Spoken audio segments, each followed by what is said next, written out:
My online lover turns out to be my cold, aloof female boss. By day, she is my cold and aloof female boss, ordering me around. By night, she is my sweet online girlfriend, gentle and devoted to me. Chapter 1, My Gorgeous Lady Boss. Lin Yi, hurry up, I want. Looking at Lee Moran in my arms, writhing and caressing me, I swallowed hard with difficulty and couldn't resist reaching out to hold her slender waist. Lee Moran let out a soft moan and leaned in closer to me. I stared wide-eyed in shock. Lee Moran, my direct superior, was lying naked on my bed and actually taking the initiative to kiss me. Trembling, I wrapped my arms around her. The moment I touched her smooth, delicate skin, my entire body felt electrified. My nervous hand slid downward. Lin Yi. Just then, her voice suddenly shouted in my ear. Thwack. A file folder suddenly hit me on the head. Jolted by the impact, I startled awake and jumped up from my chair. The vision of the warm, fragrant beauty vanished, replaced by Lee Moran's stern, icy face. She stood with her arms crossed, glaring at me sharply, her piercing cold eyes seeming to want to run me through. Where was even half of the tenderness and allure from just moments ago? Damn. So it was just a dream. Be boss Lee. I shuddered, lowering my head like a chastised child. Sneaking a glance at her long, pale, beautiful legs, memories of the dream surged back, and I gulped hard. If I could get my hands on legs like hers, I could probably play with them for a whole year. Lin Yi, is this the proposal you came up with? What garbage, she snapped, glaring at me, and angrily kicked the files scattered across the floor. The files landed right at my feet. Sorry, Boss Lee. I'll revise it right away.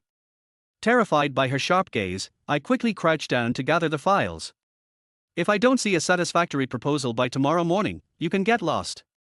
Lee Moran snorted coldly, turned on her heel, and click-clacked out of my office in her high heels. Watching her cold, retreating figure, I sighed inwardly. Why did it have to be just a dream? If only it were real.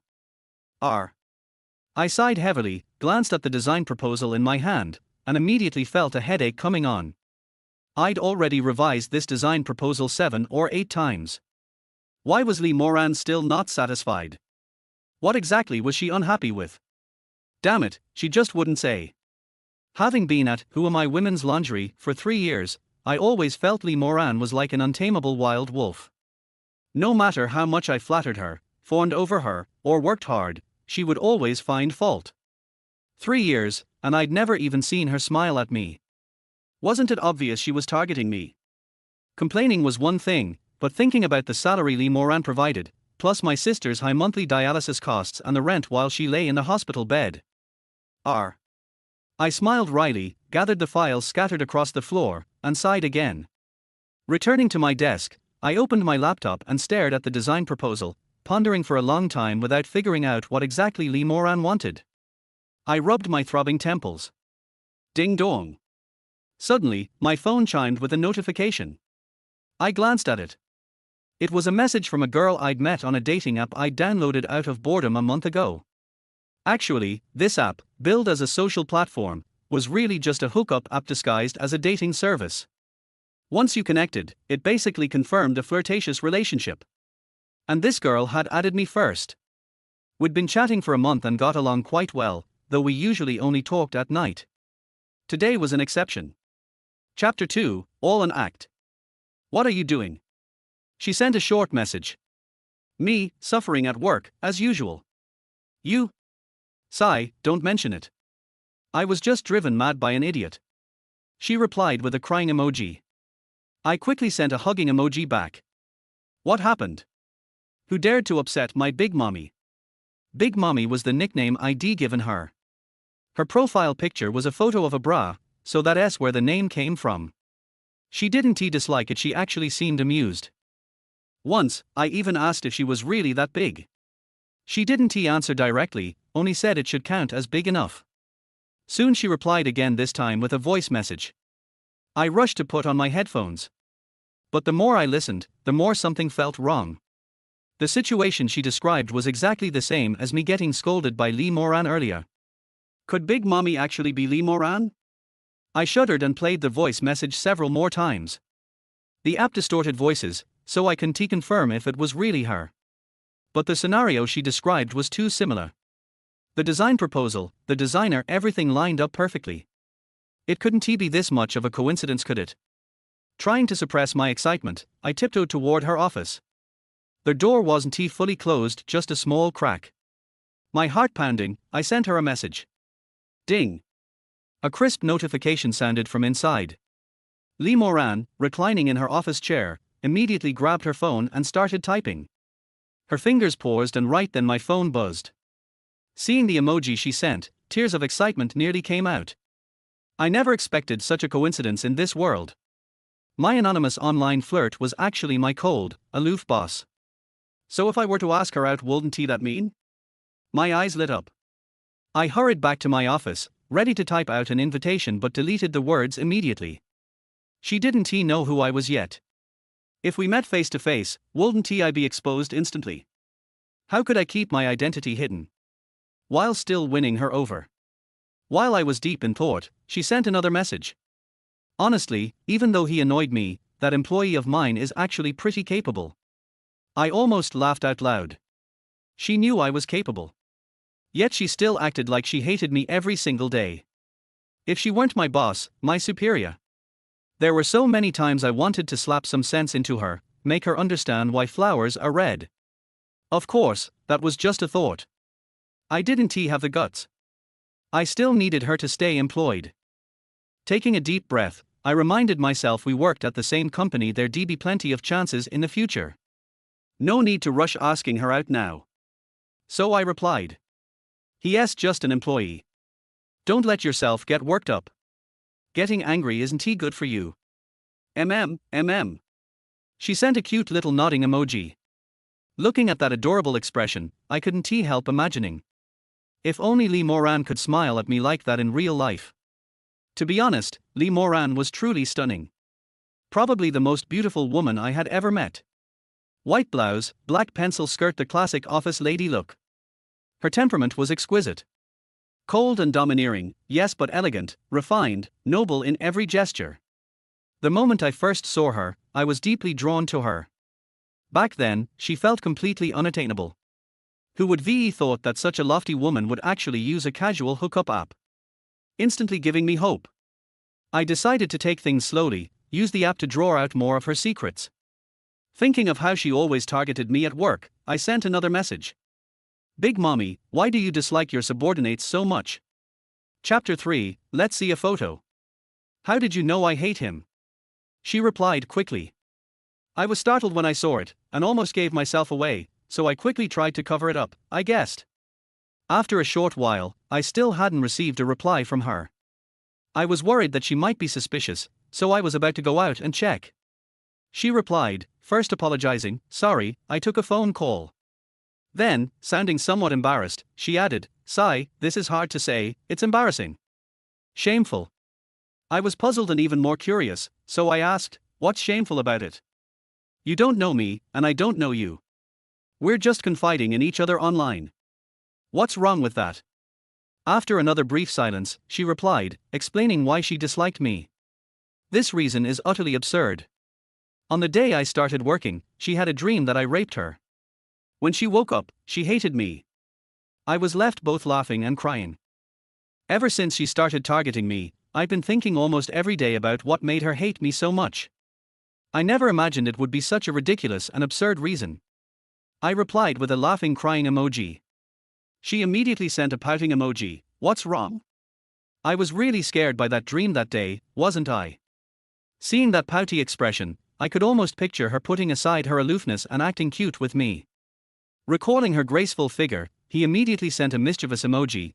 You said you have those kinds of dreams, do you usually think about being messed with by your subordinate? As soon as the message was sent, she replied, how could that be? I was a little disappointed, and unwilling to give up, I asked again, really not. Actually, sometimes when I run into him, I think of that scene. Otherwise, why would I hate him so much? She took a while to reply. I was both angry and amused. It was clearly her own fault, but she was trying to shift the blame onto me. It's a waste that I've always respected her and constantly reflected on myself, wondering if I haven't done enough. So that's what it was. You treat him like this, aren't you afraid that one day he'll get angry and actually rape you in his office? I sent the message with a wicked smile and sat there waiting for her reply. She replied quickly this time, HMPH, that coward, he wouldn't dare. I couldn't see her expression, but I could sense her disdain and contempt from her words. I frowned and first mocked myself, har har, what a pity, it seems that kid is just a good for nothing. After sending this message, he added a mischievous emoji and concluded, if it were me, I probably wouldn't have been able to resist. She rolled her eyes, you've never even met me, how come you couldn't resist? Then send me a photo. I asked casually. No, she refused, then replied after a while, why don't you send one of yours first? I thought for a moment and realized I had a photo on my phone from a trip I took with my cousin. My cousin is known as the most handsome man in the family. Since he bears a resemblance to me, I immediately found his photo and sent it to him. However, I was still careful and posted a photo of my cousin wearing a mask. That guy is usually very good at acting cool, so in the photo, he deliberately showed off his collarbone, turned to the side, tilted his head slightly, and wore a white shirt and suit pants, giving people a very indifferent, cold and ascetic feeling. After a short while, she sent a shy emoji, I didn't expect you to be so handsome. Absolutely. I replied with a smile, and immediately asked her for the photos. A while later, she sent me a photo, also a travel photo, taken in sportswear. Although she was wearing a mask, I could still recognize her at a glance. Having gotten used to seeing her in business attire, seeing her in sportswear, even if it wasn't the sensual photo I had imagined, still caught my eye. The tight-fitting sportswear hugged her perfect figure beautifully, especially her high, prominent breasts, which were incredibly alluring. I suddenly wondered if Lee Moran would be willing to release some more revealing photos later on. Chapter for Little Apprentice. The thought of one day being able to truly conquer Lee Moran under my body fills me with immense excitement. Before I knew it, I had unwittingly set up the tent. Just as I was lamenting my own incompetence, Lee Moran quickly withdrew the photo. In a flash, I came to my senses and, seeing the word withdrawn, regretted not saving it earlier. But it doesn't matter, since I can see her every day anyway. Photos of her in sportswear and wearing a mask aren't worth keeping. If I'm going to keep anything, I'll keep her private photos. Did you see that? She replied with a shy expression. I immediately complimented, I see, so beautiful. It seems I was right to call you Big Breast Mom, you really are big. I also wanted to take this opportunity to talk to her about some deeper topics. She replied, I have to go out to meet a client. Talk to you later. I sent a hugging emoji. She didn't reply.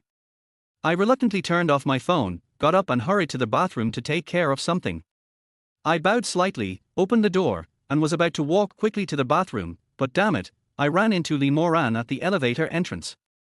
The moment she saw me, her brow furrowed, and she snapped, Lin Yi, aren't you going to revise the plan? Okay, right away. I replied, and ran to the bathroom without daring to linger.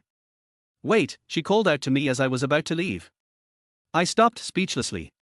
What's wrong, Mr. Lee? I put my hands in my pockets, trying to straighten my pants and hide my embarrassing situation. If your stomach hurts, go home and rest, Lee Moran said indifferently. For some reason, I actually heard a hint of concern in that cold tone. I knew she must have thought I had an upset stomach when she saw me hunched over, so I felt a warmth in my heart. Thank you for your concern, Mr. Lee. To be honest, I was incredibly touched. After all, Lee Moran had been targeting me for the past 3 years, and this was the first time he had been so kind to me. But to my surprise, she said jokingly, don't get me wrong, I just think that with your abilities, working overtime for an hour or two won't solve anything. Me? I almost blurted out. Bite. The elevator has arrived. She didn't look at me again and walked straight into the elevator, gazing at her alluring waist and her pert, swaying buttocks. I rubbed my fists together in frustration, secretly vowing to make this plan perfect and impress Lee Moran. I went to the restroom, calmed my brother down, and then went back to the office to revise the plan. This design has been revised dozens of times, there's really nothing left to change. The content is fine, it's just that the theme is off, or it didn't capture what Lee Moran wanted. What does she really want? Master, it's time to get off work, aren't you leaving yet? Before I knew it, it was time to leave work. My female apprentice, Lu Qianqian, pushed open the door and called out to me, peeking her little head out from the doorway. The little girl had her hair styled in a high ponytail, looking charming and adorable. Let me think of another plan, I said, looking up. I'm leaving now. Lu Qianqian waved at me and turned to leave. As she gracefully turned around, an idea suddenly flashed into my mind. Sweetie, wait a minute, come in. What's wrong? Lu Qianqian walked in with a pout. I looked Lu Qianqian up and down. She was wearing a pink dress that perfectly accentuated her curves. Lu Qianqian has a curvaceous figure with no excess fat on her body. It's the fullness of a girl next door just coming of age, not the mature plumpness of Li Moran. It has a unique charm. I hurriedly went out and saw that almost everyone in the company had left. I turned back to Lu Qianqian and said with a fawning smile, Qianqian, do your master a favor. Why are you being so polite with me? Lu Qianqian smiled, waved her hand casually, and said, Master, just tell me what you want me to do. The current busty model. R. Lu Qianqian exclaimed in surprise, immediately crossing her arms and shouting, I don't want to. As soon as I heard Lu Qianqian refuse, I immediately started to fawn over her. Qianqian, if I can't come up with a solution, Li Moran will fire me. Moreover, our department will also be implicated. Not only am I at risk of losing my job, but you're also not getting your performance bonus. Sweetie, you wouldn't just stand by and watch me die, would you? I deliberately acted pitiful, tugging at Lu Qianqian's sleeve and begging. Upon hearing this, Lu Qianqian immediately facepalmed and said, Master, stop. I'll help, okay. Chapter 5 The Perfect Body. I know this little female apprentice is easily swayed and will definitely not be able to resist my persistent pleading. While she is indeed my female apprentice, it's not entirely accurate to say that. It's just that I mentored her for a period of time after she started working at the company. She learns things quickly and became independent in no time. We usually have a teacher-student relationship, but I treat her more like a little sister. After all, I'm already 26, and she's only 22. When I heard that she had agreed to help, I happily ran over and brought out several lingerie designs for this marketing campaign. Sweetie, thank you for your help. I smiled and handed her the one I thought was the best looking. She rolled her eyes at me and said coquettishly, turn around. Oh, okay. I immediately turned around. Then I heard the rustling sound of clothes being taken off, and I felt a ticklish sensation in my heart, making my mouth dry. When I turned around, I was stunned. As a department manager at a women's lingerie sales company, I've seen hundreds, if not thousands, of lingerie models over the years. Sometimes I feel like I'm immune to it all. It's like going to the beach and seeing women in swimsuits. It's perfectly normal. But I underestimated Lu Qianqian's charm. She wasn't a professional busty model, but she was wearing the black lace-trimmed bra from the marketing plan. It perfectly fills out this bra. Most importantly, Lu Qianqian has very fair skin covers up 100 floors. Besides, she was a great beauty, with a classic oval face and a slightly chubby, adorable look. She took off her top, revealing her jeans, which fully exposed her fair and slender waist, subtly captivating the heart. Master, you shouldn't keep staring at me. Lu Qianqian probably felt embarrassed by my staring, so she gave me a soft hum and shyly hugged her chest. I quickly looked away, glanced at her, and said, Sweetie, take your pants off too. R. Lu Qianqian cried out, Master, you've gone too far. No. I shook my head. I was already quite grateful that Qian agreed to be a breast model, so asking her to take off her pants was indeed a bit excessive. However, inspiration for the design came in the blink of an eye, so he gritted his teeth and said seriously, Sweetie, I have an idea, I'm just a little bit short, please help me, okay? The truth is, it's only because I have such a good relationship with Lu Qianqian that I think she wouldn't have agreed to it if it were anyone else. Knowing that Lu Qianqian is more responsive to gentle persuasion than force, I deliberately pretended to be very aggrieved. She glared at me helplessly and reached down to pull down her jeans. As I watched her slowly reveal her alluring legs, I gasped and my gaze fell on her underwear. It was a conservative pair of underwear with a cartoon character on it, which seriously affected the aesthetics of her legs. I frowned, Sweetie, these underwear don't match. Isn't it enough that the underwear is comfortable to wear? Lu Qianqian said somewhat awkwardly, giving me a shy glare. I immediately became serious and said firmly, Sweetie, that's not professional of you. As a good lingerie marketer, if you don't even care about yourself, how can you expect to satisfy your customers? Then why would I dress up if no one would look at me, she muttered. I shook my head again, ignoring her, and handed her a pair of panties that matched her bra. Lu Chenqian looked reluctant, but then her eyes lit up and she suddenly said, "Master, I've done you such a big favor. If I need anything in the future, will you still be there for me whenever I call?" Without even thinking, I nodded, "Yes, yes." A sly smile flashed in Lu Chenqian's little eyes. She quickly changed her clothes and whispered, "Master, it's done." I turned around and couldn't help but exclaim, "Beautiful. Is it done?" Lu Chenqian seemed very nervous, her delicate body trembling slightly, her legs clamped together, and her hands and feet awkwardly clutching her chest. Right away, right away." I glanced at the long sofa bench by the coffee table and called out, "Sweetie, go lie down there." Chapter 6 Inspiration Arrives. R. Lu Chenqian groaned again, feeling embarrassed by the position, but under my pleading gaze, she reluctantly walked over. He lay down. Looking at her perfect, delicate body, I couldn't help but walk over and run my hand along the curves of her body. Lu Chenqian's delicate body trembled, and she couldn't help but let out a soft moan, a blush spreading across her pretty face. Looking at her alluring and sexy body, my Adam's apple bobbed. "Sweetie, let's change positions." R. Sweetie cried out in a pitiful voice, "Master, how embarrassing." "Sweetie, just like when I take you to take model photos, strike a pose." I coaxed Lu Chenqian. He even reached out and tugged at her hand. She pouted reluctantly and started fiddling with her pose. "Lie down, lie down." I gradually felt it and immediately shouted. Lu Chenqian glanced at me helplessly, then turned around, braced herself on the sofa with both hands, and knelt down. She really has the potential to be a model. When she knelt down, she gently raised her head and lifted her buttocks, looking very charming. I was so taken aback that I swallowed hard. A sudden flash of inspiration struck me, and countless pieces of professional knowledge rushed into my mind and came together. "Got it, I got it." I shouted excitedly, grabbed a pen and paper, bit the pen tip, and quickly wrote on the paper, "Youth is boundless, budding and waiting to bloom." "Master, is it ready?" Lu Chenqian asked me, twisting her waist as she did so. Okay, all done." I glanced back at her, swallowed hard, and quickly called out, "Sweetie, you should put your clothes on first." "Oh." Lu Chenqian responded, got up and put on her clothes, but when she saw me looking at her, she stared at me while holding her clothes. It took me a moment to realize what was happening. I quickly turned around and listened to the sounds of her taking off her clothes and changing. Her graceful figure appeared in my mind, and I swallowed hard. I really didn't expect Lu Chenqian to be so sexy and graceful after taking off her clothes. My heart even trembled a little. "Master, you're such a fool," Lu Chenqian said suddenly as she walked up to me after changing. I was taken aback for a moment, then asked, "What idiot?" "HMPH. I'm not telling you." Lu Chenqian pouted at me, walked towards the door, and even made a little face at me. "Master, let's go." "Oh," I replied.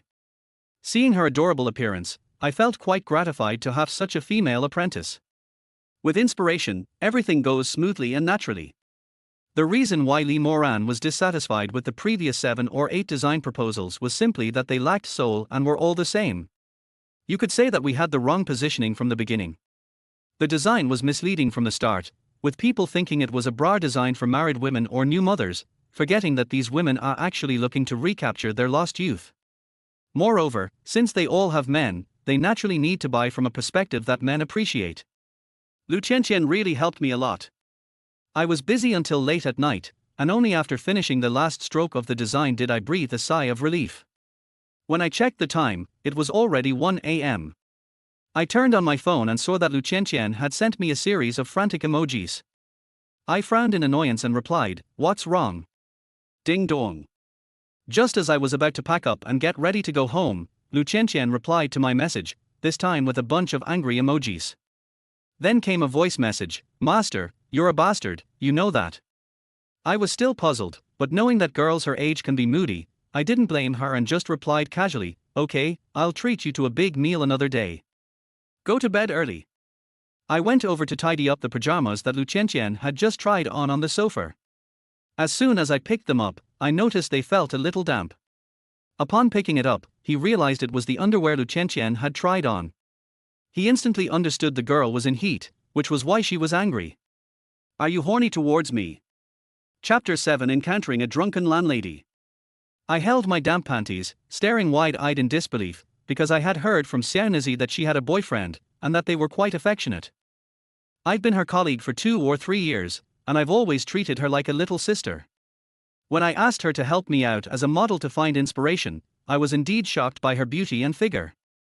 At that moment, I admit I also had an impulse, but I quickly controlled it. I never expected the little girl to actually. I gave an awkward smile, picked up my phone, and looked at the message Lu Chenqian had sent. It was a message with a wronged little girl emoji. I wanted to comfort her, but then I realized it was so late. If her boyfriend were here, he might misunderstand. I thought about it and decided against it, so I shook my head, left the office, and took the elevator downstairs. Looking at the empty streets, I knew that the subway and buses had stopped running at this time. Looks like I'll have to walk home. I gave a bitter smile. Since my sister's accident, I haven't been willing to spend a single extra penny. Although life has been tough for the past 2 years, I've thought that as long as my sister has a chance to get better, all the suffering will be worth it. I took a deep breath and started walking towards my place. If I walked quickly, it would probably only take half an hour to get there, so it wasn't a big deal. He comforted himself and quickened his pace. "Mr. Ju, please stop. Let me go." As I passed by a hotel, I heard a familiar voice. I frowned, turned around, and sure enough, it was Li Moran.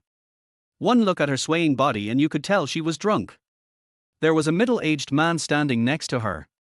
He was dressed in a suit and tie, looking quite respectable, but he was staring at Li Moran with a lewd expression.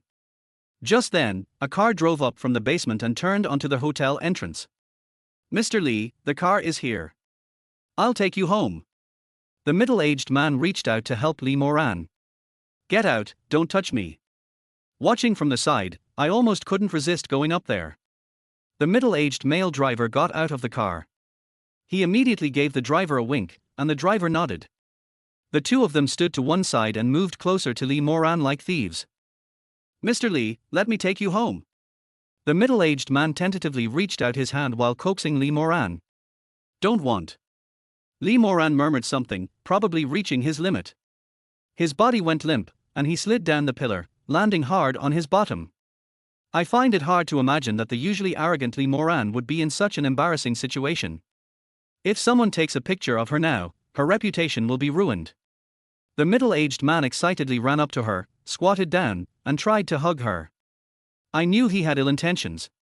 Judging from the car he drives, an Audi A8L, and the fact that he has a driver and can have meals with Li Moran, his status and position must be quite high. It could even be someone from the head office, or one of our suppliers, or someone at the client level. If you go up to help Li Moran out of this predicament, you'll offend people, and you might lose your job tomorrow. He can't drink, yet he drank so much. He deserves it. I cursed angrily, struggling internally with whether or not to go up. No. Li Moran struggled instinctively, but she couldn't resist the middle-aged man and his driver, who was at least 1.8 meters tall. It looked like the two men were about to lift her up. I know what the consequences will be if Li Moran is taken away. "Li Moran, I must have owed you something in my past life." I snorted in annoyance, saying I didn't want to get involved, but my conscience wouldn't allow it. I walked over and snapped, "Hey! What are you doing?" Chapter 8: Sending her back. The middle-aged man and the driver were clearly feeling guilty. They were startled by me, and their hands slipped, causing Li Moran to fall to the ground again. This time, he didn't lean against any pillar, he just lay flat on the ground. Seeing her completely drunk made me angry, but seeing the middle-aged man and the driver staring at me, I didn't show it. I just snorted and said, "What are you looking at? This is my girlfriend." I walked up to Li Moran, squatted down, reached out and pulled her hand, calling out, "Moran, wake up. Your girlfriend. I've never heard Mr. Li mention that she has a boyfriend. Are you trying to cause trouble?" the middle-aged man shouted angrily, tugging at his suit sleeve. "Who are you?" "I'm her boyfriend. Why should I tell you?" I looked up and glared at her without any fear. I'm not afraid of fighting at all. Before my sister's accident, I was a fitness fanatic and even studied Taekwondo for a few years. I didn't get all those muscles for nothing. The middle-aged man was clearly intimidated by me and glanced at his driver. "Moran, shall we go back?" I ignored the two of them and reached out to help her up. She had drunk too much and her body was limp. I gritted my teeth, put my other hand around her knees, and picked her up. No. Don't. As soon as I picked her up, Lee Moran cried out, her body trembling as if she were afraid of something. I could feel her pushing me, but she had drunk too much and didn't have the strength to push me away. Moran, stop fooling around. Afraid that the middle-aged man would notice something was wrong, I called out to her and quickly hugged her tightly. I stood up and saw the middle-aged man still glaring at me with resentment. I snorted and feigned anger, saying, "What are you looking at? Who told you to get my girlfriend this drunk? Kid, you've got guts. I'll remember you." The middle-aged man was intimidated by my tough attitude. He uttered a harsh threat at me, gritted his teeth, and waved to the driver, "Go." The driver realized what was happening, immediately went out to drive, and as he passed me, he snorted, "Kid, you dare to offend Boss Jew? You're dead meat. You big jerk." I glared at him, too lazy to pay him any attention. As soon as they left, I struggled to pick up Lee Moran and started to walk out, but then I ran into a problem. I don't know where she lives. How can I get her home? Want to come to my house? She's so drunk, I wonder if she'll blame me when she wakes up tomorrow. Lee Moran, did I owe you something in my past life? I took a deep breath, glanced around, and thought that even if I took her to the hotel, I wouldn't feel at ease with her like this. After hesitating for a moment, I decided to get her to my place first. Just as he picked her up and started walking forward, Lee Moran suddenly cried out again, "No. Don't touch me." I was startled, but breathed a sigh of relief when I saw she was still asleep. I noticed she had a bag slung over her arm, and when I reached into it, the car keys were indeed there. I was secretly pleased, at least this way I could save some money on taxi fare. "Mr. Lee, I'll take you home now," I said, even though I knew she couldn't hear me. I straightened my back and lifted her up a little. Her sexy body pressed against me, one hand around her waist, the other supporting her shapely buttocks. The feel of it was absolutely amazing. I was a little dazed when I saw someone come out of the hotel. I was startled and quickly walked out, struggling to find my keys in my bag. I grabbed the keys with my free hand and kept pressing them, trying to find the location of her car. Fortunately, her car was parked not far from the hotel. Seeing the car lights flash, I breathed a sigh of relief, quickly picked her up, and walked over. "No. No." Lee Moran was still shouting, but she had drunk too much. Her pushing became weaker and weaker. She clearly wanted me not to touch her, but as she shouted, only two words remained. "Don't want." I looked down at her pained expression, which was so similar to the expression of someone making love in bed. Chapter 9 Kissed Little Lips. Glug. I swallowed hard, walked to the back seat, and opened the car door. "Mr. Lee, cheer up, we'll be home soon." I struggled to carry her into the car and carefully put her down. "Don't want." She shook her head and called out again, then reached out and grabbed my tie. I had just put her down and was trying to help her straighten her legs when I stumbled. She grabbed me, and I fell forward, landing on her soft body. She let out a soft moan in her subconscious. Holding her soft, delicate body, gazing at her charming face, I almost stopped breathing. She is so beautiful, so incredibly beautiful. Especially her dazzling red lips, illuminated by the dim streetlights shining through the car window, gave her an alluring aura. My hand was still gripping her chest. Soft and elastic, it's irresistible to squeeze it. "No." She subconsciously twisted her body and shouted at me. I was jolted awake and quickly got up. My hand slid over her beautiful legs, and I felt like I was being electrocuted. Seeing her so drunk she was unconscious, her shouts and struggles were all subconscious. Looking at those beautiful legs and the rolled-up bodycon skirt, I thought how wonderful it would feel to touch them. But I simply cannot bring myself to take advantage of someone in distress. He took a deep breath, suppressed his inner impulse, and stood up. After closing the car door and sitting down in the driver's seat, I still couldn't calm down. I glanced at the center console and saw a half-empty bottle of soda water. He reached out and grabbed it, not caring that someone had already drunk from it, and gulped down a few mouthfuls. I felt much calmer after that. I glanced at the bottle. It was an Evian brand. There was a blurry lipstick mark on the bottle's mouth, and the color was the same shade that Lee Moran often wore. Does this count as an indirect kiss? I glanced back at Lee Moran and saw her lying there peacefully. I gave a self-deprecating smile. I started the car and drove straight to my house. Bay City is a place where every inch of land is precious, and housing prices and rents are extremely expensive. Even though I rented the cheapest apartment, it still cost me $1,500 a month. The house was in terrible condition, and the rented unit was on the ground floor, which nobody wanted. However, this time, the first floor was much more convenient for me. The car drove straight into the yard. I got out and walked to the back seat, patting Lee Moran on the shoulder first. "Mr. Lee, we're here. Let's go inside and sleep." Lee Moran did not react. "Ms. Lee, let me carry you inside." I called out and reached out to hug her. He kept telling himself that he couldn't have any covetous thoughts. This woman was not someone he could afford. If she misunderstands anything, she'll lose her job, and her sister could be in serious trouble. I considered the worst-case scenario, and then I embraced her soft, delicate body.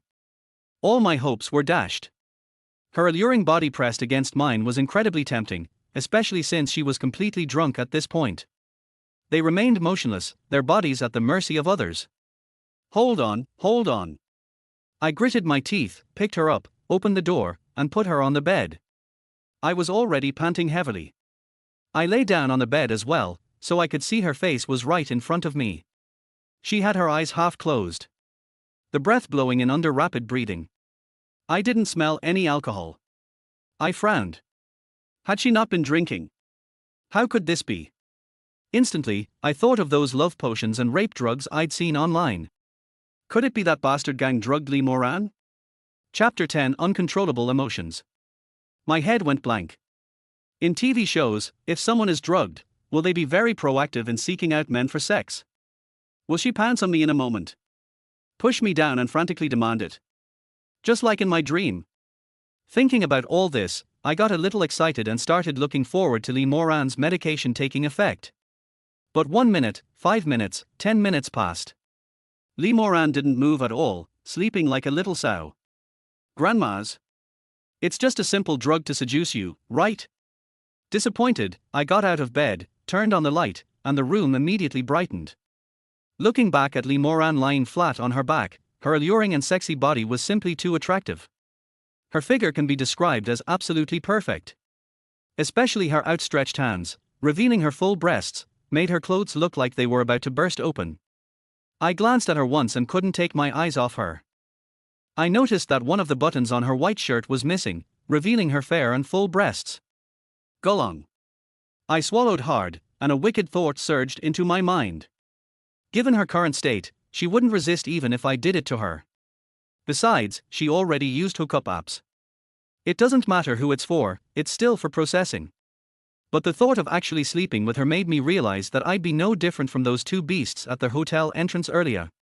Besides, I don't want to lose my first life so inexplicably. That's right, I'm still a virgin. It's embarrassing to admit. I'm 26 years old and still a virgin. I'm too embarrassed to say it at work. Lee Moran, I must have owed you something in my past life. I couldn't resist Lee Moran's temptation. I suppressed my impulse and walked up to her, my hand trembling as I reached out to button up her clothes so that she wouldn't blame me for taking them off tomorrow. Looking at her full, fair skin, I couldn't help but swallow hard. My hands trembled and ended up touching her two big white breasts. It was so elastic and smooth to the touch that I almost fainted. "No. Don't touch me." She suddenly murmured something, then rolled over and reached out to hook her arm around my neck. I was already kneeling there when she hooked me, and I lunged at her, accidentally kissing her lips. When I felt that warmth, my eyes widened, and I said, my heart trembling, "Lee Moran, you pulled me like that, it's not my fault." I felt the warmth of her red lips. Seeing that her eyes were closed, I was afraid she would suddenly wake up, so I quickly got up, pushed her away, sat on the edge of the bed, touched my own lips, and looked at her. I felt as happy and excited as if I had eaten honey. He had actually kissed Lee Moran. This is something I would never dare to even think about normally. But then I thought about the hookup apps Lee Moran uses, and how many people he's hooked up with. I don't even know how many people have kissed those lips, or if they've ever sucked on someone's lips. I got this excited just from one kiss. What an idiot. I chuckled to myself. Seeing that Lee Moran was still wearing shoes, I reached for the bed sheet, leaving a black mark on it from the heel of my shoe. I was startled. I had just changed the sheets, and if they got dirty, I would have to wash them. I quickly reached out to take off her shoes. The moment my hand touched his little feet, I felt a smooth and delicate sensation. I couldn't help but pinch it, gently stroking it with my hand, slowly moving upwards. Chapter 11. My sister suddenly falls ill. It was an instinctive slid of his hand upwards, as if he had touched a fine piece of jade and couldn't resist wanting to play with it. My hand involuntarily kept moving upwards. Almost every inch of her body was supple and alluring. I couldn't help but slide upwards, all the way to the bottom of her skirt, gently leaning against her, gradually becoming intoxicated by her fragrance, about to fall at her feet. Lee Moran let out a soft moan, her delicate body trembling. I was startled and hurriedly withdrew my hand. I glanced at her and breathed a sigh of relief when I saw that she hadn't woken up. That was close, I almost lost control. I took a deep breath and quickly took off her other shoe. Now I don't dare touch her little feet anymore, afraid that I might really lose control later. Fortunately, I don't have that kind of peculiar fetish. If someone has a fetish for BDSM or necrophilia, with Lee Moran's beautiful body lying there, she definitely wouldn't be able to escape. I glanced at the time, it was already 4 a.m. My goodness. I never expected that her commotion would keep us up until 4 a.m.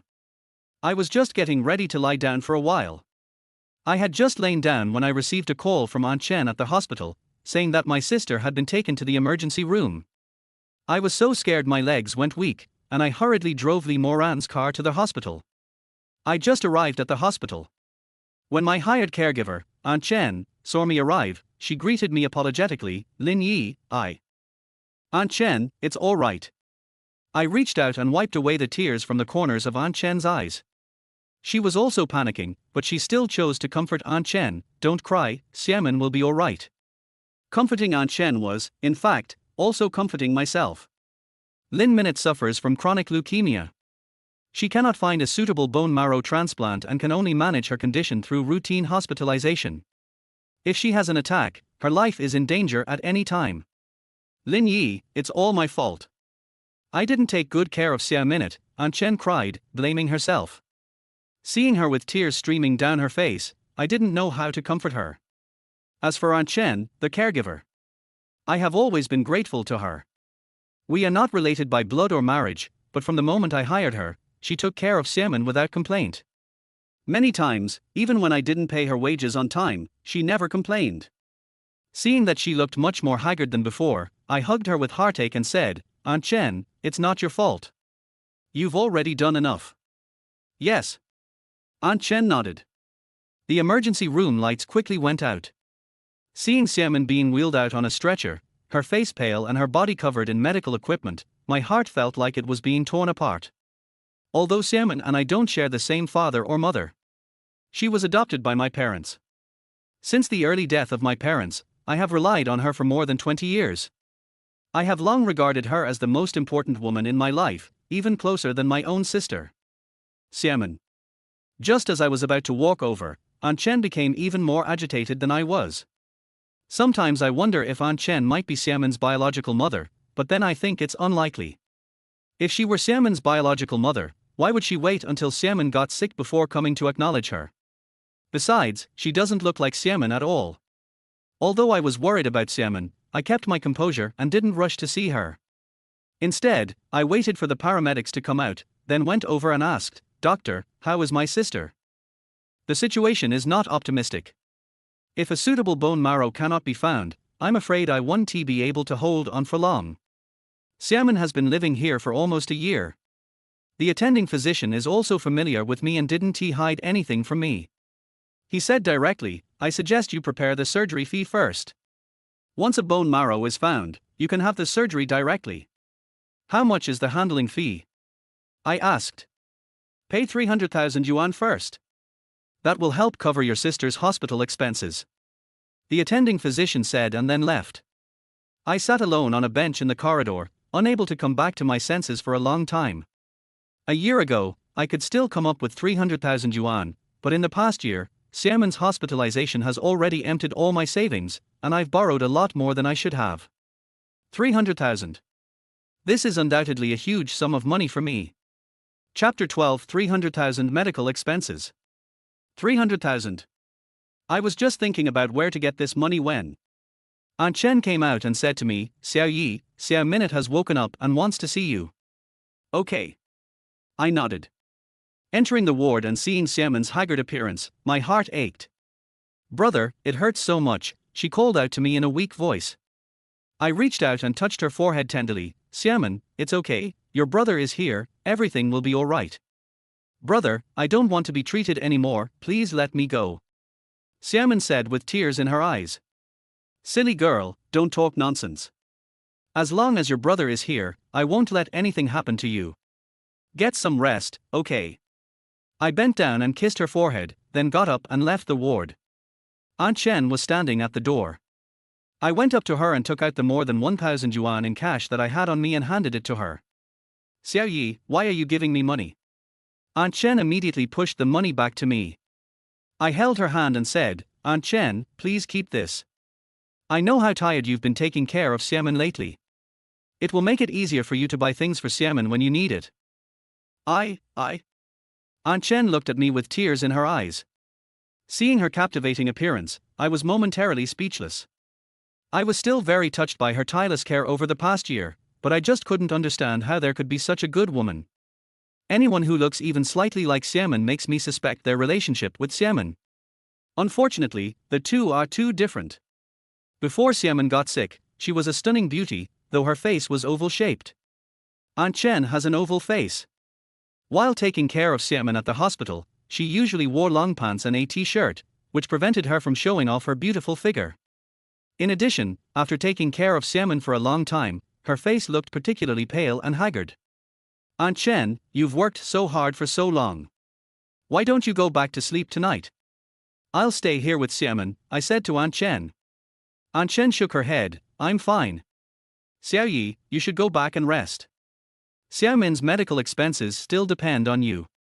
I thought about it, and I am indeed worried. Moreover, Li Moran is still lying at home, and it's unknown whether something might happen to him. After hesitating for a moment, he said a few words to Aunt Chen and then went to get his car. After all this trouble. By the time I got to my lodgings, it was already dawn. After getting out of the car, I didn't know if Li Moran was awake or not. I stood at the door for a while before pushing it open and going inside. I saw Li Moran sitting on the edge of my bed with a dark face. When she saw me come in, she stood up, walked over, and slapped me across the face. I was stunned.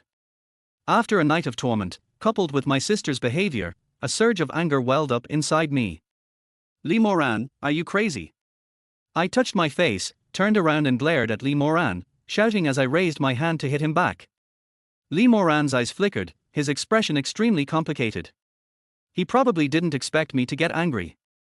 He glanced at my raised hand, but instead of backing down, he took a step forward. I saw her leaning closer and instinctively took a step back. What are you going to do? Weren't you going to hit me? Li Moran asked, staring at me.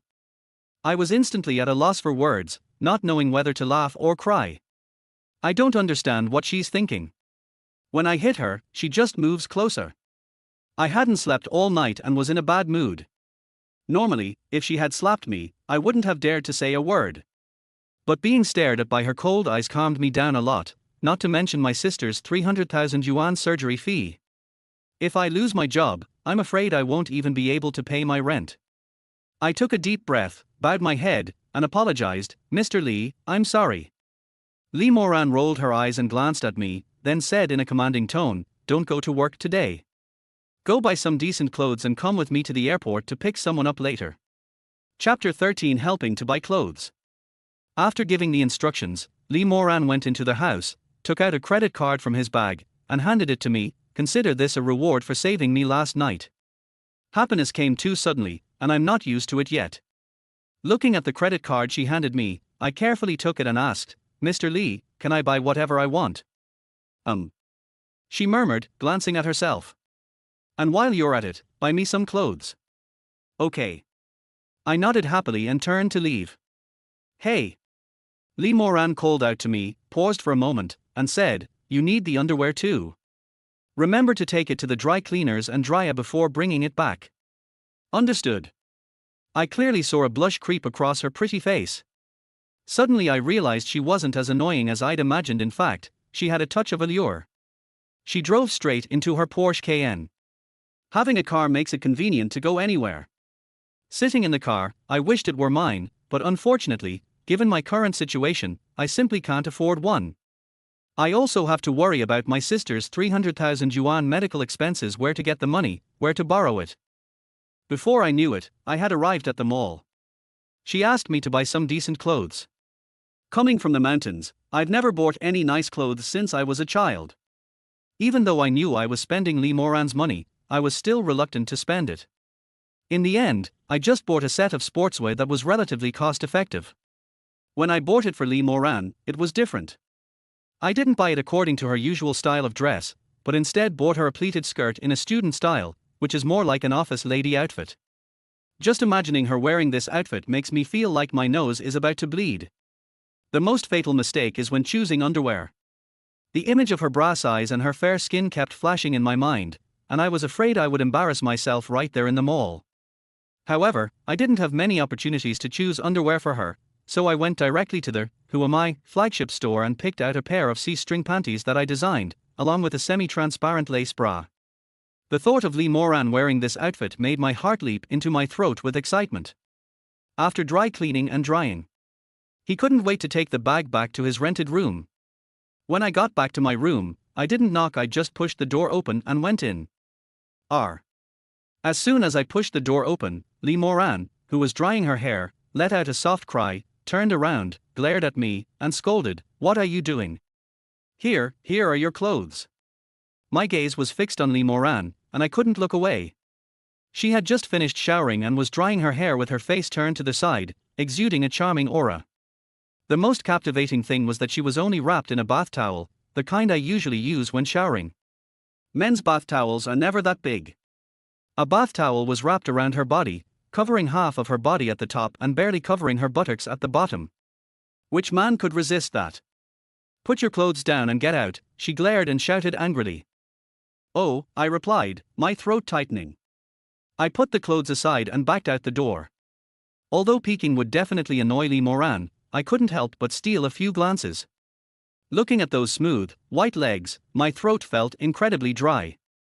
Only after walking out and closing the door did he finally breathe a sigh of relief. Lee Moran was just too tempting.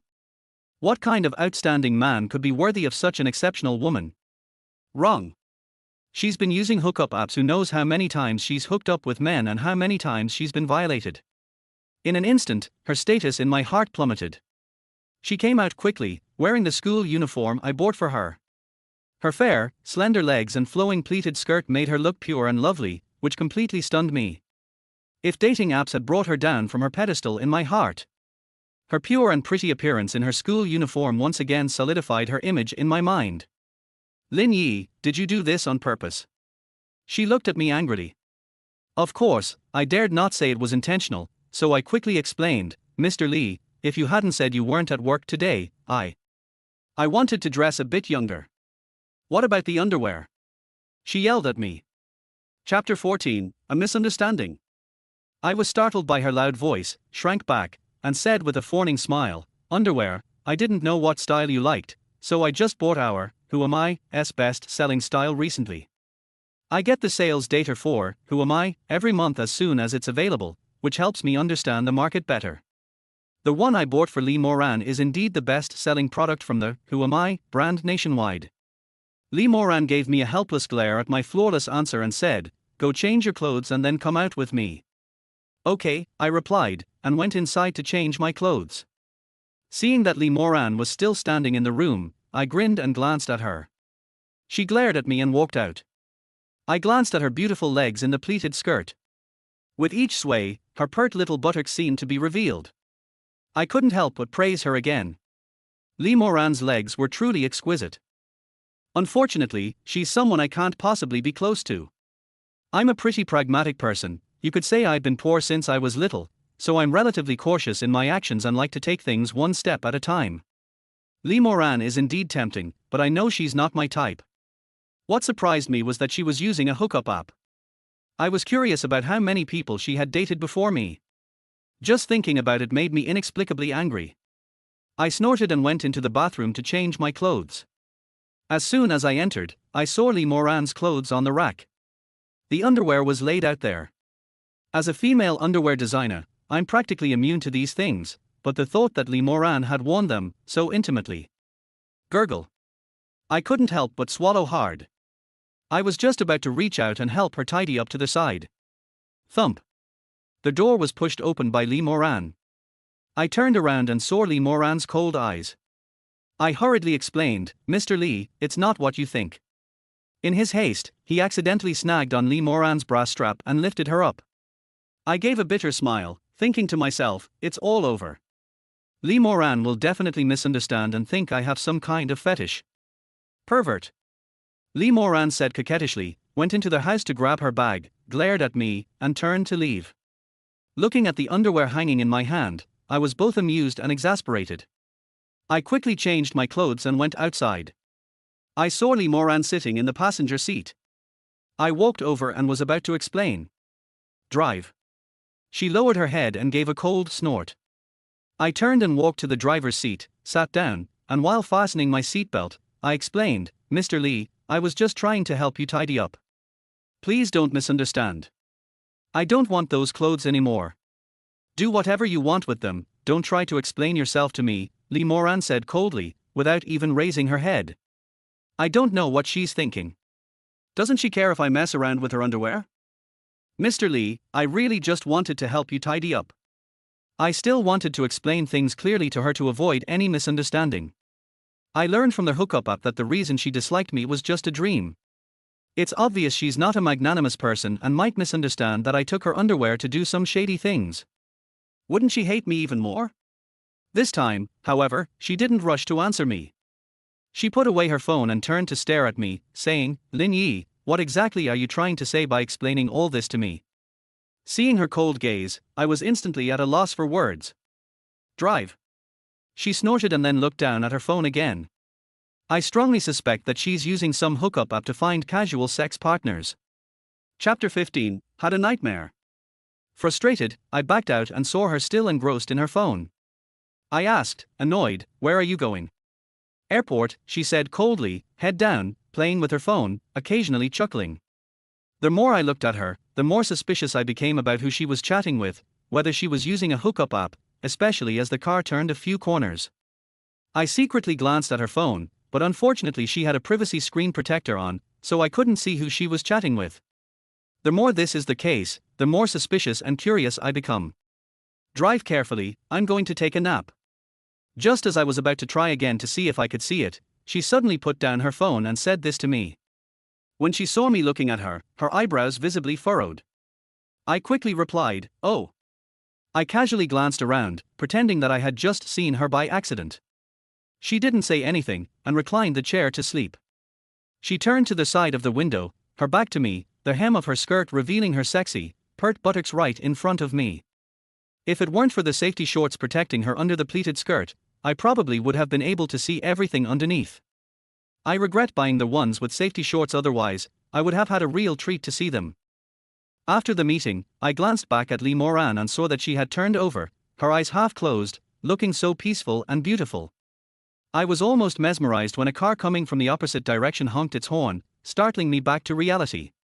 I quickly steadied the steering wheel and looked ahead. When we reached a straight line, I couldn't help but glance at her. He breathed a sigh of relief when he saw that she hadn't been woken up. Seeing her frowning even while sleeping, I couldn't help but feel that she had a hard life too. Thinking about it, it makes sense. A woman running such a large company, with hundreds of people working for her, how could she not feel any pressure? I immediately closed all the car windows, and the car became quiet instantly. You can even clearly hear her even breathing. Seeing how soundly she was sleeping, I couldn't help but frown. I was the one who hadn't slept at all last night. She made me drive while she slept so soundly. Don't want. Just as I was complaining, she suddenly shouted. It startled me. When I turned around, I saw that she hadn't woken up and was just talking in her sleep. I wondered what kind of dream she was having and why she was saying no. Could it be that I dreamt about you doing that to me again? I stared at her and glanced back. I saw her delicate body trembling slightly, her eyes closed, her eyeballs moving back and forth on her eyelids, and her breathing becoming rapid, as if she was in great discomfort. No. No, she groaned again. I was startled. Could it really be that kind of dream? I took a deep breath, looked ahead, and saw that I could park the car right there. I quickly pulled the car over to the side, engaged the handbrake, and turned to look at her. Seeing her body trembling more and more violently, and her facial expression becoming increasingly distressed. Although it was very tempting, I was still worried that something might go wrong, so I quickly nudged her and called out, "Mr. Lee, what's wrong?" R. She let out a soft cry and sat up abruptly, staring blankly ahead. "Mr. Lee," I called out softly. Lee Moran turned her head and looked at me coldly. I was intimidated by her cold gaze, so I scratched my head sheepishly and asked, "What's wrong?" "Did I just talk in my sleep?" she asked. I shook my head, and when I saw her staring at me, she nodded again. I smiled and said, "Mr. Lee, I didn't really say anything, I just called out a few times." "What did you shout?" she asked, staring at me. I gave an awkward smile. "Do you really want me to tell you?" "What do you think?" she countered. I took a deep breath before saying, "It's nothing, you just shouted, no." No. Chapter 16: The Boss's Best Friend. Lee Moran's brows suddenly furrowed, and she looked at me very seriously. Her expression was completely at odds with her pleated skirt and school uniform. I smiled awkwardly and said, "Ms. Lee, this is what you asked me to say. Go." She glanced at me coldly and lay back down. Seeing her serious expression, I knew she was in a bad mood, so I obediently drove. Just arrived at the airport. When I saw Lee Moran get out of the car, I walked towards a girl wearing a beige dress. Oh my! As soon as the girl saw that it was Lee Moran, she opened her arms and hugged him. The two beauties embraced. I took a closer look at the girl who was hugging Lee Moran from the car.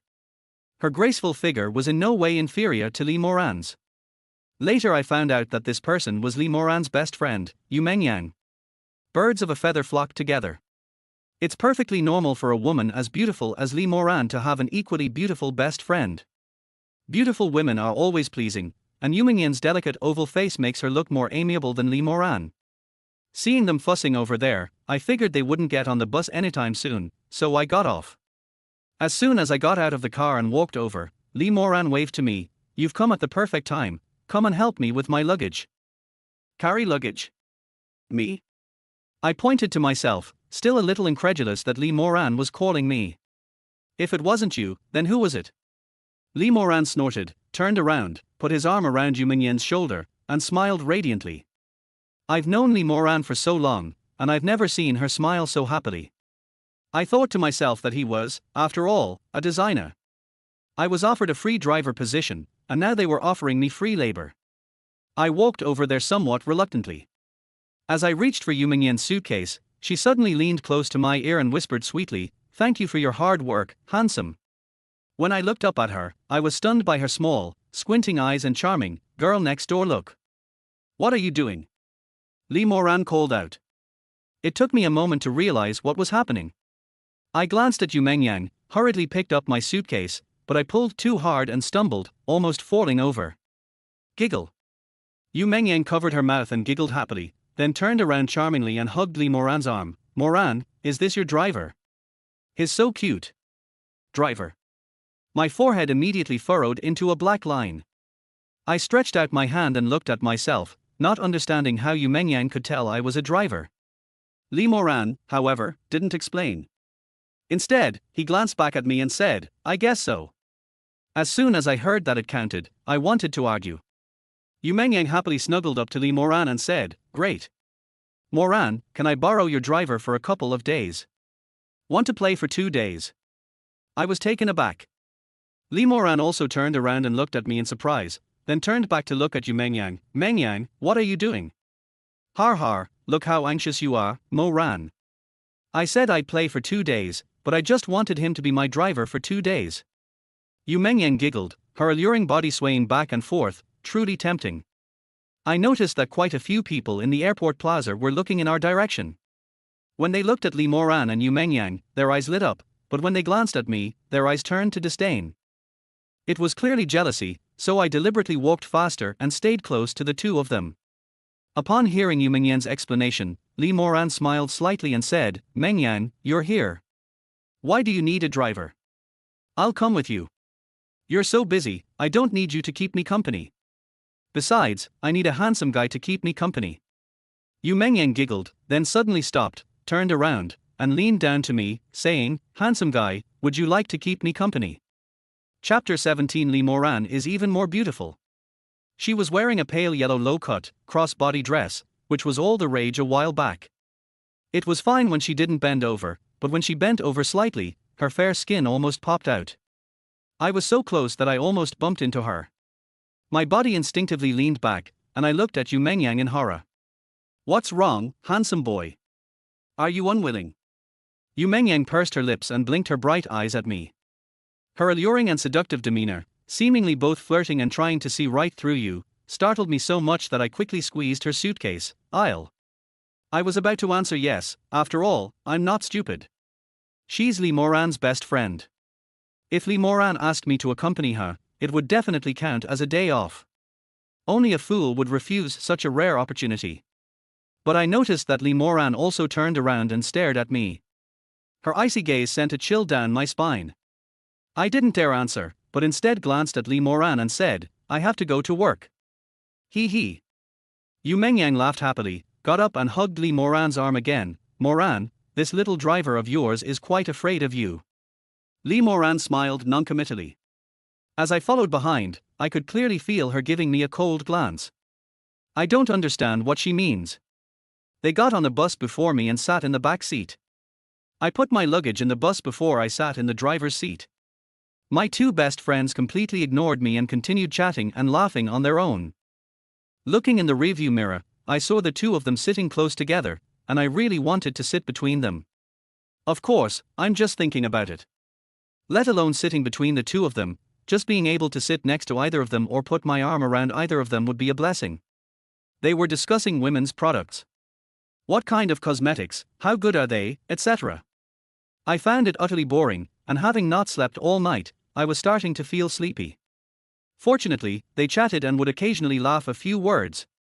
I could clearly see in the rearview mirror that, in terms of appearance alone, Yu Mengyan's looks were more of the kind and gentle type, and her smile was more alluring. Li Moran looked cold, and even her smile wasn't as pretty as Yu Mengyan's. After watching it a few more times, I felt that Li Moran was prettier, even though she looked more serious. Compared to her, I still preferred Li Moran. I had a feeling that Yu Mengyang was a very scheming person. Being with her would be dangerous. Although Li Moran is cold, she doesn't give off that feeling. I don't know if it's because I'm more familiar with Li Moran and rarely see her smile, but seeing her smile now gave me this feeling. Anyway, subconsciously I don't really like Yu Mengyang. I was so sleepy on the way that I wanted to say something to them to catch my breath, but I couldn't get a word in edgewise. Luckily, we arrived at Li Moran's house without any major incidents. She lives in the most luxurious villa community in Jinghai, number 9 mansion. It's still a large detached villa. I'd been here before, but not to Li Moran's house, just passing by the entrance of the community.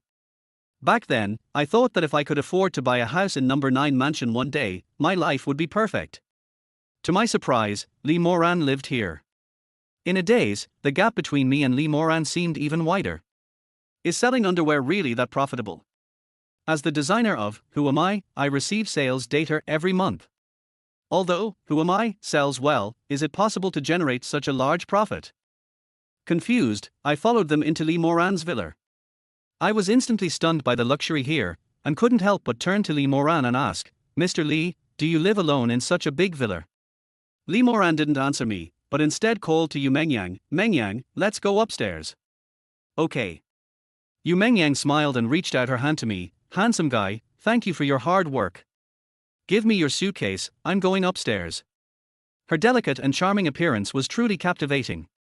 Seeing her outstretched, jade-like hand, I hurriedly pushed the suitcase towards her. "Let's go, handsome." Yu Mengyang smiled, waved to me, and went upstairs with Li Moran. When I looked up, I saw their skirts swaying and their two pairs of fair, tender legs. I trembled all over and quickly looked away. It was too tempting. I was afraid I wouldn't be able to resist looking at them any longer. I only came to my senses after the two of them reached the second floor.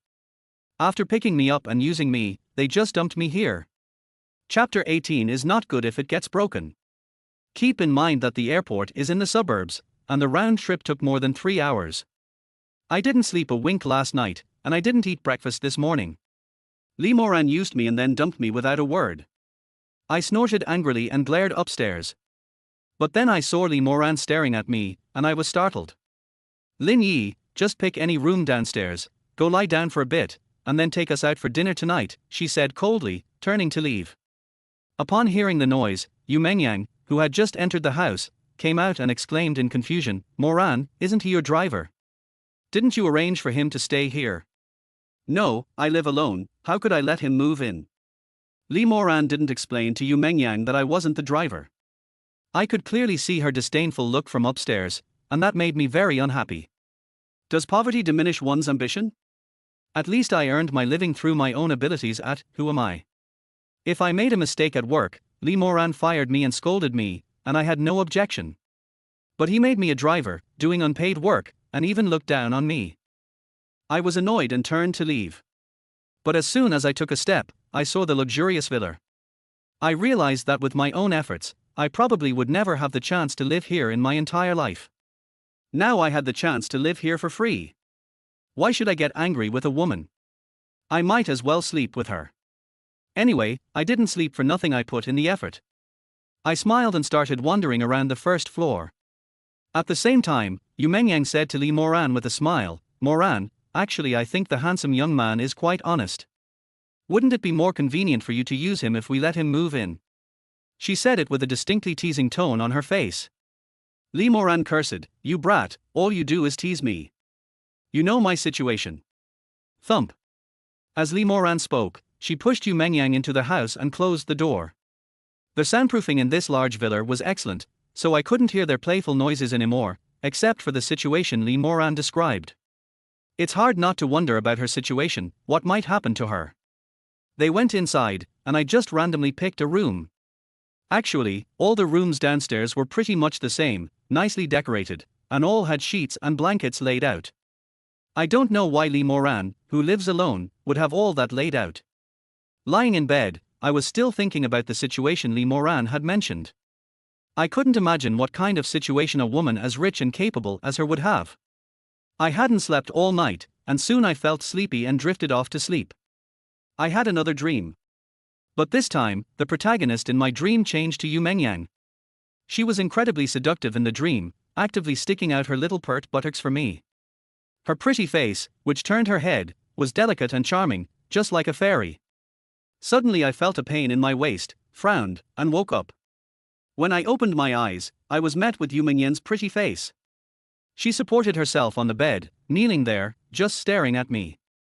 I was startled and instinctively shrank back. "Mr. Yu, what are you doing?" I couldn't think of a proper way to address her, so I could only refer to her as Lee Moran.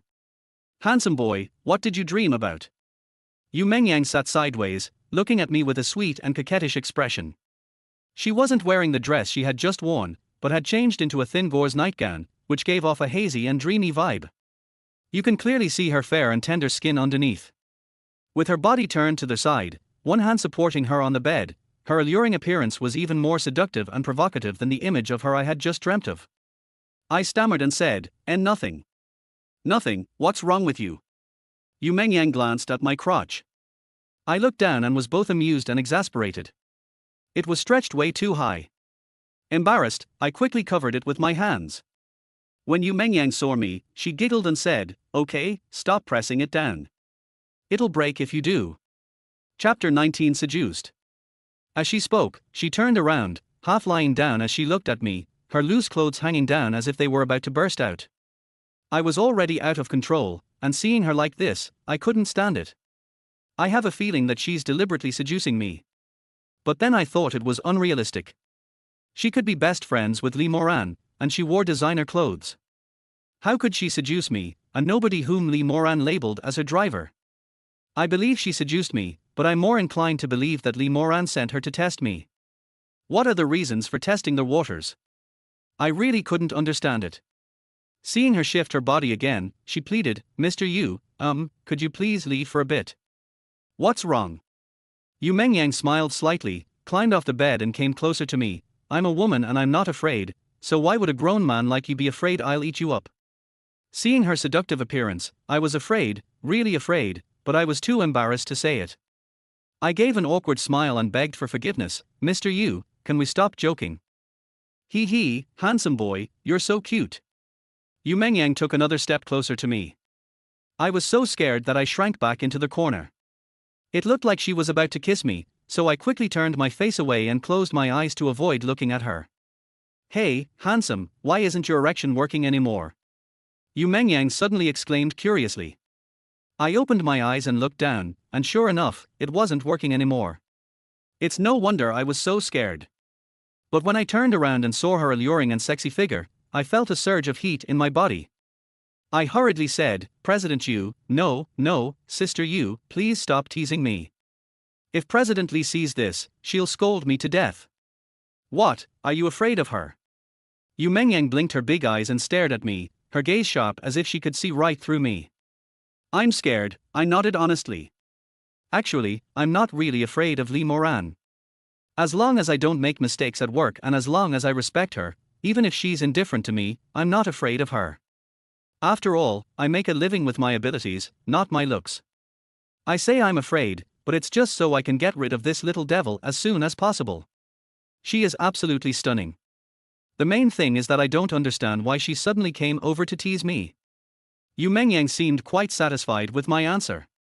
She took a step back, sat on the bed, crossed her legs, and shook her sexy legs as she stared at me and asked, Handsome boy, have you ever thought about being with her?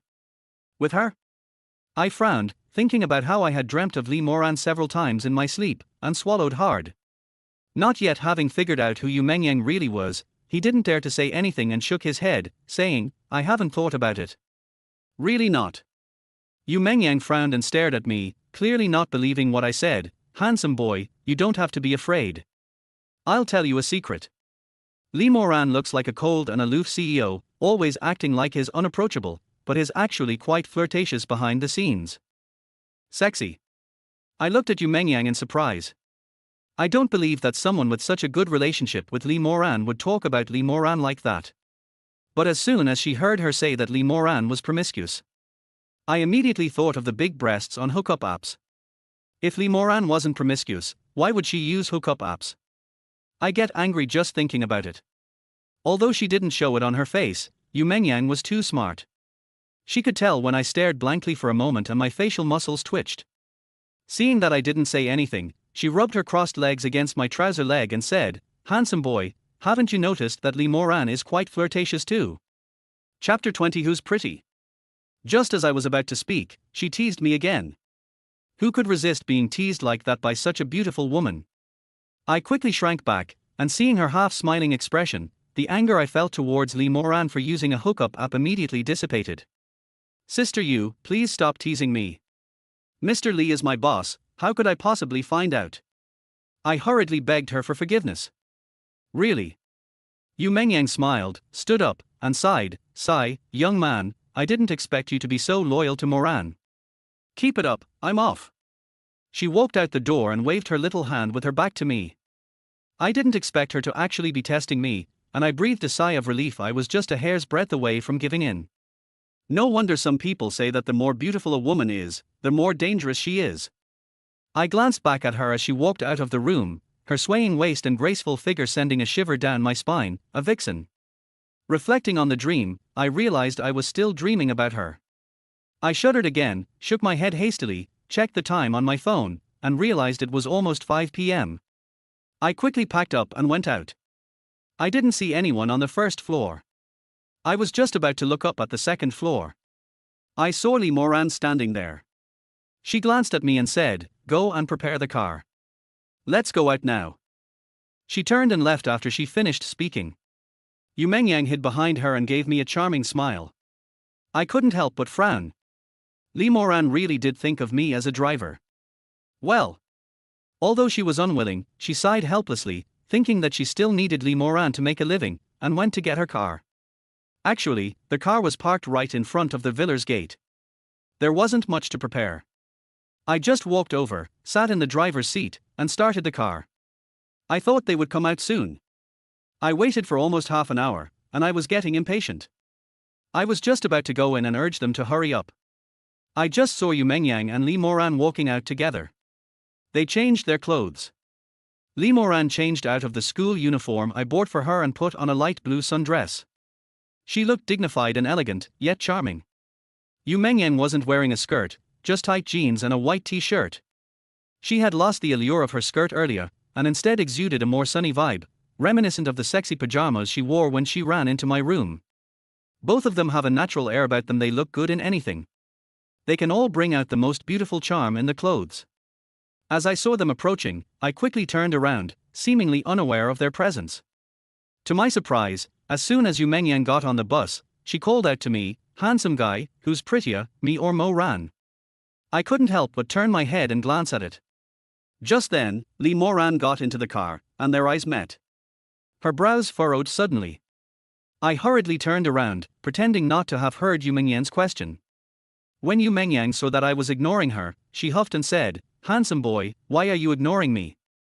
I feigned surprise and exclaimed, "What did you say?" "I'm asking you, between me and Moran, who's prettier?" Yu Mengyang stood up in the middle, grabbed the gap between the two seats in front of her, and leaned out to shout in my ear. I knew I couldn't escape, so I stammered for a long time and even glanced back at Li Moran. When Li Moran saw me looking at her, she frowned and said impatiently, "Just say whoever you think is pretty. Why are you looking at me?" This is a fatal question. Saying either one is more beautiful will offend the other. One is my boss, and the other is my best friend who seems like a very special person. I'll suffer the consequences if I offend anyone. Moreover, both of them are top beauties, so it's really hard to tell who is prettier. Chapter 21: An unexpected incident in the elevator.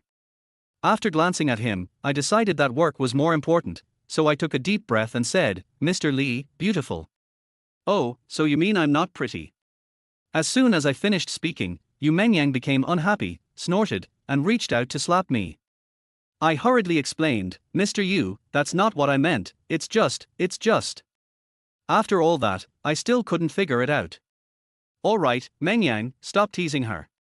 Fortunately, Li Moran managed to pull her back to her seat after she started acting so aggressively. I breathed a sigh of relief and glanced at her in the rearview mirror. She gave me a haughty snort and glared at me, as if to say, "You just wait."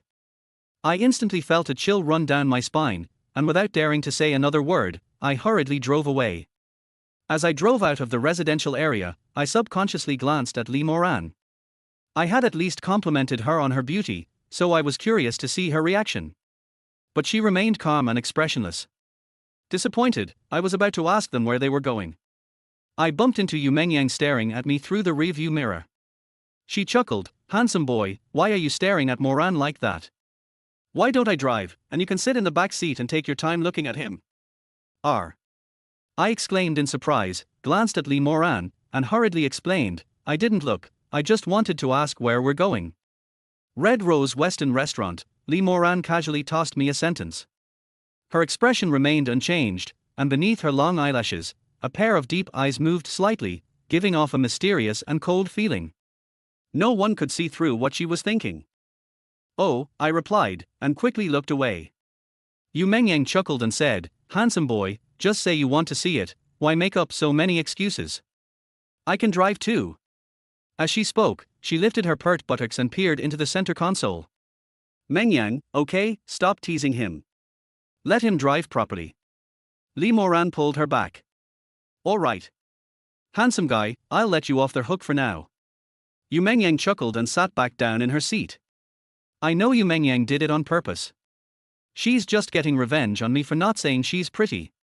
She's so scheming. I should stay away from her. Having a beautiful woman who is enthusiastic towards you should be a happy thing. But I know I can't outmaneuver a woman like Yu Mengyang, so it's best to stay away. The more I tried to stay away from her, the more she wanted to get closer to me. I had just driven the car into the underground parking lot of the Red Rose Western Restaurant. Since the parking spaces were small, I let the two of them get out of the car first, and then I reversed into the parking space to park. I just parked the car and was about to roll up the windows. Yu Mengyang appeared suddenly like a ghost, leaning against the car window and looking at me sweetly. I was startled. "What are you doing?" "It's nothing," I just came to see if you parked your car properly. She smiled slightly at me and skipped after Lee Moran. A vixen. I took a deep breath as I saw her alluring figure, parked the car, and got out. I opened the car door and froze. Lee Moran invited Yu Mengyang to dinner, and she asked me to be her driver. Should I go up and eat? Did she book a table for me?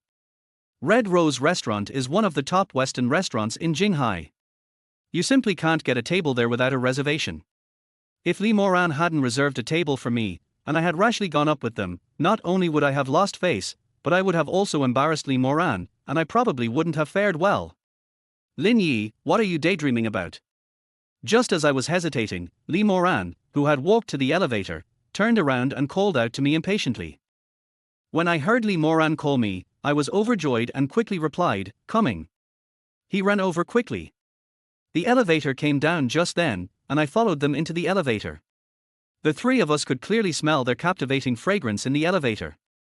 It was a scent that no cheap perfume could compare to. It was a pervasive aroma. It smells so refreshing.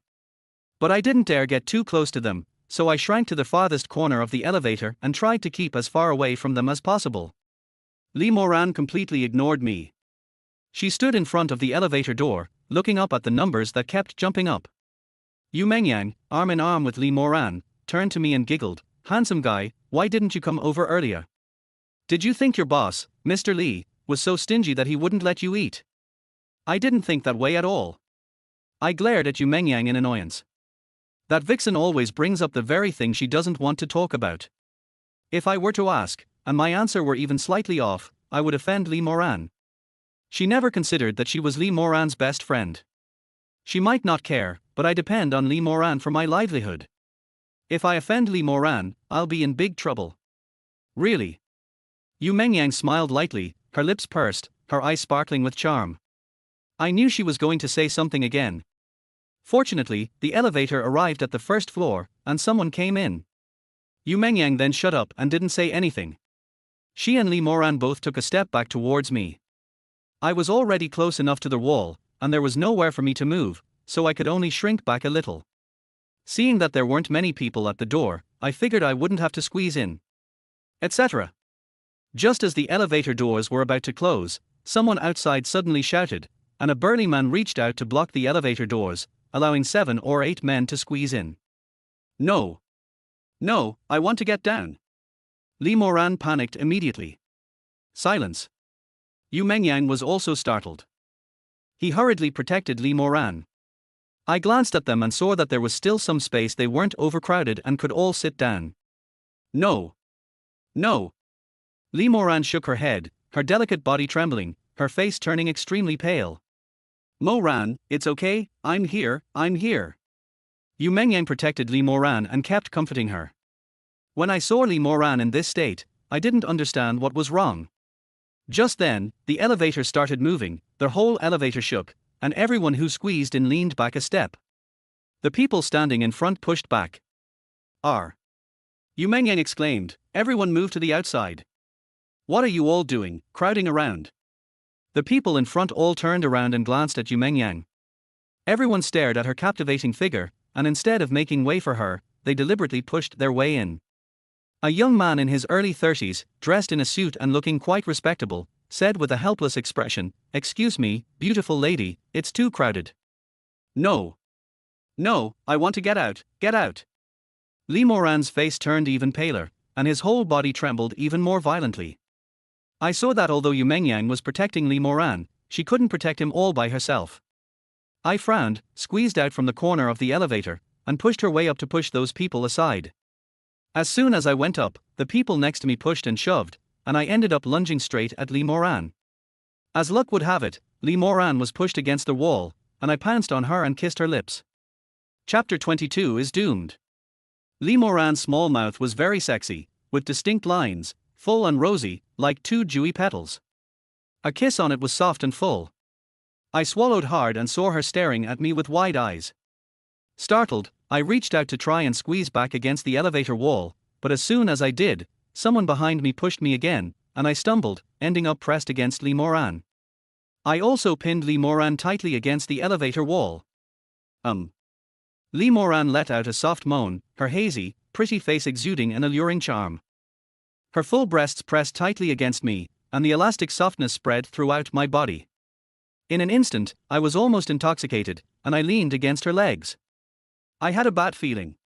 Sure enough, the next second, my body's instinctive reaction made this virgin unable to resist, and I pressed myself against Lee Moran's legs. Perhaps she doesn't know what it is? I thought to myself with relief, then tilted my head back and left Lee Moran's red lips. In my disappointment, I noticed that Lee Moran's pale face had immediately turned blush, with a hint of shyness. I'll settle the score with you later. She bit her lip lightly and snorted at me. I gave a bitter smile and turned around to see Yu Mengyang staring at me and Lee Moran in astonishment. Lee Moran turned her head to look at Yu Mengyang, her pretty face turning even redder. Moran, you're... Yu Mengyang was about to say something. Lee Moran leaned closer to her. Mengyang, don't talk nonsense. She clearly seemed to be hiding something from me. I frowned, looking at the two of them with confusion. The Red Rose Western Restaurant is located on the top floor of this building. As the elevator ascended, the people inside slowly disembarked, gradually freeing up space inside the elevator. I saw the elevator window open and quickly walked to the other side. I stood there, too scared to move, staring at the numbers on the elevator screen with my head tilted back, and even shaking my leg to hide my nervousness. I didn't even notice when I got to the top floor. I didn't pay attention. After Lee Moran left, Yu Mengyang turned around and called out to me, "Hey! What are you spacing out for?"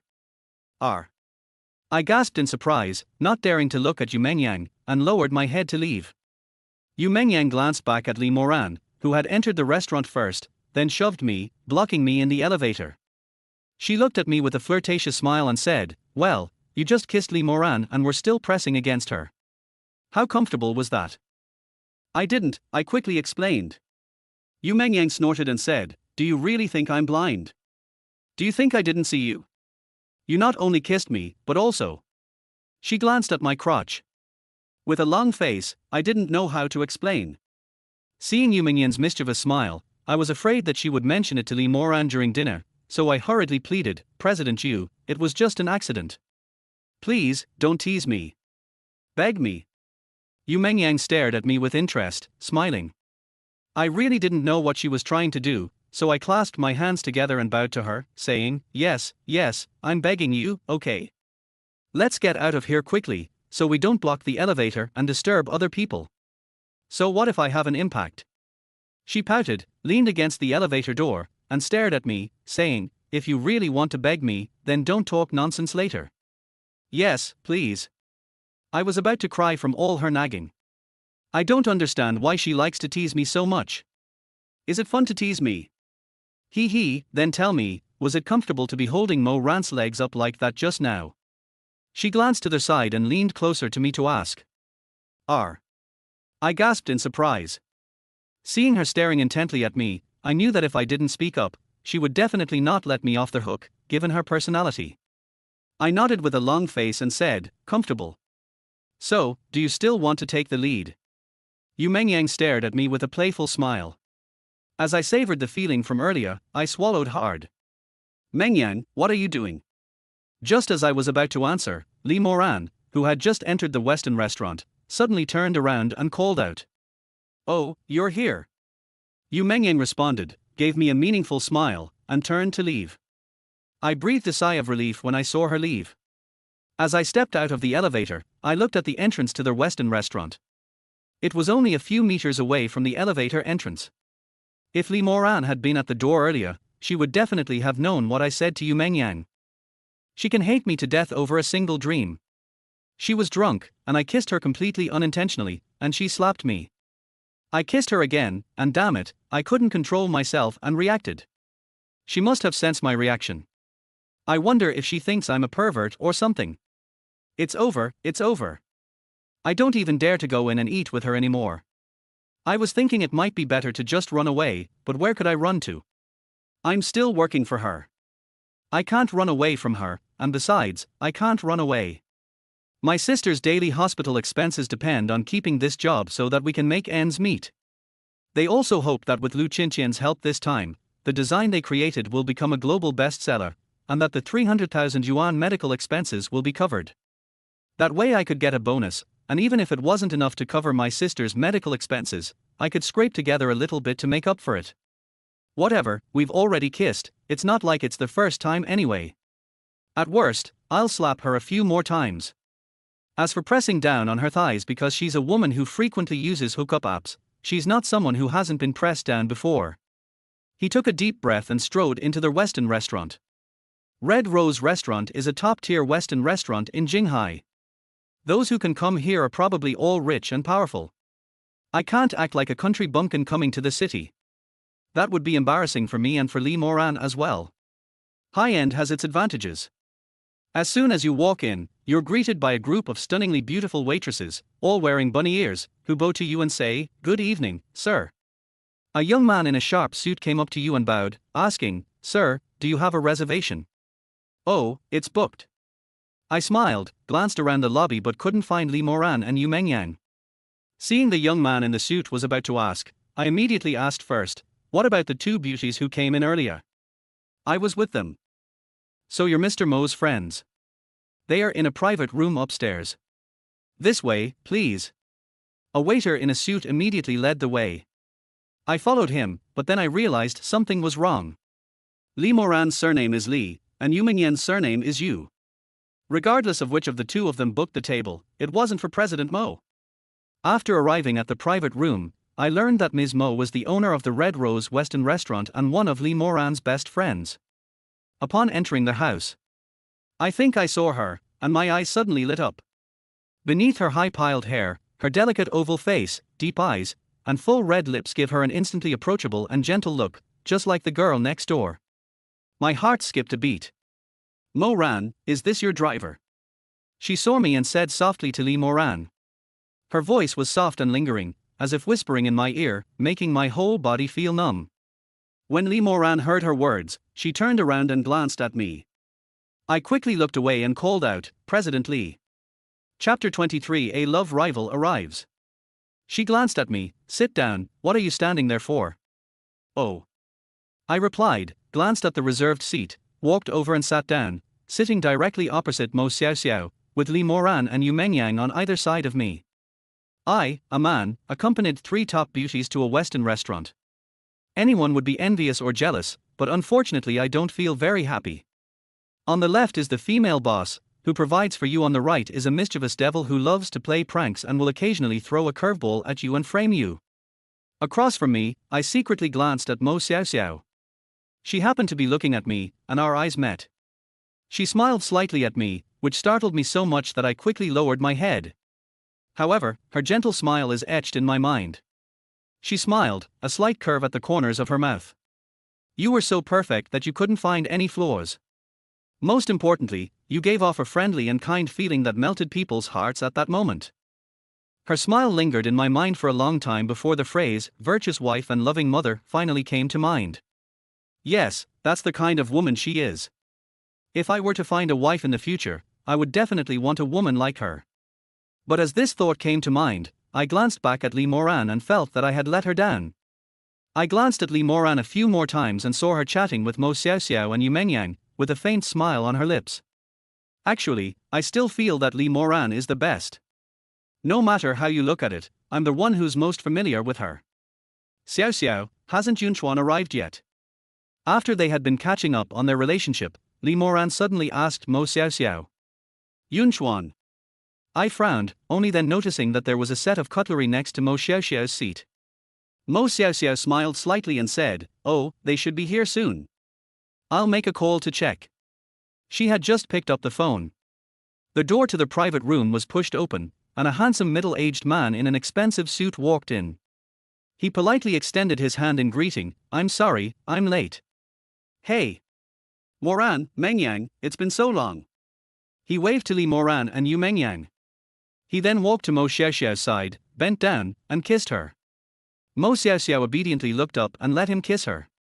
So beautiful, so sexy, those lips that looked so beautiful when they smiled were kissed. I glanced up at him, and he happened to stand up and look at me, frowning slightly. "Oh, who is this?" "Oh, Moran's driver." Before Lee Moran could answer, Yu Mengyang explained for him. I got angry as soon as I heard "driver." I glared at the middle-aged man and stood up to explain, but Lee Moran turned her head and glanced at me. Seeing that she didn't want to explain to me, I smiled awkwardly and sat down. The driver. The middle-aged man scoffed, then stopped paying attention to me and moved a chair to sit next to Mo Xiao Xiao. When he arrived, Western dishes such as steak were served one after another, as if he were the guest of honor. The four of them ate, talked, and laughed, making me feel like a complete outsider.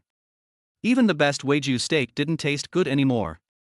After eating only a few bites, I stood up and said, "Mr. Lee, I'm full. I'll wait for you in the car."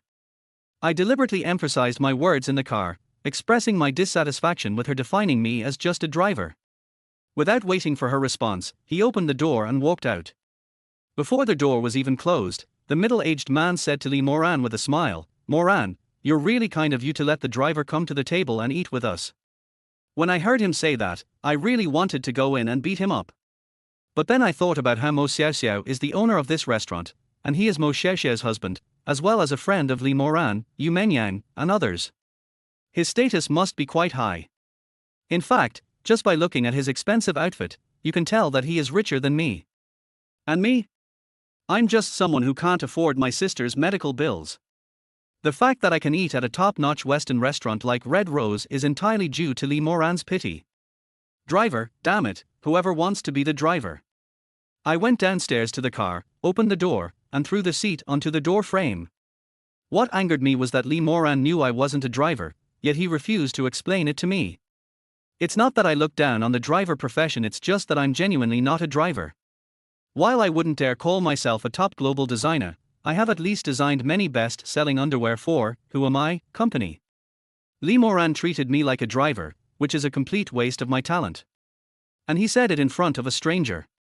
The more I thought about it, the angrier I got. I cursed again and punched the steering wheel. "Young man, why are you so angry?" Just as I slammed down, Yu Mengyang appeared beside me like a ghost, startling me. Seeing her standing there with a mischievous smile, I said impatiently, "Hey, Ms. Yu, you two besties haven't seen each other in so long, why don't you have a proper chat instead of running down here?" "Because I was worried about you." Yu Mengyang giggled at me. I was truly exasperated with her, and begged for mercy. "Miss, please let me go. I'm just a hired hand working for your best friend. Why do you keep teasing me like this?" "Am I teasing you?" Yu Mengyang narrowed her eyes, opened the car door, leaned towards me, and smiled with slightly narrowed eyes. "Handsome boy, can't you think about it differently? Do you think it's possible that I fell in love with you at first sight and want to pursue you?" I was startled and glanced at her. She was still leaning her hands on the roof of the car and resting her head on her arm. As I sat and looked at her, my gaze fell directly on her large breasts. Her posture made her already impressive breasts even more prominent and alluring. Don't tell me I don't believe a woman like Yu Mengyang could fall in love with me at first sight. I think that's just a fabricated plot in a TV drama. When a man sees a woman and says he's in love at first sight, it's nothing more than seeing a beautiful woman, being attracted, and wanting to sleep with her. I believe in love at first sight, but I really don't believe in women. I glanced at her alluring posture and regretted not closing the car door in time. Now she was blocking the way, and I couldn't get out of the car. Besides, the fragrance emanating from her body was incredibly tempting. Who could resist such a bewitching woman? I took a deep breath and begged her again, "Grandma, please spare me. I'd rather believe a sow can fly than believe you'd fall in love with me at first sight. Why are you so insecure? Is it because you think I'm Mo Rant's best friend and you don't dare to develop feelings for me?" Yu Mengyang said, twisting her body slightly. If I really couldn't take it anymore, I'd put on a long face and say, I wouldn't dare, could you please leave first?" "What's wrong? Are you up again?" Yu Mengyang chuckled, glancing at my crotch. "Hey, Grandma, can't you be a little more reserved? You're a woman." I was really about to collapse. I never expected her to be so open and bold. Chapter 24, Caught in a Compromising Situation. "I know I'm a woman." Yu Mengyang giggled and ran her hand along her perfect curves. "Why don't I look like a woman?" I realized that I really couldn't connect with her anymore, and I finally understood what it meant to have nothing to say to someone you don't click with. Sigh. I sighed and said, "Mr. Yu, shall we stop playing? Just tell me what's on your mind. I really can't take it anymore." "You can't connect with her on a conversation, but the most fatal flaw is the invisible allure that emanates from her every movement. Who could resist that? Then you say I'm prettier than Moran, Yu Mengyang pouted. I'm speechless. I never expected her to hold a grudge like this. If I had known, I would have just told her she was beautiful when she asked me these questions. Even if it offended Lee Moran, I believe Lee Moran wouldn't hold a grudge. But thinking about it, it's also quite dangerous. Lee Moran can blame me for a dream, so she's definitely not a magnanimous woman. I felt my whole body getting hot, so I took a breath and said directly, President Yu, you are the most beautiful, you are the most beautiful in the world, you have a great figure and big breasts. Boobs? Yu Mengyang was taken aback, glared at me and said, HMPH, you're lying through your teeth. Mine aren't as big as Mo Ran's. It's not small either. I was just trying to brush her off, but I didn't realize I'd blurted that out too quickly. Her breasts are definitely not as big as Lee Moran's. I think you're just kidding me. Yu Mengyang glared at me. No, really no. I quickly explained, actually, as you know, Lee Moran is my boss. In front of her, I still have to flatter her. In fact, I've always thought you were very beautiful, but I just didn't dare to say it. Really. I looked at her with the most sincere eyes. Yu Mengyang looked me over, smiled, and said, okay, I'll reluctantly believe you this once. Anyway, I've already recorded it, hee hee. What? Recording? I was stunned. I glanced over and saw that Yu Mengyang was holding a phone with a recording function on. I almost cried and yelled, Sister Yu, can we not do this? As he spoke, he reached out to snatch the phone from her hand when she wasn't looking. Yu Mengyang had seen through my intentions long ago. She withdrew her hand, took a step back, and swayed her slender waist at me triumphantly, saying, hey, you still want to steal it? Give it to me. I was so eager to grab it. She then hid behind her. If we're just talking about how she's prettier than Lee Moran, that's fine, but the main issue is what I just mentioned about her chest. Lee Moran hates me because of Meng, which is somewhat related to this. If she hears anything about breasts, she'll hate me even more. So I have to make Yu Mengyang delete it. Keeping it in her hands is like a ticking time bomb. Who knows, one day when the three of us are having dinner together or doing something, she might play the recording. If it were just the three of us, it would be a bit better. If it were a group of people, or if they released me in the company, I really wouldn't know where to bury me if I died. The more I saw her smug expression, the more afraid I became. As a grown man pursuing her, it would be quite easy for me to snatch her phone. However, there's a difference between men and women, and I'm afraid of touching other parts of her body. If she tries to cause trouble again and I touch her, I might end up telling Lee Moran on her. Even when I was feeling awkward, I couldn't manage to grab one. Hee hee, you couldn't get it, could you? She looked at me, who was furious, and swayed her slender waist triumphantly.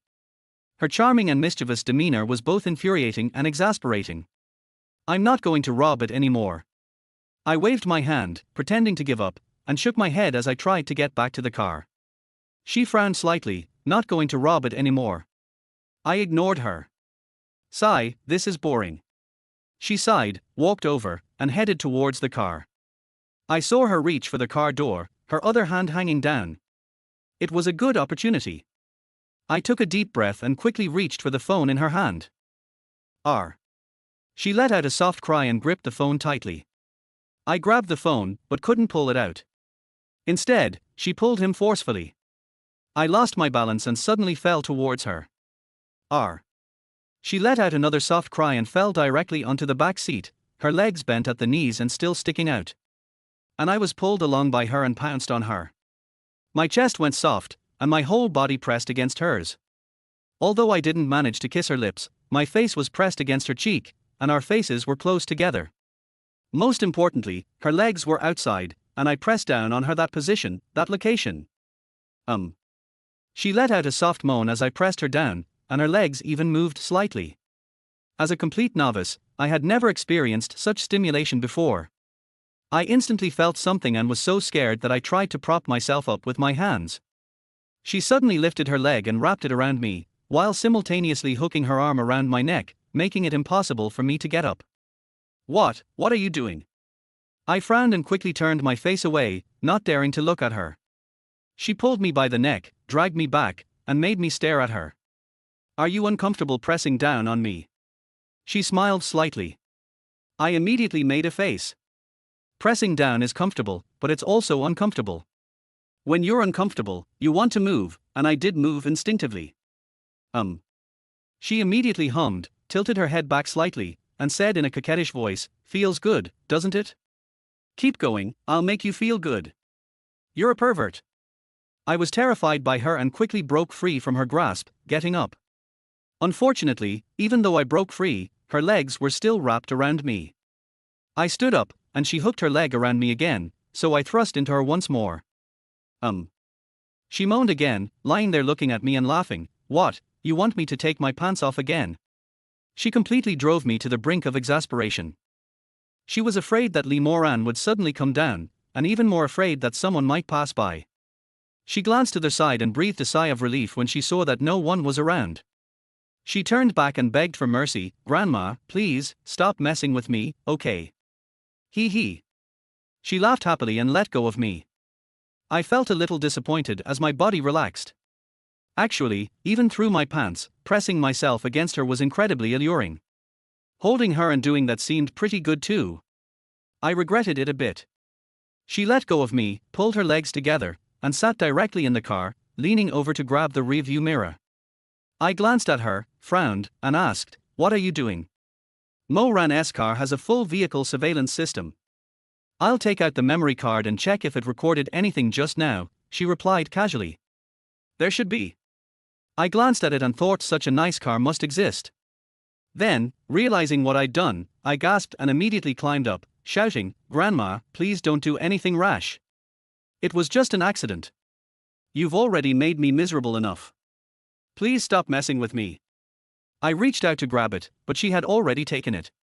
She turned around, sat down by the car door, looked at me, and laughed. "I didn't cause you any trouble.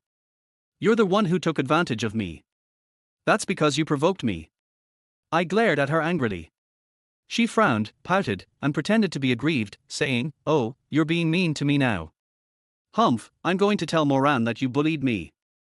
As soon as I saw her opening the car door, I was so scared that I quickly grabbed her. "Grandma, I was wrong, please stop making trouble, okay? Tell me, I'll do anything you want." She seemed to have been waiting for me to say that, turning to look at me and asking, "Really?" Chapter 25, The Sister's Donor Was Found. Looking into her big, blinking eyes, I said, both amused and exasperated, "Really, just tell me what you want me to do." Hee hee. She chuckled, suddenly becoming interested, and sat up straight, saying to me, "Come sit down and close the door." What? I frowned. Although reluctant, she had a recording and a video, so I had no choice but to go along with her, get into the car, and close the door behind me. As soon as she sat down, I saw her wiggle her hips and turn to look at me. I couldn't help but frown, wondering if she had some kind of special fetish, or if she really liked me. The saying goes, birds of a feather flock together. If Lee Moran uses hookup apps, her best friend probably isn't any better. I dare not think about those things, entirely because of the vast difference in our social status. If she really is a promiscuous woman, she might actually have taken a liking to me. Besides, I've rarely heard of wealthy people having special fetishes. Who knows, Yu Mengyang might have such a fetish, like to seduce people, or like to do those kinds of activities in the car. I looked Yu Mengyang up and down, admiring her alluring and sexy figure. I swallowed hard, my mouth watering. "Lin Yi, what are you thinking about?" Yu Mengyang frowned and reached out to pat me. I was startled and glanced around before saying, "Oh, it's nothing. I was just wondering if it would be a little inconvenient to be in the car. What if someone came over, or if Lee Moran got out and found out? What's wrong with that?" Yu Mengyang asked me, guessing what I was thinking. She reached out and pinched my arm, scolding, "What are you thinking, you little brat? You think I want to have sex in a car with you? Isn't that right?" I touched the spot where she had pinched me. It really hurt. "What are you thinking about?" she snorted, haughtily turning her back to me. I scratched my head awkwardly. "So what do you have to talk to me about?" She ignored me, sat with her back to me for a while, then suddenly turned around and said to me, "Lin Yi, do you really want to sleep with me?" I was stunned for a moment. Seeing her staring at me, I first shook my head, but looking at her graceful figure, I couldn't help but nod vigorously. Most women would get angry if they heard a man say something like that. She chuckled and said, I can give it to you, but can you do me a favor first? Okay. I was completely captivated by her and answered without hesitation. Then can you help me woo Lee Moran? She smiled charmingly and even reached out to grab my hand. I nodded, okay. Okay, it's settled then. Yu Mengyang clapped her hands and pointed at me, saying, Lin Yi, you agreed, you can't go back on your word. Seeing her serious expression, I frowned, then suddenly realized what she meant and exclaimed in astonishment, What do you mean you agreed? I didn't agree. You want me to date Lee Moran? Are you trying to kill me? No way. Seeing my nervous look, Yu Mengyang chuckled and said, You're so handsome, and Moran is a woman. If you pursue her, you might just win her heart. Besides, don't you like Lee Moran? Don't you want to sleep with her? Yu Mengyang reached out and touched my leg. I shuddered, the image of Lee Moran flashed into my mind, and I couldn't help but swallow hard. I dare say that with Lee Moran's figure and looks, anyone who isn't a eunuch would have designs on her. Adding to that, Yu Mengyang's words were so rude, she just used the word, fuck. How could I not feel a little emotional? Looking at my expression, Yu Mengyang knew I was smitten. She ran her small, delicate hand over my leg again and said, Besides, I'm the one who asked you to pursue Lee Moran, so of course I'll help you. I'll help you until you get Lee Moran. You'll help me. I gasped, taken aback by her flirting, and stammered, Moran isn't, she's your best friend, why do you want me to pursue her? This. She took a deep breath, building up your anticipation, then suddenly turned back and smiled, It's a secret, I won't tell you. I was completely intrigued she wouldn't say anything, and that kind of tension. Fine, don't expect me to help you. I said angrily, opening the car door to get out. As soon as she saw me get out of the car, she said coquettishly, Aren't you afraid I'll tell Moran about the recording and video from earlier? Go ahead and say whatever you want, I scoffed, unconcerned. It's not that I don't really care, but compared to her asking me to pursue Lee Moran, after weighing the pros and cons, I felt that if she showed Lee Moran the video and recording, I would at most get a scolding from him. I earn my living through my own skills and craftsmanship, I don't need to rely on anyone. At worst, Lee Moran will just be a little colder to me in the future. But to pursue Lee Moran would be to desecrate her. She might really fire me. Lee Moran's beauty and figure are something everyone desires, but not everyone can have. Hey! Aren't you afraid? Yu Mengyang chased after me, getting out of the car. I don't care about her. I can't afford to offend her, but I can at least avoid her. Lee Moran is my boss's wife, and I can't do anything about it. She's just a close friend. Let whoever wants to serve her. I angrily wanted to go outside and wait for them. I hadn't walked more than a few steps when my phone suddenly rang. It was Aunt Chen from the hospital who called to tell me that Lin Min's donor had been found and that she needed to pay 300,000 yuan in medical fees immediately. They waited for a donor for almost 2 years, but there was still no result. I was surprised that it happened so suddenly. I said excitedly, Okay, Aunt Chen, I'll be right there. After hanging up the phone, I frowned again at the thought of the medical bills. I hesitated for a moment, then decided to go to the hospital first. I grabbed the keys and saw Yu Mengyang still staring at me. I turned around and said, Ms. Yu, I have something urgent to attend to at the hospital. Here are the keys. Could you please give them to Mr. Lee for me later? No. Yu Mengyang pouted, her willful expression clearly still angry with me. I was really in a hurry, so I threw the keys into the car and said to her, Ms. Yu, I'm leaving now because I have an urgent matter to attend to. After saying that, I took off running towards the outside of the parking lot. With a donor, it means my sister's illness can be cured, and she won't have to suffer from the pain anymore. How could I not be excited? As I sat in the taxi, I frowned and thought of every possible way to raise money and borrow it. Unfortunately, I had already borrowed a lot of money over the past 2 years to pay for Lin Min's hospitalization, and I still hadn't paid it all back. I really don't know who to borrow from. The only thing I could think of was the hospital. Because there was a donor, my sister's condition worsened, and the doctor suggested that surgery be arranged as soon as possible. Before I even got to the ward, I saw several doctors talking to Aunt Chen. I walked over and overheard a few words. They were urging Aunt Chen to pay the surgery fee. Aunt Chen clearly couldn't afford it and was pleading with them. As soon as she saw me, Her eyes lit up and she exclaimed, "Xiao Yi, you're here. The doctor said I need to have surgery immediately, and the total cost will be 350,000 yuan. What?" I exclaimed, surprised to see that another 50,000 had been added. Chapter 26. Who helped pay the surgery fees? I took a deep breath and turned to comfort Aunt Chen. "Aunt Chen, it's okay, I'll figure out how to get the money. You go inside first." Seeing her tearful face, I knew that Aunt Chen must have said a lot of nice things to the doctors. I helped her into the ward, then turned back to the attending physician, scratched my head awkwardly, and said, "Director Miao, could you please see if you can perform the surgery on my sister first? I'll give you the surgery fee and the time, give me 3 days, is that alright?" "No." Before I could explain further, the attending physician refused me outright. An intern standing next to her scoffed, "Sigh. She can't even afford the surgery fees, what's the point of treating patients? She might as well go home and wait to die." "What did you say?" I was already annoyed, and when I heard his words, I immediately became anxious. I glared at him and shouted, "What do you mean by going back to wait to die? Aren't I trying to raise money for medical expenses right now? Then you make the preparations." The intern sneered and turned to the attending physician, saying, "Chief, it's obvious that he can't afford the medical bills. There's also a patient waiting for a kidney transplant, so what do you think?" I panicked when I heard him say that and quickly grabbed the attending physician. "Director Miao, just 1 day, can you give me just 1 day? Lin Minute has been hospitalized here for almost 2 years.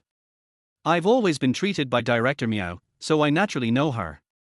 She frowned slightly, glanced at me, and said, "Lin Yi, I already told you to prepare the surgery fee first. After all, you know how scarce kidneys are. If you can't afford the surgery fee, I can only arrange for the next patient to be treated." "No, just 1 day, Director Miao, please give me just 1 day, okay?" I almost knelt down before her, grabbing her hand and pleading, "Just give me 1 day, I'll definitely raise the money for the surgery." Having known Director Miao for so long, I've always seen her wearing a mask and hat, so I never knew what she looked like. In addition, she was wearing a loose white lab coat, so her figure was not visible. However, judging from the bulge in her chest, it's certain that her breasts are not small. As she hesitated, the intern next to her interjected, "Director Miao, this isn't quite in accordance with the rules. If a kidney donor is available but the patient can't afford the surgery fee, they should be placed on the next waiting list. Is it you who makes the decision or me?" Director Miao glared at him, took a deep breath, and turned to me, saying, "Lin Yi, I can't give you a whole day. Let's do it tonight. If you still can't raise the surgery fee by 8 a.m. tomorrow, we can only follow the hospital's rules and arrange the kidney for the next patient."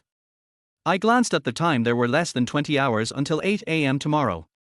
I gritted my teeth and said, "Okay, 8 a.m. tomorrow." Before leaving, I took a good look at the intern. I feel like he's acting strangely. After all, I don't know him very well, so why is he targeting me? I still felt pretty good even though he was scolded by Director Miao. The bigger headache now is the surgery fee. It went from 300,000 to 350,000. I took a deep breath and walked into the ward. As soon as Aunt Chen, who was lying by the bedside, saw me, she stood up. I saw that Lin Minute was already asleep, so I shushed her. Then I came out. Aunt Chen knew what I meant. She looked at Lin Minute and followed me out of the ward. "Aunt Chen, I'll figure out how to pay for the surgery, so don't worry about it, okay?" I looked at Aunt Chen's haggard face, and for some reason, I felt a strange pang of sorrow in my heart. A person with no family or friends, earning only 2,000 or 3,000 yuan a month from you, has been taking meticulous care of Lin Minute. "Xiao Yi, don't overwork yourself." Aunt Chen reached out and touched my forehead with concern. I suddenly felt my face flush red and took a step back. After all, Aunt Chen didn't look very old, only in her early 30s. However, she had become quite haggard from taking care of Lin Minute these past few days, which made her pretty face lose its luster, but it didn't affect her enviable figure. Even though she always dresses very simply, her movements still managed to catch the eye.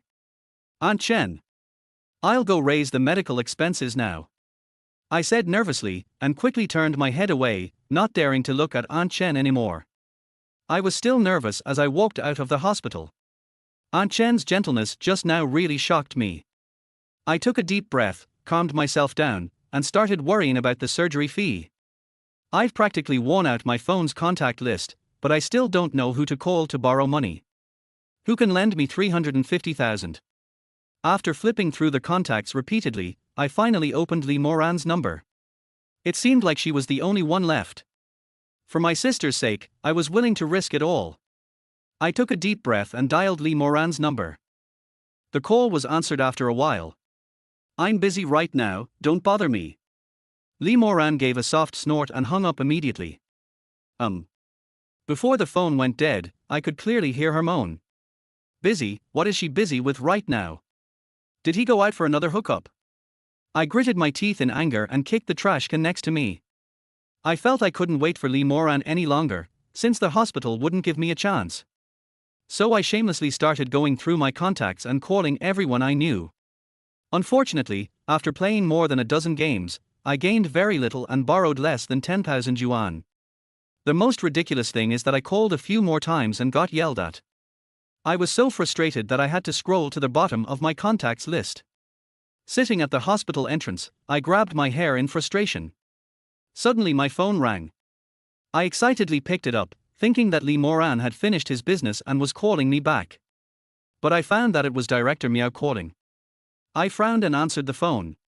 "Mr. Lin, I just checked the schedule and decided to schedule your sister's surgery for 10 a.m. tomorrow. Do you have any questions?" Director Miao said to me politely. I paused for a moment and asked, "No, Director Miao, about the surgery fee. Didn't you pay the surgery fee?" Director Miao was even more puzzled than I was.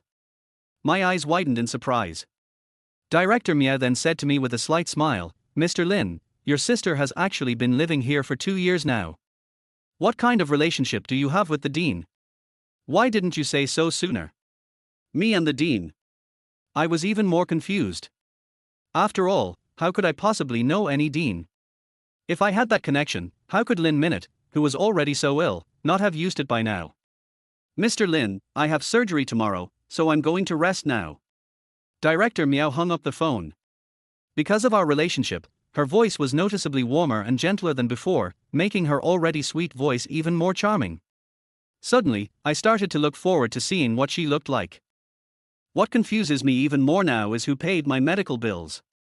Chapter 27. There has to be a reason, right? Cluck cluck, cluck cluck. Just as I was feeling confused, a laugh came from inside, and I couldn't help but frown upon hearing it. Yu Mengyang turned around and saw that it was indeed her. She changed her clothes again, not the one she wore to dinner. This time she wore a black bodycon skirt paired with a purple belted cardigan, which perfectly outlined her graceful figure. A small flower adorned the point where the belt crossed at her chest. It accentuated her full breasts, and under the light, paired with her charming smile, she was absolutely irresistible. Even though I wasn't interested in her, I couldn't help but take a deep breath and ask, "What are you doing here?" "I came to see you." She smiled slightly, walked over, put her hand on my shoulder, and leaned against me. I frowned and glanced around. "Looking for Moran?" She didn't come. She saw through my meaning and laughed. Who was looking for her? I felt inexplicably choked up when I had urgently asked Lee Moran for money, but she was on a date. However, since someone had suddenly paid my surgery fees, I still secretly hoped that it was Lee Moran. Really? She didn't come. Are you disappointed? Yu Mengyang stared at me and giggled, even leaning closer to me. I couldn't resist her temptation, so I quickly stepped aside and said, "I'm busy, I don't have time to play with you." "No time." Yu Mengyang chuckled, and seeing that I was about to leave, she twisted her body and said, "Lin Yi, if you dare to take a step now, believe me or not, I can get the hospital to cancel your sister's surgery." What? I was taken aback, turned my head and saw her looking at me smugly. I frowned and asked, "You paid for my sister's medical bills. Who else but me would treat you this well?" Yu Mengyang walked towards me, twirling Lee Moran's car keys in her hand. "Come on, come with me somewhere." I glanced in the direction of my sister's hospital room. Yu Mengyang understood what I meant and smiled. "Don't worry, I've told the dean that he'll make sure your sister's surgery goes well. You don't need to worry, just come with me." As she spoke, she took the lead and walked out of the hospital. I watched her swaying, alluring figure, took a deep breath, and followed her. We arrived at the parking lot. She tossed me the car keys. "Drive." I obediently took the keys. Although she didn't say much, I knew from her words that if I didn't listen to her, she might really stop my sister's surgery. The fact that she was able to pay 350,000 yuan for me without making a sound, and even get the dean to put in a good word for Director Miao, shows that Yu Mingyan's identity is not simple. Thinking about it, it makes sense. How could someone who can become Li Moran's best friend be an ordinary person? As I got into the car and fastened my seatbelt, I asked, "Where are we going?" "Go ahead and wander around." She smiled slightly. I really couldn't figure out what she was going to do, so I could only follow her instructions and drive the car out of the hospital parking lot. As the car drove onto the road, she suddenly turned around, rested her wrist on the center console, propped her chin on her hand, and blinked at me. "Lin Yi, I did you such a big favor, and I let you pursue Li Moran. Aren't you going to help me at all?" I didn't dare to argue with her this time. I glanced back at her and saw her leaning over there, resting her chin on her hand, looking cute and charming. I smiled bitterly and said, "President Yu, it's not that I don't want to help you. You know, I'm just a small employee in President Li's company. Even if I wanted to pursue her, I might not be able to catch up with her. Besides, if I offend her and get fired, what will I eat and where will I live?" "Hee, you're worried about that." Yu Mengyang smiled mischievously, turned around, sat down, took off her high heels, and put them directly on the car window. I glanced at her and saw her fair, slender thighs. My gaze shifted slightly, which startled me, and I quickly regained my balance. She smiled at me as if nothing had happened and said, "Drive carefully." I didn't dare to reply and focused on driving. She rested her feet on the car window and stretched, saying, "How about this? You agree to let me pursue Li Moran, and I'll give you 30,000 yuan every month, how about that?" 30,000. I looked at her in confusion, not understanding what she meant. As a designer, I actually earn less than 30,000 yuan a month on average from Li Moran's company every year. But at least I earn my living through my skills. Yu Mengyang suddenly gave me 30,000 yuan and didn't ask me to do anything. Even though I was tempted, I dared not agree, for I would not accept a reward without having done anything in return. Furthermore, I'm even more curious as to why she would go to such great lengths to get me to pursue Li Moran. What benefits would it bring to Li Moran if I pursued her? She's Li Moran's best friend, shouldn't she let Li Moran meet someone better? Comparatively speaking, I still feel that I am not good enough for Li Moran. Seeing my confusion, Yu Mengyang smiled and said, "That's right. As long as you agree to pursue Li Moran and listen to me from now on, I'll give you 30,000. Can you give me a reason?" I asked, glancing at her. Yu Mengyang shook her head, "There's no reason, I just think you're good. You've got too much money to burn." I don't know why, but hearing her ridiculous words made me inexplicably angry. "Yes, I have a lot of money." She glanced at me and chuckled. "Not only do I have a lot of money, but I also know you don't. Even if your sister's surgery is successful, won't there be other expenses later? Recovery period, recuperation period, nutritional supplements all cost money." I knew she was right, but I still didn't dare take the money, so I didn't answer her and just thought she was crazy. She wasn't in a hurry. She glanced at me and said, "Lin Yi, if you agree, I'll arrange the best therapist to accompany your sister during her later treatment and recovery period. What do you think?" She appealed to me, but I always felt that if I agreed to Yu Mingyan's request, it would be a betrayal of Li Moran. No matter what, she is still my boss. I glanced at the road ahead and saw a parking spot nearby, so I pulled over and parked. Turning back to Yu Mengyang, I said, "Ms. Yu, if you want me to pursue Li Moran, I can agree, but at least give me a reason, okay? And what if Li Moran doesn't like me?" "The reason?" Hee. Yu Mengyang smiled charmingly, "It's very simple. You kissed her lips in the elevator and bumped into her. That's a reason." "What kind of reason is that?" I frowned deeply, speechless. "Why isn't that reason enough?" she asked, looking at me with interest. I said impatiently, "What kind of excuse is that? It was just an accident in the elevator, okay? What if I told you that Li Moran actually has stress-related androgyny disorder?" Chapter 28: Stress-Induced Misogynism. Stress-induced androgynous disorder, what the heck is that? I frowned and looked at Yu Mengyang with a puzzled expression. Yu Mengyang gave me a charming smile again. "You can search it on Baidu. I'll be waiting for you. She's a fairy, absolutely a fairy. Her sweet, delicate voice is like a tickle on your heart, making you feel all tingly. I didn't dare look at her for long, so I quickly opened Baidu and started searching for the symptoms she described. When I searched it up, I was completely stunned. Post-traumatic androgynous disorder is a type of physiological trauma, usually stemming from psychological harm suffered in childhood. Misogyny, in particular, is Lee Moran's aversion to all men. Suddenly I understood why Lee Moran was so cold he was sick. Thinking about Lee Moran's actions in the elevator, I slowly began to understand why Lee Moran was so terrified when someone squeezed in, and why Yu Mengyang was so anxious to protect her. It's because she has a medical condition, post-traumatic androgynous disorder. But then I realized that wasn't right.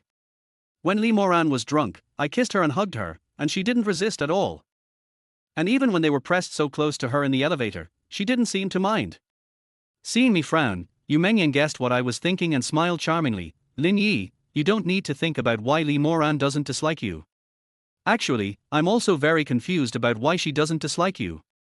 But she just doesn't dislike you, so that's why you want me to pursue her. I frowned.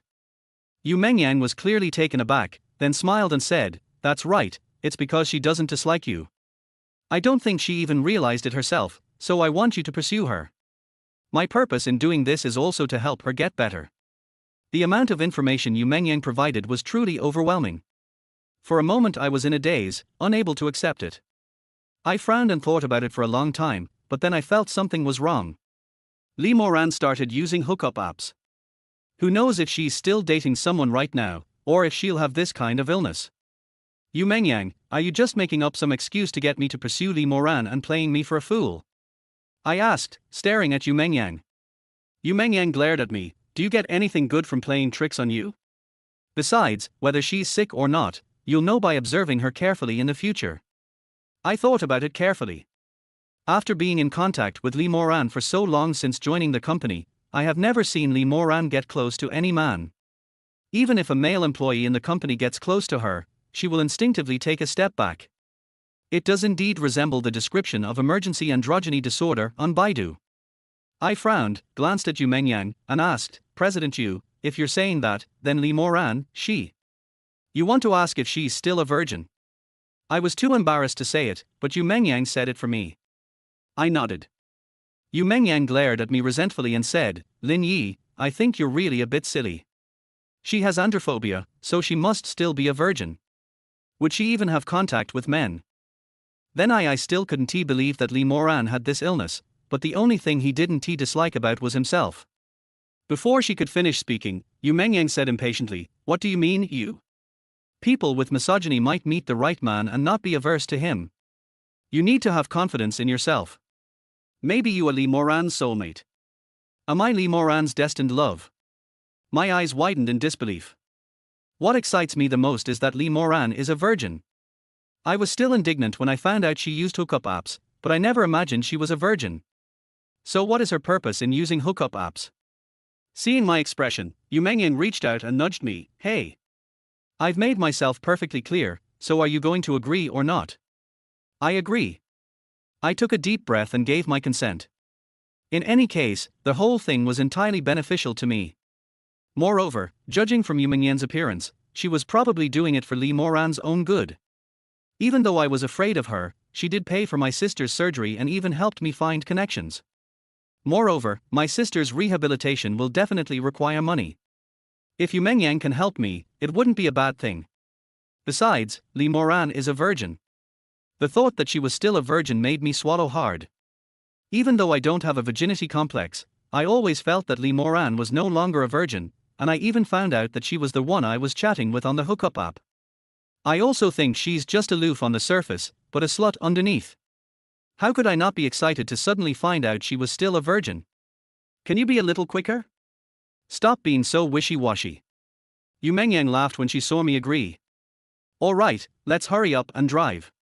If we don't leave now, we might not even make it by tomorrow morning. Tomorrow morning. I was taken aback, and asked with wide eyes, Mr. Yu, where are we going? My sister is having surgery tomorrow morning. I've already arranged the surgery for you. It doesn't matter whether you're here or not. Yu Mengyang rolled her eyes at me, looking impatient. This was completely different from how she used to tease me. I noticed her brows were slightly furrowed. She seemed to have something on her mind. Just as I was about to ask, she urged, "Okay, let's drive and talk while we drive." "Okay." I nodded, restarted the car, and drove forward. After a few steps, I asked, "Mr. Yu, if you're going to let me drive, you should at least tell me the destination." "Luoyuan County, Jinghai." "What are you going there for?" I asked, puzzled. "Don't worry about it, just drive," she said, taking out her phone to look at it, and then added, "You drive for a while, I'll lie down and rest for a bit, and if you get sleepy later, I'll take over driving." "Oh," I replied. I saw her recline the seat, curl up and fall asleep, her small eyes half closed, her charming face facing me. The streetlight shone through the windshield onto her face, flickering as the car moved. It exudes a charming and alluring aura. I was driving, so I couldn't look around too much. I glanced at it briefly and then focused on driving. As he drove, thinking about really pursuing Lee Moran, he couldn't help but feel nervous and let out a long sigh. Hearing my sigh, Yu Mengyang, who had her eyes closed, said, "Don't be nervous. It's just chasing a woman, why are you so afraid? Besides, if you can win over Lee Moran, you won't have to worry about your next life, so you should thank me." I frowned as I listened to her speak and said, "President Yu, you're telling me to pursue Lee Moran? Does that mean I have to win her over and make her fall in love with me?" "That depends on you. If you can get her into bed in one day, that's your skill, and you'll have won her over," Yu Mengyang said to me, still leaning against the wall. I frowned and asked, "What if you can't win her over?" Chapter 29, Just book a room. "We'll see if I can't win you over." She twisted her body and said, "Anyway, I'll help you. If you just agree but don't take any action, don't blame me for being impolite. You'll help me." I smiled awkwardly and shook my head. "I think it's better to forget it. Just let me pursue him myself. Just stop messing with me like that in the future." "What, you agreed to pursue Lee Moran, and now you're going to dump me right away?" She suddenly sat up and stared at me sweetly. I was startled. "What are you doing?" "It's nothing, I want to sleep." "You're the one who's been making noise." She glared at me. "Go to sleep, I won't disturb you," I replied, and then stopped talking and focused on driving. It took about half an hour to drive there. I didn't hear Yu Mengyang say anything. I glanced back at her and saw that she was indeed curled up asleep, her hand supporting her lower abdomen, which directly squeezed out her beautiful chest. I was getting a little sleepy after driving for so long. Looking at those white, tender ditch, I instantly perked up. Plus, the car was on the highway and there weren't many cars at night, so I kept glancing at it, and I really wanted to reach out and touch it. I may have thought about it, but I didn't dare. Who knows what kind of person this little vixen is? Sometimes it's like this, sometimes it's like that. Upon closer reflection, it seemed rather far-fetched. We had only known each other for less than 24 hours, yet she wanted me to do things and pursue Lee Moran. Lee Moran also has that kind of illness. As we got closer to Luoyuan County in Jinghai City, I became even more confused. Why did she suddenly ask me to come here in the middle of the night? Luoyuan County is a prefecture-level county under the jurisdiction of Jinghai City. It was 200 or 300 kilometers, and I had slept during the day, so I wasn't sleepy. Although Yu Mengyang said that if I was sleepy, she could drive, I still drove all the way to Luoyuan County. After exiting the highway, it was only 1 o'clock in the morning. I called out, "President Yu, we're here. Wake up." She didn't hear me, and we were almost at the highway exit. The road conditions were complicated, and I couldn't turn around to look at her. I reached out to push her. Before she knew it, his hand had reached right up to her chest. I touched that soft spot. I was startled and couldn't help but pinch it. It felt soft and elastic, which made me pinch it again without thinking. "Does it feel nice to touch?" Yu Mengyang asked. I glanced back and exclaimed in surprise, quickly withdrawing my hand, "I'm sorry, I just wanted to wake you up, I didn't mean to. I asked you, does it feel nice?" She suddenly sat up and looked at me. I glanced at her, and seeing her staring at me, I nodded honestly, "It feels good to touch." "Would you like me to touch it again?" she asked. I shuddered and asked tremblingly, Is it okay?" "Sure, why not?" Yu Mengyang said with a smile. "It's not like touching me will hurt me. I'll let you touch me. When I get back tomorrow, I'll tell Lee Moran about it and say that her driver touched me. I smiled through my mischievous grin and said, Mr. Yu, are you kidding me? Are you kidding me? She snorted at me, glanced at the road ahead, and said, it's still early, let's find a hotel and get some sleep first, then we can do our business tomorrow. Tomorrow? I frowned and said angrily, you don't have anything to do until tomorrow, so why did you make me rush over in the middle of the night? Can't I get up early? She pouted and huffed. I'm speechless, and I can't do anything about her. Considering that she paid for my surgery and saved my sister's life, I didn't say anything more and obediently drove to find a hotel. The highway exit wasn't far from the county town. After driving for 20 minutes, we found a nice hotel. When I went inside, I thought we would be asked to book 2 rooms. However, Yu Mengyang booked a room directly. After checking in, I asked in surprise, Ms. Yu, how are you going to sleep if you book a room like this? If I can sleep, can't you? She said with a smile, yawning as she stepped into the elevator. When we got to the room, I saw that she had only booked 1 room with 1 bed, a big round bed, which looked like a couple's room. I smiled bitterly and said, Ms. Yu, you only booked 1 room with 1 bed. Are you sure you want to sleep in the same bed with me tonight? Why haven't you slept with a woman before? She glared at me, but compared to my fuss, she was quite calm.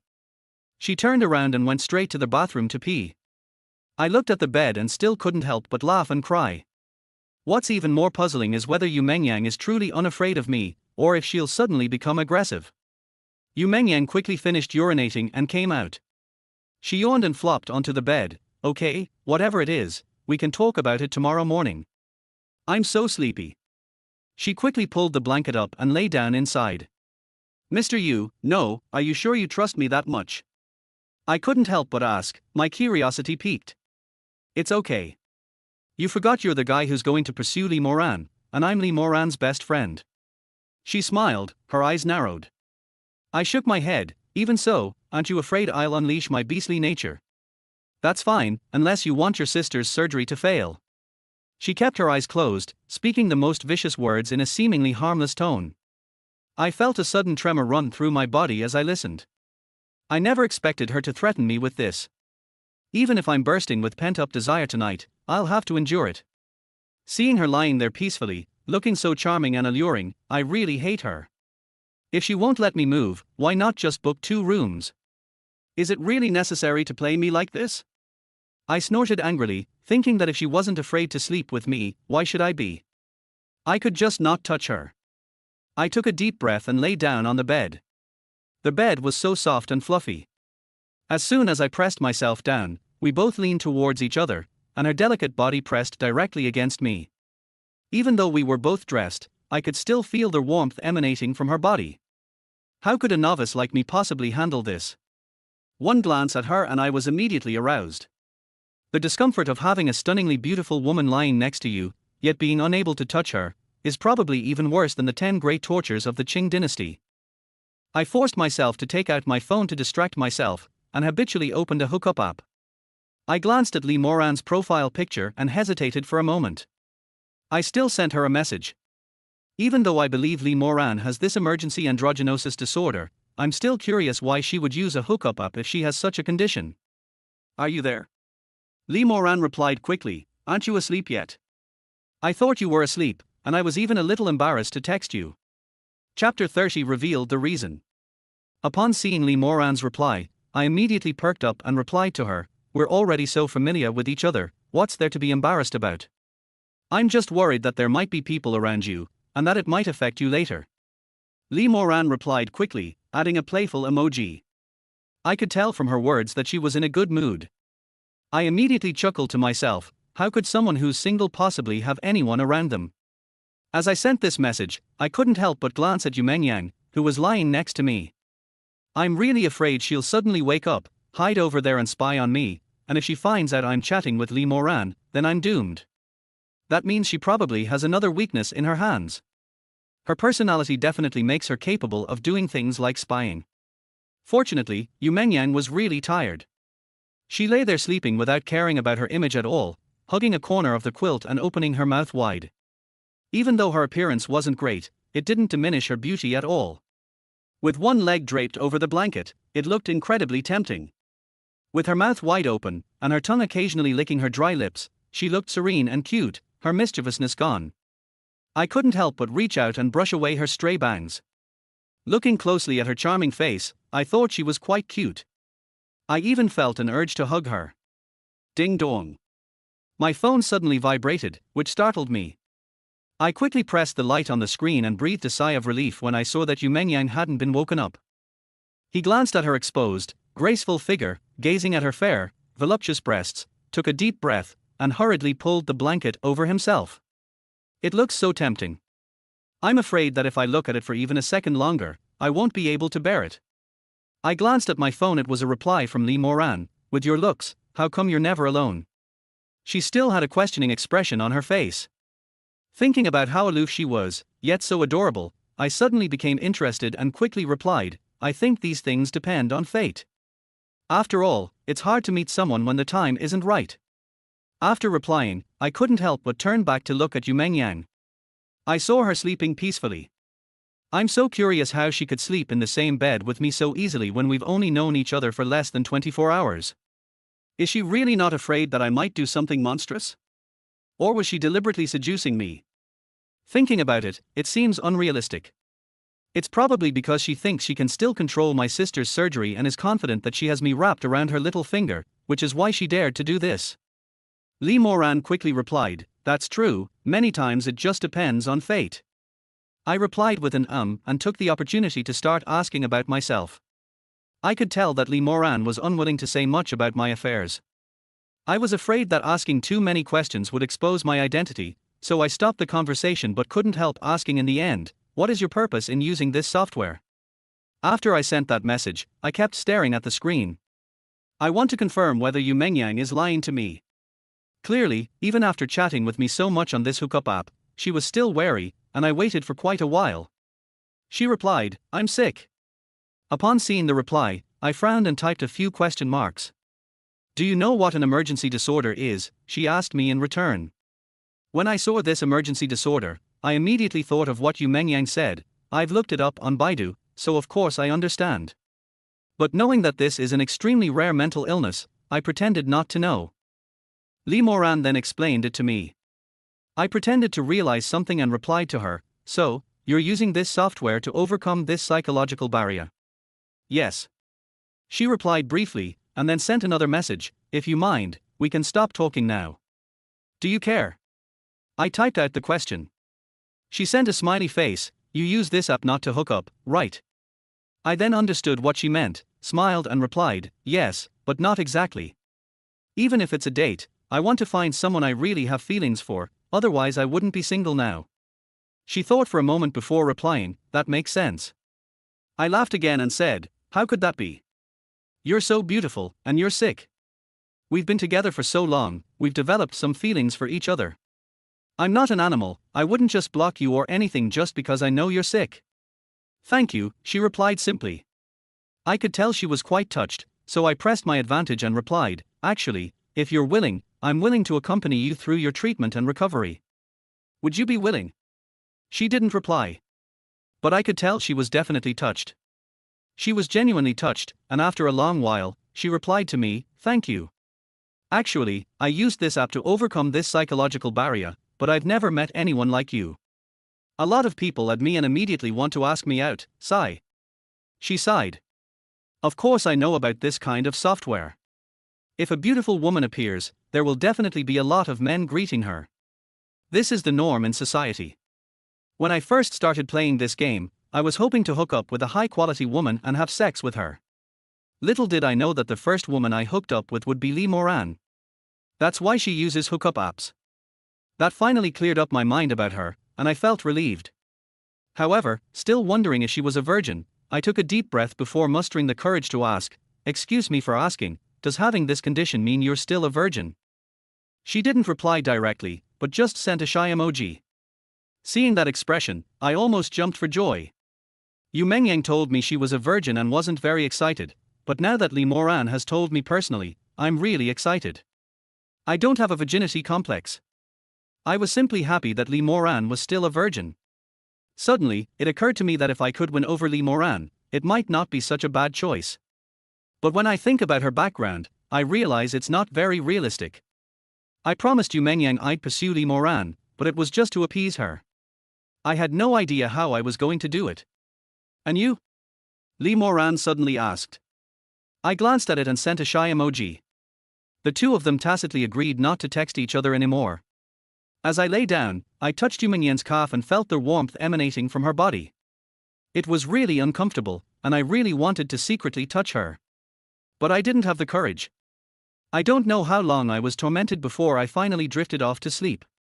The next morning, I was still half asleep when I felt something moving beneath me.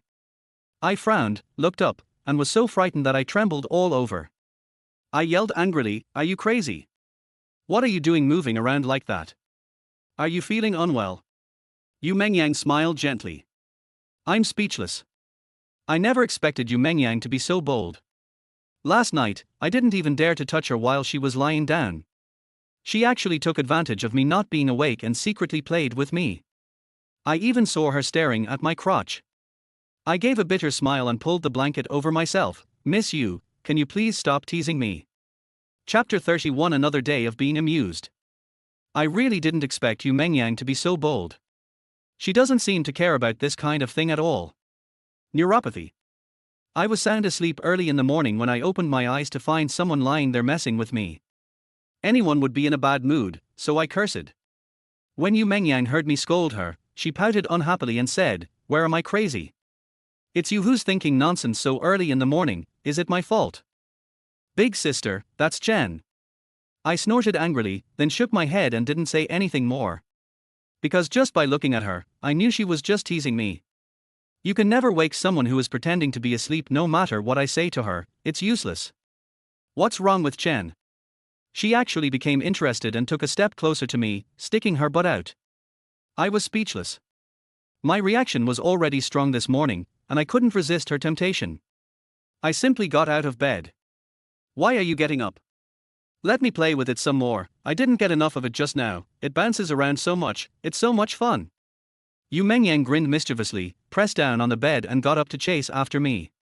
A chill ran down my spine instantly, and I quickly hid in the bathroom, only breathing a sigh of relief after closing the door. He pressed himself against the door, glancing at his own unique masculine charm, and blushed slightly. Yu Mengyang, however, seemed indifferent and insisted on continuing to play. What kind of fairy is she? I was both amused and exasperated. Hearing Yu Mengyang still knocking on the door, I glanced at myself. I still had plenty of assets, so there was no need to hide them. I should show them off and scare her a little. I refused to believe that even if I took my pants off, she would still dare to do it. I was just about to pull down my pants and go out to show her what she was going to do, but then I remembered that my sister's surgery hadn't been done yet, and who knows what she was thinking. If I really scared her, I'd be the one who would suffer. Fine, I'll let you off the hook." I shook my head, put it away, and went to the toilet to pee. I held it in for ages before I finally peed. Fairy. I couldn't help but curse Yu Mengyang again. She's so beautiful. If I didn't have some reservations about her, I would really like to compete with her. I don't believe that she, a woman, can gain the upper hand over me in this area. At worst, I'll just give her my virginity. "Lin Yi, how long are you going to hide in the bathroom? Hurry up, we're leaving." Yu Mengyang urged him from outside as soon as he finished urinating. I opened the door and saw her still putting on makeup and getting ready. I asked, annoyed, "Where are you going? Go get the car first." She held the makeup box, looking at the small mirror inside and spitting out lipstick. Actually, her small, sexy lips are so alluring that she doesn't need any makeup to be captivating. She clearly understands this, as the lipstick she's wearing isn't a bright red shade, but a light layer with a hint of pink. I don't know what shade it is. When I saw her apply lipstick, her lips were so shiny and pink, it made my heart flutter. "Is it pretty?" She smacked her lips at me. "It looks great." I nodded honestly. "Want to kiss me?" She smiled slightly at me, pursing her lips, and even took a step closer to me. "Yes." I swallowed nervously, my body instinctively moving closer to her. She slowly tiptoed, and at that moment I felt like my breath was about to stop, my throat was churning, and just as we were about to kiss, she pushed me away. "What are you thinking? If you want to kiss me, I'll let you." I turned my face to the side, and my mouth felt like I'd swallowed a dead fly. It was incredibly uncomfortable. Giggle. Yu Mengyang seemed quite happy, and with a haughty tilt of her head, she walked into the bathroom, not forgetting to say to me, "Don't just stand there, go downstairs and get the car." "Okay, drive." I gritted my teeth and reluctantly walked downstairs. Thinking of her alluring red lips, I felt a tightness in my chest. I blamed myself for bringing this upon myself, knowing full well that she was a vixen, yet still provoking her. Well, I sighed and got into the car first. As soon as I got in the car, I smelled that overpowering fragrance. It was Lee Moran's scent and immediately felt uneasy. I left in a hurry yesterday and didn't even ask Lee Moran for leave. I came here on my own to be her best friend's driver. That's definitely overstepping my authority. This is a major taboo in the workplace. If Lee Moran misunderstands that I have feelings for her best friend, how am I supposed to get along at the company? I hurriedly took out my phone to call Lee Moran to ask for leave, and then Yu Mengyang arrived. Should I ask Moran for leave? She leaned against the car window and smiled slightly at me as soon as she got in. I nodded. I've asked for leave for you, so you can just focus on being my driver. Yu Mengyang smiled slightly at me, opened the car door, and got in. However, I saw her sit in the back seat. Where to? Let's go to the Luo Yuan Convention and Exhibition Center, she said, holding her phone in both hands, seemingly chatting with someone. For some inexplicable reason, I suddenly felt a little uneasy. Ready? I snorted and stepped on the gas. I glanced at her in the rearview mirror, and she swayed slightly, but not in the way I had imagined. She was completely unaffected and was still typing on her phone. Seeing that she still had a smile on her lips, I asked, feeling uncomfortable, "Who are you chatting with?" As soon as she finished speaking, she put away her phone, leaned over from the middle of the seat, looked at me, and smiled. "What's wrong? Are you jealous?" Jealous? Although I felt a little uncomfortable, I still stubbornly retorted and gave her a sneer. "You're not my girlfriend. You can chat with whoever you want. Why would I be jealous? Really?" She giggled and squeezed forward a bit more. "How about I become your girlfriend?" "What?" I exclaimed, my eyes widening in surprise. I almost pressed the accelerator instead of the brake in my excitement, but thankfully I reacted in time and stepped on the brake. The car swerved slightly, but I managed to keep my footing on the steering wheel. When I suddenly stopped, her little head bumped against my shoulder, and she touched her head in a wronged manner. "Why are you so agitated?" I composed myself and said, "It's not that I'm excited, it's just that you can't stop teasing me every day. Although I'm quite attractive and many people praise my good looks, I'm not so narcissistic as to think that after just one day of getting to know someone, women would throw themselves at me, let alone a goddess like Yu Mengyang." Seeing that I didn't believe her, Yu Mengyang pouted and said, "I don't have a boyfriend. How come wanting to be your girlfriend makes me teasing you? Can't you have a little more confidence in yourself?" Chapter 32. I am her boyfriend. Speaking of confidence, I've always been very confident in myself, but it depends on who I'm talking to. I really have no confidence when facing Yu Mengyang and Lee Moran, two women of exceptional talent. In total, I've known her for just over 20 hours in a day, and she's teased me countless times. I don't believe her at all. I glanced back at her and saw her blinking at me. His eyes were full of expectation, and his face looked sincere. I was momentarily confused and tempted, but fortunately, I've never been one to have unrealistic ambitions. I quickly regained my composure and turned to drive. "Lin Yi, I'm telling you the truth, why don't you believe me?" she pouted and huffed. I chuckled self-deprecatingly. "Hey Miss Yu, I know my own limitations. If you're bored, just play on your phone and don't bother me while I'm driving, okay?" "Lin Yi, do you not believe me, or do you lack confidence in yourself?" She sat back down, looking at me with a mocking expression. It was obvious they were trying to trick me again, but I wasn't going to be stupid enough to fall for it. I simply ignored them, drove off without even asking Lee Moran for leave, and then actually crashed her car. The real problem would be having to explain myself when I got back. Sigh. Seeing that I didn't speak, she sighed to herself and said, "You're so insecure, yet you still want to date Lee Moran. How do you expect to do it?" I agreed to pursue Lee Moran, but that was all. I had no idea how I would pursue him or whether I could succeed. But what she said piqued my curiosity. I saw the light was red, turned around and drove off, asking as I drove, "Mr. Yu, you said you wanted me to pursue Lee Moran, but now you're saying you want to be my girlfriend. Isn't that a contradiction? What's wrong? Just because Moran and I have a good relationship doesn't mean I can't be your girlfriend at the same time, she said with a slight smile. My eyes widened in surprise when I heard that. If one of them could really be my girlfriend, I'd be laughing in my sleep. At the same time, I don't even dare to imagine what that would be like. Seeing my astonished look, she glanced at me, grinned, and said, "Why are you so scared? Haven't you thought about this?" "No." I shook my head seriously. I really didn't lie to you, Mengyang. Upon hearing this, Yu Mengyang chuckled and said, "You don't believe me when I say you lack confidence. I think you're just a coward who doesn't even dare to think about it." Sigh. What do you mean by, "I dare not even think about it"? I was displeased when I heard her words and snorted, "If you really want to be my girlfriend, see if I dare to think about having an affair with two people at the same time." "So you mean even if I become your girlfriend, you still dare to pursue Lee Moran?" she said with a provocative smile. I glanced at her, though I knew she was probably just teasing me. But looking at her alluring figure and seductive face, I still held onto a sliver of hope. I took a deep breath and gritted my teeth, saying, "Dare." Hee hee. She laughed happily. "Okay, then I'm your girlfriend today, but you can't not pursue Lee Moran." "Chase them," I said decisively. "Husband." She called out to me seductively when she heard me speak. Her sweet, delicate voice made every pore on my body relax, and I felt like I was floating on air. "Wife." I called out, unsure of what to say. "Hey," she replied, and seeing my smug look, she chuckled and said, "Watch the road. Turn left up ahead and you'll be there." "Oh." I replied, and quickly glanced at the navigation that was already on. Sure enough, we had arrived.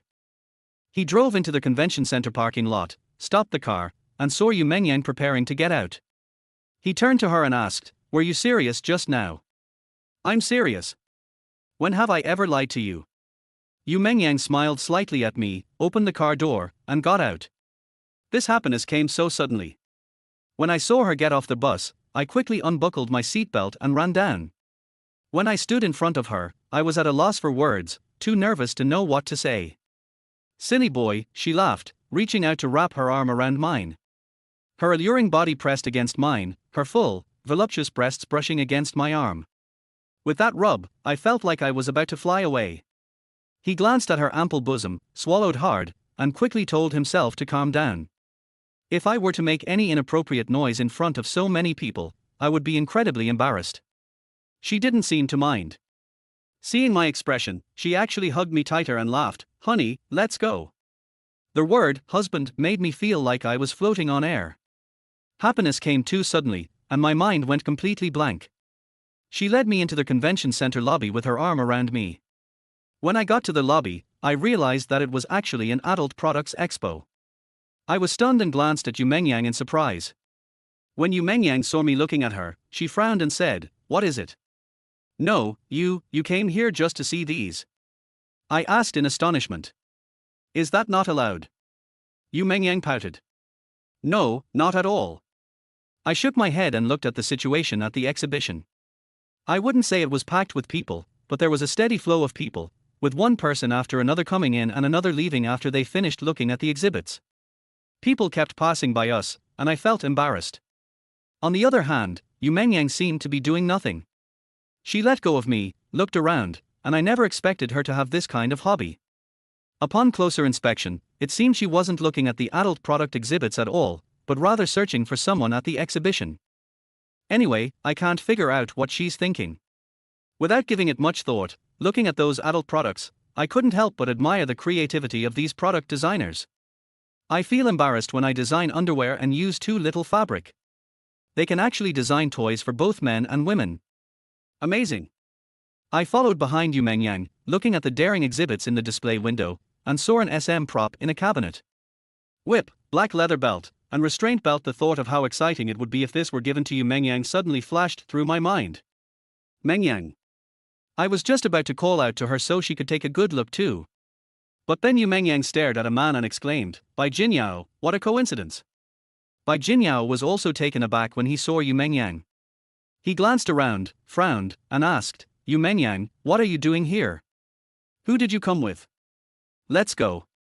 Upon seeing this person reach out to push Yu Mengyang, I couldn't help but frown slightly, walked up to her, put my arm around Yu Mengyang's slender waist, and asked softly, "Wife, did you run into someone you know?" When Bai Jinyao saw me, his hand froze in mid-air. He awkwardly withdrew it and rubbed it, ignoring me. Instead, he looked at Yu Mengyang with a gloomy face and asked, "Yu Mengyang, who is this?" "Oh, I'm her boyfriend, Lin Yi," I replied, hugging Yu Mengyang tighter before she could answer. Chapter 33. He kissed Yu Mengyang. Boyfriend. Bai Jinyao frowned, his eyes filled with a fierce look as he stared at me. Not to be outdone, I stared at him and met his gaze. I could tell from his expensive suit that Bai Jinyao was very wealthy, and I recognized the watch he casually showed me earlier as a classic Patek Philippe Nautilus. Even the cheapest one of these costs over 500,000 yuan. He can afford to wear such an expensive watch. I was indeed taken aback when I first saw it. On the other hand, it doesn't matter. After all, there are millions of rich people in this world. He has money, it's his money, not mine. I've always been very insightful about this. Unlike some people who become overly polite to wealthy people and practically fawn over them, even knowing that these wealthy people won't give them any benefits, I won't blindly follow them. To be honest, I look down on these people. Besides, this is a society governed by law. I don't rely on Bai Jinyao for a living. If he's watching me, I'll watch him too. Seeing that I showed no fear, he frowned, turned around, and reached out to pull Yu Mengyang. "What are you doing?" I shouted immediately. Bai Jinyao glanced at me and ignored me. I could tell from his eyes that he looked down on me and didn't want to argue with me. He did indeed ignore me, looked down at me, and then asked Yu Mengyang, "Yu Mengyang, is he really your boyfriend?" Yu Mengyang nodded, and when she looked at Bai Jinyao again, she nodded again with obvious guilt. I felt very uncomfortable when I saw this. She can tease and play with me without any restraint, constantly saying she wants to be my girlfriend, but with another person, she becomes as docile as a little lamb. I stubbornly hugged Yu Mengyang's slender waist and looked at Bai Jinyao defiantly. Bai Jinyao clearly saw it, his brows furrowing, but he still ignored me, coldly smiling at Yu Mengyang. "Yu Mengyang, if this is your choice, I can respect it, but..." He glanced at me, chuckled, and suddenly leaned close to Yu Mengyang's ear. When I saw his movements, I frowned and was about to step forward and push him away when Yu Mengyang grabbed me. I was stunned. Bai Jinyao whispered in Yu Mengyang's ear, "You'll regret this." After saying that, he stood up, adjusted the buttons on his suit jacket, and turned to leave with a carefree air. "Hey! What do you mean you'll regret it? What did you say? Are you threatening my girlfriend?" I shouted at him, and went up to stop him. Yu Mengyang grabbed me. "Lin Yi, stop fooling around." "Nonsense." I was taken aback, then looked at her worried face and chuckled. "What, you regret letting me be your boyfriend?" "What?" Yu Mengyang frowned. I glanced at the people coming and going around me, said nothing, and walked out of the exhibition hall. "Lin Yi, where are you going?" Yu Mengyang chased after me. When I got to the entrance of the convention center, I realized it was raining. And Bai Jinyao was there too. When he saw me come out, he glanced at me and then turned his head away. I proudly raised my head and ignored him. Yu Mengyang happened to come out at this moment. When she saw Bai Jinyao, her eyebrows furrowed. I could tell that she was obviously very wary of Bai Jinyao, and Bai Jinyao had an arrogant look on his face. It made me very uncomfortable, especially when I saw Bai Jinyao looking at Yu Mengyang. I was even more indignant. "What are you looking at?" I glared at Bai Jinyao, walked over and grabbed Yu Mengyang. Yu Mengyang let out a soft moan and nudged me, saying, "Lin Yi, what are you doing?" "Nothing, I just wanted to hug you." I smiled, wrapped my arms around Yu Mengyang, leaned in, and kissed her. Yu Mengyang snorted and shouted, "What are you doing?" She tried to dodge, but I caught her with one hand and kissed her lips directly. Yu Mengyang's eyes widened in surprise. I pressed my lips to her red lips, and the soft, fragrant taste made me want to succumb. Yu Mengyang let out a soft moan, pushed me away, wiped her lips, and said, "Lin Yi, what are you doing?" She glanced at Bai Jinyao, still wanting to explain. "Mr. Bai." At this moment, a burly man in a black suit walked over with an umbrella. Bai Jinyao nodded, glanced at me and Yu Mengyang, then put his hands in his pockets and walked away with the burly man in the suit holding an umbrella. Yu Mengyang and I both watched him as he gracefully got into a gold Bentley. However, the car didn't leave immediately. Instead, it drove towards us. Bai Jinyao opened the car window and threw out an umbrella. "It's getting cold, don't get wet," he said, then rolled up the car window and drove off. I glanced back at Yu Mengyang, who was staring at him. I frowned and called out, "Hey! Let's go, stop looking." Yu Mengyang frowned, "You're being quite nosy. What do I care about you?" I snorted unhappily, watching the gold Bentley slowly drive away, a strange pang of bitterness welling up in my heart. Judging from the way Yu Mengyang looked at Bai Jinyao, I was certain that her feelings for Bai Jinyao were not simple, and I guessed that she sent me here to use me as a tool. Judging from Bai Jinyao's age, he's only a few years older than me. How the hell is he so rich? She snorted defiantly, glancing at Yu Mengyang, who was still watching. "Are you coming or not? If you're not coming, I'm leaving," I said, turning around to walk away. "What's your rush?" She turned around, glared at me, and stormed out. "Hey, what are you doing? It's raining heavily." I saw her dive straight into the rain and shouted that I was going to rush out too, but the rain was too heavy. I hurriedly picked up the umbrella that Bai Jinyao had just thrown away, even though I was very reluctant to use something he had thrown away. But with such heavy rain, he's already lost it, so might as well make the best of it. I opened my umbrella and caught up with Yu Mengyang. "It's raining heavily, hold on tight, don't get wet. I don't need your help." She pushed me away and continued walking in the heavy rain. I stumbled and almost fell when she pushed me. Seeing her like that, I knew she was angry because of Bai Jinyao. I was instantly annoyed too, so I threw down my umbrella and followed her into the car in the rain. She walked to the car, and I quickly pressed the key. She angrily opened the car door and got in. I quickly ran to the driver's seat and got in. The rain was so heavy that I felt my underwear was about to get soaked. Looking back, I saw that Yu Mengyang was also completely drenched, her clothes clinging to her body and outlining her stunning figure. Her fair skin was faintly visible, and I couldn't help but swallow hard after glancing at it. "Have you seen enough?" she snorted, staring at me. I was startled and quickly looked away. She suddenly stood up and slapped me across the face. Snap! A sharp sound startled me, and I turned to look at her, shouting, "What are you doing? Are you crazy? Who told you to kiss me just now?" She glared at me. "Didn't you say I was your boyfriend? If so, what's wrong with me kissing you?" I knew she actually wanted me to pretend to be her boyfriend and use me as a tool to annoy Bai Jinyao, but I wouldn't admit it and see what she would do. Yu Mengyang was speechless for a moment. Looking at her melancholy eyes and aggrieved expression, I felt inexplicably sorry for her. "Yu Mengyang, I think you came here today saying you wanted me to be your boyfriend, just to get me to act with you and make Bai Jinyao angry. How did you know?" Yu Mengyang looked at me with surprise. I scoffed, "Can you stop treating people like idiots? I respect you only because of Li Moran and because Li Moran is my boss. Otherwise, do you think I would bother with you?" Chapter 34. I got bitten. "Oh, so you're only interfering with me because of Li Moran?" She stared at me, her expression suddenly changing. Before I noticed the change in her expression, I chuckled coldly and said, "Otherwise what? Okay, it's all because of Li Moran. Then just leave me alone. Don't send me back, I'll walk by myself." She suddenly shouted excitedly at me, opened the car door and got out.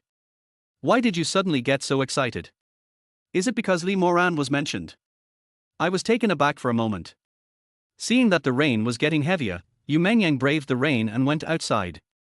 She hurriedly opened the car door and rushed out, stopping her. "It's raining heavily. What are you doing? I don't want you to interfere."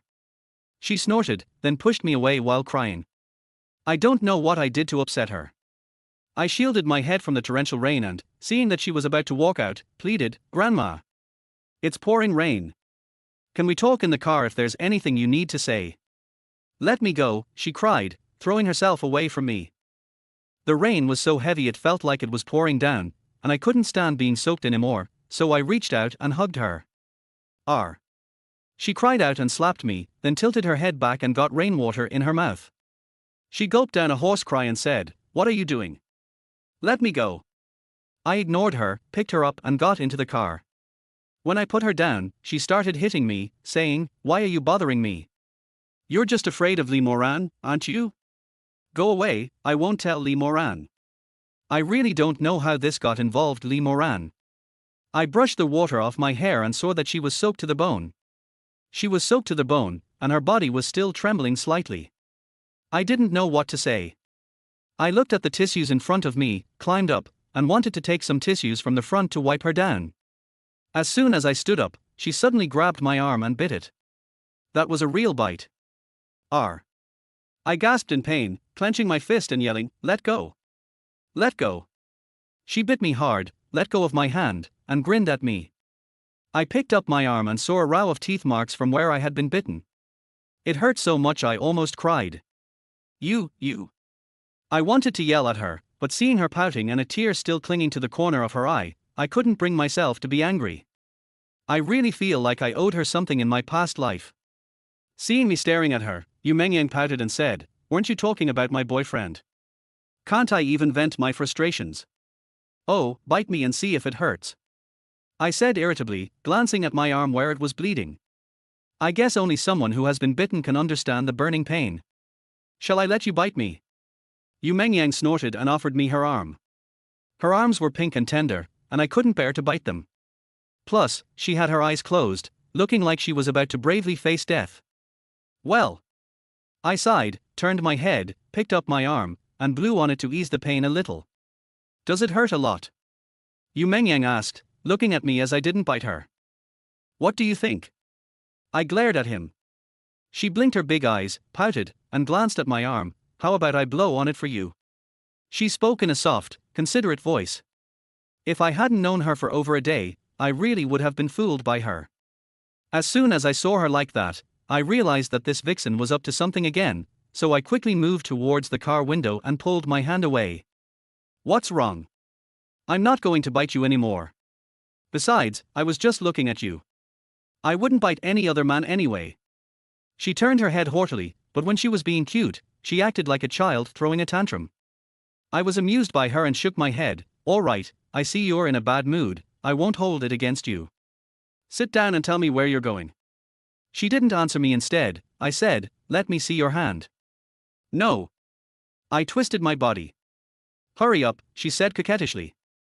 I was getting a little annoyed by her, so I took a deep breath and said, "I can show you, but you can't bite me." "I'm not biting anymore." She rolled her eyes at me resentfully and said, "I just wanted to see if it hurt, so I blew on it for you. Forget about bragging." I glared at her, really not expecting her to brag about anything. Besides, the pain had subsided a bit, so I showed her my arm. Seeing her staring at it, I complained, "Look, it's all red, covered in teeth marks. How cruel are you? That's really ruthless." She pretended to be distressed, then suddenly grabbed my arm. I immediately sensed something was wrong, but it was too late to pull my hand back. She pounced on me again and bit my arm hard. This time it bit even harder than before. My scalp was tingling with pain, and I gritted my teeth and shouted, Let go. Hee, you're so silly." After biting my hand, she let go and sat down laughing happily. I was in so much pain I almost cried. Looking back, I realize how foolish I was. How could I have believed that a fairy would be kind to me and tender towards me? She called me stupid, and I really felt like I was stupid. Seeing her laughing so unrestrainedly, laughing so wildly, I was in so much pain that I couldn't even muster the strength. I yelled in exasperation, "Are you a dog? This is so much fun." She didn't answer, just kept laughing to herself. I angrily threw the tissue at her and said, "Wipe it yourself." After saying that, I climbed directly from the center console to the driver's seat, started the car, and drove towards Jinghai City. Giggle. She laughed happily. I glanced at my arm and was furious. All I wanted to do now was send her home and go to work. Who wants to be this driver? I'm not doing this anymore. He drove angrily, going very fast the whole way. She laughed for a while, then suddenly poked her head out from between the seats and said, "You're getting angry now." I simply ignored her. "Don't be like that. I'm in a bad mood." She reached out and pushed me, acting all cute. "If you're in a bad mood, what are you going to do about it?" I shouted angrily, then swung my hand and yelled, "I'm driving. If you don't want to die, you'd better sit in the back." As I said this, I glared at her fiercely.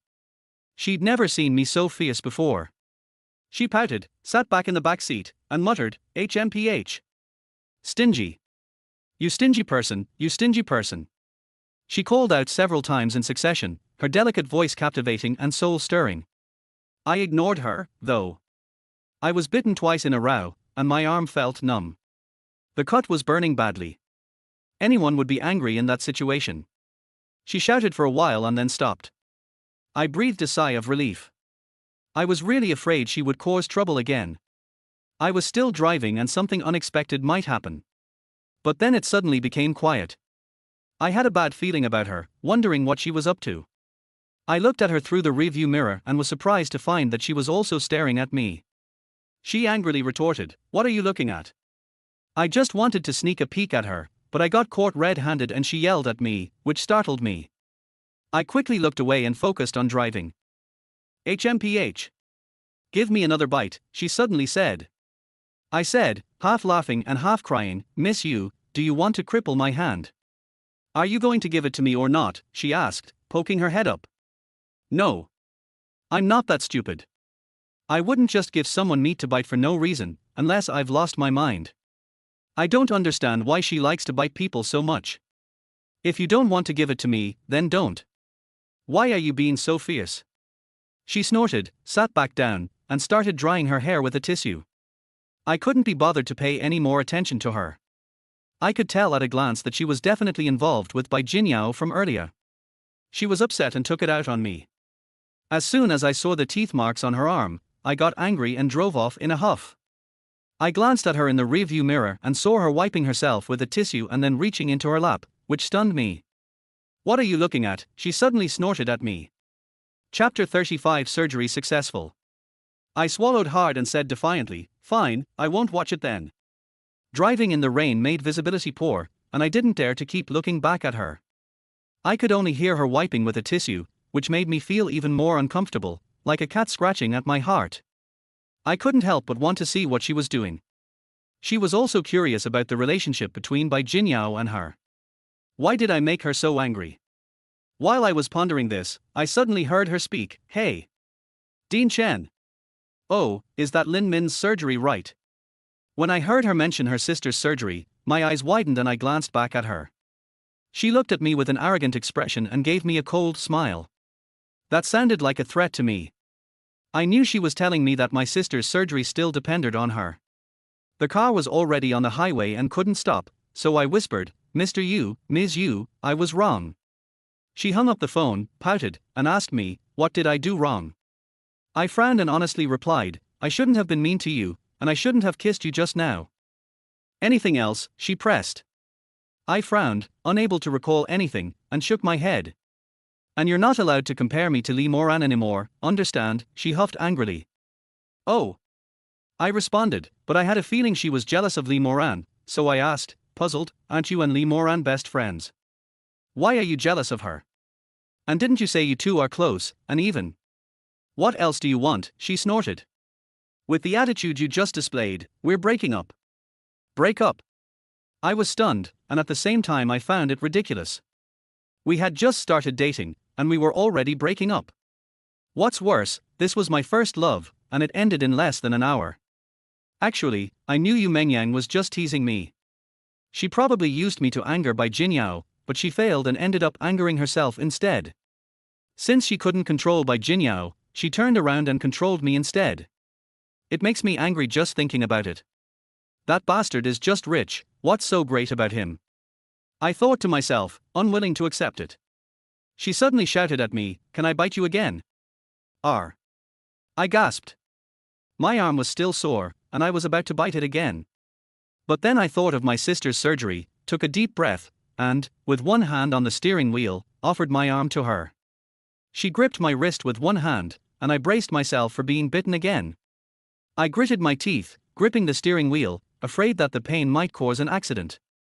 Her warm lips pressed against mine, and I gasped nervously, even pressing harder on the accelerator, causing the car to speed up. "Everything is ready." She only kissed me once before letting go. I stared at her blankly for a moment. "All right. I'm not a dog. I only bit you because I was in a bad mood. Now that I'm in a good mood, I wouldn't bite you again. If I hurt you, who will help me pursue Lee Moran? You tell me. Seeing that I didn't understand, she tilted her head and smiled slightly at me. I was almost stunned, but thankfully I reacted in time, regained control of the steering wheel, and started driving. I glanced at my arm. A faint lipstick mark remained on the teeth marks from before. Looking at her alluring red lips, I couldn't help but swallow hard, savoring the kiss from before. I really wanted to kiss her again.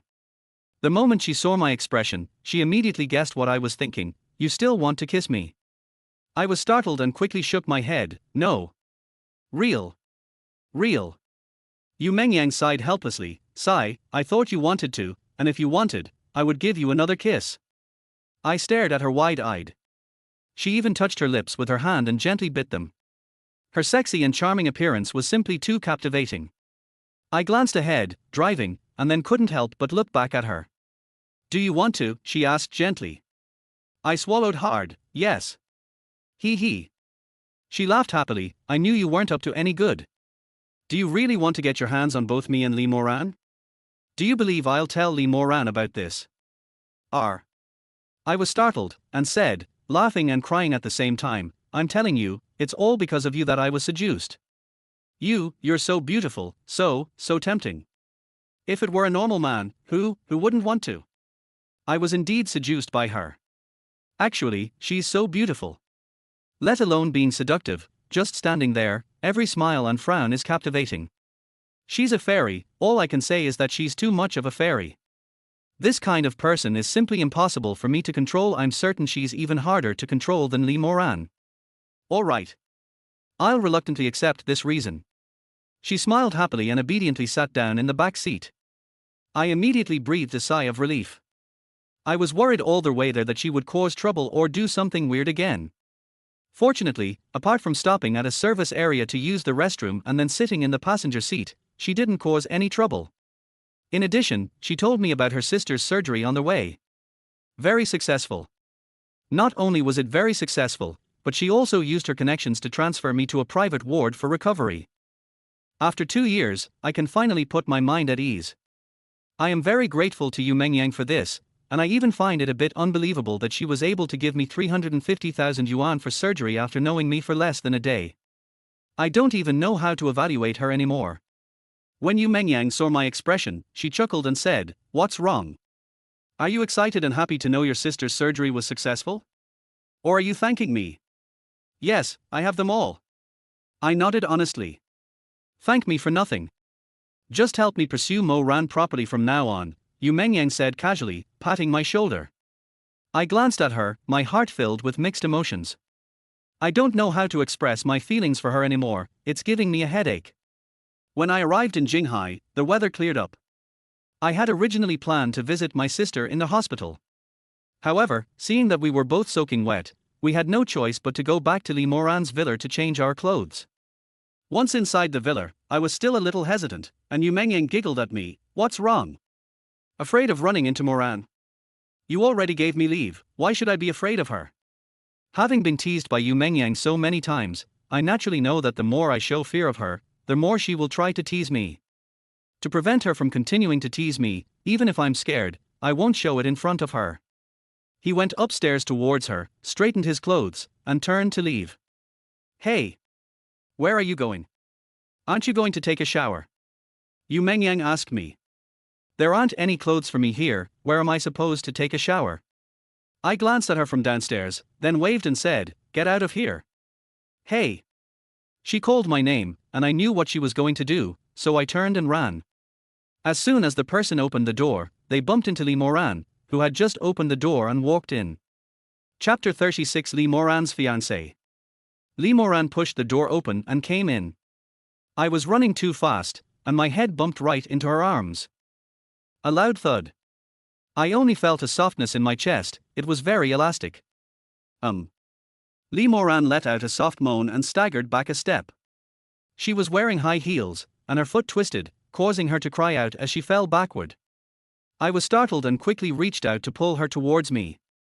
I meant to pull gently, but in my haste, I couldn't control my strength at all. War. Lee Moran snorted. She hadn't expected such a coincidence either. She lunged at me, her eyes widening in fright. The whole thing happened in the blink of an eye. My mind went completely blank. Pulling her was just an instinctive reaction. I never imagined it would be such a coincidence. She pressed herself against me, and her enticing fragrance wafted up from her. She unconsciously placed one hand on my shoulder and nestled her face against my chest. I looked down and couldn't help but swallow hard. I instinctively reached out and put my hand on her waist, feeling her softness. My hand moved involuntarily. "Mr. Lee. Mr. Lee," I called out, trembling. "Let me go right now," she said coquettishly. I was startled and quickly let go of her. Just as he was about to apologize, Yu Mengyang, who was standing upstairs, giggled and said, "Oh dear, Lin Yi, did you hug Moran on purpose? You're all wet, and you still hugged her. Look, you've made Moran all wet." This woman really knows how to bring up the most sensitive topics. Looking back at her smug expression, I really wanted to go up and slap her pert buttocks a few times. Seeing that she had just hugged him, she pressed herself against Lee Moran. Lee Moran was only wearing a white shirt and a short skirt. I was soaking wet and clung to her body. There was indeed a water stain on her chest, and I could vaguely see the tender whiteness of her chest. Gulong. I couldn't help but swallow hard, glancing at her. Seeing her indifferent expression, I quickly lowered my head in fright.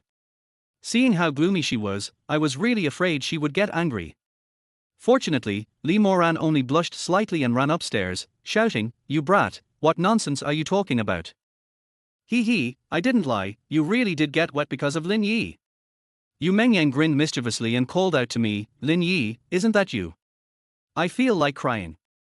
Fortunately, Lee Moran didn't blame me. She pushed Yu Mengyang and said, "Mengyang, stop talking nonsense. You say I'm wet, but you're all wet too. Where did you guys go?" She glanced at me clearly when she asked the question. I was just about to explain. Lee Moran spoke first, saying, "There's nothing for you here, you should go back now." "Oh." I replied dejectedly, looking at her cold attitude towards me, and lowered my head to leave. She called out again, "Drive the car back, and take it to get washed while you're at it." "Okay," I replied, turning around.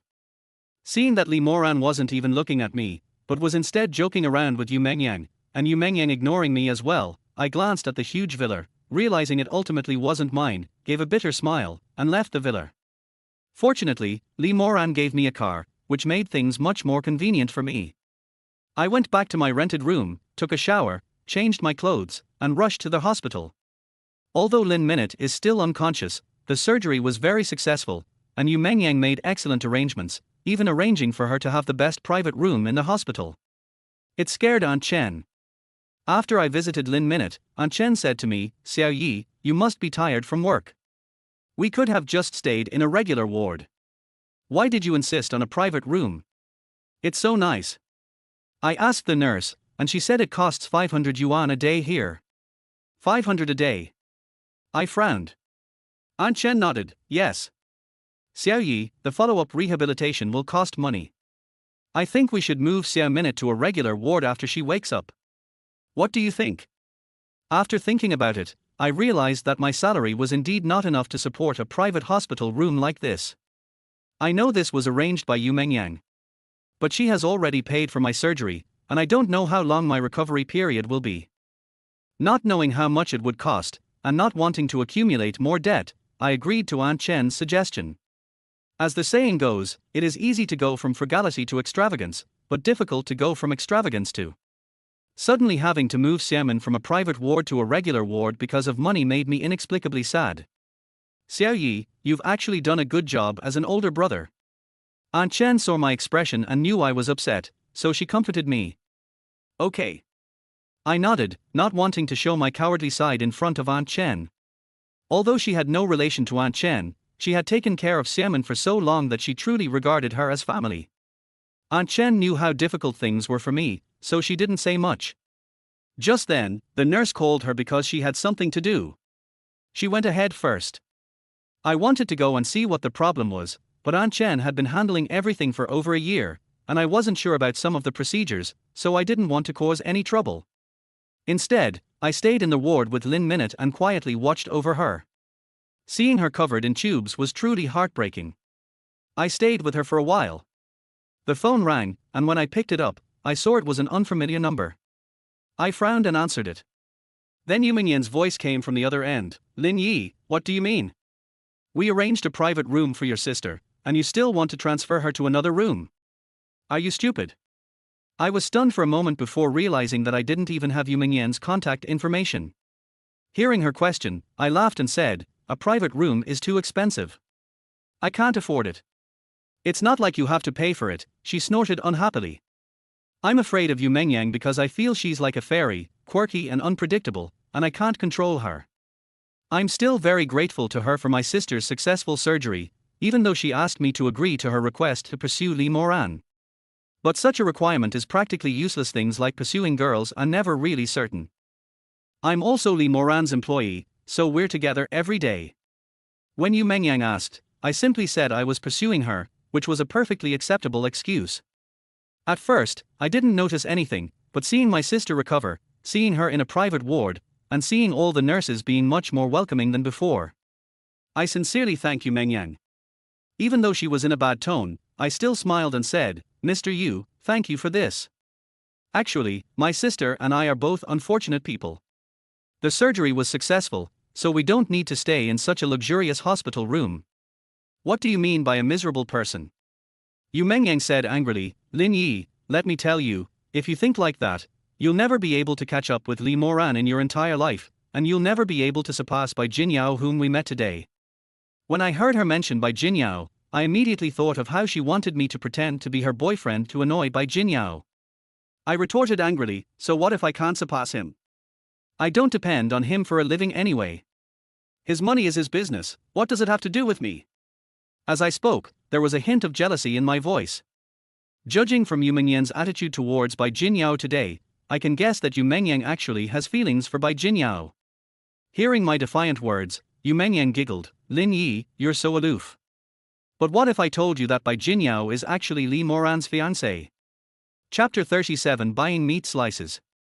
I was stunned when I heard that. Bai Jin Yao turned out to be Li Moran's fiancé. Realizing that Yu Mengyang never told the truth, he immediately asked, stop lying to me. Why would I lie to you? If you don't believe me, just ask Li Moran yourself later. Yu Mengyang snorted, then said, all right, stop nagging. I've already spoken to the hospital about it, so don't worry about me. I'm hungry now, Yu Mengyang suddenly said after finishing her sentence.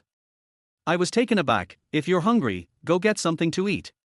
What are you talking to me about? I want feuding pork slices, no scallions, no cilantro, anything else is fine. Yu Mengyang giggled, covered her phone, and called out, Mo Ran, I'm hungry. I'll have Lin Yi go buy some feuding pork slices. Do you want some? Mengyang, if we want to eat, we can go out and eat ourselves. Why do you keep bothering him? Li Moran's voice came from afar. Yu Mengyang chuckled, it doesn't really matter, anyway, he's your driver, right? Li Moran blushed and said awkwardly, Mengyang, actually he's not my driver, he's a designer at my company. When I heard from my phone that Li Moran finally wasn't treating me like a driver anymore, I smiled with relief. Hey, who cares? Didn't you say you'd let him be my driver for 2 days? Just let him be my driver. Yu Mengyang didn't care about my identity at all. Okay, I'll be your driver. Li Moran smiled. From her words, I always felt that Li Moran doted on Yu Mengyang. I don't know their real ages, or who is older. They are both stunningly beautiful women, and you can't tell who is older just by looking at their faces, unless you compare their breasts. Li Moran is older than Yu Mengyang.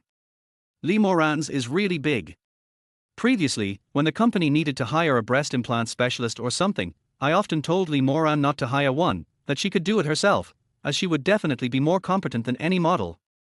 Of course, I was just thinking about it. I would never dare to say such a thing to Li Moran.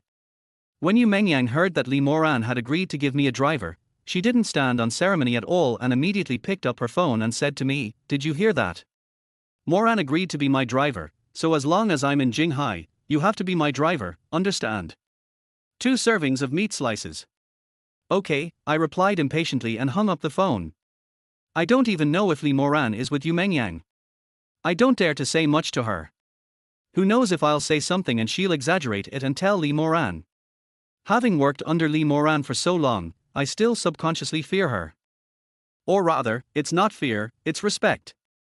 Yes, it's about respect, for leaders, right? After I hung up the phone, Aunt Chen came back. As soon as she saw me, she frowned and said, Xiao Yi, I don't know what happened, but when I went to change my ward, the hospital wouldn't let me. They told me to just stay here and not worry. Did you ask them to do that? Upon hearing Aunt Chen's words, I knew it must have been Yu Mengyang who made the request. I was slightly annoyed this little woman was determined to make me owe her a favor. How can I ever repay such a huge favor? Even though I promised her I would pursue Li Moran, it's a fact that she's helping me for free now. I've never liked owing people favors, and the thought of her seductive appearance makes me even less inclined to owe her anything. However, judging from Aunt Chen's troubled look, I knew that even if I didn't want this favor, Yu Mengyang would probably force it on me. He glanced at Lin Minute on the hospital bed. I would do everything I could to provide her with better medical care. I took a deep breath and said to Aunt Chen, if we can't change her, then we can. It's better for Xiaoman's recovery in this private room. Yes. Aunt Chen nodded, then looked up at me with concern. I knew what she meant, so I smiled and said, Aunt Chen, it's all right. Don't worry about the money, I'll figure something out. Okay. Aunt Chen nodded, glanced at me, and said, Xiao Yi, you need to take good care of yourself while you're away from home, understand? Yes, Aunt Chen, you too. I smiled, entrusted Aunt Chen to take care of Xiaoman, and then wanted to leave the hospital. I thought about how Yu Mengyang and Li Moran wanted to eat feuding sliced meat. I always felt that I didn't match their aura. I didn't think much of it and just followed orders. I found a street stall selling feuding sliced meat and ordered 2 large portions. While waiting, I took out my phone and called Lu Qianqian. Judging from Yu Mengyang's current attitude, she'll probably be leaving Jinghai in a day or 2. I have no idea how long she'll stay here. If Li Moran really asks me to be her driver, with her personality, I'll probably have to serve her every day. I don't want the people at the company to think I've resigned. In the company, the person I trust the most is my little apprentice. As soon as the little girl answered my call, she complained, Master, where have you been these past 2 days? I haven't seen you at all. Oh, I have something to do. Of course, I didn't dare tell Lu Qianqian that I was her driver. That would be too embarrassing. In front of my little apprentice, as a master, I had to maintain a certain air. I didn't give her another chance to ask. I asked directly, Sweetie, was everything all right at the company while I was away? Did my design proposal get approved? It definitely passed. Lu Qianqian smiled gently, then said with a hint of shyness, Master, I put a lot of effort into this plan. You promised to treat me to a meal, but you haven't done it yet. I was taken aback for a moment, then laughed and said, Please, you must. Once I'm done with my business here and get back to the company, I'll treat you to a big meal, how about that? Thank you, Master. Lu Qianqian smiled. As soon as I heard that the proposal had been approved, I exchanged a few pleasantries with Lu Qianqian and then hung up. I was quite puzzled that Li Moran hadn't told me the proposal had been approved. Did she really want me to quit my job and become Yu Mengyang's driver? Just then, the feuding sliced meat was ready. I carried the car and drove to Li Moran's house. Once seated in the car, enjoying the soft seats and smelling the unique and alluring fragrance of Li Moran, he thought that being a driver for the 2 beauties all the time wouldn't be so bad. Of course, it's just a thought, not a reality. A driver can probably earn at most 5 or 6,000 yuan a month, while I, as a designer, am guaranteed at least 8,000 yuan. The company's benefits, compensation, bonuses, and design profit sharing far exceed these. Even though Yu Mengyang said that Li Moran agreed to let me be the driver. I think it's necessary for me to talk to Li Moran, lest she turn her back on me and deduct my salary after Yu Mengyang leaves. Besides, Yu Mengyang doesn't know how long she'll be staying here. We arrived at the villa. I carried the feuding meat slices and rang the doorbell. Yu Mengyang arrived quickly. As soon as she opened the door, she complained to me, Why are you so late? I'm starving. She mumbled something to me and took the sliced feuding meat from my hand. I watched her turn away, and I was completely stunned. She had finished showering and was only wearing a nightgown that didn't even reach her knees. Her long, white legs were incredibly alluring, and the thin fabric of the nightgown made her fair skin clearly visible through the fabric. Chapter 38 Moving in. The lingerie she was wearing underneath was incredibly sexy. At a glance, I can tell it's a front-opening bra designed by me, called Who Am I? The design concept of this bra incorporates convenience for men. It doesn't require going around to the back, you can open it directly from the front. The main feature is that it opens from the front, allowing you to see the bra while still enjoying the sexy feeling of the straps binding you. This design was originally intended for married women, but I never expected Yu Mengyang to choose this one. Does that mean she'll wear matching underwear, the kind that you can just pull the strap to take off? I swallowed hard. I glanced at her swaying, perky buttocks and was disappointed.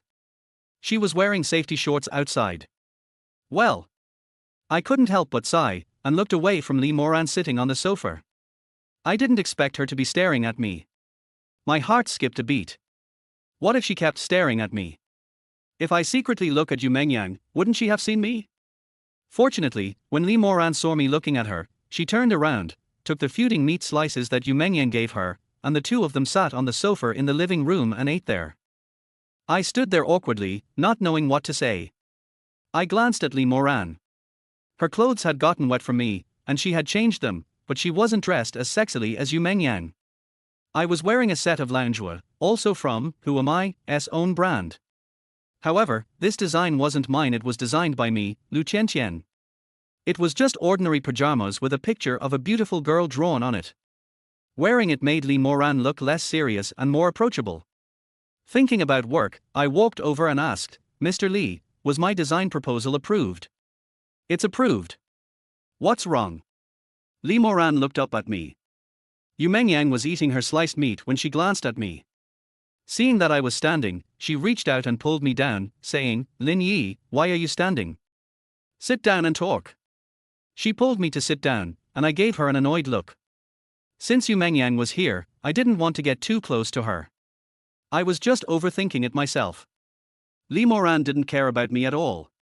When she saw me sit down, she glanced at me and said, "This plan has been approved, and I've already sent it to the production department for production. You don't need to worry about anything these next few days, just drive for Mengyang," she said to me casually. He then stood up. I immediately asked in a very low-class way, "Mr. Lee, what about my salary?" She paused for a moment, then said, "Don't worry, you'll be included." "Oh," I replied happily. As long as the salary issue was settled, nothing else mattered. However, when I saw her stand up and walk upstairs, she hadn't even eaten a few bites of the big bowl of sliced meat. Seeing how happily Yu Mengyang was eating, I suddenly wanted to eat some too, but since Lee Moran had already eaten, I felt embarrassed to take it. "Don't add cilantro next time you buy me something." "I don't eat it." "You can eat it yourself. Don't waste it." Lee Moran walked upstairs and suddenly bent down to say to me. I was stunned for a moment, watching Lee Moran walk into the room. Yu Mengyang grinned at me and said, "Didn't I tell you not to add cilantro and green onions? Why did you add them? You just said you weren't going to eat it. How was I supposed to know Lee Moran wasn't going to eat it either?"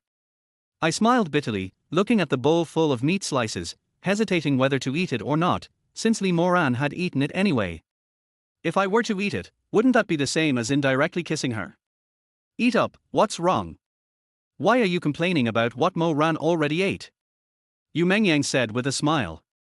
I didn't. I glared at Yu Mengyang, then took the slice of meat and started eating.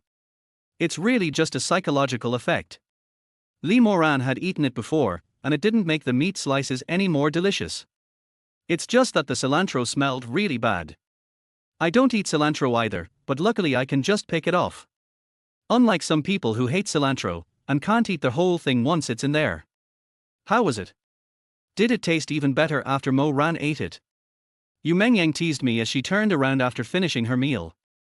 I ignored her and continued eating my sliced meat. Yu Mengyang ignored me and went upstairs with a burp. After I finished eating, I got up and took out the trash. When I finished, I saw that the two of them had hidden in their rooms. I couldn't help but feel annoyed. What were they going to do now? As soon as Yu Mengyang entered the room, she said to Lee Moran, "Moran, why don't you let Lin Yi move in?" "What?"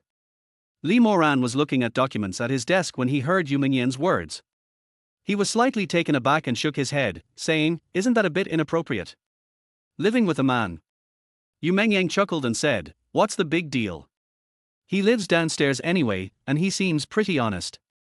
You know, he even blushes when I tease him.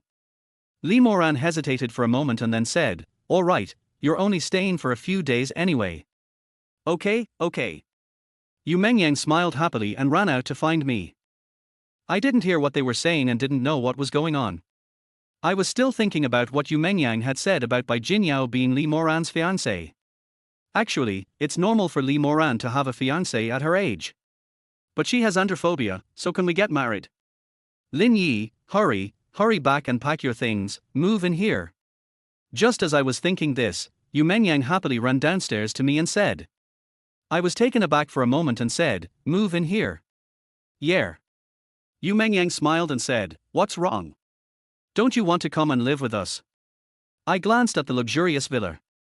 Of course, it would be great to live in such a big villa, but considering that I would be living with Lee Moran and Yu Mengyang, it would be inconvenient to do anything. I shook my head and said, "Forget it, it's more suitable for me to live on my own." "What's wrong? Without Lee Moran's permission, it won't work if I call you."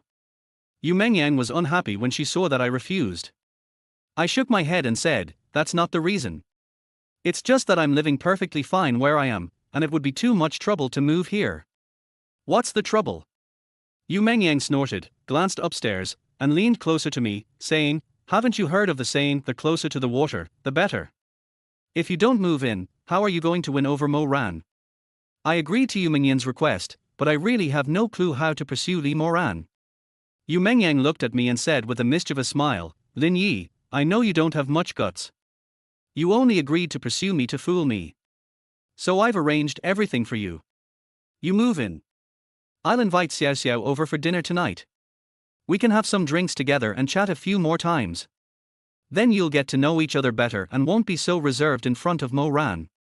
When I heard the name Mo Xiao Xiao, her gentle and refined appearance immediately came to mind. Just thinking about her made me feel that this woman had a sense of warmth and gentleness that made me want to get to know her. Just thinking about moving here still makes me feel uncomfortable. Looking at Yu Mengyang's expectant face, I frowned and said, "President Yu, you said you encouraged me to pursue Lee Moran. Are you thinking that if I win over Lee Moran, you can be with that Bai Jinyao?" Chapter 39. I was provoked.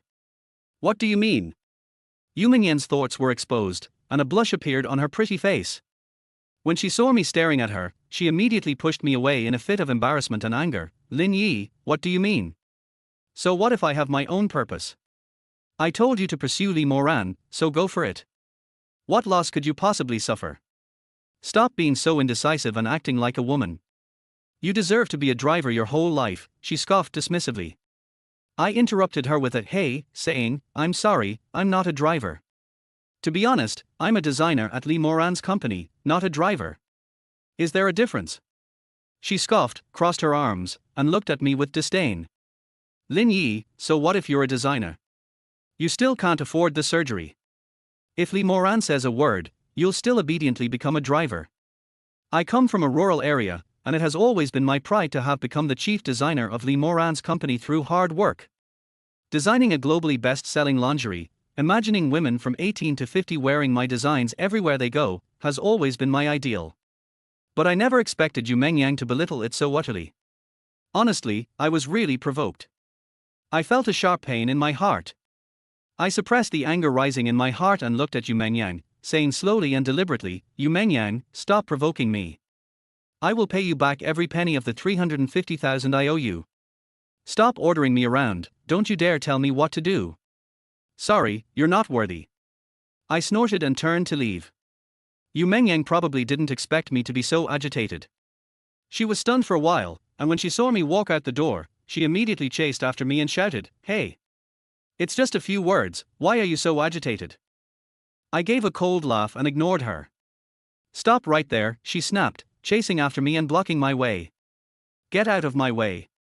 I snorted and walked around her. "Is this never going to end?" She stamped her foot. I still ignored her. "You?" Seeing my panic, she reached out and grabbed my arm. I frowned. "What are you doing? I told you I'd pay you back." Before he could finish speaking, she suddenly stood on tiptoe and kissed him. I was stunned for a moment. Her full lips, fragrant and soft like cotton candy, made me reach out and embrace her, returning her kiss. She let out a soft moan, patted my shoulder, pushed me away, took a breath, and gave me a resentful glare. Are you not angry anymore? Happiness came too suddenly. I looked at her alluring red lips, smiled foolishly, and shook my head. Lin Yi, you're just a typical example of poor arrogance. Think about what I said wrong, and give me back my 350,000. As she spoke, she tilted her head and gave me a mocking glare. So, how are you going to pay me back now? I was embarrassed by what she said. As the saying goes, poverty makes people lose their ambition. In the face of their absolute wealth, I really had nothing to be proud of. No matter how brilliant my design is, Li Moran can still fire me with a single word. Seeing that I didn't speak, Yu Mengyang snorted and said, I told you to pursue Li Moran. What did I do wrong? Or did I do something to hurt you? I think you're the typical guy who has the desire but not the courage. Although I was scolded, I could tell from Yu Mengyang's eyes that she actually cared about me. I was being dramatic, it was my fault. I'll go back and pack my things now. I know that saying anything now is useless, I have to take action. Go. Yu Mengyang smiled happily when she saw that I had finally come to my senses. Her pretty little face beamed with a smile, as alluring and charming as a rose blooming in summer, yet with a touch of strength. As the saying goes, concern leads to confusion. Actually, I just cared too much about Li Moran. After finding out she was a wet nurse on a hookup app, I unconsciously started to consider her my woman. The disparity in our social status makes me afraid to admit it. Yu Mengyang kept urging me to pursue her. I was worried that Yu Mengyang might be a threat to Li Moran. In reality, there are plenty of scenarios where people have to be wary of fire, theft, and even their best friends. Even though Yu Mengyang knew that Bai Jinyao was Li Moran's fiancé, she still secretly took me to meet him and was deeply in love with him. Maybe she just wants me to pursue Li Mo so she can pursue Bai Jinyao. The thought of Bai Jinyao inexplicably made me feel uneasy. It's just that they are a bit richer. I really don't see anything special about it. Li Moran and Yu Mengyang don't seem to lack money either. Why do they both like each other? I drove my car towards my rented apartment. All the way there, I kept thinking about whether Li Moran had a fiancé, and what she thought of him. The more I thought about it, the more upset I became. I really wanted to find Li Moran and ask her about it, but I didn't have the courage. Until we arrived at the rented room, thud. A spam message popped up on my phone. I glanced at it, tossed it onto the bed, and went back to packing. Then I saw my phone screen light up. Snap. I slapped myself on the forehead. How stupid of me. If I don't dare ask Li Moran, can't I at least ask their wet nurse? On this software, I wouldn't dare say that I can talk to Li Moran about anything, but at least I don't have to hold back on anything. I immediately took out my phone and texted Li Moran, asking her what she was doing. She replied quickly, I'm staying at home doing nothing. Oh my. What a coincidence. I'm also at home with nothing to do right now, and for some reason, you're the first thing that comes to mind when I have some free time. Do you think this means I've fallen in love with you? I typed out a line of text, carefully checked it to make sure there were no mistakes, and then sent it out. Li Moran quickly replied, how could that be? We've never even met. How about we arrange to meet? I typed the message but then thought it was inappropriate. If I asked her to meet now and she found out it was me, she would be furious. It would be even harder for me to get to know her in the future. I deleted it and retyped, actually, I don't know why, it's just that I've never seen you before, and it's like I was deeply attracted to you at first glance. Li Moran clearly didn't dislike what I said. She quickly sent a playful smiley face. We didn't talk much after that, just some everyday things. Gradually, I steered the conversation toward my fiancé. Since we had already discussed this topic extensively, Li Moran didn't suspect anything. But then I suddenly asked, someone as outstanding as you wouldn't happen to have a marriage contract or something, would you? I know it was a bit abrupt to call her, but I just couldn't resist wanting to know about her. After sending the message, I waited for a long time without receiving a reply from Li Moran. My heart was pounding, and I was really afraid that it would arouse Li Moran's suspicion. After more than 10 minutes, Li Moran replied, I do have a marriage agreement. Do you mind? Chapter 40 Landlady Sister Shu. I was both excited and nervous to hear Li Moran admit it so readily, and knowing that her fiancé was Bai Jinyao made me feel inexplicably jealous. Of course, I didn't dare tell Li Moran that I already knew she was engaged. I sent a surprised emoji, I was just saying it casually. I didn't expect you to actually be engaged. Does your fiancé know you have misogyny? He doesn't he know? Lee Moran replied quickly, and even took the initiative to explain, my marriage with him was just an arranged engagement by my family elders. I have no feelings for him. Upon seeing Lee Moran's statement that she had no feelings for him, I couldn't help but laugh. It seems Lee Moran isn't greedy for money after all. Does that mean I might have a chance if I pursue her? If Yu Mengyang hadn't encouraged me to pursue Lee Moran, even if you beat me to death before, I wouldn't dare to do it even if you gave me 100 more lives. Lee Moran wasn't interested in Bai Jinyao at all, but somehow, I suddenly felt confident that I could pursue her. Even so, I am still clear about the gap between myself and Lee Moran. To narrow the gap between us, I need to make money. Frowning, I immediately thought of my landlady, Xu Huating. She has always been very good to me and took good care of me. Coincidentally, she also runs a women's underwear business, but she mainly sells wholesale market products and hasn't created her own brand. She knew I was a lingerie designer and had invited me before to design a few sets of lingerie for her. She even promised to give me a share of the profits if my designs sold well. However, at that time I was extremely busy because my sister had just fallen ill. As a branded lingerie designer, I somewhat looked down on my landlady Xu Huting's off-brand lingerie. Thinking back on the things Yu Mengyang said to me, and reflecting on them carefully, I realized there's some truth to them. I'm just arrogant because I'm poor. It wouldn't be an exaggeration to say that the stones in the latrine were both smelly and hard. He was afraid of wolves in front and tigers behind. They think being a brand designer is something special, but it's nothing at all. It was as if my mind suddenly had an epiphany. Instead of sending any more messages to Lee Moran, I sent a message to Yu Meng, thank you. When Yu Mengyang saw my sudden thank you message, she was completely bewildered. After a long pause, she replied, Lin Yi, what are you thanking me for? You're not going to back out again and not move in, are you? I'll move, not only move, but I'll also seriously pursue Lee Moran, I replied with a smile. Yu Mengyang was stunned for a long time before asking me, are you bewitched? I replied with a laugh, just think of me as being obsessed. I'll move over this afternoon, but a little later, I have some things to take care of here. What are you busy with? Yu Mengyang replied quickly. I glanced at it, but didn't reply. Instead, I took out my phone and called Xu Huating. Xu Huating was quite surprised to receive my call. Xiao Yi, what's with the wind blowing today? It's not even rent time yet, why are you calling your sister? Xu Huating teased me as soon as she answered the phone. I'd been renting here for almost 2 years. Although I don't have much contact with her on a regular basis, we live in the same building and are colleagues, so we chat a bit more or less, and our relationship can be considered quite good. Plus, she's always been very good to me. She never pressures me to pay the rent each month, she accepts it whenever I pay it. The prices of surrounding buildings have also increased. She never raised the price for me. Listening to her teasing, I didn't mince words and directly told her why I was calling her. Upon hearing this, Xu Huating chuckled and said, Xiao Yi, you finally figured it out. Are you at home? If you are, I'll come back to find you. Okay, I agreed. I glanced at the time and realized it was still early. I figured they would definitely call me if anything came up. Instead of just sitting there staring at them in the villa, I might as well do something of my own. Xu Huting's factory is also a rented early apartment building, not far from here, only a dozen minutes away. She drove back in a SMRAT, which is quite similar to her thin figure. It's been more than 10 days since I last saw her. She got out of the car.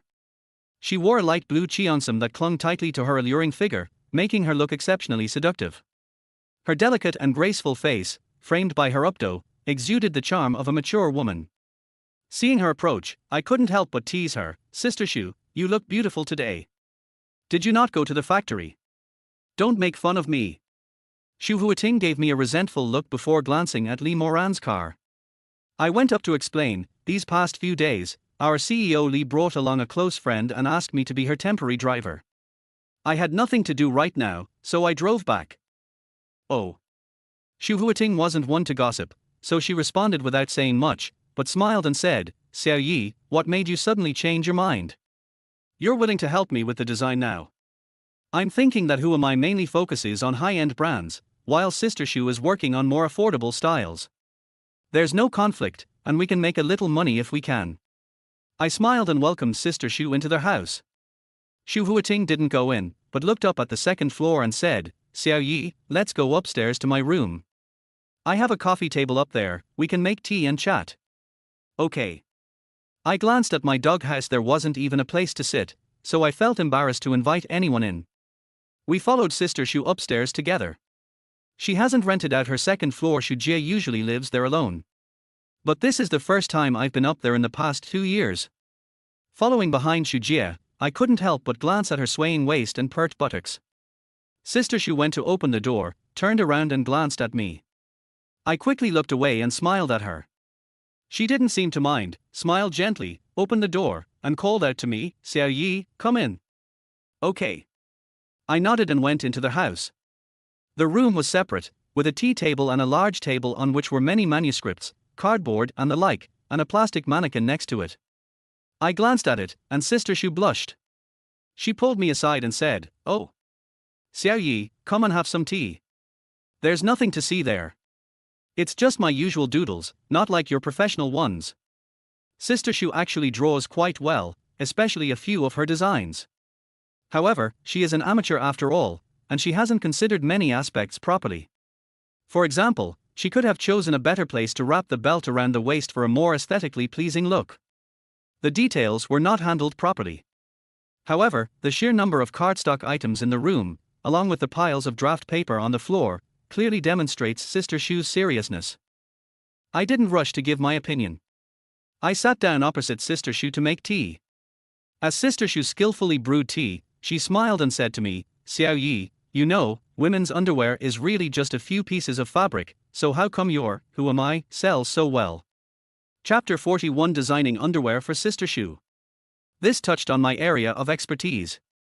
As Sister Shu handed me tea, I took a small sip and began to talk to her at length.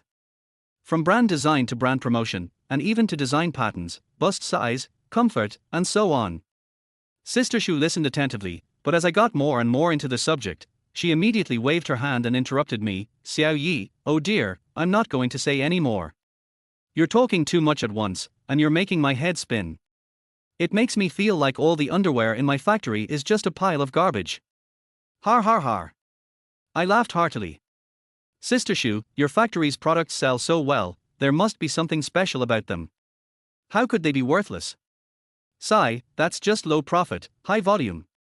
Sister Shu smiled modestly, poured me a cup of tea, put down the teapot and stared at me, saying, "Let's get back to the point. We're so familiar with each other now, I won't cheat you. You design a few for me, and after I deduct the cost, we'll split the remaining profit 70-30, how about that?" 73. I was so shocked I almost spat out the tea I had just drunk. When Sister Shu saw my expression, her delicate brows furrowed slightly. "What's wrong? Is it too little? Or perhaps—" "No, no." I hurriedly waved my hand. "Sister Shu, I don't think it's too little, it's just that you've given me a bit too much." Hee hee. Sister Shu laughed happily when she heard this. "It's fine as long as you don't mind the small amount. You can never earn enough money. Besides, I also have my own selfish motives. If your designs sell well, I hope you will help me out more in the future. Who knows, my small factory might be able to get a brand in the future. Don't you think so?" Even though Sister Shu spoke casually, I could sense that she was actually a person with aspirations. Thinking about it, it makes sense. She can run such a large factory all by herself and wholesale underwear to markets all over the country. She must be someone extraordinary. A 70-30 split is probably top tier even in the entire industry. Even the world's best designers, if they only design the lingerie, would probably only receive this much.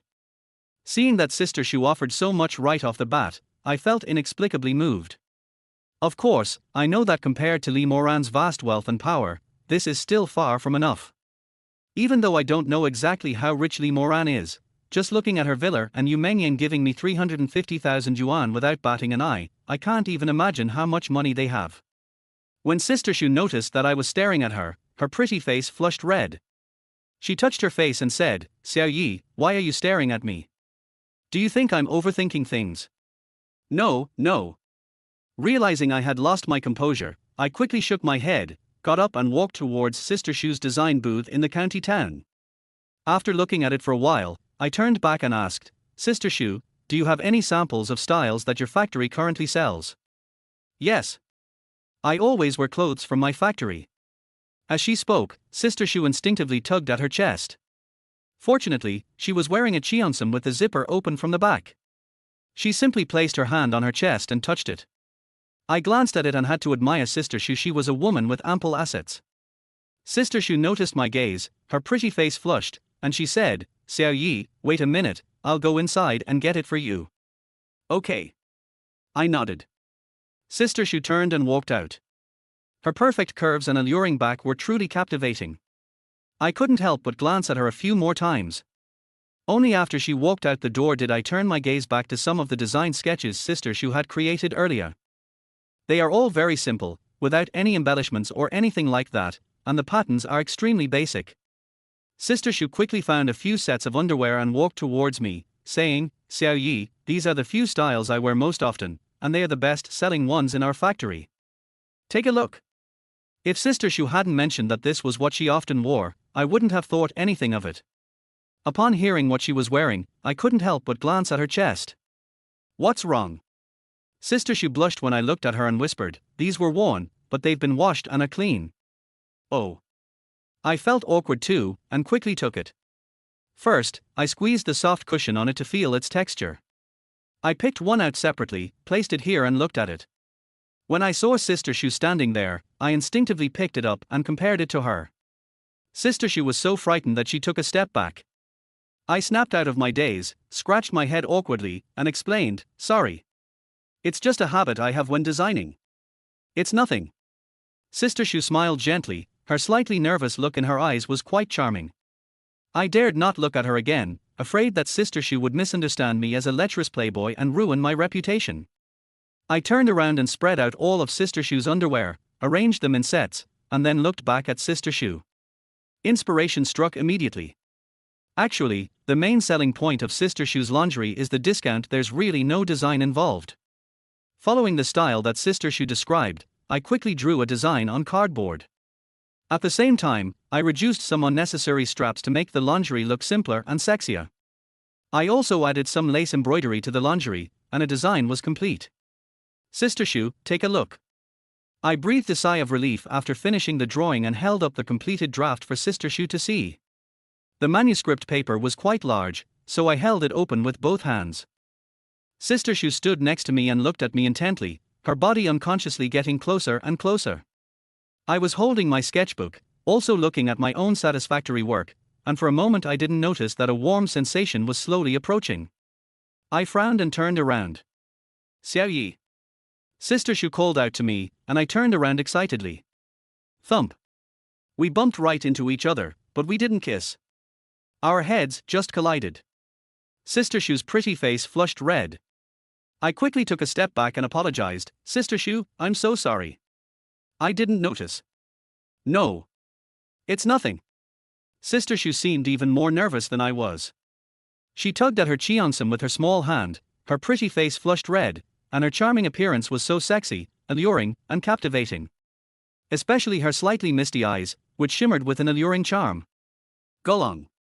I couldn't help but swallow and called out, Sister Shu. Sister Shu was also in a daze. Hearing my shout, she took a deep breath and hurriedly said, Xiao Yi, you drew so well. I'll take it to production right now.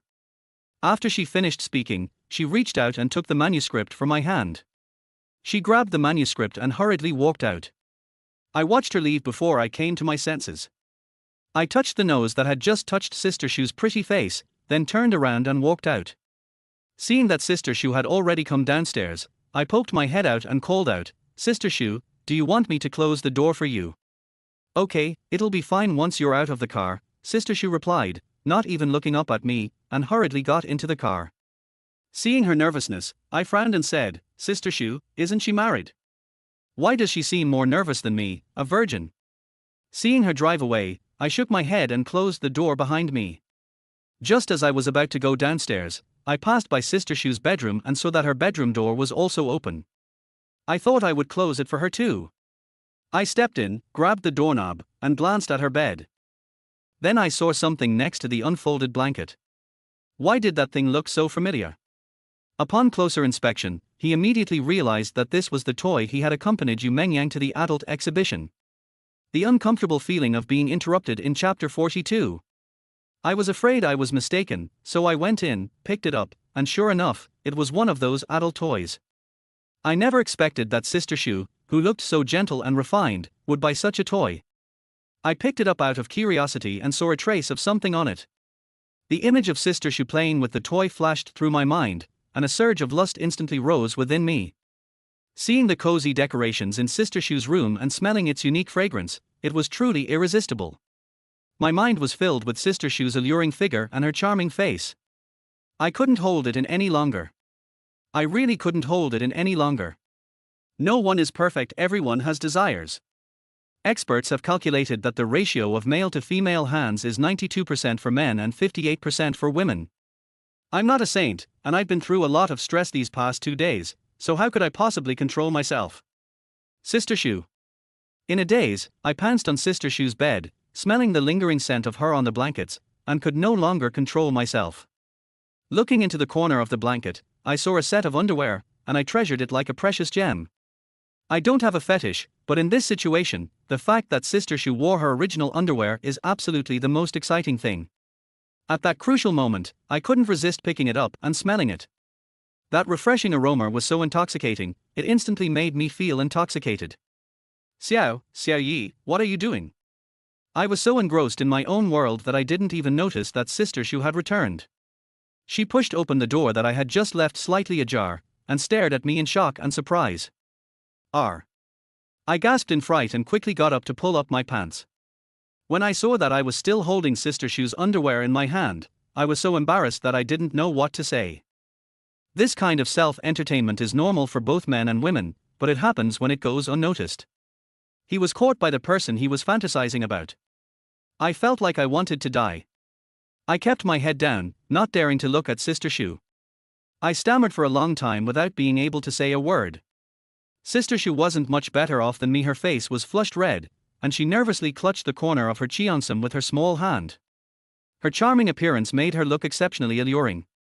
I was relieved to see that she wasn't as angry as I had imagined, and quickly explained, Sister Shu, actually I just saw that your door wasn't locked, and I wanted to close it for you.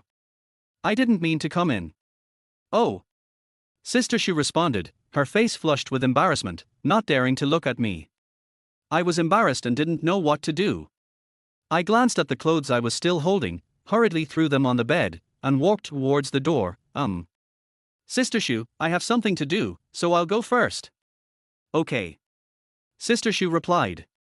As I walked up to her, she glanced back at the toys on the bed, reached out and grabbed my hand. Xiao Yi, I'll pretend I didn't see what happened today, but you're not allowed to talk nonsense when you go out. I was taken aback, then understood what Sister Shu meant, and smiled. Sister Shu, I would never tell anyone about something like this, it's just. I glanced at the toys on the bed. I originally wanted to tell Sister Shu that I should play less in the future because it's bad for my health. The words were on the tip of my tongue when I realized it was inappropriate to say such things to Sister Shu. After all, she was older than me and had been through it all. How could a virgin like me have the right to talk to her about these things? Sister Shu didn't seem to care, and gave me a charming look. Xiao Yi, don't do that again, it's bad for your health. Oh, okay. I gave a bitter smile. I never expected that she would try to persuade me to say something I was too embarrassed to say. This situation made it quite awkward for the two of them to stay together. I quickly lowered my head and walked away first. After I went downstairs, Sister Shu came downstairs right after I closed the door. She came back because she realized she had forgotten to lock the door, so she came back to lock it. Little did she expect to find me messing around in her room. I drove away, still feeling shaken. I was really worried that I might have been scared out of my wits by what Sister Shu said earlier. When I was in college, we used to tell dirty jokes in the dorm. Some of them talked about how we would be so scared when someone suddenly startled us. It's really not going to work. I'm probably going to cry my eyes out. I haven't even used it once yet. Of course, we can't blame Sister Shu for all of this. I can only blame myself for not being able to resist going to Sister Shu's room to do such a bad thing. Well. I sighed and drove towards Lee Moran's villa. The more I thought about it, the more embarrassed I felt. I was also worried that Sister Shu might have a bad impression of me because of this. There was traffic on the way, and I was very irritable. Yu Mengyang called. When I saw her call number, I frowned involuntarily, and for some reason, I just didn't want to answer. I always felt that her calling me couldn't be anything good. Sure enough, as soon as I answered, she asked, "Lin Yi, are you back yet?" "On the way," I replied simply. Yu Mengyang chuckled, "That's perfect, we can pick someone up on the way." "Mr. Yu, do you really think of me as just a driver?" I was in a bad mood, so my attitude was naturally bad. Yu Mengyang wasn't angry. She just sighed and said, "Sigh, I was hoping to give you a chance to be alone with a beautiful woman, but you're not willing to do that." "Well, I'll call her and have her come over by herself." Yu Mengyang spoke mysteriously, which immediately piqued my curiosity. "Who is it?" I asked. "Anyway, she's a beautiful woman, so are you going or not?" Yu Mengyang just wouldn't tell me who this person was. I thought about it for a bit. If I don't go, Yu Mengyang might use this against me again, saying that I don't listen to her or something. After spending the last 2 days with her, I've gotten to know this little devil's personality a bit better. I'm afraid of her, I'm really afraid of her. She might go and complain to Lee Moran again, and let Lee Moran deal with me. I've been a driver for 2 days already, one more person won't make a difference. "Where's the address?" "I'll go," I said, giving in. Being interrupted at that moment and having to hold it in is truly frustrating. No wonder experts suggest that teenagers should have some fun on their own during puberty. This is actually a basic human instinct and a necessary physiological need. "I'll send you the phone number and address," Yu Mengyang said sweetly. Listening to her voice and thinking about her alluring figure, I immediately felt a surge of rage within me. After looking around, I wondered if I should find a bathhouse to relieve myself.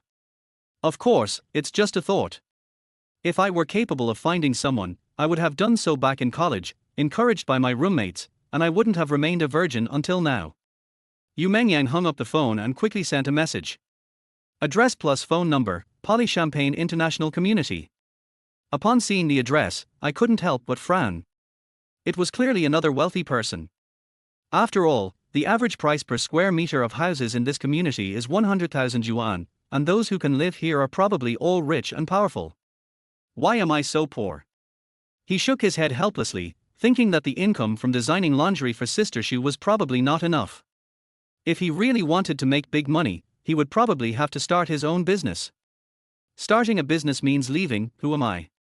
After so many years at, who am I really can't bear to leave. Besides, starting a business requires startup capital, and there wasn't a suitable project to start with. As I drove, lost in thought, I unknowingly arrived at the entrance of the Poly Champagne International Residential Complex. Lee Moran's car wasn't registered here, so I couldn't go in. I stopped by the roadside and made a phone call. The call connected, and a gentle voice came from the other end, "Hello." Upon hearing that voice, I suddenly jolted awake, as if my whole body was suddenly filled with strength. I really didn't expect that Yu Mengyang would ask me to pick up Mo Xiao Xiao. Chapter 43 Goodbye Goddess Mo Xiao Xiao. From the first moment I saw Mo Xiao Xiao, I felt that she was gentle and kind. Her smile was particularly charming and captivating. It was a feeling that words could not describe. It's her appearance, her beauty, that seems to captivate your heart with every smile and gesture. It will also make you inexplicably want to get close to her. It's not love, but it has that hazy feeling of love. Her voice was extremely soft. Her simple "hello" sent shivers down my spine, and I was completely mesmerized. "Hello, who are you looking for?" she asked again. I sensed a hint of displeasure mixed with her gentleness, and hurriedly said, "That. Mr. Mo. I'm Mr. Lee's. Mr. Lee's driver." "Mr. Lee, is this Mo Rant's driver? Is this Xiao Yi?" Upon hearing her address, my eyes widened immediately. "Xiao Yi?" In Jinghai, besides Aunt Chen, only Sister Shu calls me Xiao Yi. Generally, those older than me, even if they call me Xiao Lin, do so. I never expected Mo Xiao Xiao to call me Xiao Yi. I instantly felt much closer to her and excitedly said, "Yes, yes, I'm Lin Yi." "Have you arrived yet?" she asked with a soft smile, her voice still so sweet and gentle. Hearing that made me feel comfortable, and all the frustration in my heart disappeared. I glanced around and quickly replied, "I'm here. I'm parked in the marked parking space by the roadside at the entrance of the community." "Okay, wait for me a moment, I'll be right out," she said gently, and hung up the phone. I didn't want to take my phone off. Their voice was just so enchanting and tender. Thinking she was about to come out, I hurriedly got out of the car and stood at the entrance of the residential area to wait for her. Before long, I saw her slowly walking out of the residential area. The last time I saw her, she was always sitting, so I didn't get a good look at her figure. She walked slowly by, carrying a white LV bag, wearing a white short skirt with a black belt around her waist that perfectly accentuated her small waist. The skirt was an off-the-shoulder style. Even with the areas that should be covered up obscured, the exposed shoulders, the fair neck, and the expanse of white skin on the chest radiated an alluring glow under the sunlight. The skirt covered most of her legs, but from the slender, fair parts that were visible, you could tell how perfect and long her legs were. She is very tall. Wearing a pair of silver white high heels, she looked as tall as me, who is 1.85 meters tall. I was stunned when I saw it. What a nice view. It is breathtakingly beautiful. "Xiao Yi, thank you for your hard work," she called out to me with a soft laugh as she walked up to me. I barely came to my senses and hurriedly said, "No, no." I immediately ran over to open the car door for her. The back door was open. She walked over, glanced at me, nodded slightly, smiled, and teased, "What's wrong? That's your girlfriend's car up front, can't I ride in it?" I was stunned for a moment, then realized what she meant. I scratched my head awkwardly and said, "Mr. Mo, please don't make fun of me. I only have Mr. Lee as my driver. How could I afford a car? Besides, I don't have a girlfriend." "Don't you have a girlfriend?" She frowned and glanced at me. "That can't be. How could someone as handsome as you not have a girlfriend?" I gave an awkward smile, unsure how to respond to her. She didn't ask any more questions, opened the passenger door and got in. The moment she lifted her leg, her skirt swayed, and it seemed to touch my heart. After the car door closed, I quickly closed the back door. He rushed to the driver's seat, fastened his seatbelt, and asked, "Where are we going?" "Hee, Xiao Yi, you're so funny. You're definitely going to Moran's house. Where else do you want to go?" She covered her mouth and chuckled as she glanced at me. I was incredibly embarrassed. I hurriedly drove off. On the way, I secretly glanced at her out of the corner of my eye and saw her staring ahead, seemingly lost in thought. We drove for a while. The fragrance emanating from her gradually overpowered Lee Moran's unique aroma. It wasn't the scent of perfume, but rather the fragrance of the shower gel she had been using for a long time. It smelled very pleasant and comforting. It also gives people a sense of warmth. I didn't dare to brake too hard the whole way, for fear of bumping her, and I didn't dare to drive too fast, for fear of making her uncomfortable. They arrived at Lee Moran's house. She smiled sweetly at me and said, "Thank you." "No. You're welcome." I watched her get out of the car, and kept looking at her graceful figure, finding her more and more alluring. I was stunned. I never imagined there could be such an exquisitely beautiful young woman in the world. "Lin Yi, why aren't you getting out of the car? What are you doing in the car?" I didn't even notice the door was open. Yu Mengyang held onto the door with one hand and poked her head out, shouting at me. I saw Mo Xiaoxiao and Li Moran walking inside together, while Yu Mengyang was staring at me. I quickly turned around, picked up my bag from the back seat, and got out of the car. "Walk over there." His gaze involuntarily drifted towards Li Moran and Mo Xiaoxiao as they walked in. Yu Mengyang grinned at me and said, "Lin Yi, I wasn't lying to you, was I? I wanted you to pick up and drop off beautiful girls." I glanced at the quirky Yu Mengyang, but naturally I couldn't show my happiness. I shrugged and pretended to be indifferent, saying, "So what if she's beautiful? She's not mine." "What?" Yu Mengyang was taken aback. Realizing I'd let something slip, I quickly said, "It's nothing." He. Yu Mengyang took a step closer to me with a mischievous smile and said, "Lin Yi, you dare to have designs on Sister Xiao Xiao. Don't forget she has a husband, so don't get any ideas." Yu Mengyang's words immediately reminded me of Xu Yunchuan, Mo Xiaoxiao's husband, whom I met at the Western restaurant last time. A pang of jealousy instantly rose in her heart, and she glared at Yu Mengyang unhappily. I wasn't thinking anything. What does it have to do with me whether she has a husband or not? Yeah. Yu Mengyang clearly didn't believe me. She stared at me and glanced into their house. Seeing that Li Moran and Mo Xiaoxiao had already reached the living room, she leaned closer to me with a mysterious smile. Lin Yi, if you don't want to, then what are you doing with your crotch? Chapter 44. Can you cook? What happened to my crotch? I was startled. I looked down and touched it, only to find that there was nothing wrong with it. I knew that I had been tricked by that vixen Yu Mengyang again. He, you said you had no ideas. Would you be so nervous if you had no ideas? Yu Mengyang looked at me with a mischievous smile. There's no way to reason with this little devil. Arguing with her is just asking for trouble. I shook my head and ignored her, then picked up my bag and headed to my room. Hey! Lin Yi, is that all you have? Yu Mengyang grabbed my arm as soon as she saw me carrying a bag. I glanced at Li Moran and Yu Mengyang in the living room, then turned back and asked, Miss Yu, what are you doing? Let me see, you've brought so little. Are you really moving in here? She said, reaching out to grab my bag. I couldn't persuade her otherwise, and since there wasn't much in the bag anyway, I just gave it to her. She took it, unzipped it, flipped it over, looked up at me with a wicked smile, and said, Hey! Lin Yi, you're so flashy. What? I didn't react at first. Yu Mengyang reached out and pulled out my bright red underwear, holding it up and giggling. Lin Yi, you're so sexy. A grown man wearing such bright red underwear. Mind your own business. I exclaimed, reaching out to snatch it back. Mo Ran, Sister Xiao Xiao, look how sexy Lin Yi is, wearing such bright red underwear. Yu Mengyang flashed and ran towards the living room with the underwear in her hand. I didn't feel embarrassed at all when Yu Mengyang looked at me, but this little vixen was going to brag to Li Moran and Mo Xiaoxiao. I suddenly became nervous and hurriedly caught up with her. President Yu, stop fooling around. But it was too late. She turned around and was in the living room, holding up her underwear and displaying it to Li Moran and Mo Xiaoxiao, waving it around as she did so. I chased after them and saw Mo Xiaoxiao and Li Moran. I felt so embarrassed that my scalp tingled. Li Moran frowned slightly and whispered a scolding, Mengyang, stop fooling around. Mo Xiaoxiao blushed and gave me a meaningful look. I hurriedly snatched the underwear back from Yu Mengyang's hand and put it into the bag that Yu Mengyang had thrown on the ground at the front door. Mengyang, why do you keep teasing him?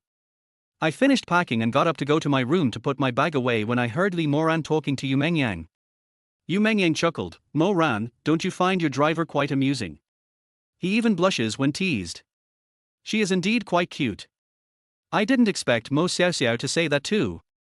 I gave an awkward smile, never expecting that I, a grown man, would be called cute. Li Moran was clearly at a loss with Yu Mengyang. He sighed, stood up, and said, all right, Sister Xiaoxiao, you sit for a while, I'll go cook. Okay. Mo Xiaoxiao replied.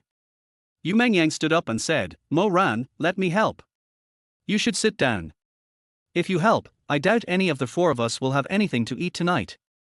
Li Moran's forehead immediately furrowed into a black line. When I heard there were 4 people, I immediately got excited. Li Moran had included me in the group too. Okay. Yu Mengyang replied helplessly, then shouted at me, Lin Yi, what are you doing? I walked over and, feigning respect and flattery, called out in a drawn-out voice, Mr. Yu, I'm here. Your boss is cooking, aren't you going to help? Yu Mengyang tilted her head and said playfully to me. She always does things so unexpectedly, leaving me in a dilemma, so I glanced at Li Moran. Li Moran frowned slightly, glanced at me, and asked, you can cook? I know a little. I nodded. I've always enjoyed cooking and exploring all kinds of cuisines. While I wouldn't call myself a great cook, at least the food I make is never bad. Put your bag down and come help. Li Moran maintained her unique aloofness, tossed me a sentence, and walked straight to the kitchen. Before I could even react, Yu Mengyang nudged me and said, what are you standing there for? Put your bag down and go help. She kept pushing me all the way to the room. Okay, stop pushing. We're already at the door, I said, annoyed. Yu Mengyang glanced at the living room and whispered to me, Lin Yi, I'm taking Sister Xiaoxiao upstairs later. The whole first floor is yours and Moran's. Make the most of it. I was speechless for a moment. Yu Mengyang gave me a mischievous smile and then ran off to find Mo Xiao Xiao. I shook my head, feeling utterly helpless against this mischievous and naturally familiar little devil. After putting my bag away, I went to the kitchen to find Li Moran. As soon as I reached the kitchen entrance. Thinking back on all the time I've worked with Li Moran, I've never had any interaction with her in my personal life. Even at employee dinners or company annual meetings, Li Moran would always just give a few quick remarks and then leave. I ate with her once before, when we went to a Western restaurant together. In our daily lives, Li Moran and I have hardly ever spent time alone together, and the kitchen has always been a place filled with the warmth of home cooking.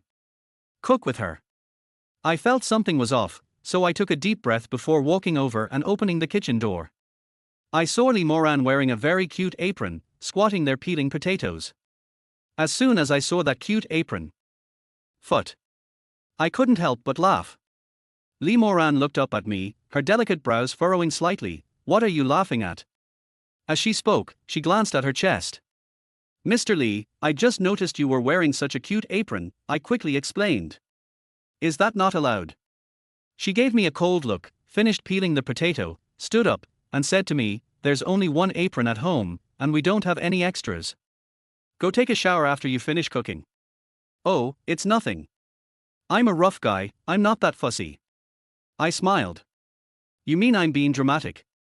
She frowned and glanced at me. "R." I exclaimed in surprise and quickly shook my head, saying, "Mr. Li, I didn't mean that."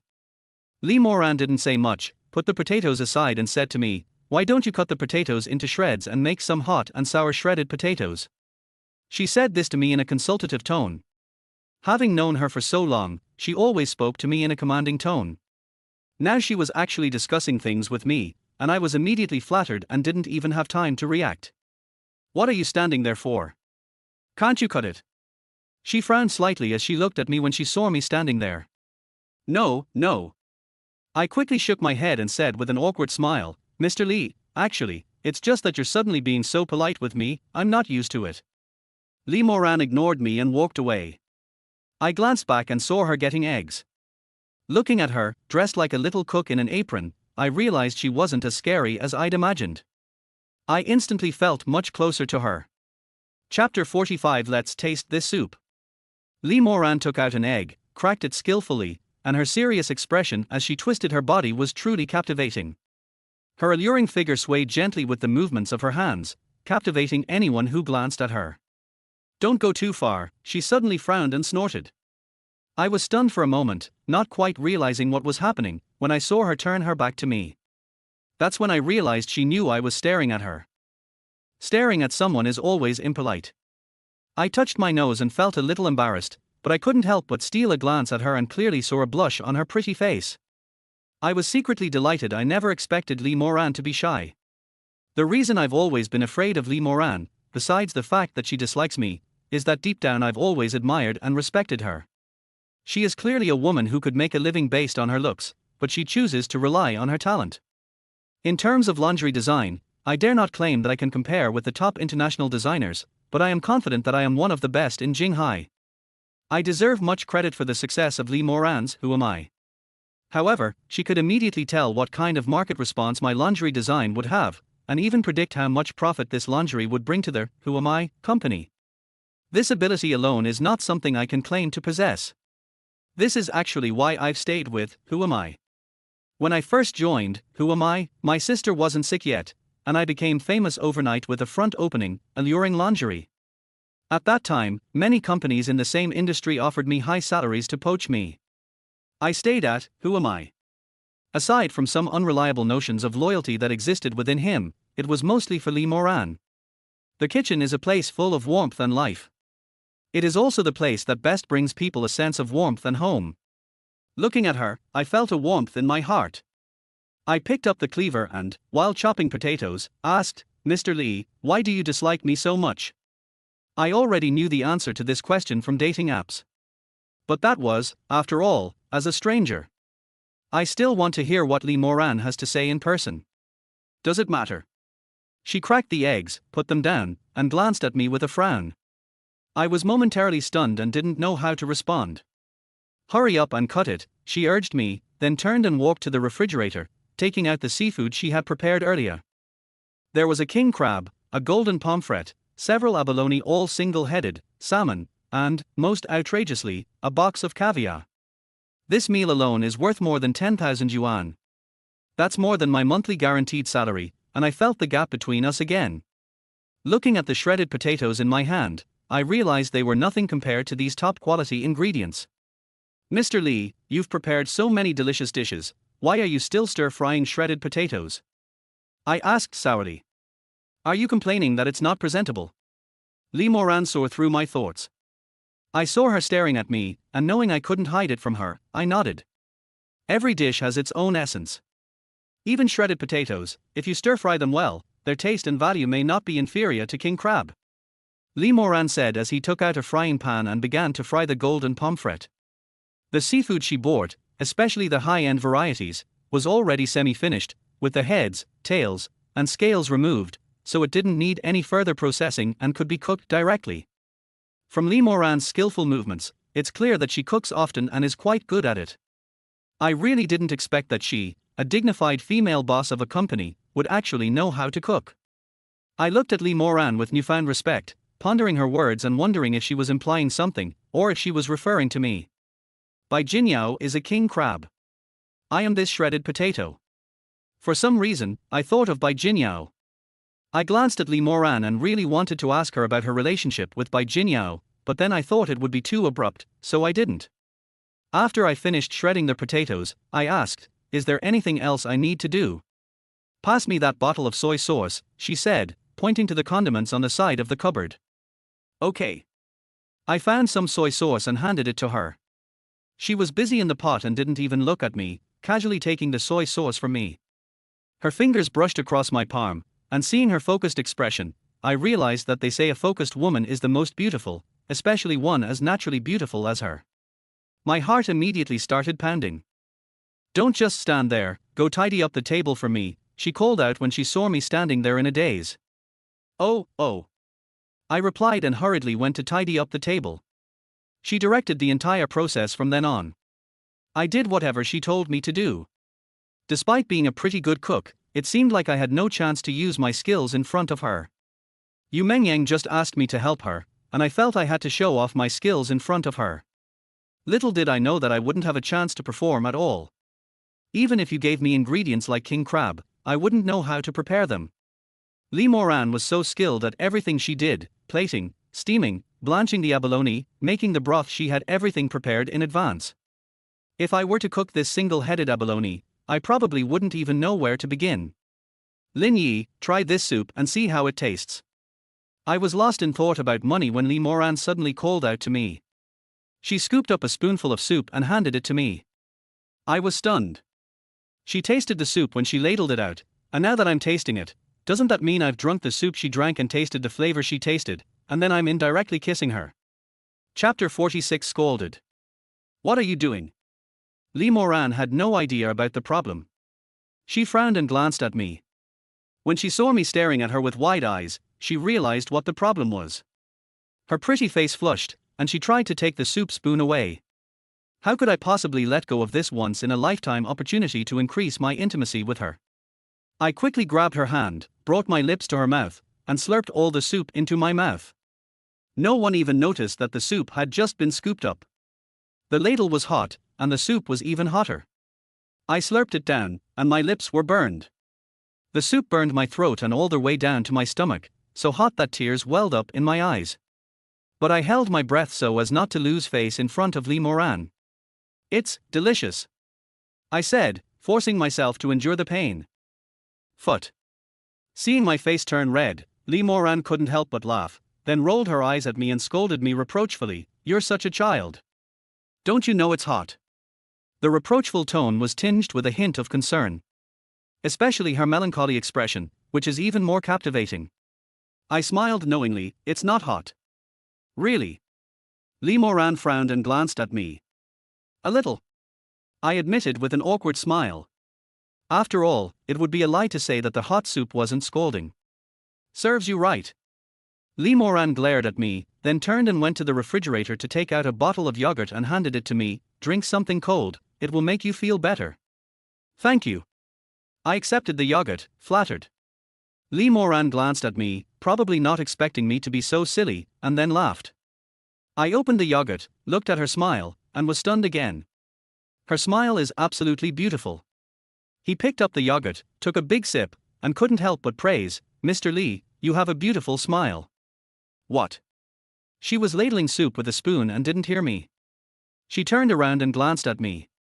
When she looked at me, I immediately stopped talking and shook my head, "It's nothing." She didn't mind, and after serving the soup, she called out, "Take the soup out, and go call Sister Xiao Xiao and Meng Yang to eat.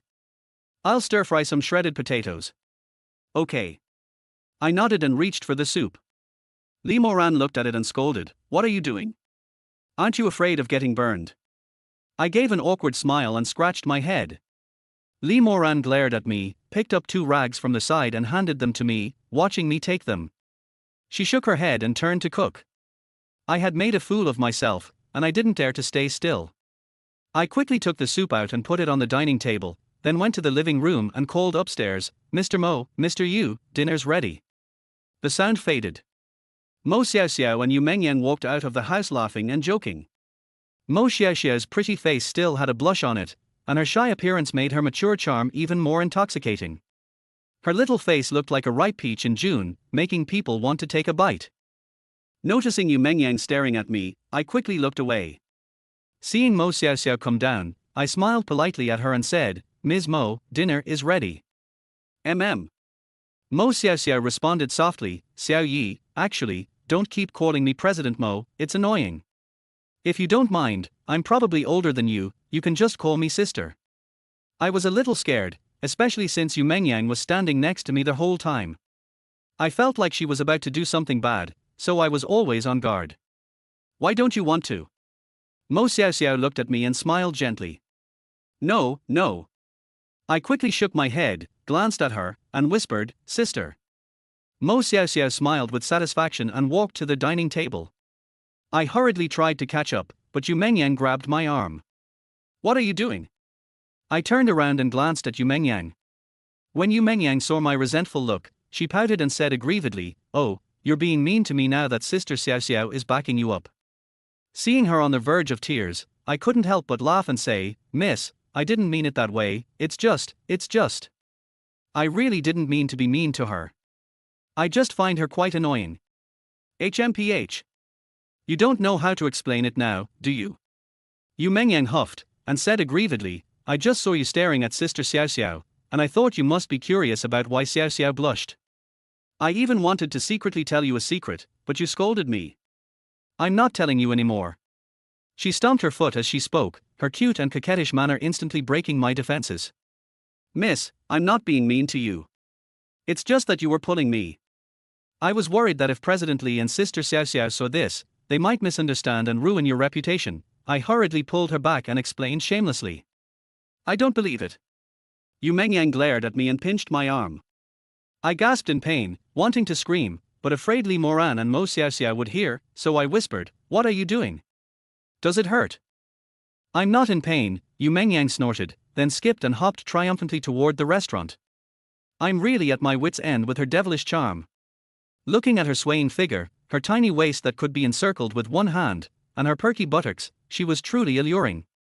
Although he was afraid that Yu Mengyang, the little vixen, would cause trouble, he had to admit that being with her was the most relaxing. A bold idea suddenly popped into his head: if he could be with Yu Mengyang, he might be happier than if Lee Moran were with Mo Xiao Xiao. But as soon as this thought popped into my head, I remembered how she traveled hundreds of kilometers to see Bai Jinyao. She was even brought to tears by Bai Jinyao. Thinking about her deep affection for Bai Jinyao, I felt as uncomfortable as if I had eaten feces. I shook my head and sighed, then walked to the dining table. Yu Mengyang was still cooking in the kitchen. Mo Xiao Xiao, on the other hand, was holding a bottle of red wine. The red wine was covered in English, and I didn't know what brand it was, but it must have been expensive to match such a seafood feast. Even the bottle opener looks expensive, it's pure silver-plated and automatic. Mo Xiao Xiao's slender frame made opening the bottle effortless. However, with the bottle on the table and the bottle opener at a certain height, she had to stand on tiptoe to better hold it open. She slightly raised her body and leaned against the table, tilting her body forward. Although she wasn't using much force, her delicate face still flushed a little from standing on tiptoe. Her delicate and charming appearance is truly alluring. I immediately thought of the secret Yu Mengyang was about to tell me about her blushing. What secret is it? I couldn't help but glance back at Yu Mengyang out of curiosity. As soon as Yu Mengyang saw me, she snorted and turned her head away, haughtily ignoring me. Chapter 47. So teased I can't eat properly. This is the last dish, hot and sour shredded potatoes. Li Moran came out of the kitchen, carrying dishes and playfully announcing their names, a faint smile on her face, indicating she was in a good mood. I have always misunderstood Li Moran. I always felt that Li Moran was aloof, difficult to get along with, and hard to approach. I also felt that she never smiled. To be honest, I didn't understand Li Moran well enough, or I didn't reach her heart. She felt there was no need for her to be polite to me. Just from the fact that Li Moran put so much effort into cooking so many dishes to entertain Yu Mengyang and Mo Xiaoxiao, you can tell that Li Moran is a warm-hearted person towards his friends. Her enthusiasm for her friends speaks volumes about her warmth. The smile is directed at the person. If she doesn't smile at people, it just means you haven't entered her heart. That sweet smile captivated me. Li Moran didn't notice me. She placed the hot and sour shredded potatoes on the table. Mo Xiaoxiao glanced at her, pursed her lips, and smiled slightly. Moran, thank you for your hard work. It's nothing. Li Moran said with a smile as she took off her apron. I was still staring at it, mesmerized. Hey! Haven't you had enough yet? Sit down and eat. Yu Mengyang suddenly called out to me. Li Moran hadn't even noticed me looking at her until Yu Mengyang called out to her. Li Moran immediately glanced at me, her brows furrowing slightly. I met her eyes, and my face instantly turned red. You do many things without any problems, but it becomes awkward when they are pointed out. There were 3 women and I was the only man. Given that the 3 women were all of higher status than me, I was already quite reserved, and after Yu Mengyang's actions, I became too embarrassed to sit at the table. Fortunately, Li Moran didn't seem to mind too much. She put down her apron, sat down, and seeing me standing, glanced at me and said, "Sit down, what are you standing there for?" "Oh," I replied, and then sat down. Although Li Moran's villa was very large, the dining table he bought was not big. It was a square table. Yu Mengyang and Mo Xiaoxiao sat on one side, leaving 2 seats on the other side. I could only sit down next to Li Moran. As I sat down, I saw Yu Mengyang looking at me with schadenfreude. I knew perfectly well that she did it on purpose. He couldn't do anything about this little vixen, so he simply turned away and ignored her. As soon as I turned my head, I felt something moving under the table's legs. I frowned, looked down, and was suddenly startled. Yu Mengyang took off her shoes, lifted her fair and tender little feet, and rubbed them against my calves. The little feet wiggled. It's incredibly tempting. Gulong. I swallowed hard and looked up at Yu Mengyang. She was also staring at me with a mischievous grin. Feeling her feet moving upwards, I nervously glanced at Mo Xiaoxiao and Li Moran. They were busy decanting wine and didn't notice me. I quickly made a pleading face at Yu Mengyang. I want her to let me go. She haughtily turned her head away, pretending not to see, while her little feet continued to tease my calves. As a virgin, how could I withstand such stimulation? Dining with 3 stunning beauties would be unsettling for most people, unless they have exceptional self-control. And then Yu Mengyang flirted with him like that. My whole body tensed up, and large beads of sweat kept popping out of my forehead. Mo Xiaoxiao and Li Moran quickly poured the drinks. Li Moran pulled up his pants and sat down next to me. He glanced back at me, so that I was covered in sweat, and frowned, asking, "Lin Yi, what's wrong? Are you hot?" It's all right," I replied nervously. Mo Xiaoxiao glanced at me, noticing my nervousness, and smiled slightly, saying, "Xiao Yi, we're all sitting at the same table eating now, we're all friends, don't be too reserved, relax a little." "Thank you." I gave a bitter smile. I wasn't nervous about that at all. I was nervous because I was afraid they would find out that Yu Mengyang was flirting with me. But there's no way to explain this kind of thing, so I can only keep it to myself and pray that Yu Mengyang will have her fun and let me go soon. Mo Xiaoxiao smiled back at me, and seeing that I was still nervous, she turned to Li Moran and said, "Moran, tell Xiaoyi, didn't you see how nervous the young man is? We're all at home, so don't act like a female CEO." Sister Xiao Xiao, I didn't do anything wrong. Li Moran said, feeling wronged. She turned to me and said, Lin Yi, Sister Xiao Xiao has already spoken, so just relax. Today is just a gathering of friends, there's no work involved, so don't be so anxious. No, it won't. I forced a smile, about to explain that it was just too hot. Yu Mengyang suddenly lifted her leg and placed it on my thigh. Her little foot wiggled and tickled, and she kept trying to burrow deeper into me. As a virgin, how could I resist such temptation and teasing? Afraid of being seen by Mo Xiao Xiao and Li Moran, he hurriedly pulled his chair forward and pressed himself closer to the table. To my surprise, as soon as I got close, Yu Mingyan's little foot slipped right between my legs. Those little feet were pressing directly against me. Yu Mengyang probably didn't expect to run into me, and she glared at me. I'm beyond tears. The moment her little feet moved, I couldn't help but react. Fortunately, neither Li Moran nor Mo Xiao Xiao noticed. Mo Xiao Xiao glanced back at me and said, Xiao Yi, Mo Ran has already spoken, so don't be so reserved, just relax. Okay. I was teased and instinctively squeezed my legs together, trapping Yu Mengyan's little feet between them. Yu Mengyang let out a soft moan. Li Moran frowned upon hearing this and called out, Mengyang, what are you doing? Eat. Oh, Yu Mengyang responded, picking up her chopsticks to eat. Seeing her pretty face flushed red, I felt secretly pleased. Taking advantage of the moment when Li Moran and Mo Xiao Xiao weren't paying attention, I secretly reached out and touched Yu Mengyan's little feet, pinching her ankle. Yu Mengyang was startled and blushed as she withdrew her foot. I felt a little disappointed when she pulled her little foot back, but I was still very happy to see Yu Mengyang get her comeuppance, and I gave her a smug look. Seeing my smugness, she frowned, snorted, and shouted, Lin Yi, what are you doing? Why are you touching me with your foot? As soon as she called out, Mo Xiao Xiao and Li Moran both looked at me. I was so embarrassed I wanted to crawl into a hole and disappear. Mo Xiao Xiao was fine, she still had a smile on her face, a smile of doting affection. It's as if in her eyes Yu Mengyang and I were just playing around with children. Li Moran frowned, staring coldly at me. I hurriedly explained, Mr. Li, I didn't. All right, stop fooling around and eat properly. Li Moran ignored my explanation and gave a light snort. I felt incredibly wronged and aggrieved.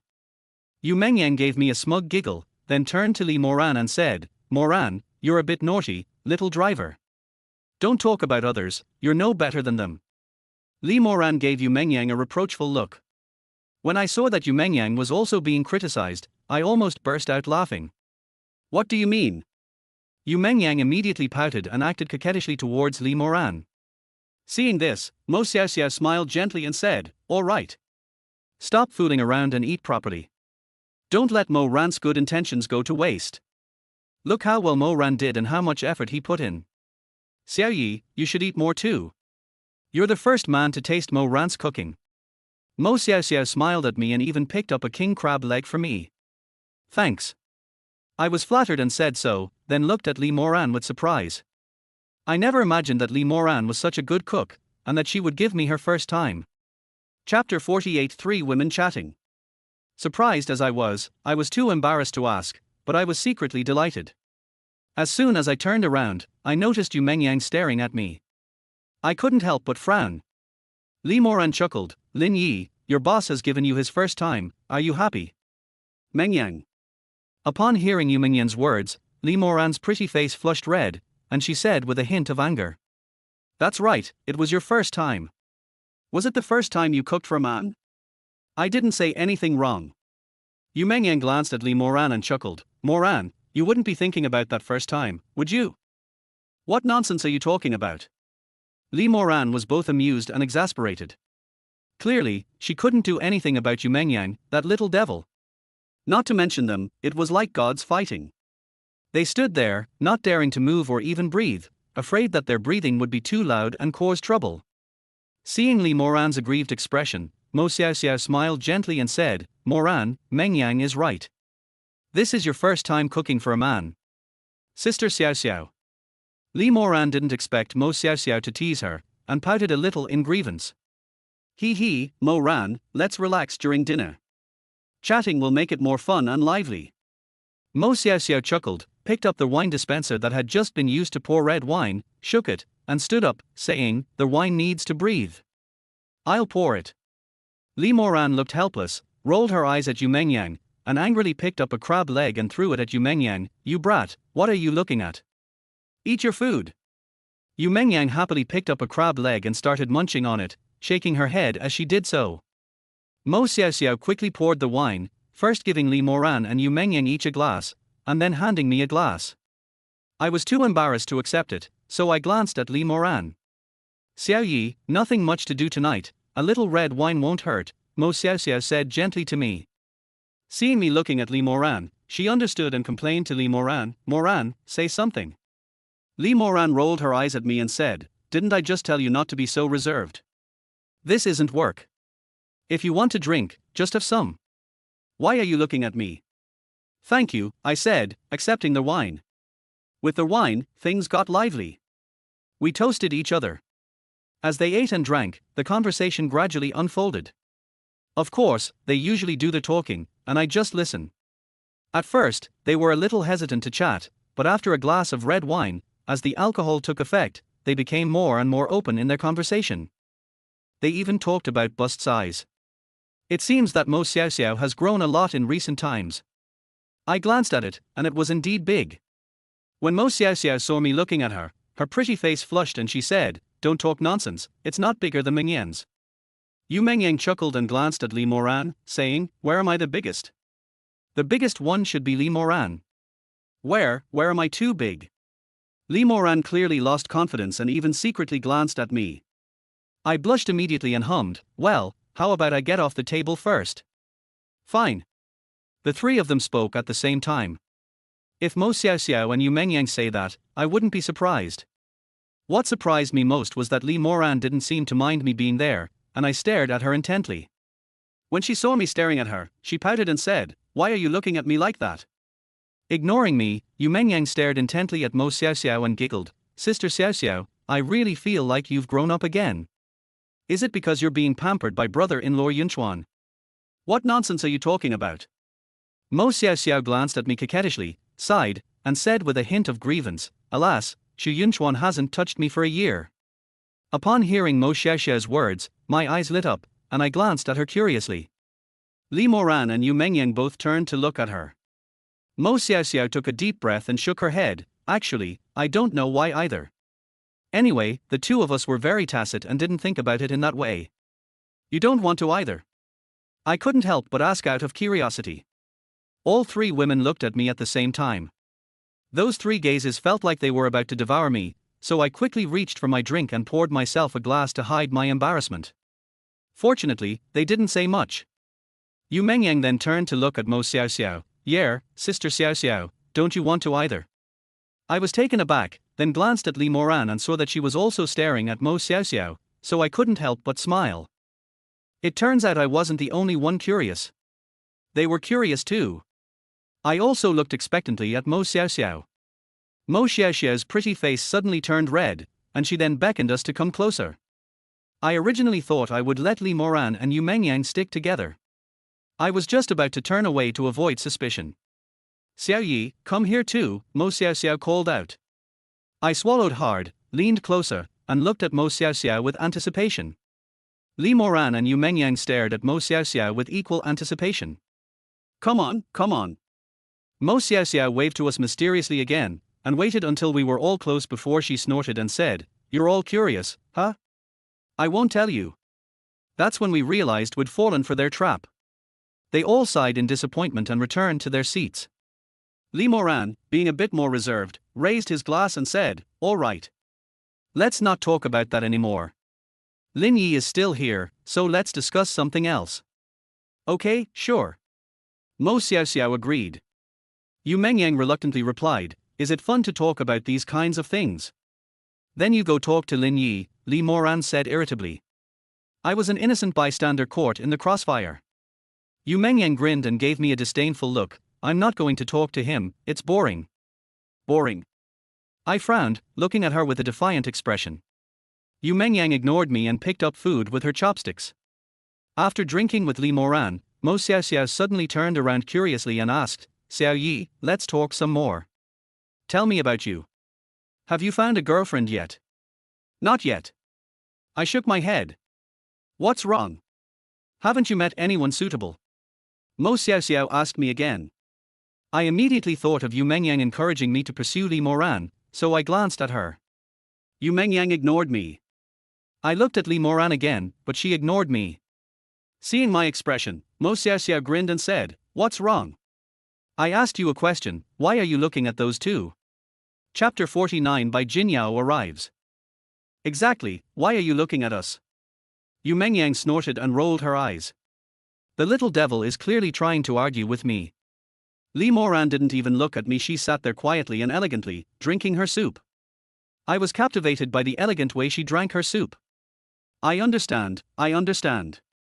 Mo Xiao Xiao suddenly giggled when she saw me staring blankly. Yu Mengyang also smiled and said, I understand. What do you mean, understand? I snapped out of my daze and asked. Unexpectedly, Li Moran also looked up and asked, what do you understand? Cluck cluck, cluck cluck. Yu Mengyang and Mo Xiao Xiao exchanged a glance and both laughed happily. Li Moran and I were both laughing so hard we were completely bewildered. Li Moran glanced at me. I shrugged, indicating that I didn't understand. Yu Mengyang giggled and slapped her thigh, saying, har har, Sister Xiao Xiao, look at those two, they don't understand, but they still say they have great chemistry. Doesn't that count as husband and wife working together? Yes. Mo Xiao Xiao laughed so happily that tears welled up in her eyes, and she even reached out to wipe them away. I understand now that they've said that. Knowing that I had looked at Li Moran too temptingly and had been stared at a few more times, which Mo Xiao Xiao had misunderstood, I glanced at Li Moran awkwardly at the two of them looking so happy. Whether Li Moran understood or not, he just looked at the two of them helplessly. After seeing the two of them laugh for a while, she reminded them, have you laughed enough? Enough. Mo Xiao Xiao suppressed a laugh, raised her glass and said, tonight has been so much fun, come on, let's drink. Let's drink. Yu Mengyang also sat down and picked up her wine glass. Seeing that they were toasting each other, I quickly raised my glass as well. Looking through their wine glass at the three beautiful women, I felt a genuine sense of happiness. A man who doesn't have vanity, who hasn't fantasized about being surrounded by beautiful women. Just thinking about sitting and eating with three stunning beauties makes me feel wonderful. In particular, you can hear many secrets between them. It also allows me to better understand each and every one of them. The more you talk, the more you listen, the more you interact, the more you naturally understand. Amidst the clinking of glasses, aside from Yu Mengyang still maintaining her view of Li Moran as a little devil, she gained a completely new interpretation and understanding of Li Moran and Mo Xiao Xiao. Especially Li Moran. She was more aloof and cold than I imagined. She was actually quite emotional. Mo Xiao Xiao, that's when I truly got to know her. The first time you see her, even though her beauty gives off a kind and approachable feeling, and she is the epitome of a virtuous wife and loving mother, you still maintain a sense of awe and distance from her. They even felt that she was unapproachable. As we drank and talked, her gentleness, her intellect, and her life kept touching my heart. In particular, when she mentioned sexless marriages, a strange impulse welled up inside me. I really don't know how Xu Yunchuan managed to marry such a beautiful woman and maintain a sexless relationship. Is it because he's just a tool for that guy? After finishing my drink, I glanced at Mo Xiao Xiao. Looking at her charming face flushed from the alcohol and her graceful figure, I thought, if I could really marry her, I would spend 20 hours a day on her belly. Ding dong. Just then, a doorbell rang. Who is it? It's so late. Mo Xiao Xiao frowned. Yu Mengyang also looked at Li Moran. Li Moran was also bewildered and got up to open the door. Mr. Li, let me do it. I leaned against the far side and got up first to open the door. The door opened. I was completely stunned. The person who came was Bai Jinyao. What are you doing here? Bai Jinyao frowned as soon as he saw me. The moment I saw him, I felt annoyed. Fueled by the alcohol, I scoffed and retorted, why can't I be here? He ignored me and looked into the villa. Jinyao. The three women, curious about who it was, all came out. Upon seeing Bai Jinyao, they exclaimed in surprise. Mo Ran. Bai Jinyao smiled lightly, walked around me, and went directly to Li Moran. Why are you here? Li Moran asked, frowning. I didn't show much emotion when Bai Jinyao appeared, just like when he faced me, which secretly pleased me. So what if he's rich? So what if he's Li Moran's fiancé? He's still unpopular. When Yu Mengyang saw Bai Jinyao with his brows furrowed and his hands nervously fiddling with his clothes, I felt a pang of heartache for no reason. I was just passing by and thought I'd drop by to see you, Bai Jinyao said, glancing at Mo Xiaoxiao and calling out affectionately, Sister Xiaoxiao. Okay. Mo Xiaoxiao nodded politely, and to avoid embarrassment, she said, Jinyao, my two best friends and I are having a get-together and drinking. Since you're here, why don't you join us for a drink? Okay. Bai Jinyao didn't stand on ceremony. The four of them walked back to the dining table one after the other. The three of them returned to their respective seats. Bai Jinyao stood to the side, glanced at my position, and frowned. Oh, the driver just ate this. I'll clean it up. Before Li Moran could say anything, Yu Mengyang got up and started cleaning up the bowls and chopsticks on my seat. Bai Jinyao glanced at Yu Mengyang and sneered, Driver? Didn't you say he was your boyfriend last time? Yu Mengyang was taken aback, then lowered her head and continued clearing the dishes without answering. Li Moran only glanced at Yu Mengyang and then remained silent. In an instant, it felt as if I had become an outsider. Mo Xiaoxiao noticed this, glanced at me, and called out, Mengyang, what are you doing? Hasn't Xiaoyi finished eating yet? Just add another bowl and chopsticks. Have you finished eating? Yu Mengyang finally realized what was happening and turned to look at me. I'm done eating. I snorted angrily, turned around and left, glancing at Li Moran. I noticed that Li Moran was also looking at me. She was frowning, and I couldn't tell what she was thinking in her empty eyes. Bai Jinyao is Li Moran's fiancé. I admit I can't compare to others, but I'm angry at Yu Mengyang. Why was she so eager to take my place when he was her fiancé? The host didn't even say anything, and she still called me her driver. How could I not be angry? I walked angrily to the door, intending to go straight back. I reached the door. My phone rang, and when I picked it up, I was surprised to find that it was a message from Li Moran. Didn't he know my fiancé would suddenly come over? He'll be leaving in a little while. The door code is 666777. Li Moran's text message contained neither an apology nor an attempt to persuade me to stay, but it did give me the Villar's password. Does this mean I shouldn't go back? I was overjoyed. At the same time, he felt even more uncomfortable with Yu Mengyang's attitude just now. Of the three of us, I can say that I talked to her the most and had the most conversations with her. I unconsciously felt that I had the best relationship with her. It was fine for us to joke around and act silly, but what she just said was clearly a criticism and she looked down on me. Of the three, I felt I got along best with Yu Mengyang, and I had more contact with her. I subconsciously felt I was closer to her, but I never expected that she would be the one who disliked me the most just now. How could I not be angry? A two-faced woman like me is best left alone. I snorted and was about to go back inside to wait when I turned around and saw someone standing at the corner. Chapter 50 by Jinya's driver. Holy crap! I was startled, but upon closer inspection, I realized it was a person. I breathed a sigh of relief and shouted, Hey! Who are you? What are you doing hiding there? Who are you? He asked me back. I walked over and saw him clearly. I recognized him as the driver who had given Bai Jinyao an umbrella outside the adult convention center last time. I met a driver who was even more arrogant than me.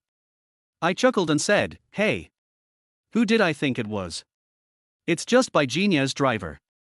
Hey, you know our CEO Bai. Upon hearing this, he immediately took a step closer to me, straightened his posture, and looked at me with a grin. I think he's not very old, probably around 20 years old. I haven't slept well these past few days. I didn't want to pay attention to him and go back to sleep. But after taking a step, I realized that he was Bai Jinya's driver. Drivers are usually close to their bosses. So, could I try to get some information about Bai Jinyao out of him? I glanced back at him, but instead of rushing, I stretched and sighed, Hey! I've had a few drinks and came out for some fresh air. You're Bai Jinya's driver, and Bai Jinya's been arrested, so what are you doing here? Sigh. I'm just a driver. When the boss is doing things, he definitely has to wait in the car. How can I follow him in? He said to me honestly. I was taken aback. That's when I realized that professional drivers don't have it as easy as I do. I drive for Yu Mengyang, and we can even sleep in the same bed together. Even though he drives for Lee Moran, they still eat together. You've worked hard, I said, walking over to Lee Moran's car and saying to him, I drank a little too fast just now, and I don't want to go inside right now. Come sit down and chat. Okay. He didn't stand on ceremony and came over. Seeing that I was sitting in the driver's seat, he got in the passenger seat. As soon as he sat down, he exclaimed, Your car smells so good, just like a woman's car. Oh, this is my wife's car, I said, making up a reason on the spot. No wonder. He didn't doubt it at all. To be honest, I do have a certain talent for bluffing. Baijinia's driver didn't doubt my identity at all. Under my deception, he really thought I was a wealthy businessman who could be on par with Baijinyao. He looked at me with envy and said, President Lin, you are young and promising, just like our President Bai. You are boss at such a young age. I am 23 years old and I am still driving for President Bai. Howren. Don't be discouraged. Youth is an asset, isn't it? Who knows, one day you'll seize an opportunity and become a boss yourself. I smiled and patted Wu Howren's handbag. These words, though seemingly spoken to him, were actually also spoken to himself. He spouted nonsense about success to comfort Wu Howren, but in reality, my situation was pretty much the same as Wu Howren's. Wu Howren is clearly not very wary. Plus, I put on a good act. When asked about anything, he is generally very open and honest. I learned a lot about Baijinyao from him. I originally thought Baijinyao was doing something very prestigious, but it turns out he was just selling adult products. I suddenly realized he wasn't anything special. He's just a condom seller, he can't do much. When I searched for the brand, I was stunned. This adult product company is actually a listed company? Through our conversation, I also learned that Wu Howren was not only Baijinia's driver, but also Baijinia's cousin. Upon hearing that he was my cousin, I slapped Wu Howren on the shoulder and scolded, Hey, isn't Baijinyao treating you pretty well? He goes in to drink and have a big meal while you, his cousin, wait outside. Wu Howren had no doubt about my identity, and I kept calling him Baijinyao. He thought I was even more impressive than Baijinyao, and he admired me greatly. President Lin, it's just work. President Bai is very good to me, and my sister also works at President Bai's company. Wu Howren shrank back and said with a look of relief. Sister. I frowned, glanced at Wu Howren, and saw that he was fairly fair-skinned. I grinned and said, Is your sister pretty? Introduce me to her sometime. Okay. Wu Howren wasn't angry at all, nor was he on guard against me. He took out his phone, opened his photo album, and handed me a picture. President Lin, this is my sister, Wu Qianqian. When I saw the photo, my eyes lit up. Wu Qianqian is so beautiful. In the photo, she is wearing a seductive leather outfit, holding a leather belt, and the photo was taken while she was sitting on the ground, showing off her beautiful, curled-up legs. I can feel the alluring atmosphere even through the photo. When Wu Howren saw that I was still holding my phone, he smiled and reached out to take it back. President Lin, have you taken a good look? Okay. I nodded, then frowned when I saw Wu Howren looking at his sister. Howren, why did you keep a photo of your sister like this? Wu Howren was taken aback, and blushed when he saw me staring at him. He said, Actually, this photo was secretly downloaded from my sister's computer. She doesn't know. Why did you download it secretly? I stared at Wu Howren with wide eyes. I had a very bad feeling. It's nothing, I just thought my sister looked good in these clothes, so I kept a few pictures on my phone, Wu Howren replied innocently. I breathed a sigh of relief. I thought this kid looked so polite and gentle that he wouldn't have any weird thoughts. To be honest, I was really smitten by her sister. In addition, Wu Howren was very easy to fool, and he talked a lot about his sister. However, Wu Howren didn't know much about her, and he didn't even know what his sister did at Baijinia's company. I didn't ask any more questions, and with a mischievous smile, I said, Could you give me your sister's contact information? This Wu Howren hesitated for a moment, then shook his head and said, No, my sister will scold me to death later. I felt a little disappointed. But you can add me yourself. I'll recommend it to you so you can see it, Wu Howren immediately added, and even opened her sister's WeChat account, found the WeChat number and added me. It then dawned on me that the young man was afraid that if he recommended it to me, his sister would see it and he would be scolded. Kid, you're sly. I praised him with a smile, and then added his sister on WeChat. I glanced at the profile picture. It was a cartoonish one, and it wasn't visible to strangers on Moments. I didn't think much of it, so I clicked add without even sending a greeting. When Wu Haran saw that I had added him, he said nervously, "You're not allowed to tell my sister that I recommended you to them." No. I waved my hand. Okay. Wu Haran nodded, then looked at me and said, "You're not allowed to tell my cousin about this either." Why? I asked, puzzled. Wu Haran smiled bitterly and said, "I'm afraid he'll scold me." I was actually more afraid that he would tell Bai Jinyao about me, so I smiled and patted his shoulder. Okay, actually I just thought we were about the same age and got along well, so I wanted to be friends with you. This is our secret. Chapter 51. Everyone's drunk. Yes, it's a secret. Wu Haran nodded happily. Seeing his honest and simple appearance, I touched my nose, wondering if I had been too bad. We chatted for a while longer, and I learned quite a bit about Bai Jinyao. However, Wu Haran still kept some things from me, which I could understand, since it was our first time getting to know each other. He was Bai Jinyao's cousin, and also his driver. He couldn't be completely brainless, knowing what to say and what not to say. The reason he could talk about so many things was simply because he regarded me as a successful boss like Bai Jinyao. If he had known I was just a driver like him, he probably wouldn't have bothered talking to me. I was afraid that Bai Jinyao would find out about my conversation with him, so I didn't chat with him anymore. He suggested that he go to Bai Jinyao's car and wait for Bai Jinyao. I saw that it was almost time, and they must have drunk enough, so I didn't say anything and went back to the villa to see what they would talk about and what would happen. I had just reached the door. Ding dong. A message came through my phone. I just added Wu Haran's sister on WeChat, and Wu Qianqian accepted my request. She sent a questioning emoji. I frowned, unsure how to reply, so I ignored her and was about to enter the password. The door suddenly opened. Bai Jinyao came out, and when he saw me, he frowned, still adjusting his expensive suit with one hand. "Lin Yi, is that it? Remember, there are some things you can't afford to play with," Bai Jinyao said coldly to me. Threatening me. I frowned and looked at him. "You can understand it that way." Bai Jinyao smiled indifferently, then walked out of the villa, avoiding me. I watched him leave, scoffed, and ignored his threats. This is a society governed by law. I don't believe he would dare to do anything to me again. But seeing him get into that Bentley, I was genuinely envious. Comparing yourself to others is just infuriating. He's probably only 10 years older than me. How come he's so rich? I shook my head, closed the door, and turned to walk towards the restaurant. I didn't see Li Moran and Yu Mengyang. Then he saw Mo Xiaoxiao tidying up the table by herself. He frowned and asked, "Sister Xiaoxiao, where are President Li and President Yu?" Mo Xiaoxiao looked up at me and smiled slightly. "Oh, those two drank too much and went upstairs to sleep. Drunk on drinks." I frowned. I glanced at the empty bottles below, for bottles of red wine had been opened. In just over an hour, they had drunk so much. "Xiao Yi, I'm so sorry. Bai Jinyao came over and you didn't get to eat properly." Mo Xiaoxiao cleared away the dishes and chopsticks, turned around and apologized to me, then glanced at the table and said, "Hey, Xiao Yi, this hasn't been cleaned up yet. If you don't mind, I'll have a drink with you." "Just us." I was taken aback. "What's wrong?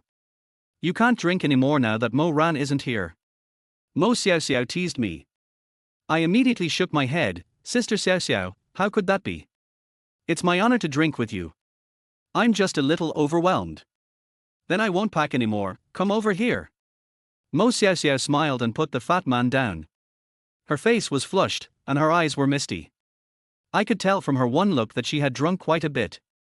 She turned around to sit down, but she stumbled as she did so. "R." She let out a soft cry and was about to fall. I was startled and quickly ran over to support her. "Sister Xiaoxiao, are you all right?" I looked at her, still shaken. "No. It's nothing." Seeing me supporting her, she awkwardly withdrew her hand and gave me a charming look. Her already flushed face made it impossible to tell if she was shy. She sat down first and then warmly greeted me, saying, "Xiao Yi, sit down." The dishes Mo Ran cooked are still very delicious. Although they are a bit cold, they are still good with drinks. Okay. I nodded and sat down. Mo Xiaoxiao looked absolutely stunning when she was drunk. Her already charming face was flushed, and her delicate appearance was incredibly alluring. I saw that she could barely hold the bottle, and I knew she couldn't drink anymore. She just wanted to keep me company. My heart warmed, and I quickly went over and pressed the bottle down on her hand. Sister Xiaoxiao, you've had too much to drink. Don't drink anymore. I'll take you upstairs to sleep. No. Mo Xiaoxiao muttered, shook her head, turned to me and smiled. I can still drink, Xiao Yi, don't you want to drink with me? She looked at me, blinking her eyes, her gaze subtly alluring, radiating the refined charm of a mature woman. Sister Xiaoxiao, I didn't mean it that way. I trembled as I looked up and quickly glanced upstairs. Seeing that the doors to the rooms upstairs were all closed, I boldly reached out and grabbed her hand to comfort her. Sister Xiaoxiao, you've had too much to drink. Shall I take you upstairs? I don't want to. Mo Xiaoxiao snorted, shook her head, and gently pushed me. Sister Xiaoxiao, you've really had too much to drink, I advised. No way, if you don't believe me I'll walk in a straight line and show you. She pouted, unconvinced, and was about to stand up when she swayed and sat down again, leaning her head directly against me. I was standing, and she was sitting. Her soft side pressed against me. I was brushed against, and I reacted instantly. It's a head start, it's directly. I was stunned for a moment, and I was so frightened that I quickly looked upstairs. I didn't see Li Moran and Yu Mengyang come out, so I breathed a sigh of relief. Xiao Yi, I really didn't drink too much, I'm just in a bad mood. She leaned against me, twisting her body. That taste, that feeling. I gasped, unable to hold my breath any longer. I know, I replied, unable to resist moving closer to her and enjoying the softness of her body. Xiao Yi, what's blocking my way? Mo Xiaoxiao frowned, raised her hand and touched me. I was startled and wanted to back away, but I was afraid of making her fall, so I slowed down. Mo Xiaoxiao touched her chest and then grabbed me. She was taken aback at first, then exclaimed, "Ha," and giggled, "Xiao Yi, you're such a pervert." I was so embarrassed. Anyone who has ever drunk alcohol knows that intoxication can develop gradually as alcohol takes effect, leading to increasing drunkenness, especially with strong-acting wines like red wine. 1 second you might be fine, and the next you could be drunk. Mo Xiaoxiao was in this situation. She was a little better a moment ago, but she got more and more drunk and couldn't even sit up. She pressed her whole body against me, and I knew she was trying to get up. I couldn't get up, and I was leaning against her. The feeling was wonderful. Xiao Yi, you don't push me. Chapter 52. Too tempting. She let out a soft cry, clearly trying to refuse me. She pressed me down several times, trying to stand up and push me away, but she was too drunk. As she pushed me, her body leaned back a little, and she ended up bumping into me again. With each impact, she couldn't help but let out a soft moan. As a virgin, I couldn't withstand such an impact. Every time I bumped into her, even through her pants, I could feel an unprecedented sense of comfort. My body instinctively scurried away. Mo Xiaoxiao let out another soft moan, turning back to look at me pleadingly. Xiao Yi, don't do me. She was getting more and more drunk, and her speech was becoming incoherent. Her delicate face, tinged with the sorrow and grief of being drunk, looked exactly like the expression of a female protagonist in a Japanese adult film being violated. I'm genuinely afraid I'll lose control, and I'm even more worried that Li Moran and Yu Mengyang upstairs will come out and see this scene.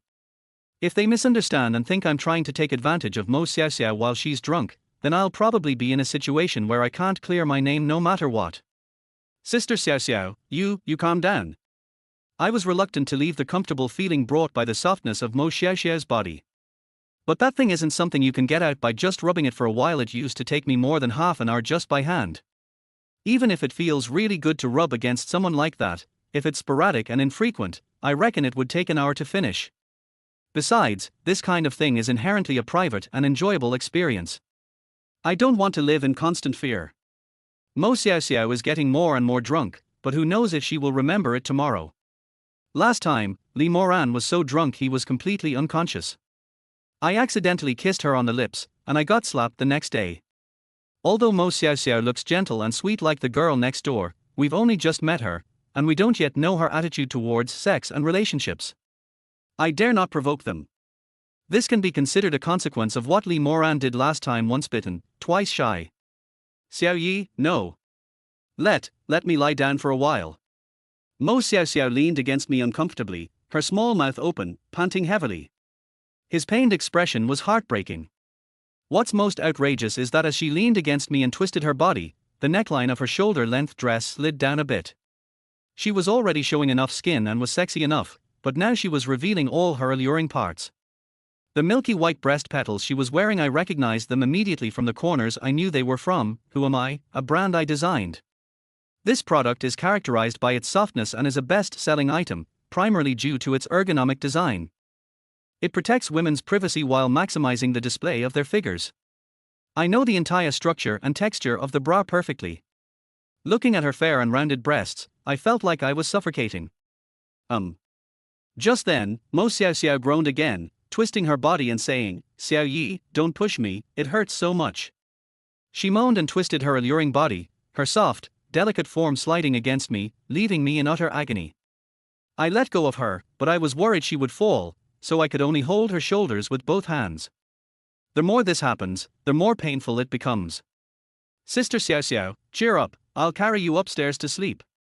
I took a deep breath, gritted my teeth, and decided to ignore everything else. I reached out to support her, put my arm around her waist, and hugged her.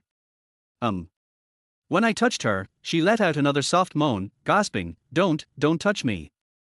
Everyone who's drunk knows this. At that moment, my drunken head was spinning, and all I wanted was to lie down and rest. Mo Xiaoxiao was in this state after being exposed to the alcohol from the red wine. I couldn't take it anymore, so I bent down and picked her up. Her perfect body pressed against mine. The most fatal thing was that she was wearing a short skirt, and when I picked her up, my hand went straight to her white thighs. When drunk, it's difficult to hug. Mo Xiaoxiao was still struggling in discomfort, her pert buttocks swaying against me. No. Don't. She was still panting softly. I just couldn't take it anymore. "Sister Xiaoxiao, let me carry you upstairs to rest." I almost cried as I said this. Holding such a delicate and stunningly beautiful woman in your arms, and not being able to touch her who hasn't experienced that feeling, who doesn't understand. It took a lot of effort to carry her up to the second floor. As soon as I went upstairs, I was dumbfounded. The living room on the second floor of Li Moran's villa was smaller than the first floor, and the rest of the space had been converted into rooms. I had no idea which room they were staying in or which room Mo Xiaoxiao was to be placed in. If I were to get into the wrong room and encounter a drunk woman lying in bed, I'm afraid I really wouldn't be able to handle it. I was even more afraid that once I went inside, they wouldn't be asleep. Seeing me holding Mo Xiaoxiao and still maintaining my primal physical urges made it even more awkward. And what if they sleep without clothes or something? "Xiao Yi, no. Let me go." Mo Xiaoxiao started crying out in pain again. Her whole body went limp in my arms, her neck resting on my arm, her head tilted back, groaning in agony. Seeing this really breaks my heart. Never mind, the most important thing is to take Mo Xiaoxiao to bed first. As for Li Moran and Yu Mengyang, if they are sleeping without clothes on, and I opened the wrong room, I can only blame them for not locking the door when they sleep. "Sister Xiaoxiao, just bear with it a little longer, I'll carry you inside right away." I then found a room and went inside. Luckily, it was an empty room.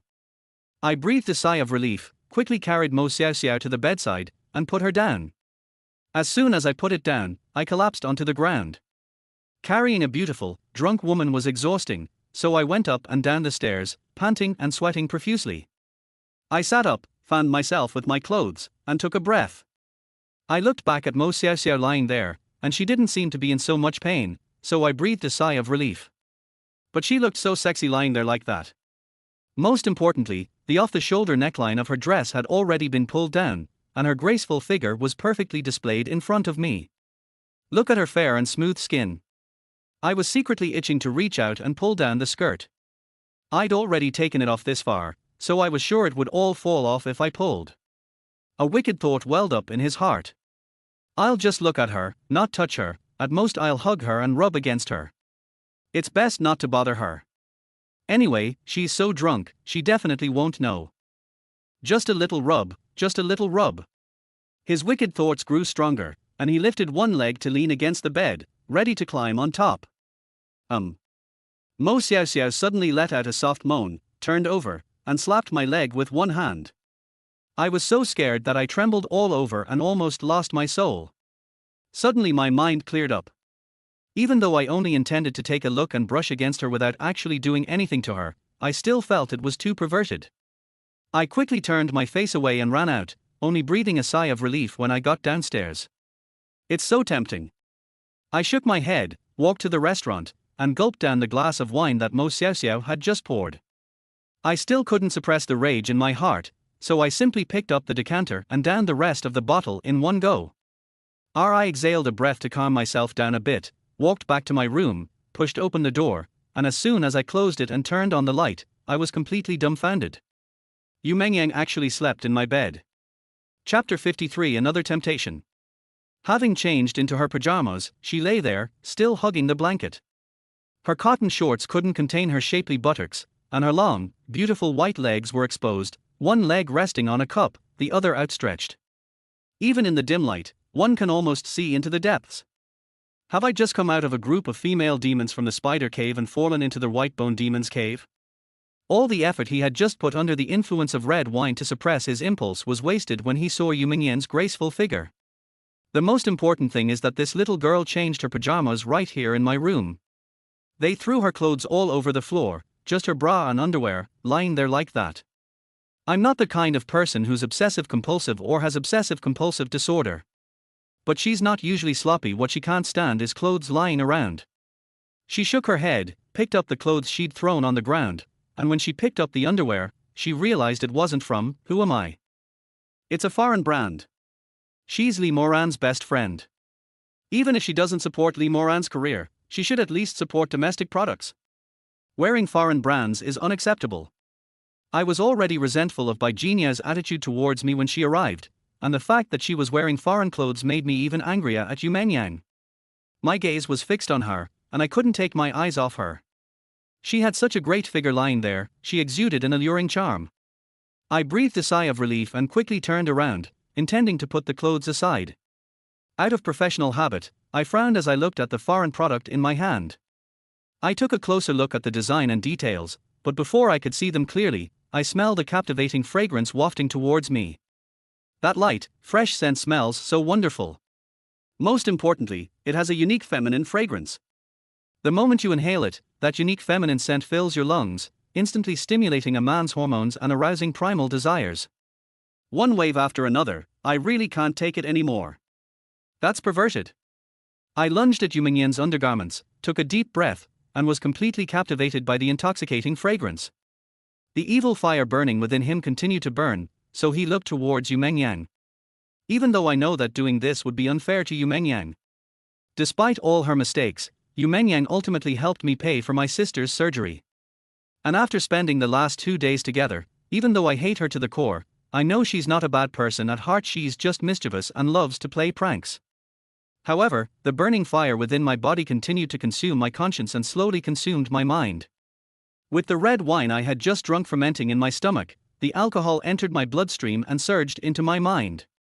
Slightly drunk, I climbed into bed and hugged Yu Mengyang with trembling hands. Just holding her soft, delicate body made me feel refreshed and relaxed. It felt so good and comfortable. Sex is an animal instinct. He hugged Yu Mengyang, lifted her clothes, and crawled inside. By the time I was caught, I was completely drunk. Excitement, thrill, fear, tension, and impulsiveness, countless thoughts surged within me, yet I could not suppress the burning fire within me. The moment a kind thought arises in my mind, then another evil thought was given to the god of war. My good intentions reminded me that Yu Mengyang had been kind to me, so my evil thoughts retaliated. What good was her kindness? There were so many empty rooms upstairs and downstairs. Why did she have to come to my room to sleep? She deserved it. Good intentions say, I am committing a crime. A retaliatory thought, dying under the peony blossoms is still a romantic death. The benevolent voice said, I'm sorry, Lee Moran. The evil thought retaliates, at worst, I'll get fired and quit that job. Amidst the battle between heaven and man, and the raging flames of conflict, I carefully explored Yu Mengyan's soft and beautiful body. Sex, in general, is an animal instinct. As a virgin, I enjoyed it and naturally turned Yu Mengyang over. The moment I lifted her clothes, I was stunned for a moment, but then I knew to pounce on her and kiss her. That feeling was absolutely wonderful. As my movements became more vigorous, Yu Mengyan's delicate body trembled slightly, and she let out a soft moan. The catalytic effect of alcohol in my body is becoming increasingly strong. As the saying goes, alcohol emboldens the timid, so I wasn't afraid of her waking up and continued to violate her. Her body writhed more and more violently, and her moans grew louder, which further fueled the lustful fire within me. I felt hot all over, so I started taking off my clothes and pressed myself against her for another round of kisses. Yu Mengyang let out another soft moan, slowly opened her eyes, and upon seeing me, she snorted, pushed me away, and exclaimed in shock, "Lin Yi, what are you doing? Let me go." At a point like this, how could I possibly listen to what she was saying? He kept kissing her. Her pretty face gradually became dazed, and her delicate body writhed. No. No. Lin Yi, let me go. She struggled to push me away, but was weak all over. Her delicate appearance was so exquisite that she could hardly be called the most beautiful woman in the world. Just as I was about to launch a further offensive. She snorted, quickly grabbed my hand, and stared at me with wide eyes. "Lin Yi, what are you doing?" The alcohol was getting stronger, and the fire within me was intensifying. I felt like I was about to explode. Seeing her staring at me, I leaned in and kissed her, whispering, "Ms. Yu, will you give yourself to me?" No. She was clearly trying to control herself, her face flushed crimson, her body writhing in pain. Men are born with a desire to conquer. The more she does this, the more excited I became. I want to conquer the next territory again. She gasped for breath, grabbed me, shook her head at me, and said, "Lin Yi, don't do this, you're committing a crime." "Yes, I'm a criminal, give it to me," I said excitedly, pulling her hand away. "Lin Yi, you calm down," she pleaded with me, clutching her pants tightly with both hands. As the alcohol took effect, my body became weaker. I tried several times to pull her hand away, but I failed. The alcohol made me feel weak, but it also made my primal urges stronger. I felt like my whole body was about to explode. "President Yu, please give it to me, okay?" I pleaded with her, then lunged at her again and kissed her. He tried to ignite her passion and make her give up the struggle. She was indeed aroused by me.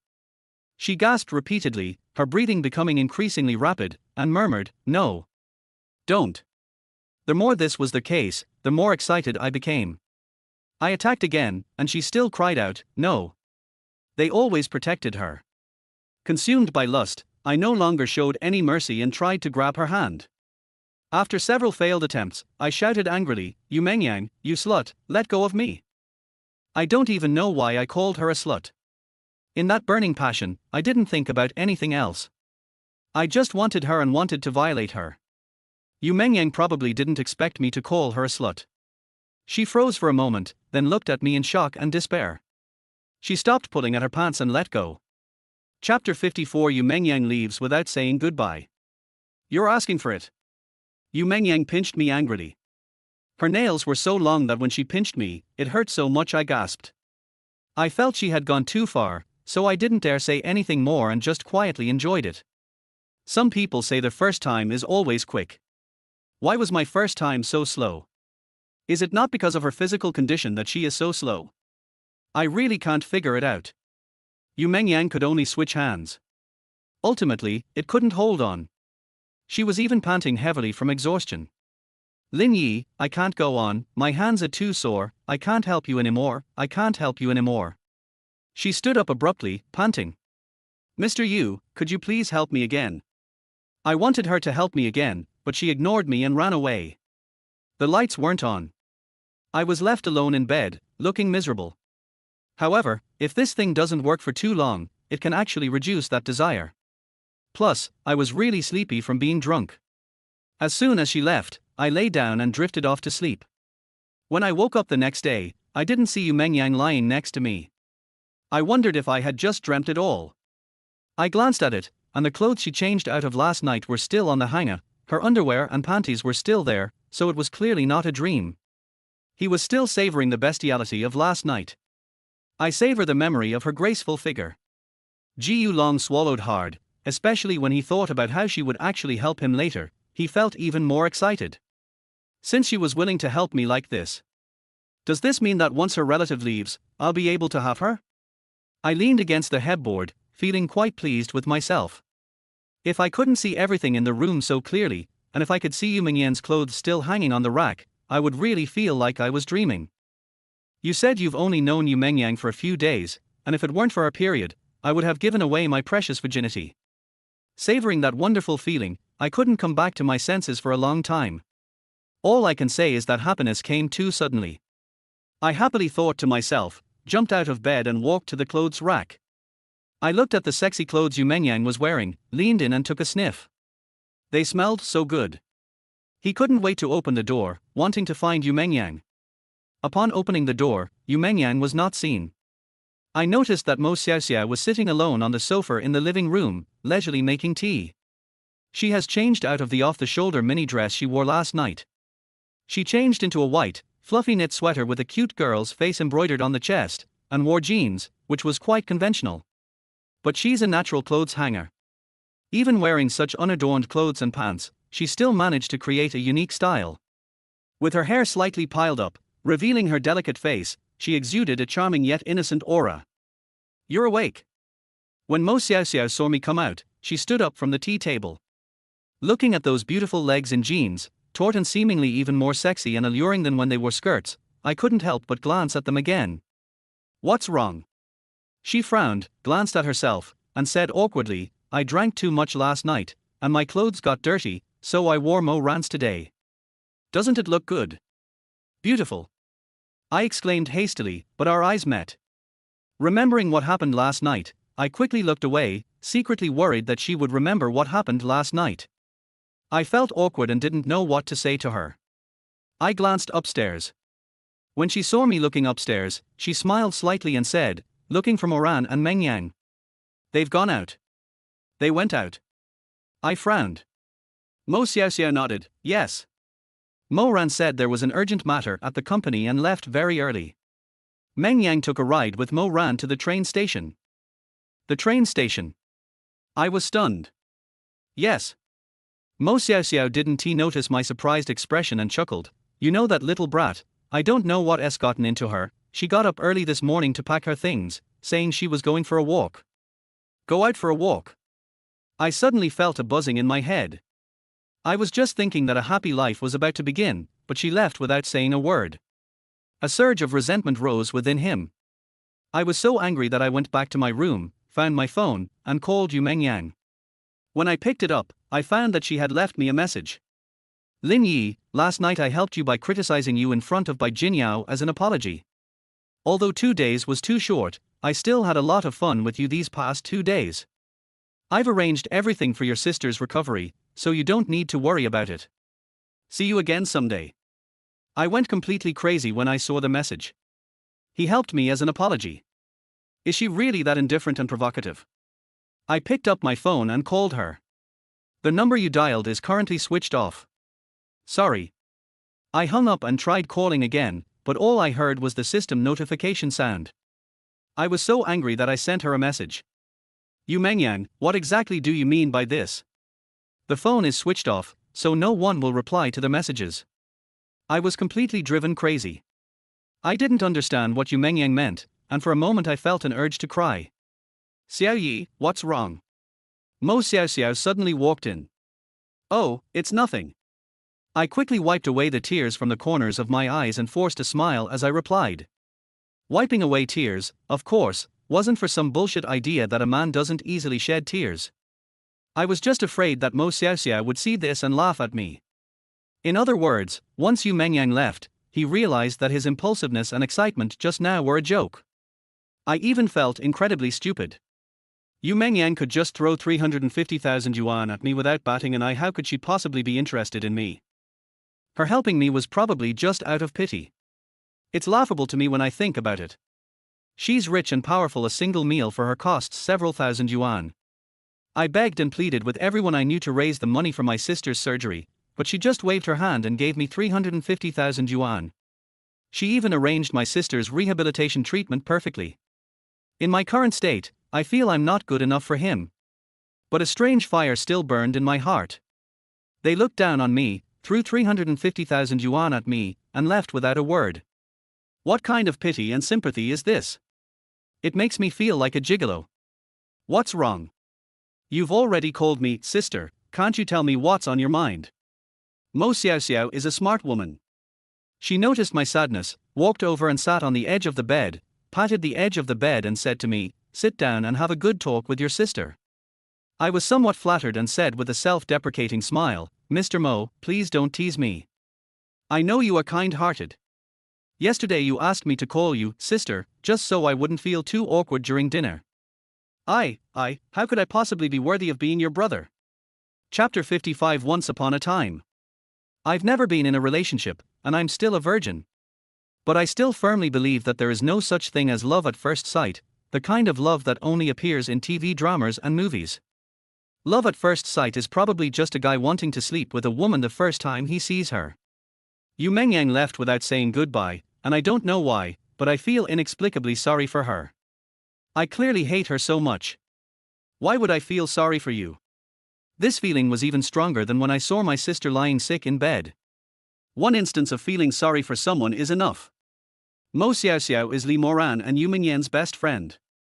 They are the same kind of people, and neither of them are people I'm trying to reach. So, I don't believe in or dare to believe in any kind of older sister or younger brother. With a tearful smile, I turned to leave. Xiao Yi. Mo Xiaoxiao frowned and reached out to pull me.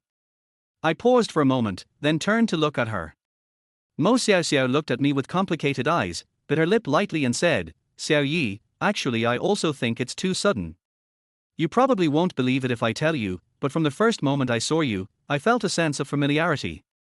A sense of familiarity. I was taken aback. Mo Xiaoxiao nodded, "Yes, otherwise do you really think I would ask you to call me sister for no reason?" Well. I still think it's a bit of a joke. What's wrong? Is it hard to be my younger brother? She asked, staring at me. I shook my head. She launched into another soul-searching interrogation of me. Would you be at a disadvantage if you became my younger brother? I shook my head. What would you lose by becoming my younger brother? I shook my head again. Then why are you so afraid? Would I possibly harm you? Mo Xiaoxiao pouted, her eyes filled with a hint of resentment. I frowned, unsure how to answer Mo Xiaoxiao for a moment. Having lost my parents at a young age, I've always relied on Lin Minute for support. You could say I've lacked love since childhood and have never dared to trust anyone too much. Having just been hurt by Yu Mengyang, I really don't dare to rashly accept Mo Xiaoxiao's feelings. Seeing that I was unwilling, Mo Xiaoxiao pouted and said, "Fine. I guess I was just being presumptuous. If you want to leave, then leave." She snorted, sat down on the bed, and turned her head away angrily. I frowned, still unable to accept it. I'd rather never have something than have it and then lose it. No matter how sincere Mo Xiaoxiao is, I still feel unworthy of her. She doesn't deserve to have her as her older sister, at least not for now. Unless I feel capable of protecting her one day, I will not hesitate to hug her and call her sister. Lin Yi, are you really leaving? When Mo Xiaoxiao saw me turn around and walk out of the room, she angrily walked up and blocked my way. I gave an awkward smile, unsure how to answer her. HMPH. Lin Yi, do you really think I'm stupid? So what if Mengyang suddenly left and broke your heart? Mo Xiaoxiao scoffed, have you ever thought about why Yu Mengyang left in the first place? Why? I stared wide-eyed at Mo Xiaoxiao. Because of Bai Jinyao. Mo Xiaoxiao sighed and said, originally, there was no need to tell you about this. Even if you knew now, you couldn't control it. But I didn't want to see you so upset. Sister Xiaoxiao, what exactly happened? I asked. Mo Xiaoxiao sighed before telling me the story of Bai Jinyao's visit last night. I was shocked to learn that Bai Jinyao had come to force Li Moran into marriage. What about Ms. Li? Did she agree? I couldn't help but feel nervous. Of course she won't agree. Mo Xiaoxiao gave me a resentful look. Mo Ran and Bai Jinyao's engagement was originally a childhood betrothal. Mo Ran has never accepted the engagement, but it's just because of the relationship between the two families. Mo Xiaoxiao sighed and said, "Xiao Yi, there are many things I can't tell you right now. Remember, whether it's Mo Ran, me, or Meng Yang, none of us will harm you."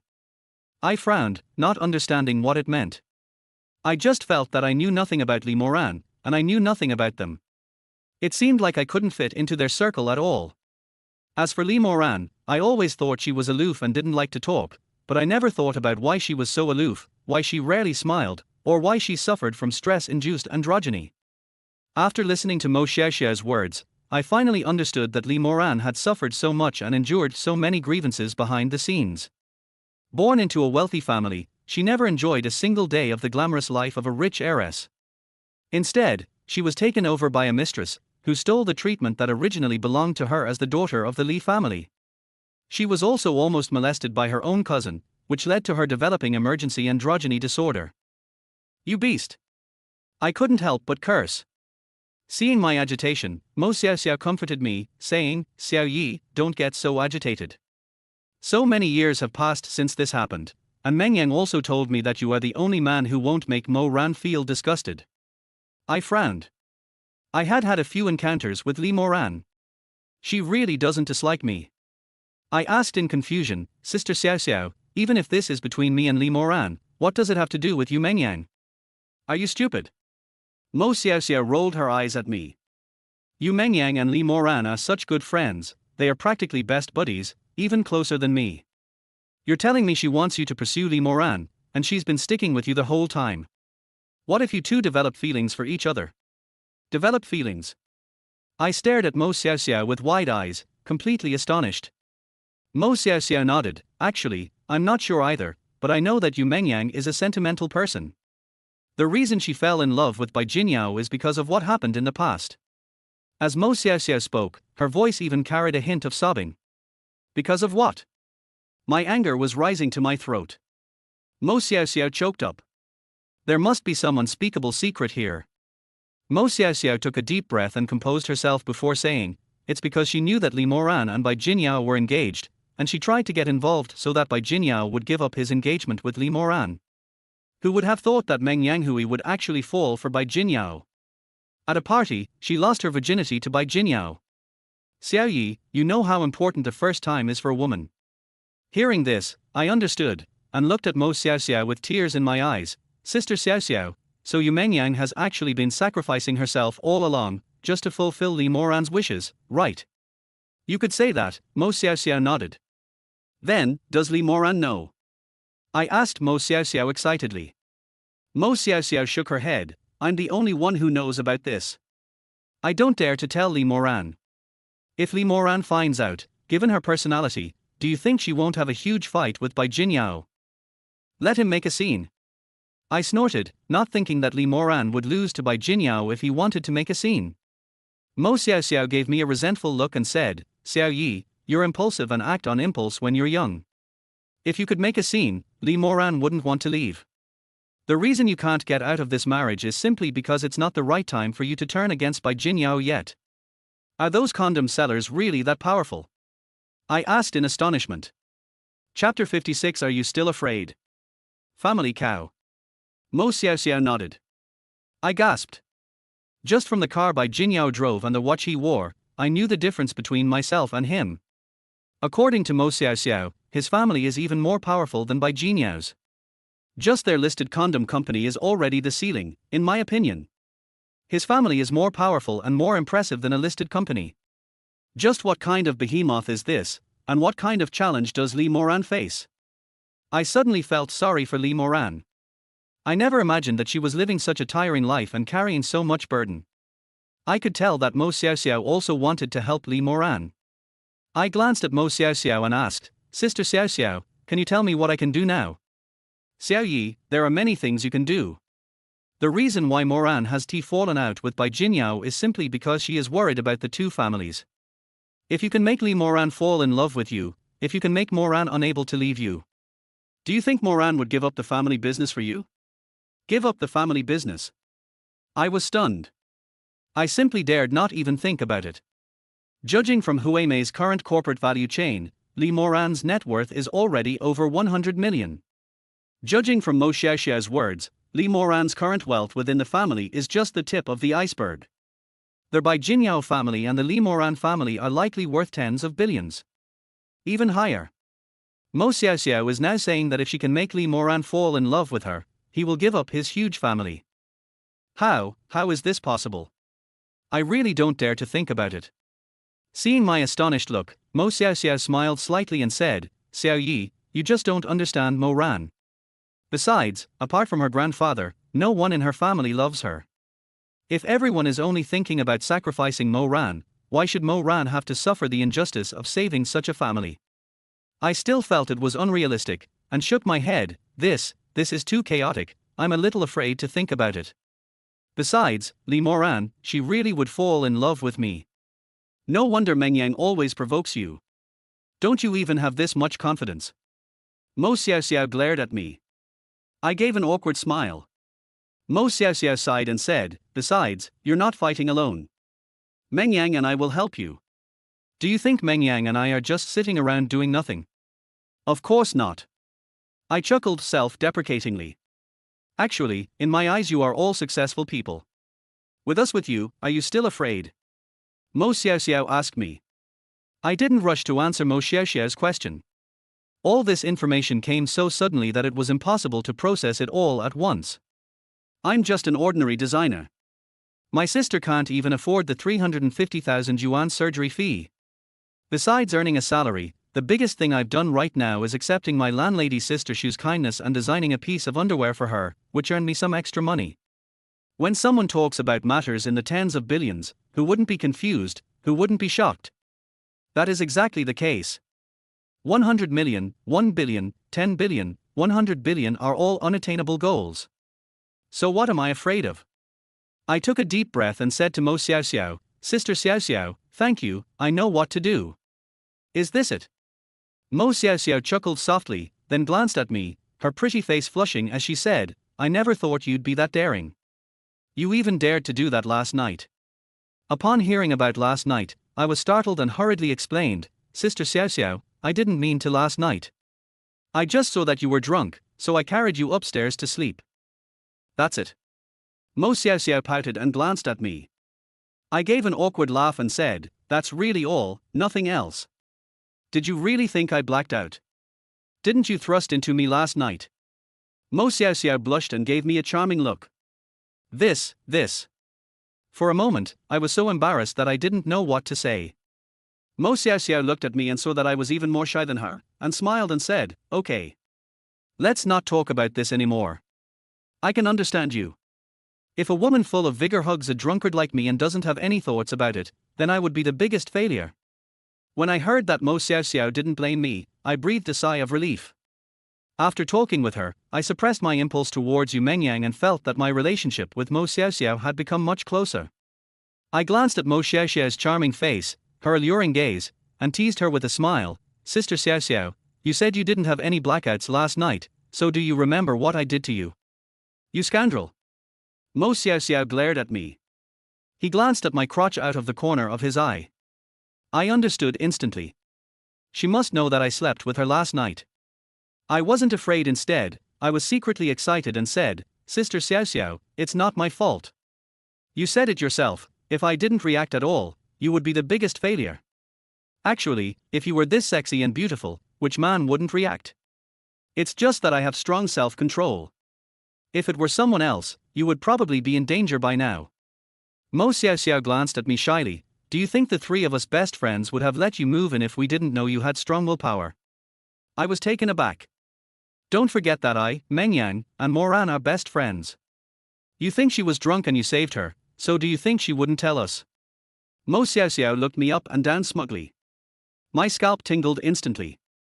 I was laughing and joking with them, but I forgot that they were my dear sisters. To the three of them, I was an outsider. Upon seeing Mo Xiaoxiao, my pupils widened immediately, and I asked tremblingly, Sister Xiaoxiao, you also told me about what happened last night? No, I didn't. Mo Xiaoxiao blushed and said shyly, I didn't mention what happened last night. What I'm actually more afraid of is that if they find out about you Meng Yang, they'll blurt out, "What about you Meng Yang? Meng Yang, what's wrong? Did you have something to do last night?" Mo Xiaoxiao frowned as she looked at me. Seeing that Mo Xiaoxiao didn't know, I quickly shook my head and said, "No, no, what could possibly happen between us? Really not." Mo Xiaoxiao took a step closer and pressed me for an answer. She took a step forward, and we were only a step apart. You could say that this was a very close distance between a man and a woman. Even when we were alone in the room, I could smell her faint fragrance. As she drew closer, that alluring fragrance instantly wafted into my nostrils. Looking at her innocent little face, I gasped. I couldn't help but swallow hard. Chapter 57 He was dealt with by Jinyao. I took another step back and replied, "No, really." Mo Xiaoxiao was very clever. As soon as she saw my actions, she guessed what I was thinking. Her pretty face turned red, and she turned her head away from me. It was in this turn of her head that she saw Yu Mingyan's clothes still hanging on the clothes rack. She frowned, turned back to me and snorted, "You still say you don't have any? Mingyan's clothes are still in your room." When I looked at Yu Mingyan's clothes, I saw that she was still wearing her underwear, and I knew that she was in deep trouble. Yu Mengyang did sleep here, but nothing really happened between us. She got her period. Since I couldn't hide it anymore, I decided to tell the truth. "Then you're really out of luck with this," Mo Xiaoxiao teased. I never expected her to say something like that. It's fair to say that her behavior is completely different from my impression of her. She should be the kind of gentle, ethereal woman, untouched by worldly concerns. It is precisely because of this that her words are so irresistibly alluring. I already endured so much last night. Facing her, his body began to stir again. Women often say that men are driven by their lower bodies. I've never agreed with that statement. After experiencing physical urges, under that burning passion, your mind really does go blank, and all you can think about is that thing. They would also be very interested in learning about the opposite sex in this regard. "Sister Xiaoxiao, you said last night that your husband hasn't touched you in a long time. Why is that?" I asked curiously, staring intently at Mo Xiaoxiao, trying to catch any subtle change in her.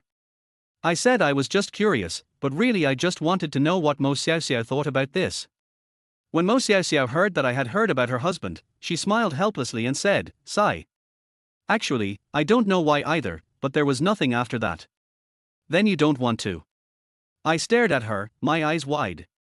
Her pretty face flushed red when I stared at her, and she glared at me resentfully. "Why are you asking this?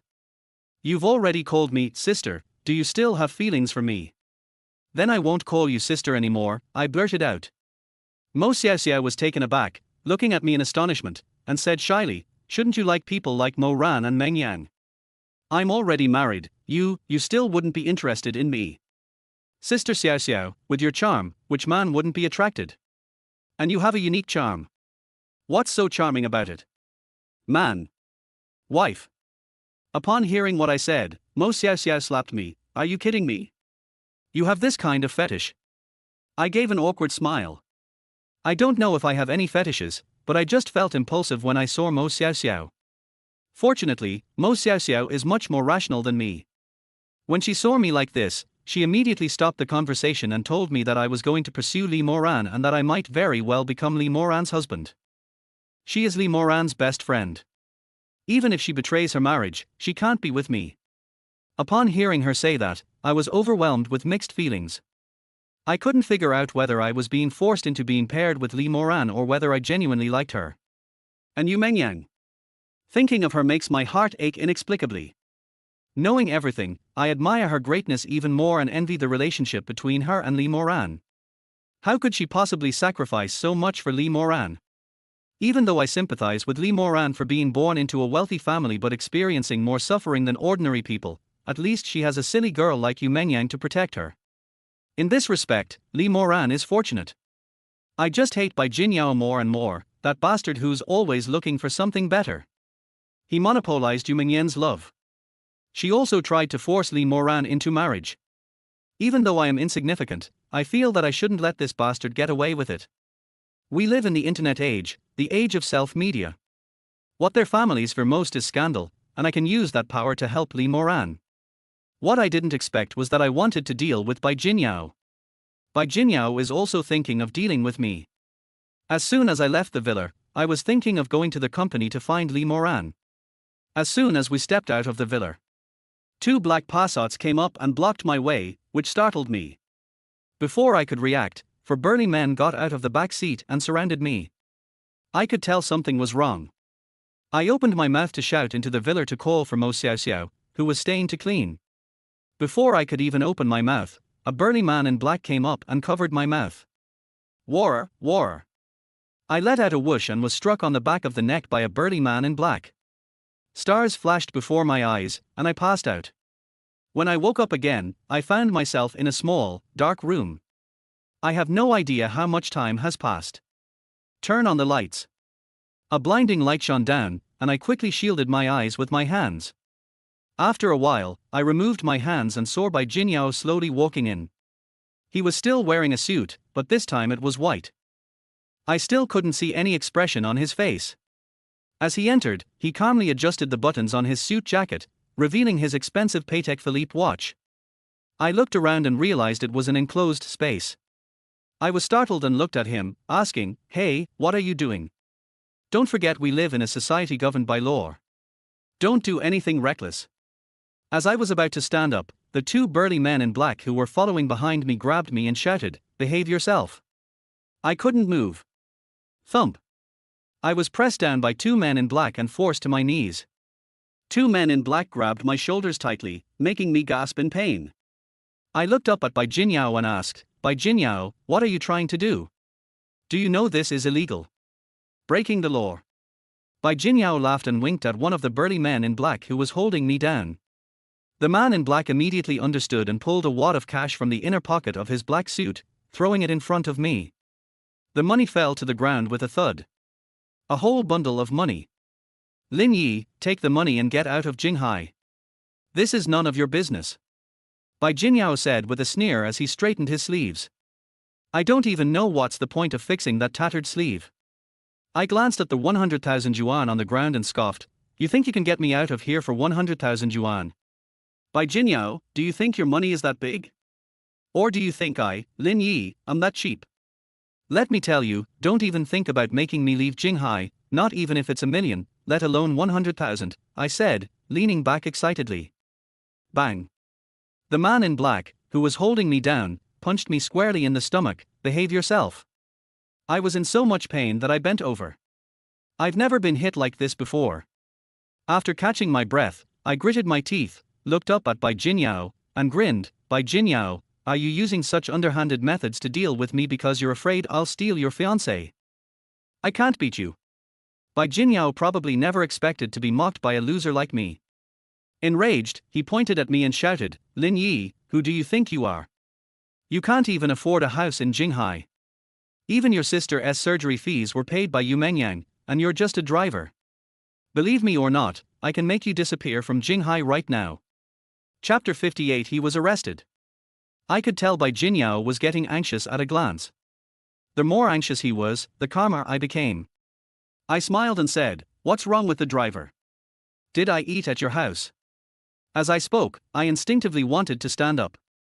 My leg was just slightly extended. "Behave yourself." The two burly men holding me down immediately punched me in the back. They didn't hold back at all. The pain was so intense I almost fainted. I hunched over again. He glanced at the money on the ground and laughed. Sure enough, Bai Jinyao frowned and shouted, "What are you laughing at?" "Oh, it's nothing. I was just thinking that after you left last night, I had a few more drinks with Moran, Mengyang, and Sister Xiao Xiao, and then..." I stopped there, deliberately leaving things unsaid, so that Bai Jinyao could figure it out himself. "And then what?" Bai Jinyao asked me, frowning. "That's it." I chuckled. "What do you think might happen between the four of us, 3 women and 1 man, when we're all drunk? Don't you want to think about what might happen? Lin Yi." Bai Jinyao was provoked by me and roared, personally stepping forward and kicking me hard in the stomach. Booters fight for a stick of incense, and people fight for a breath of air. I don't believe that Bai Jinyao would really dare to kill me in a society governed by law. I forced a smile and said, "Oh, by the way, have you ever tasted Mo Ran's fragrant lips? Have you ever eaten any of Mo Ran's leftovers? As long as Lee Moran's emergency misogyny disorder is genuinely something that only allows me to have contact with her. I'm certain that Bai Jinyao has never even touched Lee Moran's hand, let alone kissed her lips. Lin Yi, aren't you? You're playing with fire. Bai Jinyao was trembling with anger, and he rushed up and kicked me repeatedly. A foot in a leather shoe kicked me, and the pain almost made me faint. I gritted my teeth and didn't utter a sound. I lose to Bai Jinyao in terms of money, but for him to use such underhanded tactics to deal with me and try to make me leave Lee Moran like this is incredibly naive. Come on, again. Instead of crying out in pain, I laughed heartily. Enraged, Bai Jinyao kicked me a few more times until he was panting heavily. He waved his hand and shouted at the two men in black who were holding me down, "Beat him. Lin Yi, let's see how long you can keep up your stubbornness." Puff. Upon hearing the command, the two men in black immediately took action.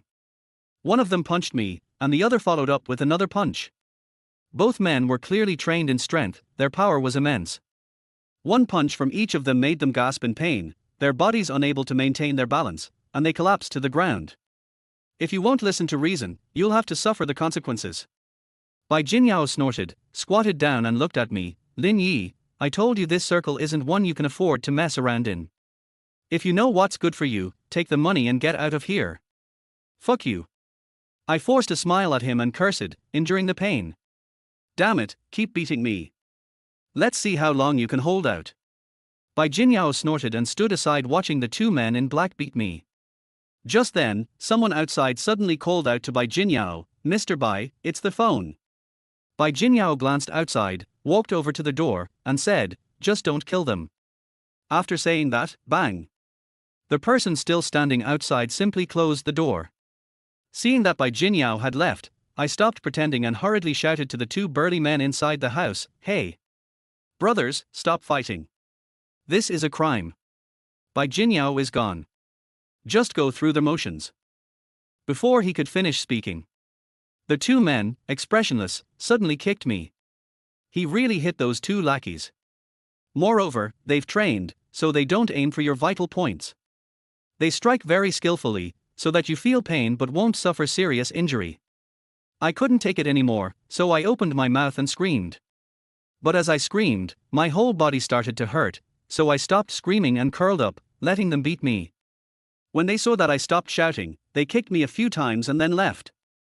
As soon as I went outside, I turned off the lights from the outside as well. The room instantly darkened, and the whole room smelled damp, just like a scene from a TV drama set in northern Myanmar. It felt chilly, and if you were alone in such an environment, it would be a lie to say you weren't scared. I knew Bai Jinyao wanted to use this method to force me to submit. The more this is the case, the less we should let him have his way. Despite my thoughts, as time passed, I lost track of how much time had gone by. I only felt a sudden hunger pang in my stomach and a chill running through my body. Such hunger and cold are what truly break a person's defenses and instill fear. I absolutely cannot compromise, I absolutely cannot. I kept encouraging myself. She was thinking that she was going to pursue Lee Moran. She's a swan in the sky, and I'm just a toad in a stinky ditch. She's willing to descend to the edge of the ditch herself. If I don't try to jump around, I'll really be stuck in the ditch for the rest of my life. If we compromise with Bai Jinyao, it's like sealing our own manhole. No, absolutely not. She kept thinking about all the little things she had with Lee Moran, about the first best-selling item she designed after joining the company, about the bittersweet experience of being with Yu Mengyang these past 2 days, and about her younger sister. Thinking of Mo Xiao Xiao, I gritted my teeth and fell asleep. Humans are emotional beings. Lee Moran's aloofness is not only due to her personality, but also related to her family's childhood experiences. Although she said she didn't like me, I've been appearing in front of her these past 2 days and even allowed me to stay in her villa. Lee Moran has long been used to my presence. After a busy day at the company, I returned home. When she didn't see me, she frowned and picked up her phone to call me again. She actually called me during the day. The call didn't go through after all. I had no idea where Bai Jinyao had put my phone. When she couldn't get through to me, she hesitated for a moment, then called Mo Xiao Xiao and asked her. Mo Xiao Xiao told Lee Moran directly that she had gone to the company to find her that morning. Lee Moran was a very intelligent woman. She immediately sensed something was wrong and said to Mo Xiao Xiao, "Oh no, Sister Xiao Xiao, you said Lin Yi came to see me this morning, but he didn't go to the company at all. Do you think it's possible? Mo Xiao Xiao also understood the meaning from Li Moran's tone. Such things are rare in real life. Mo Xiao Xiao exclaimed, Mo Ran, it can't be. Could it be that Xiao Yi just went somewhere to play? Impossible. Li Moran snorted. Lin Yi has been with me for so long, how could I not know him? Today is not the weekend, it's during working hours, he wouldn't dare not call me. Unfortunately, I was locked up by Jin Yao. I couldn't hear Li Moran's phone call with Mo Xiao Xiao. If I could, I would realize that Li Moran knows more than I thought. She was well aware of my awe and admiration for her. Actually, Li Moran allowed me to live in the villa because of this. Otherwise, she would never have agreed. It's all because I'm upright and righteous. Could it be by Jin Yao? Mo Xiao Xiao directly offered her speculation. Li Moran frowned slightly. Chapter 59 has been released. With a furrowed brow and a solemn expression, she stood there blankly, and no one knew what she was thinking. Mo Ran, Mo Xiao Xiao called out several times. Li Moran finally came to her senses and said to Mo Xiao Xiao, Sister Xiao Xiao, if there's nothing else, I'll hang up now. After saying that, she hung up. Mo Xiao Xiao frowned slightly as she listened to the dial tone. Could something really have happened? She also picked up her phone and dialed my number. It was the same silent tone. Mo Xiao Xiao hurriedly got out of bed. The drunkenness of last night, coupled with a busy day at Li Moran's villa, left her feeling weak all over, which is why she went to bed early. Once she thought about my safety, she suddenly didn't feel so sleepy or tired anymore. Even though Mo Xiao Xiao said those things to me today. But she herself didn't quite understand why she felt so close to a stranger. Even though they had only met twice, she always felt a sense of intimacy with him. That sense of familiarity always made her feel strange. She hadn't even thought about that kind of thing in a long time. Just now, when she lay down on the bed, if Li Moran hadn't called, she would have boldly tried touching herself. She got up and used her connections in Jinghai City to inquire about me. Li Moran then dialed his family's number. Of course, I was unaware of all of this. I don't know how long I was locked in that dark room, and I was woken up by the cold several times. Jinghai is located in the south, so the weather in September is not that cold at all. Waiting for the door to open. The lights came on, and I opened my eyes after my eyes adjusted. I saw that one of the bastards who had beaten me up earlier was holding an air conditioner remote control. I looked up and saw an air conditioner vent. Now I finally understand why, and I'm mentally cursed by Jin Yao's ancestors for 18 generations. I wanted to shout, but I had been suffering from hunger and cold for who knows how long. I don't even have the strength to curse anymore. Kid, take the money and go, the burly man in black said to me, glancing at the money on the ground. I glanced at the 100,000 yuan on the ground. It would be a lie to say I wasn't tempted, but as the saying goes, a gentleman loves money but earns it in a proper way. How could I possibly accept this kind of money? Seeing my arrogant expression, the burly man in black sneered, Young man, I advise you not to be too impulsive. Don't go against money. Besides, Boss Bai is not someone we can afford to offend. The burly man in black mentioned us, and when I glanced at him, I felt a sense of rapport. Brother, are you letting me go? I asked. He nodded, you can go now. Someone will come to pick you up on the street after you leave here. Although I didn't understand what Bai Jin Yao was up to, I was naturally happy to leave, but I was really unwilling to leave like this. I glanced at the money on the ground, then looked at the big man in black and said, Brother, it's not easy for you to work as a bodyguard for someone, so how about I give you this 100,000 yuan? Give it to me. The burly man in black trembled and shook his head repeatedly, saying, Buddy, you'd better not joke around. This money was given to you by Boss Bai. I wouldn't dare to take it carelessly. Hey. I smiled, bent down to pick up the 100,000 yuan, walked over and handed it to the big man in black, saying, Brother, there are only the two of us here. You can keep it. When we get out, you can just say I took it. No. The burly man in black immediately shook his head, declining the offer. I simply stuffed the money into his hand. 100,000 yuan might not seem like much to people like Bai Jin Yao and Li Moran, but it would be a huge sum for office workers, since many people might not be able to save up 100,000 yuan even after several years. I could clearly see a flicker of excitement in the eyes of the burly man in black. He lowered his voice and chuckled. "Brother, making money isn't easy, is it? Although I'm just a driver, I'm on good terms with my boss, and he's given me plenty of tips, so this 100,000 yuan is nothing to me. Just accept it without worry, consider it making a friend, okay?" The burly man in black was clearly tempted, and cautiously glanced towards the door. "Brother, I hit you, and you're still giving me money. Are you trying to scam me? Scheming?" I laughed and said, "Every wrong has its perpetrator, and every debt its debtor. I know you took Bai Jinyao's money to do things for him, so you hit me for money. I don't blame you. It's better to resolve conflicts than to let them fester. We have no grudges against each other, so why would I hate you?" The burly man in black took a deep breath, gritted his teeth, put away the 100,000 yuan, and said to me, "Brother, your name is Lin Yi, right? My name is Gao Shuang. Since you see things so clearly, I, Gao Shuang, am not a pretentious person. Tell me, what do you want me to do?" Gao Shuang is very smart.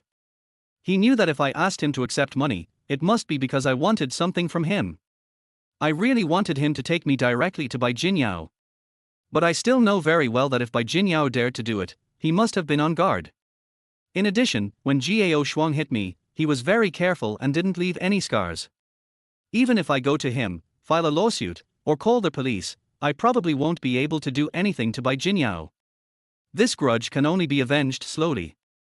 I didn't rush to tell Gao Shuang any requests, I just asked him where my phone was. "Oh." Gao Shuang responded, then immediately reached into his suit pocket, pulled out my phone, and handed it to me. "This is your phone." "Okay." I nodded and took the phone. My whole body ached as I walked outside. Looking around, I saw rows of shipping containers and couldn't help but wonder what this place was. He turned around and glanced at Gao Shuang. Gao Shuang understood what I meant and said, "This is the basement of the seaport. You can get out by following this path. I won't go out with you, someone will meet you outside." I know he's not going out simply to shirk responsibility. Even if they didn't do anything to me, it was still a crime. I was thinking of calling the police. In the end, I decided to let it go.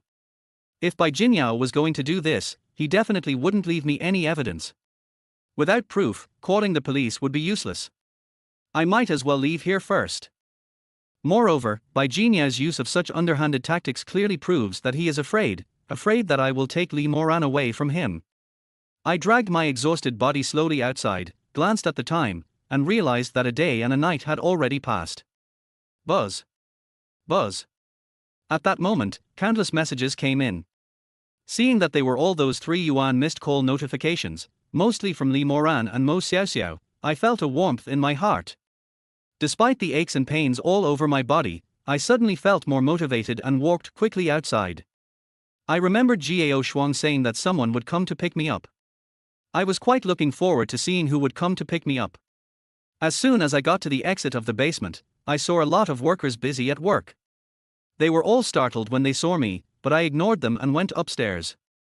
Once on the ground, looking at the countless red, white, and green shipping containers, I took a deep breath, walked through a row of containers, and then my phone rang.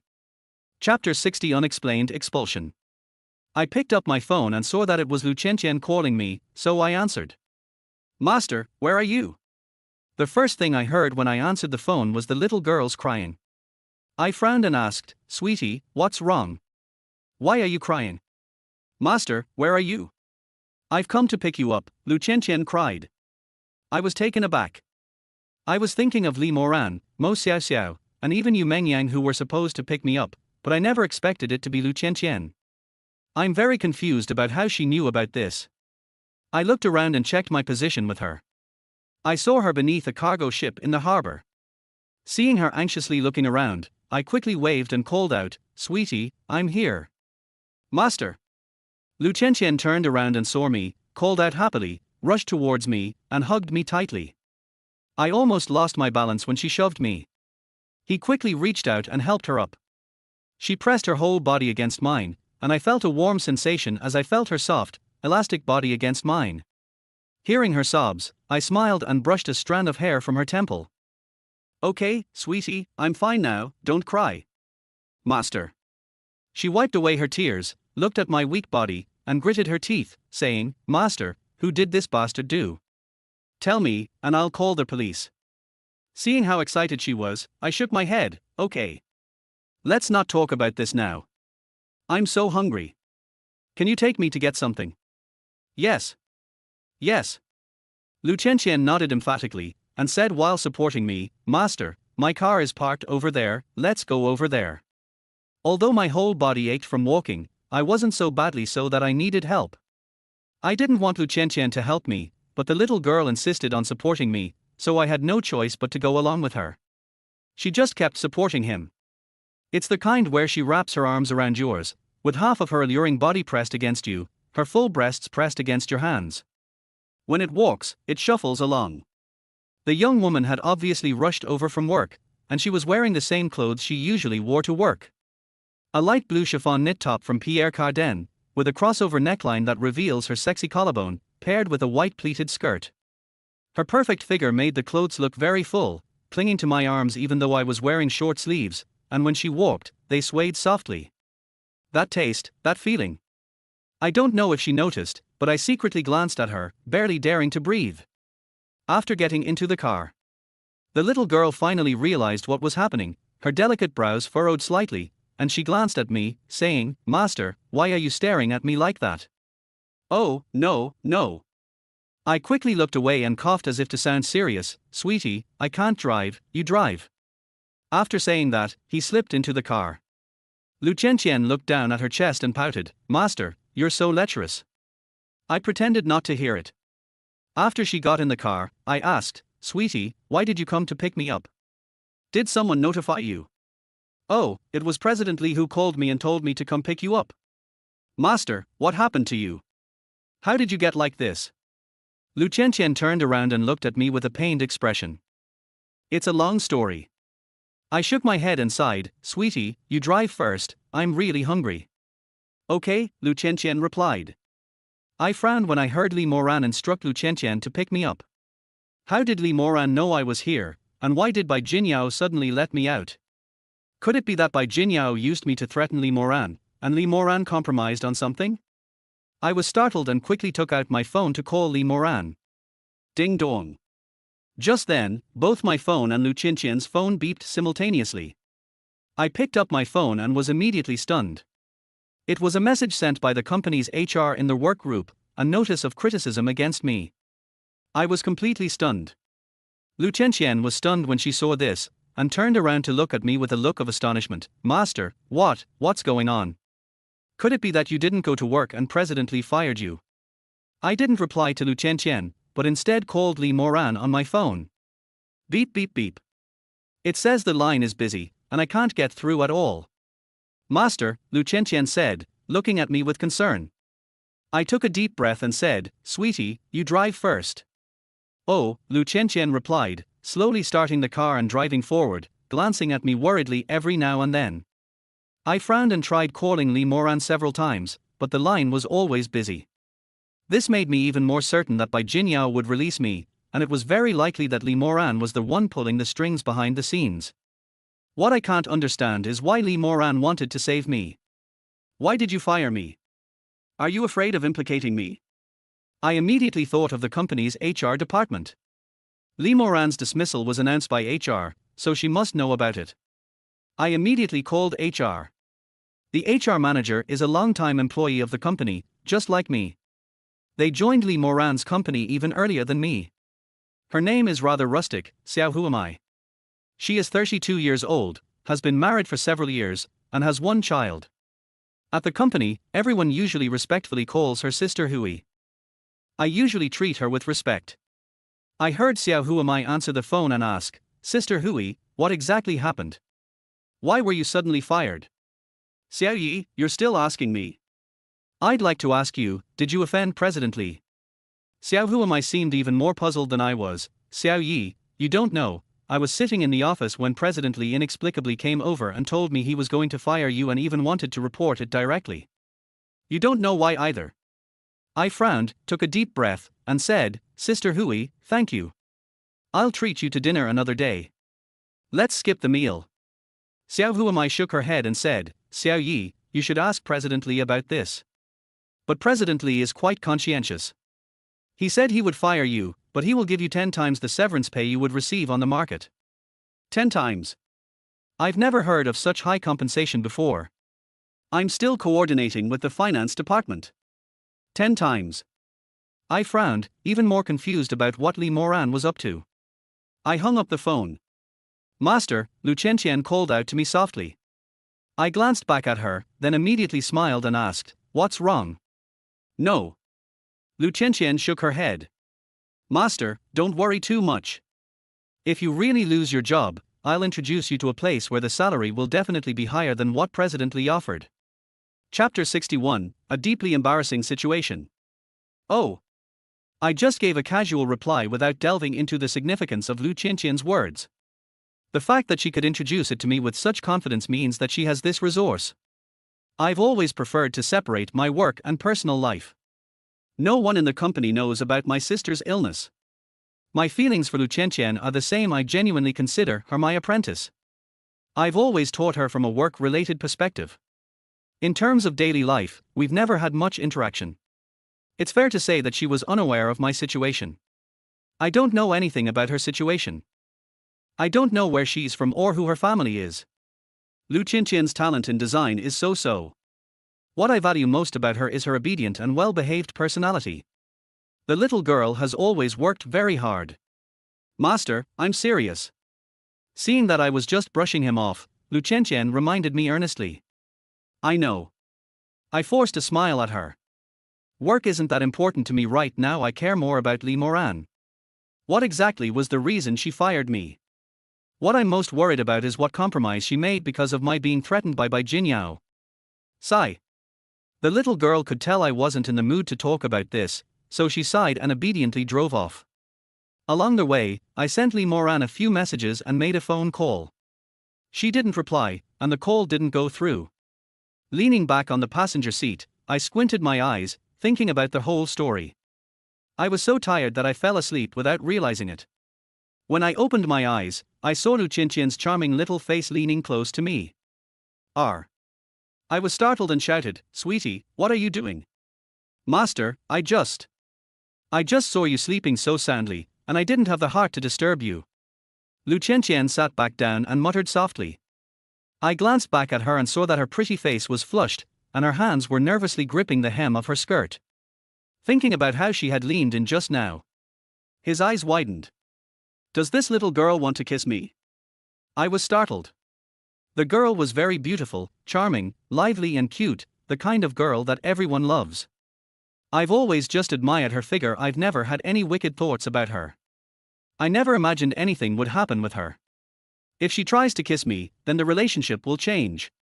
Out of curiosity and to protect her, I felt it necessary to explain things to her. I turned to look at her flushed face and asked, "Sweetie, what were you doing leaning against me just now?" I didn't." The girl became even more nervous. "I saw it all, and you're still trying to deny it. You're being naughty now?" I asked, staring at her. Lu Chenqian turned around and glanced at me shyly. Suddenly, she frowned and thought of something, saying, "Master, I saw a mite on your face and I want to squeeze it out." Mites. I was taken aback and pulled back the mirror behind the sunshade to take a look. Lu Chenqian leaned over and pushed me, saying, "Master, don't look, you really have mites on your face." "Really? My facial skin has always been pretty good, so I don't really believe in mites." "Really?" she said, leaning closer to me, pinching my nose with her hand, and staring at me intently. I've heard that many girls enjoy squeezing pimples and removing mites for their boyfriends, and some platforms even offer games and videos specifically for this purpose. If I do have mites on my face occasionally, I'll squeeze them out myself. It's really stress relieving. The key point is that in these kinds of situations, it's usually the girlfriend who helps the boyfriend. There's no such thing as an apprentice helping his master. Lu Chenqian pressed herself against me, getting extremely close to see the mites on my face. Her breath brushed against my forehead, making it itch. Because she was lying down. She was positioned higher than me, and when I looked down, I could see her chest immediately. The V neckline drooped down, revealing her voluptuous, fair skin, which made me shudder and swallow hard. "It's so beautiful." They were all big and white, but Lu Qianqian's body felt particularly plump and fleshy, soft and squishy, making people want to do something just by looking at her. When she helped me up, I was already feeling a bit overwhelmed. I simply can't take it anymore. Even knowing she's my apprentice, who could remain unmoved by such a beautiful body? My evil side reacted immediately. Phew, it's finally out. There really was a mite on my face, but my pores were too small. Lu Qianqian focused intently and finally squeezed it out. I was watching intently as well. She said she had squeezed it out, and she breathed a sigh of relief. I also breathed a sigh of relief, and, afraid that she would see it, I tried to turn my body to the side to avoid it. Unexpectedly, Lu Qianqian leaned against the center console with her legs tucked in for too long. She pressed down on the sofa chair, wanting to sit back down. Her legs went numb, and with a soft cry, she lunged at me. I was already sore all over, and I didn't even have time to help her up. She pounced on me, her little head landing right on my leg, and I was jolted. He suddenly sat up straight. "Master, what's in your pocket? It hurts." The little girl helped me up by holding my leg, still not understanding. She looked at me with a wronged expression and reached out to touch it. "Sweetie, no." I wanted to stop her. "It's too late." She stared at me with wide eyes, quickly let go, and blushed as she hurriedly sat back down in her seat. This is so embarrassing, so incredibly embarrassing. I want to explain, but I don't know what to explain. We sat there for about a minute before Lu Qianqian broke the silence, saying, "Master, are you hungry? We're downstairs at my place. Come on, let's go to my house. I'll cook you some noodles." "Oh, okay," I replied hastily, glancing out the car window. Suddenly, the neighborhood seemed so familiar. I walked around to the back and realized that this was Poly-Champagne International Community, where Mo Xiaoxiao lived. Just because Lu Qianqian lives here doesn't mean her family is rich. Before I could react, Lu Qianqian came over and opened the car door for me, and carefully reached out to help me. I glanced at her and quickly refused. "Sweetie, I'll do it myself." "Oh." The little girl blushed and secretly glanced at me. Awkward, really awkward. I took a deep breath, trying to stop myself, but that kind of thing isn't something you can just stop whenever you want. Looking at me, Lu Qianqian whispered, "Master, how about I go upstairs and cook you some noodles? I'm on the 28th floor, you can come up later." Chapter 62. A little scumbag. Looking at her shy expression, how could I know that she noticed my embarrassment? It's definitely not appropriate to drive in this condition. I could only give her a wry smile and say, "Okay." Lu Qianqian nodded, glanced back at me reluctantly, and then turned to go upstairs. Seeing her curious expression, I was at a loss for words, not knowing whether to laugh or cry. Fortunately, after she left, I took a breath and the heat in my body gradually subsided. I got out of the car, closed the door, and walked to the elevator to the 28th floor. Inside the elevator, I was still wondering which room she was in on the 28th floor.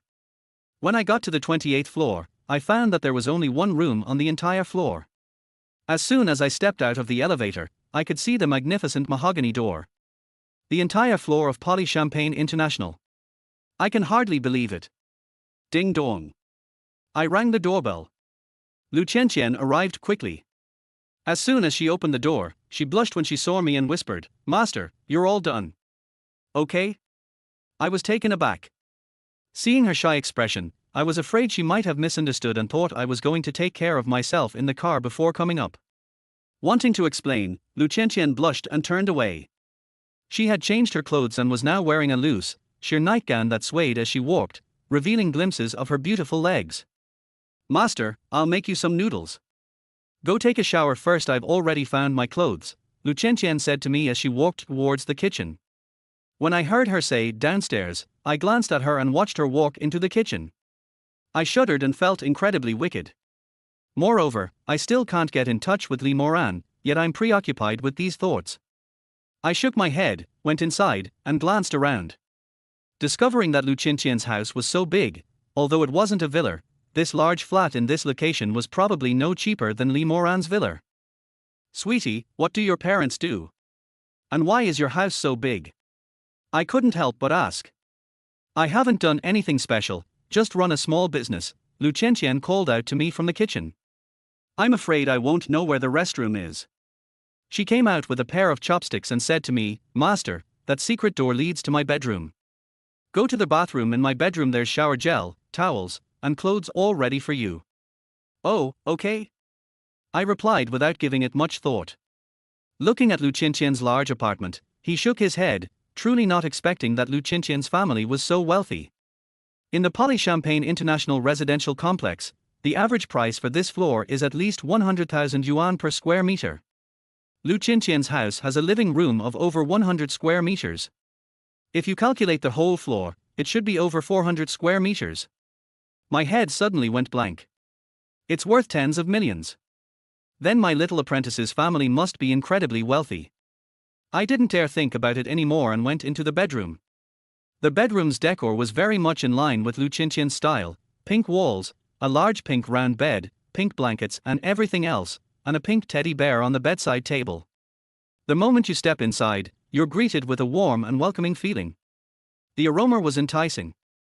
I took a sniff, but dared not think too much about it, and hurriedly went into the bathroom to take a shower. The bathroom is also very large, with a bathtub and everything else you could need. However, I don't plan to take a bath. A quick shower will do. I was locked up all night, and my whole body aches and my clothes smell bad. I just want to take a hot shower. I felt a little self-conscious in front of such a high-end bathroom. He carefully took off his clothes, not knowing where to put them, afraid that he might tarnish his little apprentice's high-end decor. It's best to place it next to the wash basin and then walk back to the bathroom. As soon as I pulled the curtain closed, I turned around and saw the clothes Lu Qinqian had just been wearing hanging on the wall. If it were just clothes, it would be a bit better. Her underwear was lying there. Most importantly, I also noticed the mark on my underwear. It's a very large area. His eyes widened immediately. This large area represents what Lu Qinqian just did. I swallowed hard, then quickly turned on the tap to rinse myself. I changed my hot shower to a cold one and only calmed down after rinsing myself off. Looking at the bruises all over my body in the mirror, I gritted my teeth. I would be letting myself down if I didn't get revenge. But I'm more worried about Li Moran. He was afraid that his foolish leader or superior might do something foolish. I called her again, but her phone was still switched off. I shook my head and walked out, picking up the clothes and pants that Lu Qinqian had prepared for me. It's a sauna outfit, women's style. I frowned. Would I really go out dressed like this? Wouldn't that be incredibly embarrassing? It's impossible to go back to my old clothes, they all smell bad, and I can't wear them anyway.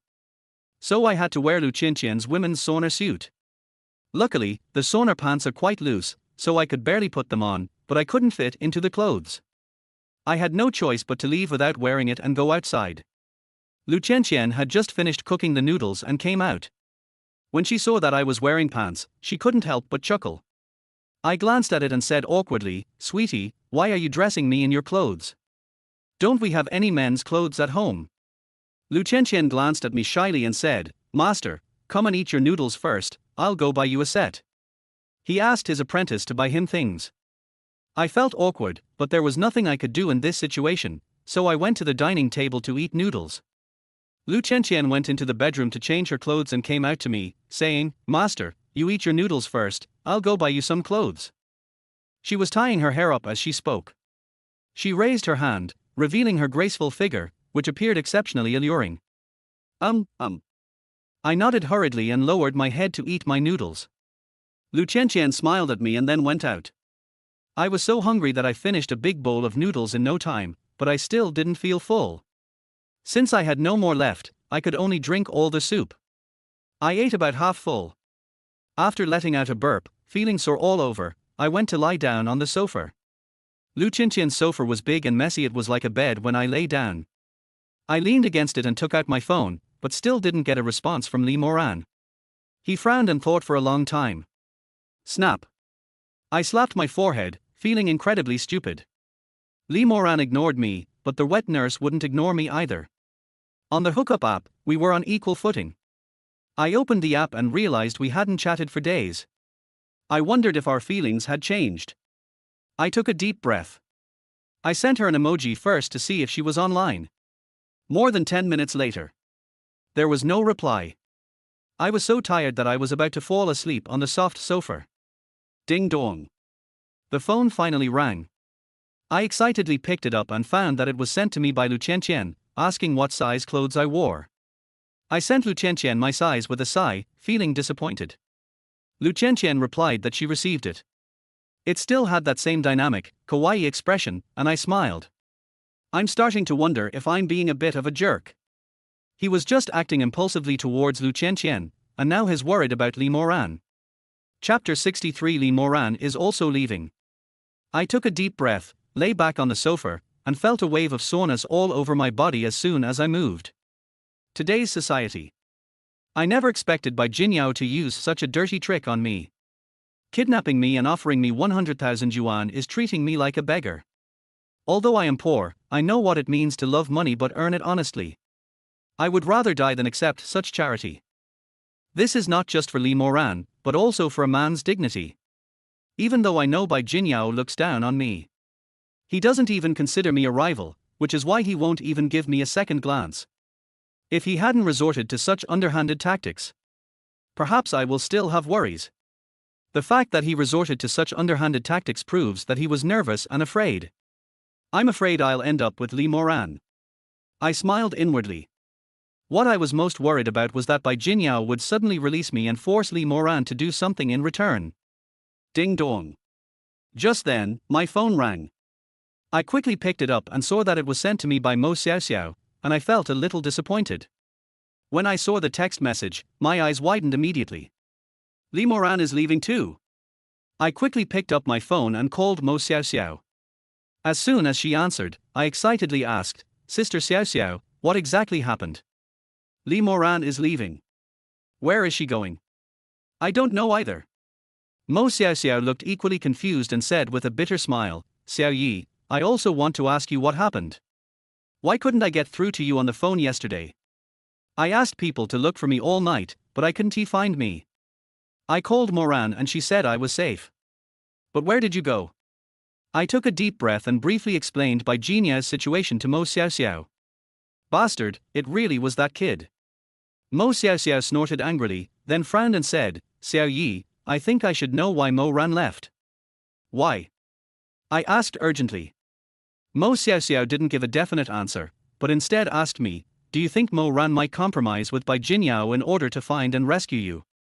I never expected that, just as I suspected, Li Moran would actually compromise with Bai Jinyao for my sake. I frowned and said to Mo Xiaoxiao, Sister Xiaoxiao, wait for me. I'll make a call. Can you help me find out how Li Moran is going and from which direction?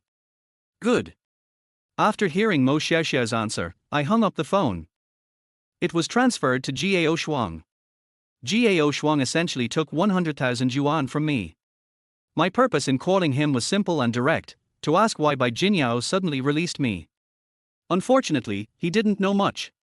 But it was confirmed that Bai Jinyao received a phone call and then ordered the release of the people. That call was most likely made by Li Moran. After hanging up the phone, I felt as upset as if I had eaten shit.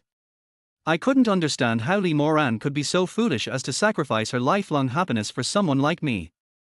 If Li Moran's lifelong happiness were sacrificed because of me, I'm afraid I would never forgive myself. I leaned back on the sofa, calmly thinking about how to resolve this matter. Mo Xiaoxiao sent a message saying, Xiao Yi, I called you, but the line is busy. I asked Moran, and her flight is at 5 p.m. 5 o'clock. I checked the time. It's already 3 o'clock. It takes about 40 minutes to get to the airport, so you should be able to make it in time. I took a deep breath, not even having time to return Mo Xiaoxiao's call, and got up from the sofa to run outside. Only when I got to the door did I realize that I was only wearing a pair of women's sauna pants. I was afraid people would laugh at me if I went out like this. I was just about to give up. The door opened. I'm exhausted. Lu Qianqian walked in, panting, carrying several bags.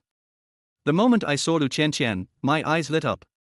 I went up to her and took her bags, saying, Qianqian, give me your clothes quickly, we need to go to the airport. Why are we going to the airport? Lu Qianqian frowned, still not having caught her breath.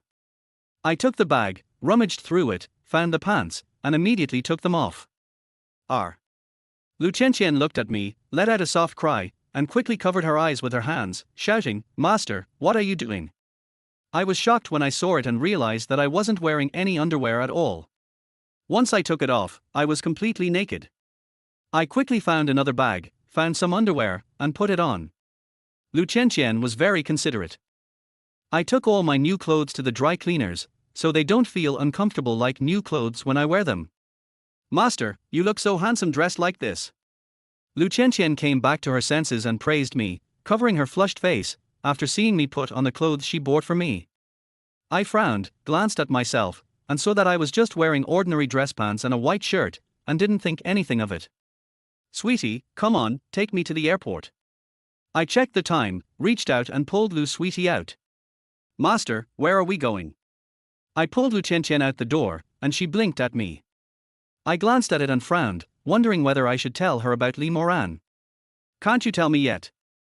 Lu Chenchen pouted, clearly sensing my hesitation. I thought about it and decided to let her go with me.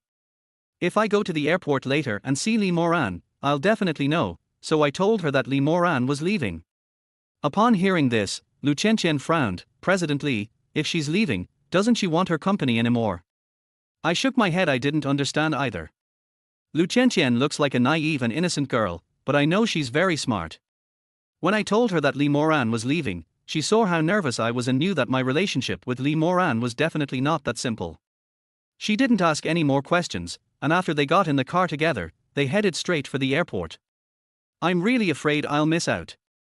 Upon arriving at the airport, I anxiously searched around and finally spotted Li Moran in the departure hall. I breathed a sigh of relief and saw her sitting alone in the VIP waiting area with her suitcase. Suddenly I felt that she looked so lonely and forlorn. Chapter 64, Recapturing Li Moran.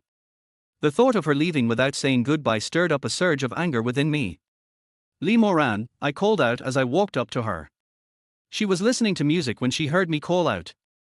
She looked up, her brows furrowing slightly as she asked, Lin Yi, what are you doing here?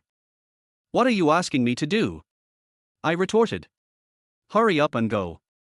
She urged me, and I saw her glance back nervously at her surroundings. Could Bai Jinyao be here? I looked around but didn't see him. However, I noticed a few people glancing this way, looking menacing. When they saw me, they turned their faces away and went to the side to make phone calls. I understood why Li Moran was looking around. She knew someone was watching her. It makes me laugh whenever I think about it. It's the 21st century, a society governed by law, yet people resort to such despicable tactics. Lin Yi, I told you to leave now, didn't you hear me?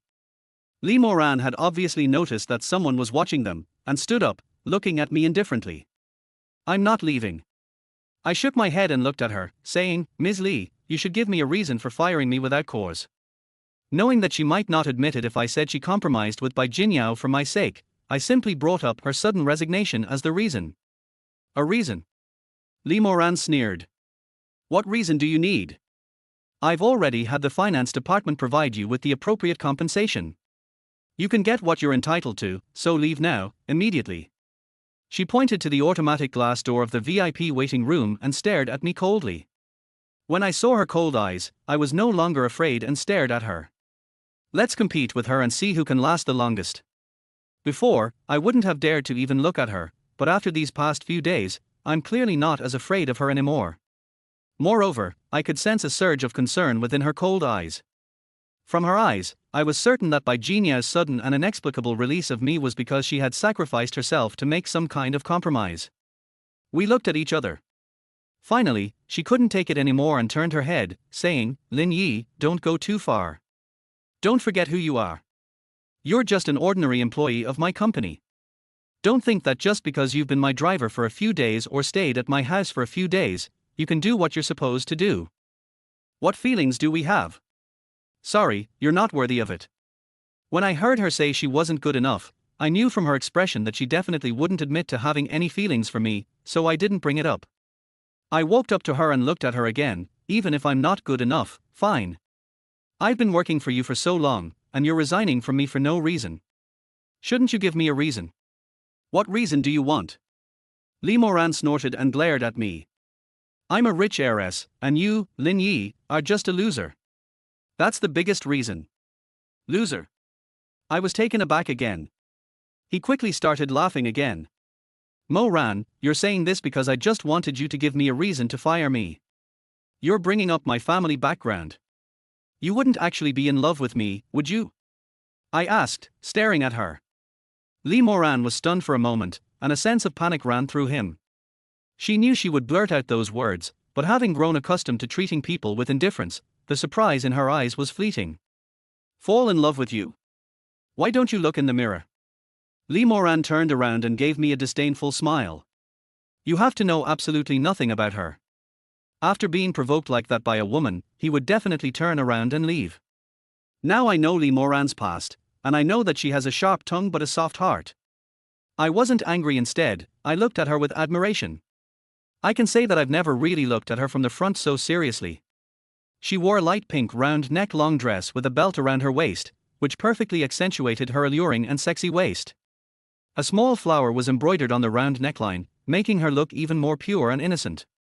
Her beauty is etched in my heart. But when she changed her clothes, she seemed to have a different kind of charm. Besides, I've never looked at her so seriously before. Her delicate face and fair, smooth skin were flawless. Beneath her high nose bridge, she wore light-colored lipstick, making her already sexy red lips even more alluring. What are you looking at? If you're not leaving, I'm leaving. She frowned, turned around to grab her luggage, and was about to leave. I mustered my courage and stepped forward to press her small hand down. Mo Ran, don't go, come back with me. What are you doing? She was already blushing from my staring, and when I touched her hand, her pretty face turned red, and she quickly withdrew her hand, her eyes darting outside. I glanced outside, then looked back at her nervous face and said affectionately, Mo Ran, I know the gap between us. Perhaps you think I can't even get into your circle. Perhaps you're afraid Bai Jinyao might do something to me. Lin Yi, I'm telling you right now, I'm not afraid. No matter what happens today, even if I die, I won't let you go unless you give me an explanation. I spoke with force and conviction. Actually, I wanted to confess my feelings to her and tell her I love her. But then I felt it was a bit too much. We used to be at odds, but we've had more contact these past couple of days. As for love, not only does she not believe it, but I don't believe it myself either. She frowned and didn't answer me. I panicked and reached around her slender waist, hugged her, and leaned in to kiss her. Lin Yi, what are you doing? This is a dangerous situation. Before she could finish speaking, I silenced her with a kiss. Lee Moran's eyes widened instantly, staring at me in disbelief. I kissed her, watching her close her eyes, and was just about to pry open her little mouth. Are you crazy? She hurriedly opened her eyes, pushed me away, and glared at me with a flushed face, saying, Lin Yi, you're really going too far. Do you know what you're doing? Mo Ran, it's not that I want to do anything to you, but I know you have anxieties about androgyny, and I'm the only man who can reach you. I'm doing this just to tell you, if you go back like this, will you be able to face your past? I looked at Lee Moran intently. Lee Moran's delicate body trembled slightly, and a look of fear appeared in her eyes. Judging from her expression, I knew I had made the right bet. In terms of money, influence, and power, I certainly can't compete with these wealthy and famous people. Lee Moran doesn't dislike me, which is my only advantage. Lin Yi, aren't you afraid of dying? She was silent for a while, then suddenly looked up at me and asked. Death. I was taken aback and shook my head. If I were afraid, I wouldn't have come here today. I also know what kind of challenges I'm about to face. What will you use to challenge me? Lee Moran asked me directly, looking directly at me. That stumped me. Even though I dislike Bai Jinyao and disdainfully call him a slut. But his status and position are what they are. Before I could reply, Bai Jinyao arrived the next second. He was still wearing an expensive suit, and several bodyguards followed behind him, including Jiao Shuang. Chapter 65 Silence. The way they walked over was so impressive that it was hard not to attract attention. People waiting for their flights nearby stared at the passers-by. Lee Moran and I also saw their commotion. Seeing that I didn't speak, Lee Moran smiled contemptuously and said, Lin Yi, my fiancé has come to pick me up. You can leave now. Fiancé. The words sounded grating to me. I watched as Bai Jinyao walked over with wide eyes, looking like he had the whole situation under control and was invincible. Thinking about what happened in the port's basement for a day and a night. Before they could come over, I saw Li Moran about to leave, so I quickly stepped forward and blocked her way. Lin Yi. Li Moran let out a soft cry as I hugged and kissed her again. She froze, pushed me away, and yelled, "Are you crazy?" "I'm not crazy, I'm just showing you with my actions that I'm not afraid." I grinned and looked out the glass. I saw Bai Jinyao looking furious, his veins bulging. They seemed to have an urge to demolish the airport. "Lin Yi, I'll settle this score with you when we get back." She snorted, turned around and walked out without taking her bag, bumping into Bai Jinyao. The soundproofing in this waiting room is really good. It's separated by just a glass door. I couldn't hear what Bai Jinyao was thinking, I only saw him glaring at me, pointing and yelling at Li Moran. Curious about what Bai Jinyao would say, I quickly grabbed Li Moran's suitcase and went outside. Li Moran looked coldly at Bai Jinyao and said, "Bai Jinyao, I will handle the engagement myself. You don't need to worry about it." "Don't worry about me." Bai Jinyao snorted, glared at me, and said, "Li Moran, you're going to break the contract just for a driver. I can arrest him once, do you think I can't arrest him again? You dare?" Li Moran glared at Bai Jinyao. She's always been aloof, and the aura she exuded this time was so powerful that I could feel a chill just standing behind her. Bai Jinyao frowned and sneered, "Fine, Li Moran, if you want to provoke a battle between our two families, then try it. Don't forget, your Li family is only at its last gasp now. Do you really expect your lousy lingerie company to be an enemy of the Bai family? Li Moran, don't ruin your entire family." Li Moran gave a cold laugh, turned around and took my arm. I was stunned. Li Moran took my arm, and I glanced at her ample bosom pressed against me. I swallowed hard, then turned back to look at Bai Jinyao with a smug expression. "Does having money make you superior? Bringing him here to deal with me? This is an airport. I really don't believe Bai Jinyao has the guts to cause a scene at the airport, let alone dare to do anything to me in front of everyone." Seeing Li Moran linking arms with me, I pushed my suitcase and turned around to see Bai Jinyao staring at me. I smiled smugly and reached out to hug Li Moran's small waist. Li Moran glanced at me, her brows furrowing slightly, but she didn't push me away. I put my arm around her slender waist, it was so smooth and delicate, it felt so good. They couldn't bear to let go. We went straight out of the airport terminal. "Have you had enough?" Li Moran snorted at me, looking at me coldly. That's enough." I then sheepishly withdrew my hand. Just then, Lu Qianqian parked her car and arrived, and saw the two of us. "President Li." Lu Qianqian looked at Li Moran in surprise, then at me. "Did you come too, sweetie? Did you drive?" Li Moran asked nervously. "Oh, yes, I just parked my car in the parking lot downstairs. Should I go and drive it up?" Lu Qianqian asked, still looking confused. I immediately gestured to her with my eyes to go get the car. Lu Qianqian nodded and went to get her car. I, on the other hand, was holding my suitcase and kept looking at Li Moran. "Have you looked enough?" Li Moran frowned when she saw me staring at her, and turned to look at me. I grinned, "Not enough. Lin Yi, don't get your hopes up. Don't think I stayed for your sake. It was just one sentence from you that woke me up. You're just an employee of my company.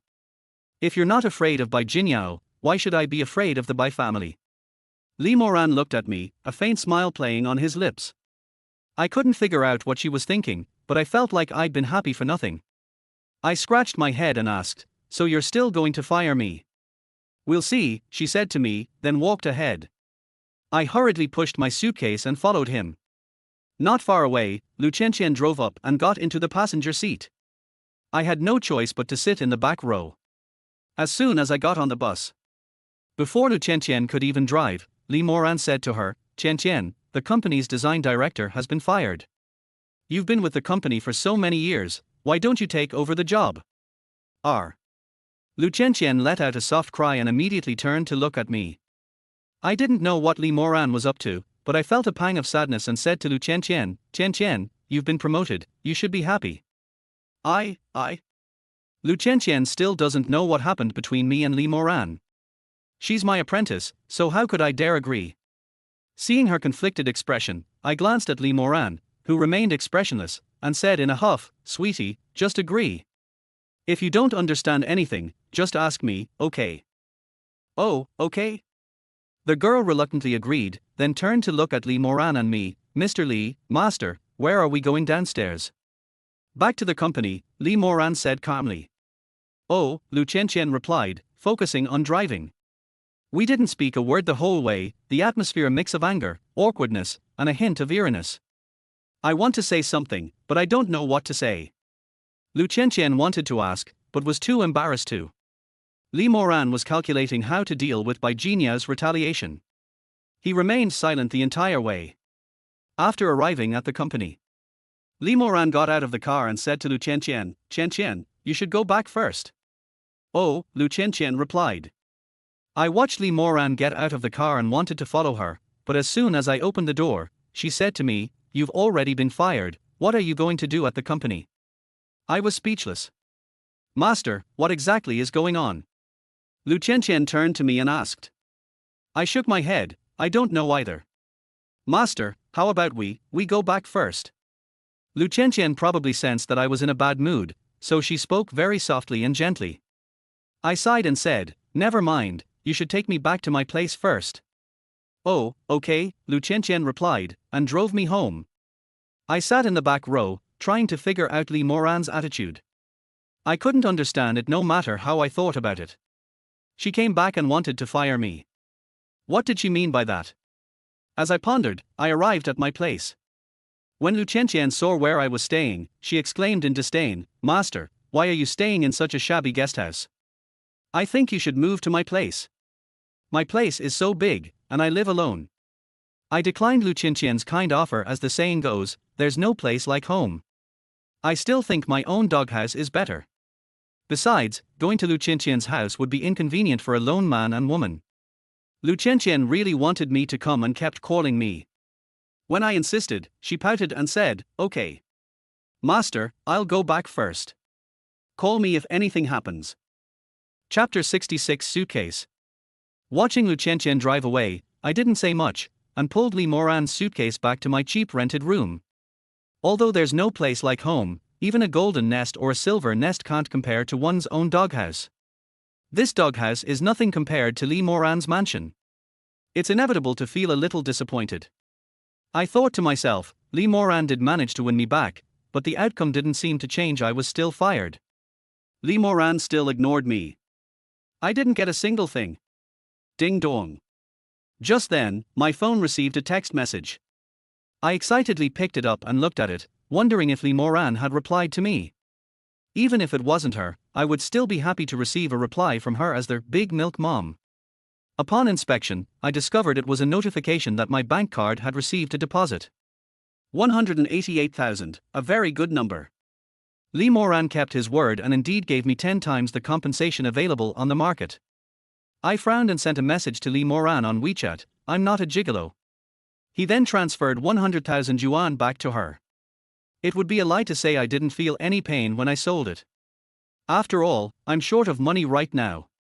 But when he thought of Lee Moran's expression, he felt relieved, at least he could maintain the last vestige of his dignity in front of her. Many people might think it's just arrogance stemming from poverty. How many men can actually guarantee they won't spend a fortune for the woman they love? Some otaku will go to great lengths to watch a live stream, even maxing out their credit cards, using Alipay and Huabei, and eating instant noodles, just to send rockets to their favorite streamer who's wiggling his butt, just to hear him call them Big Brother.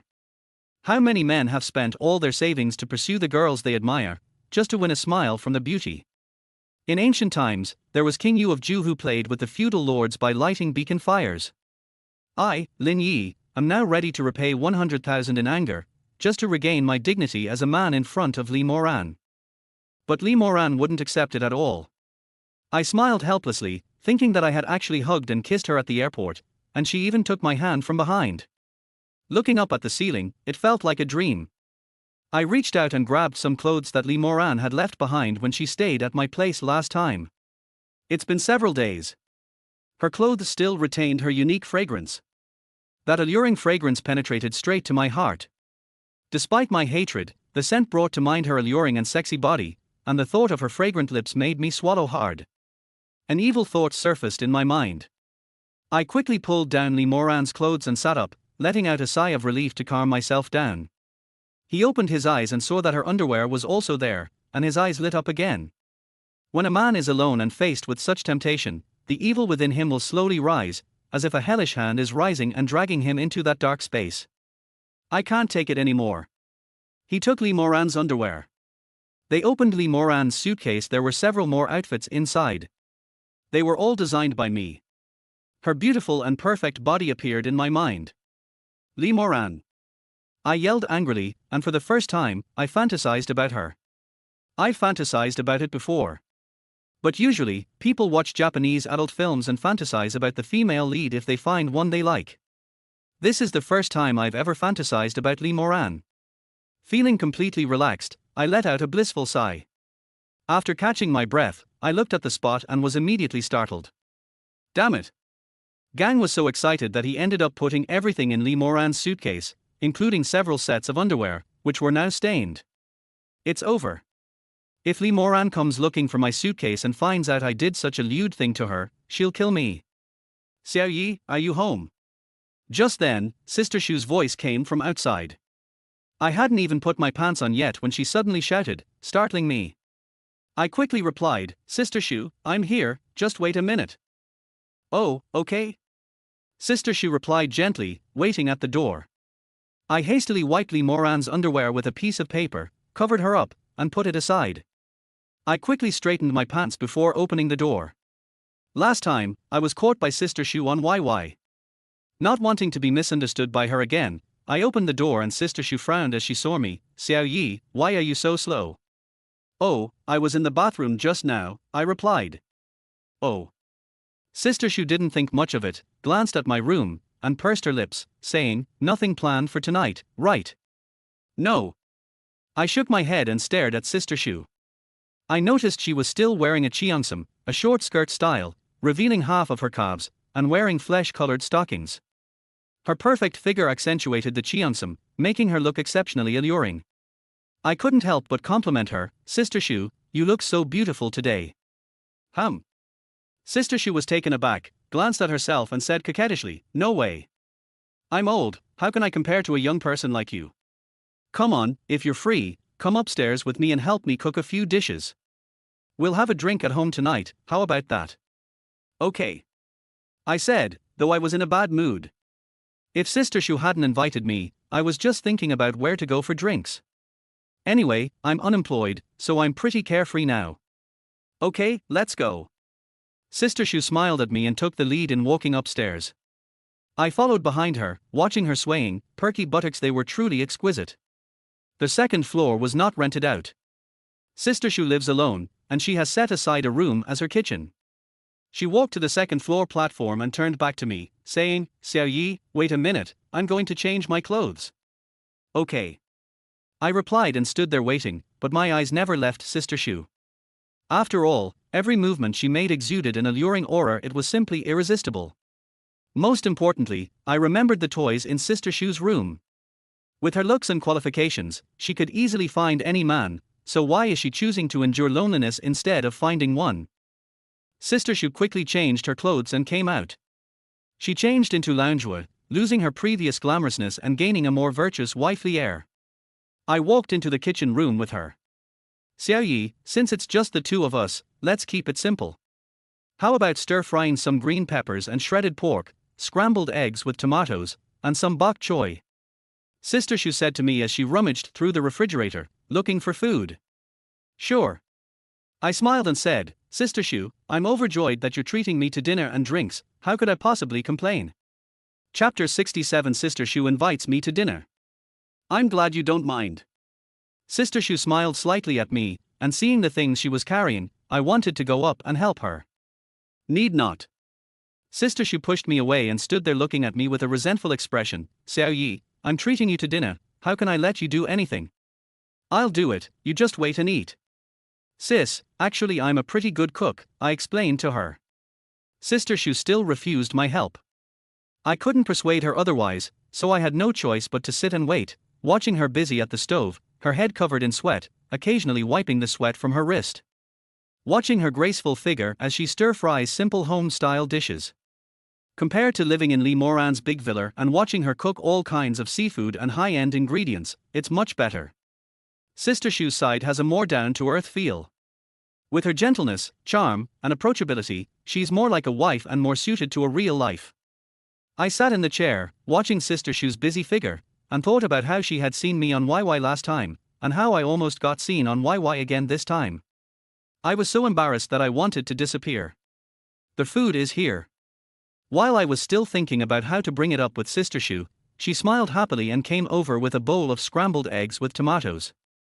Her unusually lively and playful demeanor, compared to her usual style of wearing kyeongsams, has a unique charm.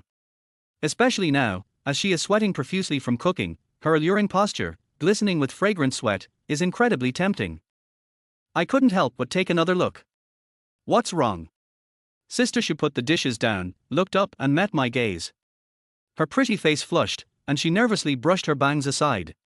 And nothing. I quickly shook my head. Wait a little longer. Sister Shu said sweetly, then turned and went back to her work. Looking at her graceful figure, sexy, alluring, and charming, she was in no way inferior to Lee Moran. She quickly cooked another dish and brought it over, startling me so much that I quickly looked away and sat down obediently. All right, it's all cooked. Sister Shu smiled, took off her apron, sat down opposite me, and pushed the dishes on the table, saying, Xiao Yi, it's just home cooking, don't be offended. Sister Shu, look at what you're saying, how could I possibly dislike it? I immediately replied with a smile. Sister Shu nodded and asked, Xiao Yi, would you like some wine? Want to drink? I frowned, still a little scared thinking about how I almost raped you Mengyang last time I drank too much. I was about to refuse. Sister Shu smiled and said, it's nothing, just have a drink with me. I thought to myself, Lee Moran has already fired me and doesn't want me to drive anymore, so there's really nothing wrong with it. Drinking a little will help me sleep better, so I nodded and agreed. Sister Shu got up, went to the cupboard, and took out a bottle of Baijiu Chinese liquor. I was startled when I saw the liquor. Sister Shu, you're drinking liquor? Yes. Sister Shu smiled, took out 2 more wine glasses, poured a glass for each of us, and raised her glass to me first, saying, Xiao Yi, thank you for designing the lingerie for me last time. It's already in mass production. I have a feeling that this time your design will definitely be a hit. Thank you. Sister Shu, you're too kind. I smiled, clinked glasses with Sister Shu, and downed my drink in one gulp. Sister Shu took a sip and then urged me to eat. Xiao Yi, don't be shy, try my cooking. Okay. I nodded and picked up my chopsticks to eat. Sister Shu also took a bite of food, then picked up her wine glass and toasted me. Xiao Yi, come on, let me toast you again. Okay. I quickly picked it up and drank another cup. People came and went, drinking an unknown amount of alcohol. Suddenly, Sister Shu said to me, Xiao Yi, actually, after you saw the toys on my bed last time, I also noticed that you were interested in me. I've been wanting to ask you out for a proper talk. I've never dared to speak up before, but I came home early today and saw you at home, so I thought it would be better to just be honest with you, so you won't keep thinking that I'm the kind of woman who isn't clean. Xiao Yi, let me be honest with you today. I'm really not a slut. Since my divorce, I haven't let a single man touch me. But I'm a woman, a normal woman, and I have needs too. You don't know the emptiness I feel every night when I come home. I really couldn't bear it, so I bought a toy. Who knew that after playing it once, I would become addicted? As Sister Shu spoke, she began to cry. It's like you've done something terribly wrong and been caught red-handed. Seeing her teary eyes, I hurriedly explained, Sister Shu, I really didn't think you were provocative. Actually, it was my fault. I shouldn't have gone into your room, and in front of you. Sister Shu blushed and lowered her head, saying, Xiao Yi, it's okay. Actually, I was quite happy to see you thinking of me like that day. I'm a divorced woman, how could I have imagined that you would still be interested in me? Sister Shu, I shouted angrily, you're not allowed to talk about yourself like that. Everyone has needs, and this isn't your fault. Sister Shu responded softly, glancing at me shyly, and said, Xiao Yi, tell me honestly, have you been having feelings for me for a long time? I exclaimed in surprise and hurriedly explained, Sis, you've had too much to drink. Sister Shu shook her head, Xiao Yi, I'm not drunk. I know very well. You don't need to be afraid. I know you have feelings for me. You have no idea how happy I am. I never thought that someone as much older than you could be liked by a handsome young man like you. Xiao Yi, do you know? In the 2 days you were gone, I was thinking about you all the time. I glared at Sister Shu and saw her flushed face. She was clearly drunk. I quickly said, Sister Shu, you've had too much to drink. Let me help you to bed. I don't have any. Sister Shu shook her head. I glanced at the bottle and realized it was a 56 proof liquor. No wonder it's so easy to get hooked. Xiao Yi, I'm not drunk, I'm just happy. Sister Shu chuckled, raised her glass and gulped down more than half of it. I was startled and quickly stopped her, saying, Sister Shu, you've really had too much to drink. Please stop. Let me help you to bed, okay? I didn't. Sister Shu shook her head, then suddenly turned around and stared straight at me, squinting as she said, Xiao Yi, dear sister. What? I was stunned. Sister Shu rushed straight at me, and I quickly hugged her. Xiao Yi, Sister Shu likes you very much. Sister Shu smiled and reached out to wrap her arms around my neck. Startled, I hurriedly called out, Sister Shu, you've had too much to drink. Let me help you to bed. No. Sister Shu snorted, grabbed my neck, leaned in, and kissed me directly. When those alluring red lips touched me, I was completely stunned. Her alluring body pressed against me. How could a virgin like me possibly handle that? Sister Shu. I called out softly, unable to resist reaching out to hug her, my hand touching the place that so many men dream of. Sister Shu let out a soft moan and hugged me tightly. A surge of lust rose within me, and with the added effect of alcohol, I quickly succumbed. No longer satisfied with just clothes, my hand naturally reached inside Sister Shu's clothes. Sister Shu gradually got into the swing of things. Her pretty face flushed even more, and her breathing became heavier and heavier. Her alluring appearance made me feel like I couldn't take it anymore. I want it. Xiao Yi, be gentle. Sister Shu whispered softly, but she hugged me tightly and kept kissing me. Her mouth carried a strong taste of baijiu, mixed with her unique fragrance, which diluted the taste of baijiu and instead created a unique flavor. I hugged her tightly. They kissed for a while, then separated. Sister Shu let out a soft moan. Her charming appearance was simply too alluring. Under the influence of alcohol, Sister Shu lost her earlier shyness. I swallowed hard and said excitedly, Sister Shu, let's not drink anymore, let's go to the bed, okay? Okay. Sister Shu replied. I picked her up in my arms. She let out another soft moan and quickly wrapped her arms around my neck, burying her head in my chest. I looked down at her, and my heart began to pound wildly. I was so nervous and so excited. Chapter 68. Back to the villa. I'm finally going to lose my virginity. I carried Sister Shu into the room and gently placed her on the bed. Seeing that she was squinting her eyes, I assumed she was shy and didn't say anything. I just watched her graceful and sexy body trembling all over. Sister Shu. I called out softly, lay down next to her, and hugged her. Sister Shu let out another soft moan but didn't respond to me. My trembling hands began to touch her. Although I was a virgin, I had watched so many Japanese adult films, and with my male instincts, my trembling hands touched places I shouldn't have. This was also the first time I had ever touched a woman's. Men have an innate desire to conquer in this regard, coupled with their own peculiar preferences.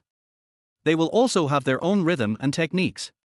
As a complete novice, I certainly didn't have any skills. I couldn't stand the temperature after just one sensation. When I was thinking about taking off Sister Shu's clothes. Forehead. Suddenly, Sister Shu groaned and leaned over the bed to vomit. No matter how beautiful or pretty a woman is, the smell of alcohol she vomits after drinking is unbearable. A pungent stench hit me. I was completely stunned by the smell. Sister Shu was completely drunk. She was lying there vomiting in pain, her face turning from rosy to pale. The stench had already distracted me. Seeing Sister Shu in such pain again, I immediately sobered up. Sister Shu was like this entirely because she had drunk too much. I almost did something monstrous. I quickly reached out and patted Sister Shu's back. Sister Shu, are you alright? Just throw up, you'll feel better once you've thrown up. Sister Shu lay there vomiting violently. Aha!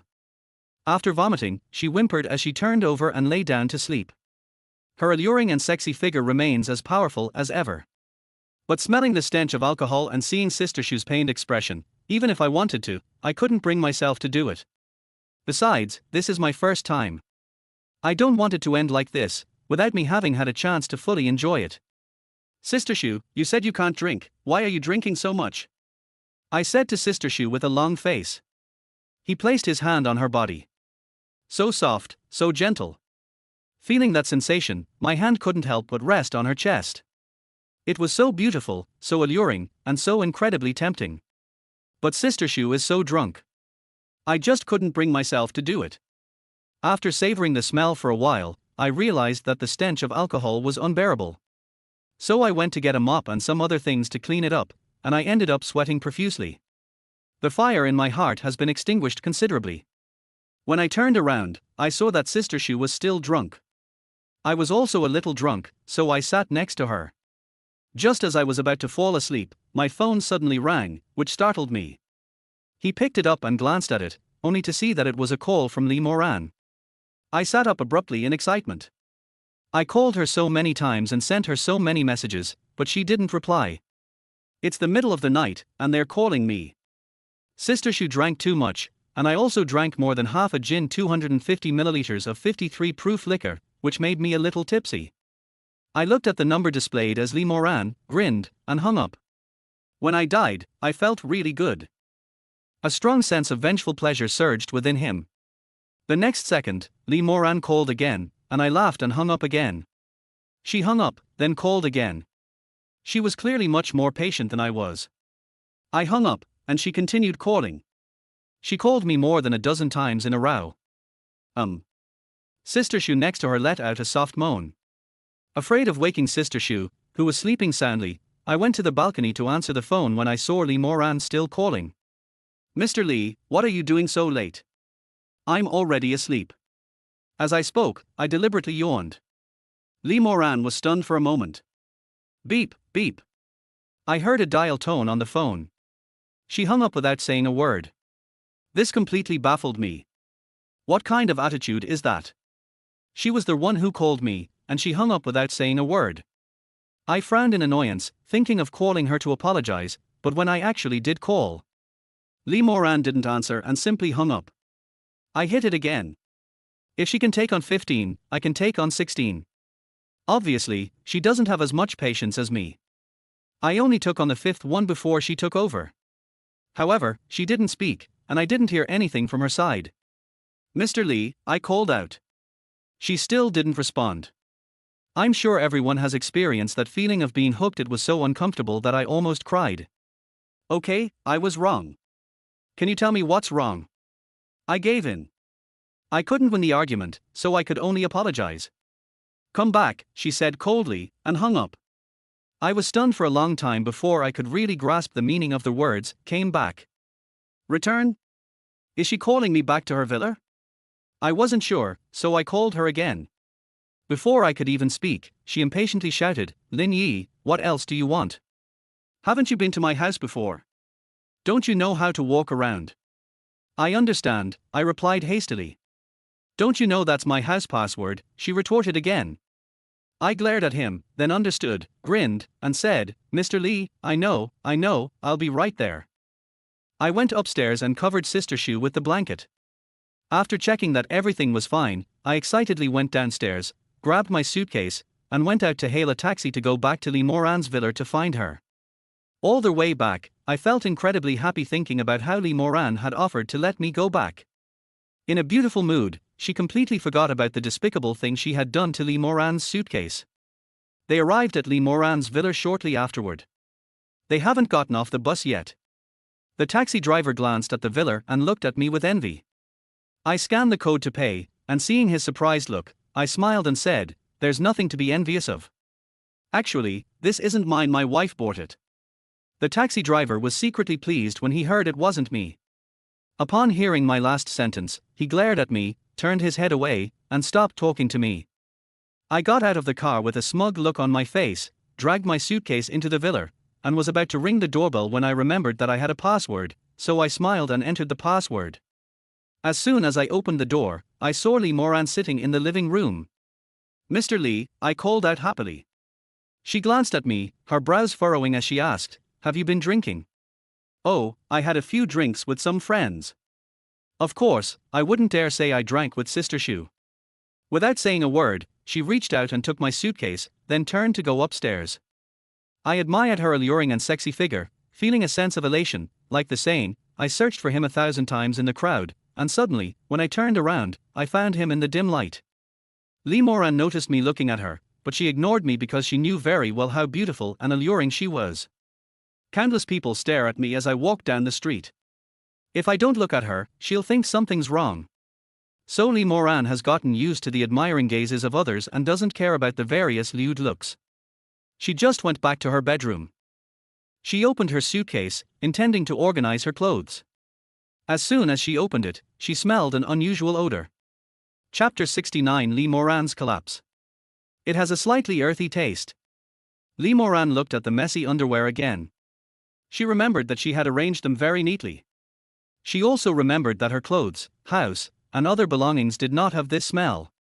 Most importantly, she had never smelled this scent before. What is it? Lee Moran frowned slightly, picked up the one that was most heavily contaminated, and smelled it.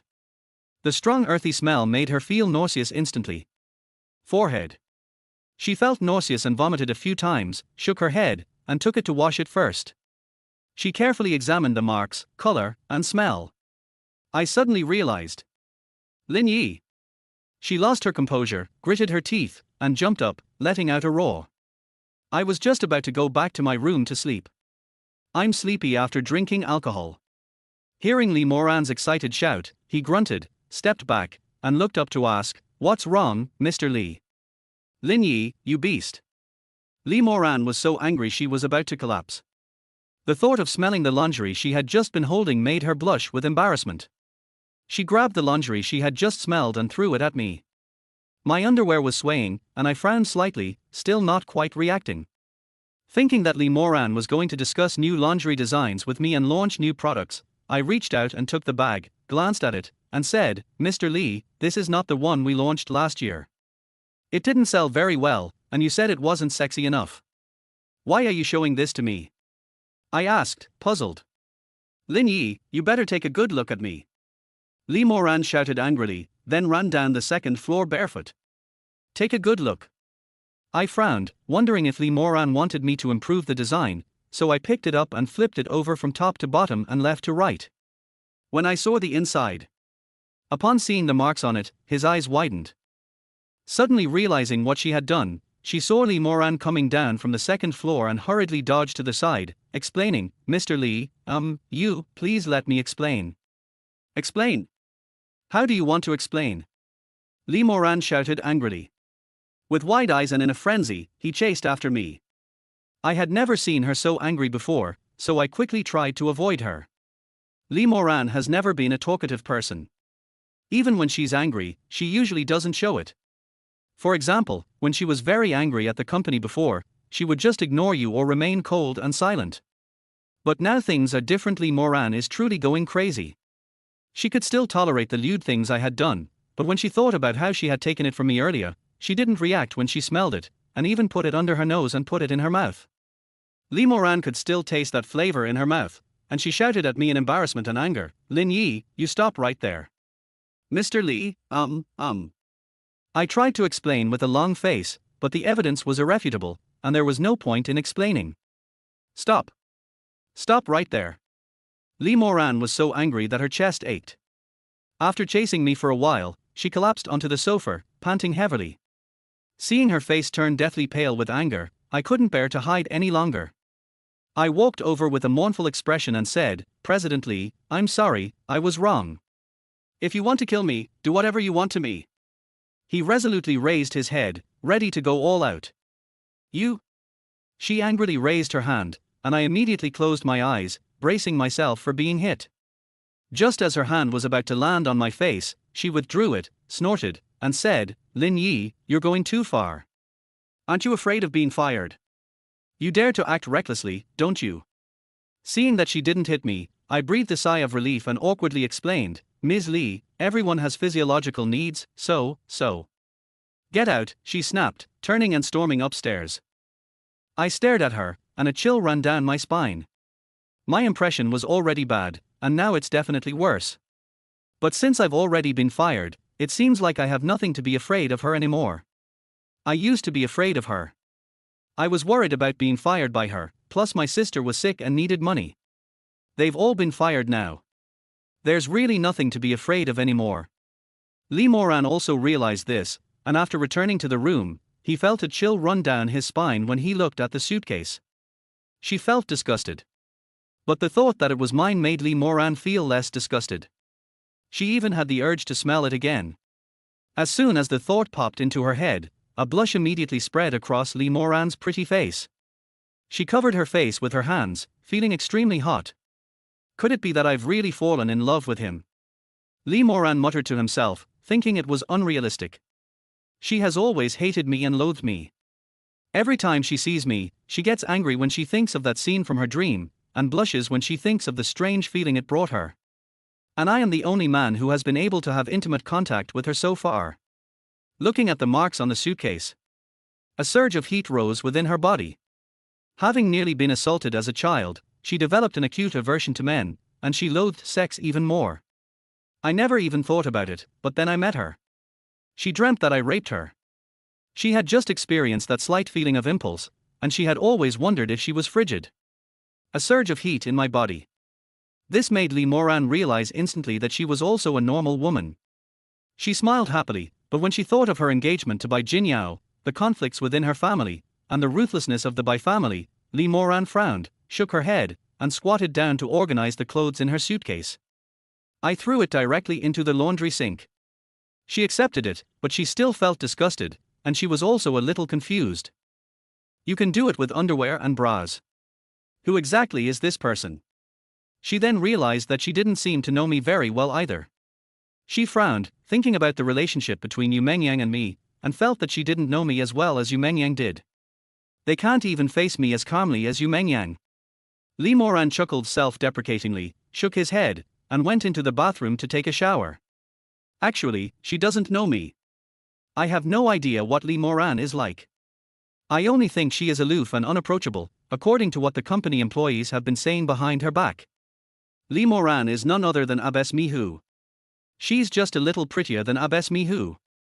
If the original owner discovered this shameful thing, anyone would feel embarrassed, as if they had truly lost all face. If I could dig a hole and hide, I'd want to bury myself right there. Back inside. Seeing Yu Mingyang's clothes hanging there, a feeling of sadness welled up in my heart for no reason. I picked up my phone and called her. The phone was still off.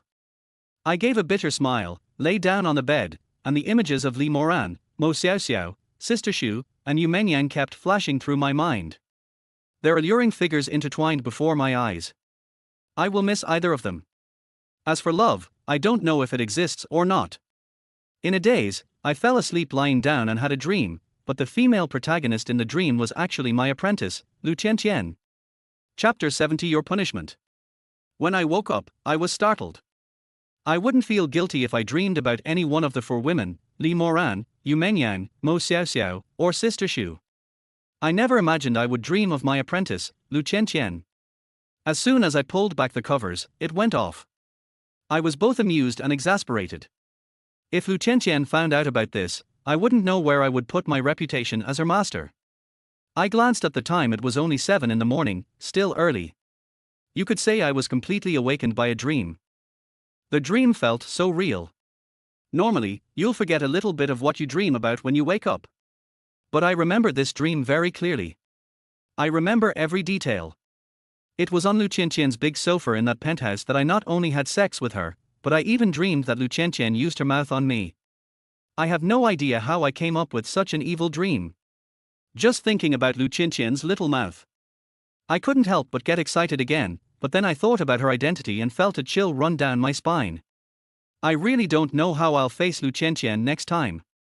Well.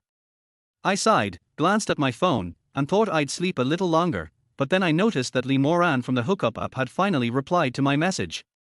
The time displayed was after I fell asleep last night, when she replied to me. She apologized to me first, then said she had been a bit busy these past few days, and then asked if I was asleep. After a while, she probably guessed I was asleep, so she left me a message. "You're asleep, right? Actually, it's nothing, I just feel a bit down. I don't know who to talk to about this, so I can only talk to you because you know I use this app to treat my emergency androgyny. If a man appears who I can get to know, should I go after him?" Looking at Lee Moran's message, I knew he was referring to me as soon as I saw the word man. He even added, "Try to win him over." I immediately replied, "Try to win him over? You said you use dating apps to cure this psychological problem. Now that a man has finally appeared, you definitely have to try to win him over." After replying, I put my phone aside, thinking that Lee Moran was probably still sleeping, and decided to brush my teeth and wash my face first. I didn't expect that Lee Moran would reply so soon after I got up. "You replied so quickly. Did she not sleep at all last night?" I frowned and looked at her reply. "I'm just conflicted and a little scared." Instead of answering her question immediately, I asked, "How did you reply so quickly? Did you not sleep all night?" "I slept for a while." She replied with a wry smile, "I can't sleep well when I have something on my mind." Seeing her wry smile, I felt a pang of heartache for no reason. After thinking for a moment, I replied, "What are your feelings for that man you're able to get along with?" After sending it, I looked forward to Lee Moran's reply. My heart was pounding in my throat. "I don't know either, and most importantly, I'm afraid of hurting him, sigh." She sent a sighing emoji. I frowned and replied, "Why do you say that?" Lee Moran was unwilling to talk much about her family situation and her relationship with Bai Jinyao, but she did explain some of the reasons behind it. I didn't know how to reply to her, so I asked, "Can you tell me who that person is?" Even though I knew that person was me, I still want to hear what Lee Moran has to say. "Lee Moran, it's not certain yet. I'll let you know when it's confirmed." After waiting for so long, I didn't expect Lee Moran to reply like this. I couldn't help but find it funny that she had kept it from me. I wasn't in a hurry, so I thought about it for a moment and replied to her. Relationships are a very delicate thing. If you really like someone and you are capable, you can test whether he is able to be with you or whether he is worthy of you. After I sent it out, I regretted it. Why did I make her take the test? Wasn't that just a way to test myself? I was just about to withdraw it. She replied, "I'll give it a try." It was obvious she had seen everything, and there was no way to take it back. I gave an awkward smile and could only reply with a forced smile, "Yeah." Actually, feelings are a very subtle thing. When you meet someone you like, you have to seize the opportunity. "Okay, thank you." She replied shortly after seeing the message. I don't know what else to say, lest I get myself into a mess by going around in circles, so I'll just stop replying and go brush my teeth and wash my face. After washing up, I walked out of the room, and to my surprise, Lee Moran got up even faster than me. She was wearing a white shirt and a black pencil skirt, which is what she wears most often to work, and it's also the outfit I've seen her wear the most. This is the standard workplace attire for women. Bank employees and similar businesses typically dress like this. You can see them everywhere on the street. Lee Moran was the only one dressed in the most alluring and seductive way. Her beautiful legs, without stockings, were even more sexy and enchanting than when they were wearing stockings. She stood at the top of the stairs, one hand still holding the handrail, looking impeccably sexy. "Have you seen enough?" She gave me a cold snort. I quickly pulled my head back, gave an awkward smile, and tried to explain. She didn't say anything to me, but tossed me her car keys and said, "I fired you, and I've announced the reason for your dismissal within the industry. You probably won't be able to find a new job anytime soon."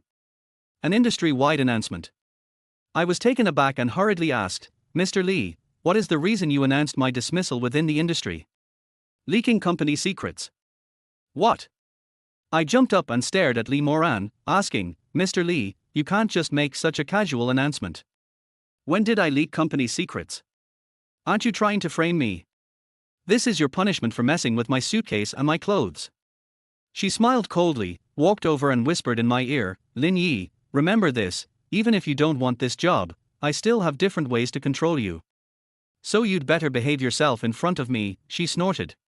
Seeing her so close, smelling the wonderful fragrance emanating from her, I glanced back at her alluring red lips, and on a whim, I reached out and wrapped my arms around her slender waist. R. Lee Moran snorted, then, terrified, cried out, Lin Yi, what are you going to do? Before she could finish speaking, I lowered my head and kissed her. I kissed her soft, fragrant lips again, savoring the faint aroma. I swallowed hard, put one arm around her, and let the other hand naturally slide down her waist and smooth thigh. Her hand instinctively lifted the hem of her skirt. Lee Moran never expected me to be so bold. Not only did I forcefully kiss her, but I also lifted her skirt and reached inside. She widened her eyes, pushed me away, and yelled, R. Raise your hand, slap. They slapped me hard across the face. She slapped me hard, it hurt so much I touched my lips. Seeing her wiping her lips and looking furious, I pursed my own lips and smiled. This is your punishment for making false reports about me within the industry. Chapter 71. He really became a driver. You? Lee Moran's face flushed red with anger, but this anger was different from the one she had felt the night before when she was on the verge of collapse. She bit her lip lightly, and her puffed up cheeks, instead of being angry, made her look rather cute and coquettish. I couldn't help but compliment her. Mr. Lee, you are so beautiful. She frowned, her face immediately darkening, reverting to her usual cold demeanor. I'm not afraid of Lee Moran getting angry. The worst thing is that her icy, expressionless face makes it impossible for you to guess what she's thinking. Drive. She snorted, gave me a quick glare, and walked outside. Oh. I was instantly stunned by her powerful aura, and responded inexplicably, running ahead of her to leave the villa and get the car first. I only came to my senses after I got into the car. I wondered if I'd gone mad, why I'd obediently started driving. Lee Moran publicly announced my leak of secrets to the entire industry, making it impossible for me to find a job. Did she just want me to be her driver? I frowned as I thought about it. Lee Moran sat down, and I glanced at her. She glanced at me too. Our eyes met.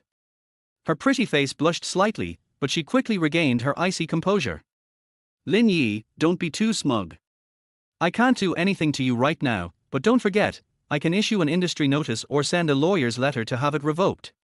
Do you really not want to be an underwear designer anymore? She sat down and looked at me coldly. I was taken aback. I was so busy arguing with her that I didn't think much about this. I only just realized how serious the leak of company secrets was, according to the industry report. If this gets out throughout the industry, I guess I'll never be able to design underwear again. Even if I change careers, I doubt any decent company would want me if they knew the reason I was fired from my previous job was for leaking company secrets. They realized the seriousness of the problem. I frowned and looked at Lee Moran, saying, Mr. Lee, is it necessary to go to such lengths? What good does it do you if I have nowhere to work? This is the price you pay for offending me. She gave a cold laugh. I was instantly at a loss for words, not knowing whether to laugh or cry.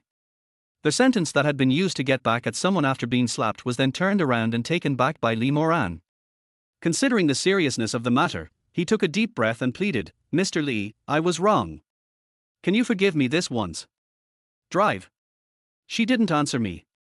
When I saw that she was ignoring me, I was about to speak in a panic. She didn't give me a chance, glanced at me and said, really want to change careers? Changing careers? I smiled bitterly to myself.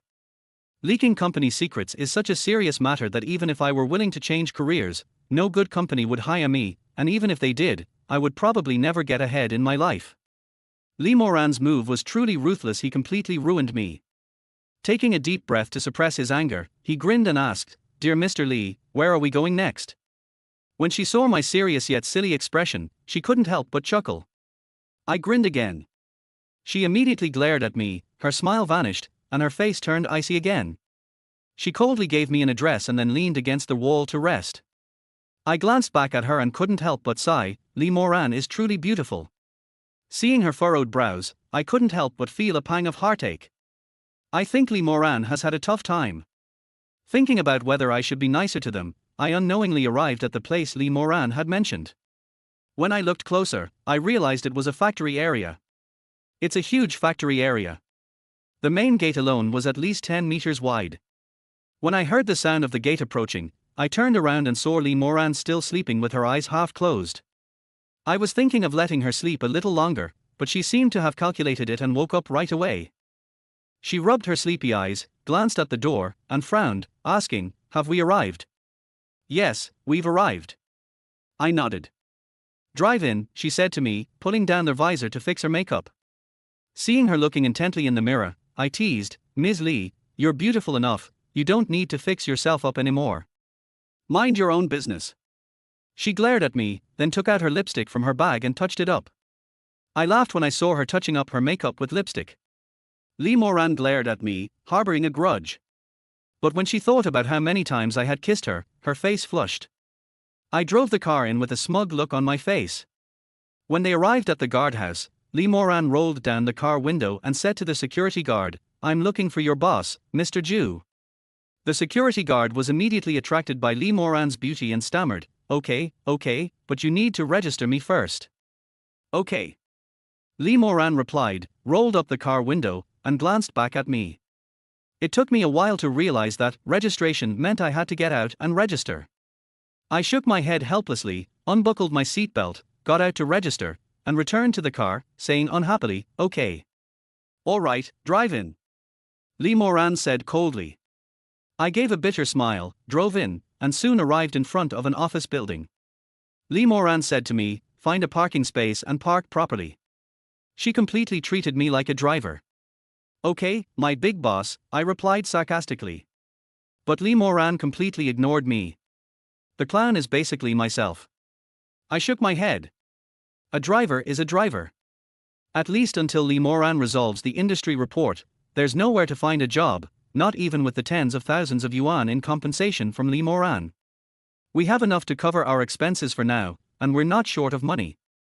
I glanced at the parking spaces and saw an empty one, so I drove over there. When I saw an Audi A8 next to the parking space, I couldn't help but frown. I feel like I've seen this car somewhere before, it looks so familiar. I glanced at the photo. I suddenly remembered that this car belonged to the person who tried to molest Lee Moran when she was drunk that night. Moreover, Lee Moran wasn't drunk that day at all, he was drugged. Lee Moran is coming to find him again. Lee Moran, are you here to see the owner of the car? I braked and pointed at the Audi A8. Lee Moran glanced at me but didn't answer. From her eyes, I knew she was looking for this person. I snorted sarcastically, Lee Moran, you're something else.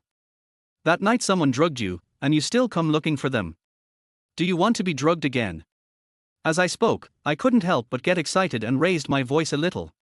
Lee Moran just stared at me coldly, and only after I finished speaking did she say, are you done? That's all, I said with a displeased snort. You're done talking, now stop the car. She snorted. I reluctantly reversed the car and said sarcastically, if I had known, I wouldn't have bothered with it that night. Let it be, humph. I went through all that trouble to save someone, and that person still wants to jump into the fire. He is, who am I, largest raw material supplier and OEM. Lee Moran glared at me angrily as I continued rambling. Chapter 72 Supplier Ju Bingyi. Upon hearing that the bastard was actually the largest material supplier and OEM manufacturer for, who am I, company, I immediately shut up. The last time I saw him driving an Audi A8, Lee Moran even had to accompany him personally, which tells me that this person is no ordinary individual.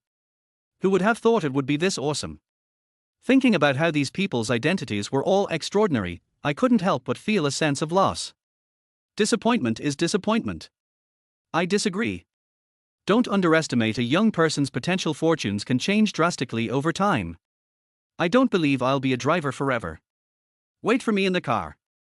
After parking the car, Lee Moran said something to me and then got out. As soon as I saw her get out of the car, I unbuckled my seatbelt, turned off the engine, and followed her out. What are you doing? Lee Moran frowned as she looked at me. I want to go up with you, I said directly. What are you going up there for? She glanced at him, then waved and said, get in the car and wait. After saying that, she walked forward, but I didn't get in the car. Instead, I followed her. She stopped and looked at me. Lin Yi, what exactly do you want? Didn't you hear me tell you to wait in the car? I'm going to follow you. I stared at Lee Moran with my eyes wide open. I still feel lingering fear about the time she was drugged. How could I feel at ease letting Lee Moran go to see such a beast alone? Lee Moran could tell I was worried about her, and she helplessly pursed her lips, saying, you can come up with me, but don't expect me to introduce you to me. If you humiliate yourself, don't blame me. I shrugged, not caring. Lee Moran said nothing more and strode into the building. I just went in. Ju Bingyi had been waiting with several people for a long time. As soon as he saw Lee Moran, he walked up to him with a smile and said, "President Lee, you've finally arrived. I've been waiting for you for a long time." As he spoke, he reached out to shake hands with Lee Moran. Lee Moran immediately took a step back. "Oh dear." Ju Bingyi slapped his smooth forehead and said, "Look at my memory. Come on, let's go inside." He beckoned to Lee Moran and walked inside, only glancing at me briefly. From his eyes, I knew he had recognized me long ago. However, he didn't say a word, and didn't even ask who I was. This is the composure of someone in a high position. Just like Bai Jinyao, he didn't take my help seriously at all.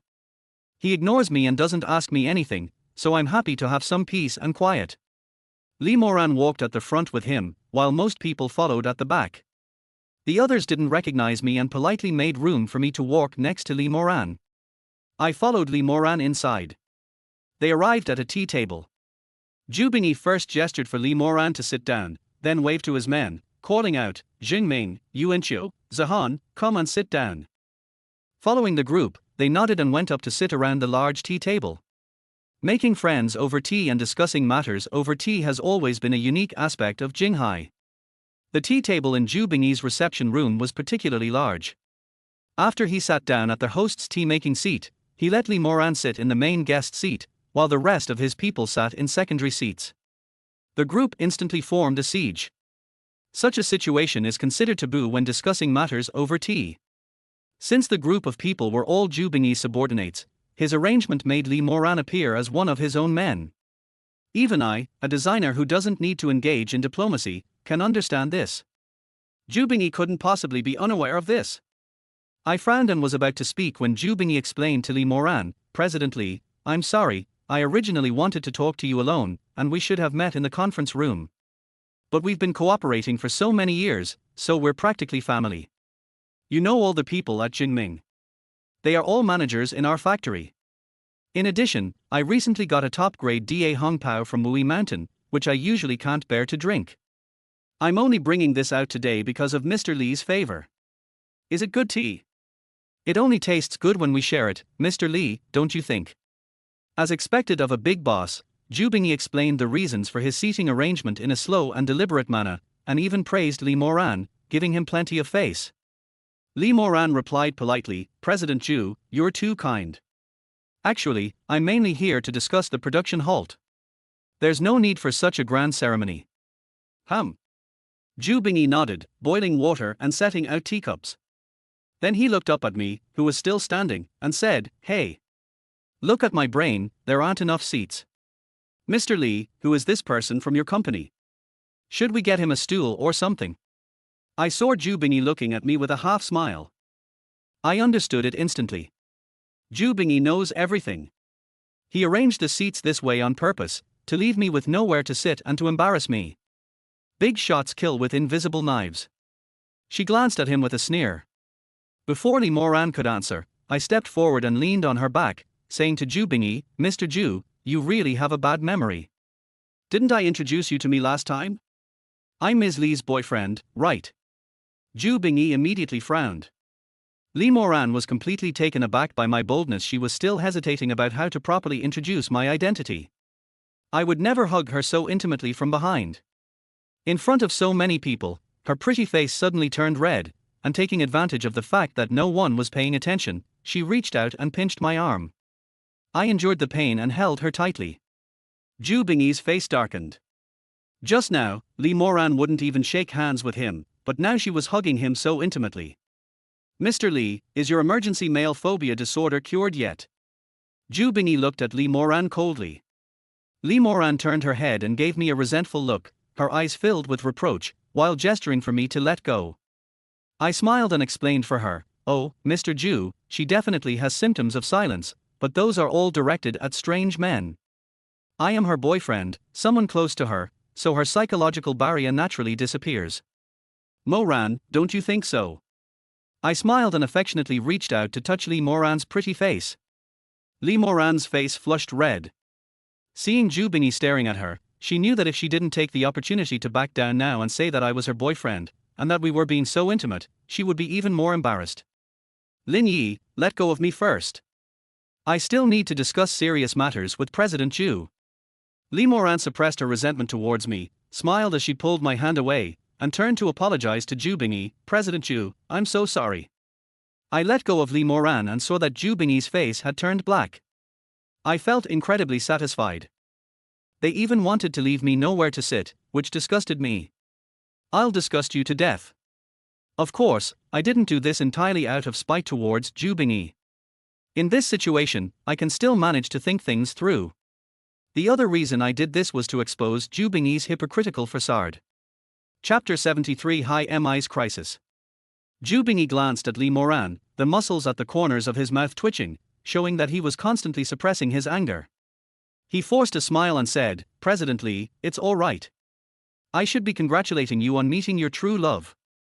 He smiled, poured a cup of tea, and suddenly exclaimed, Oh, Mr. Li, look at my head, I just remembered there's an urgent meeting at the factory that needs to be handled.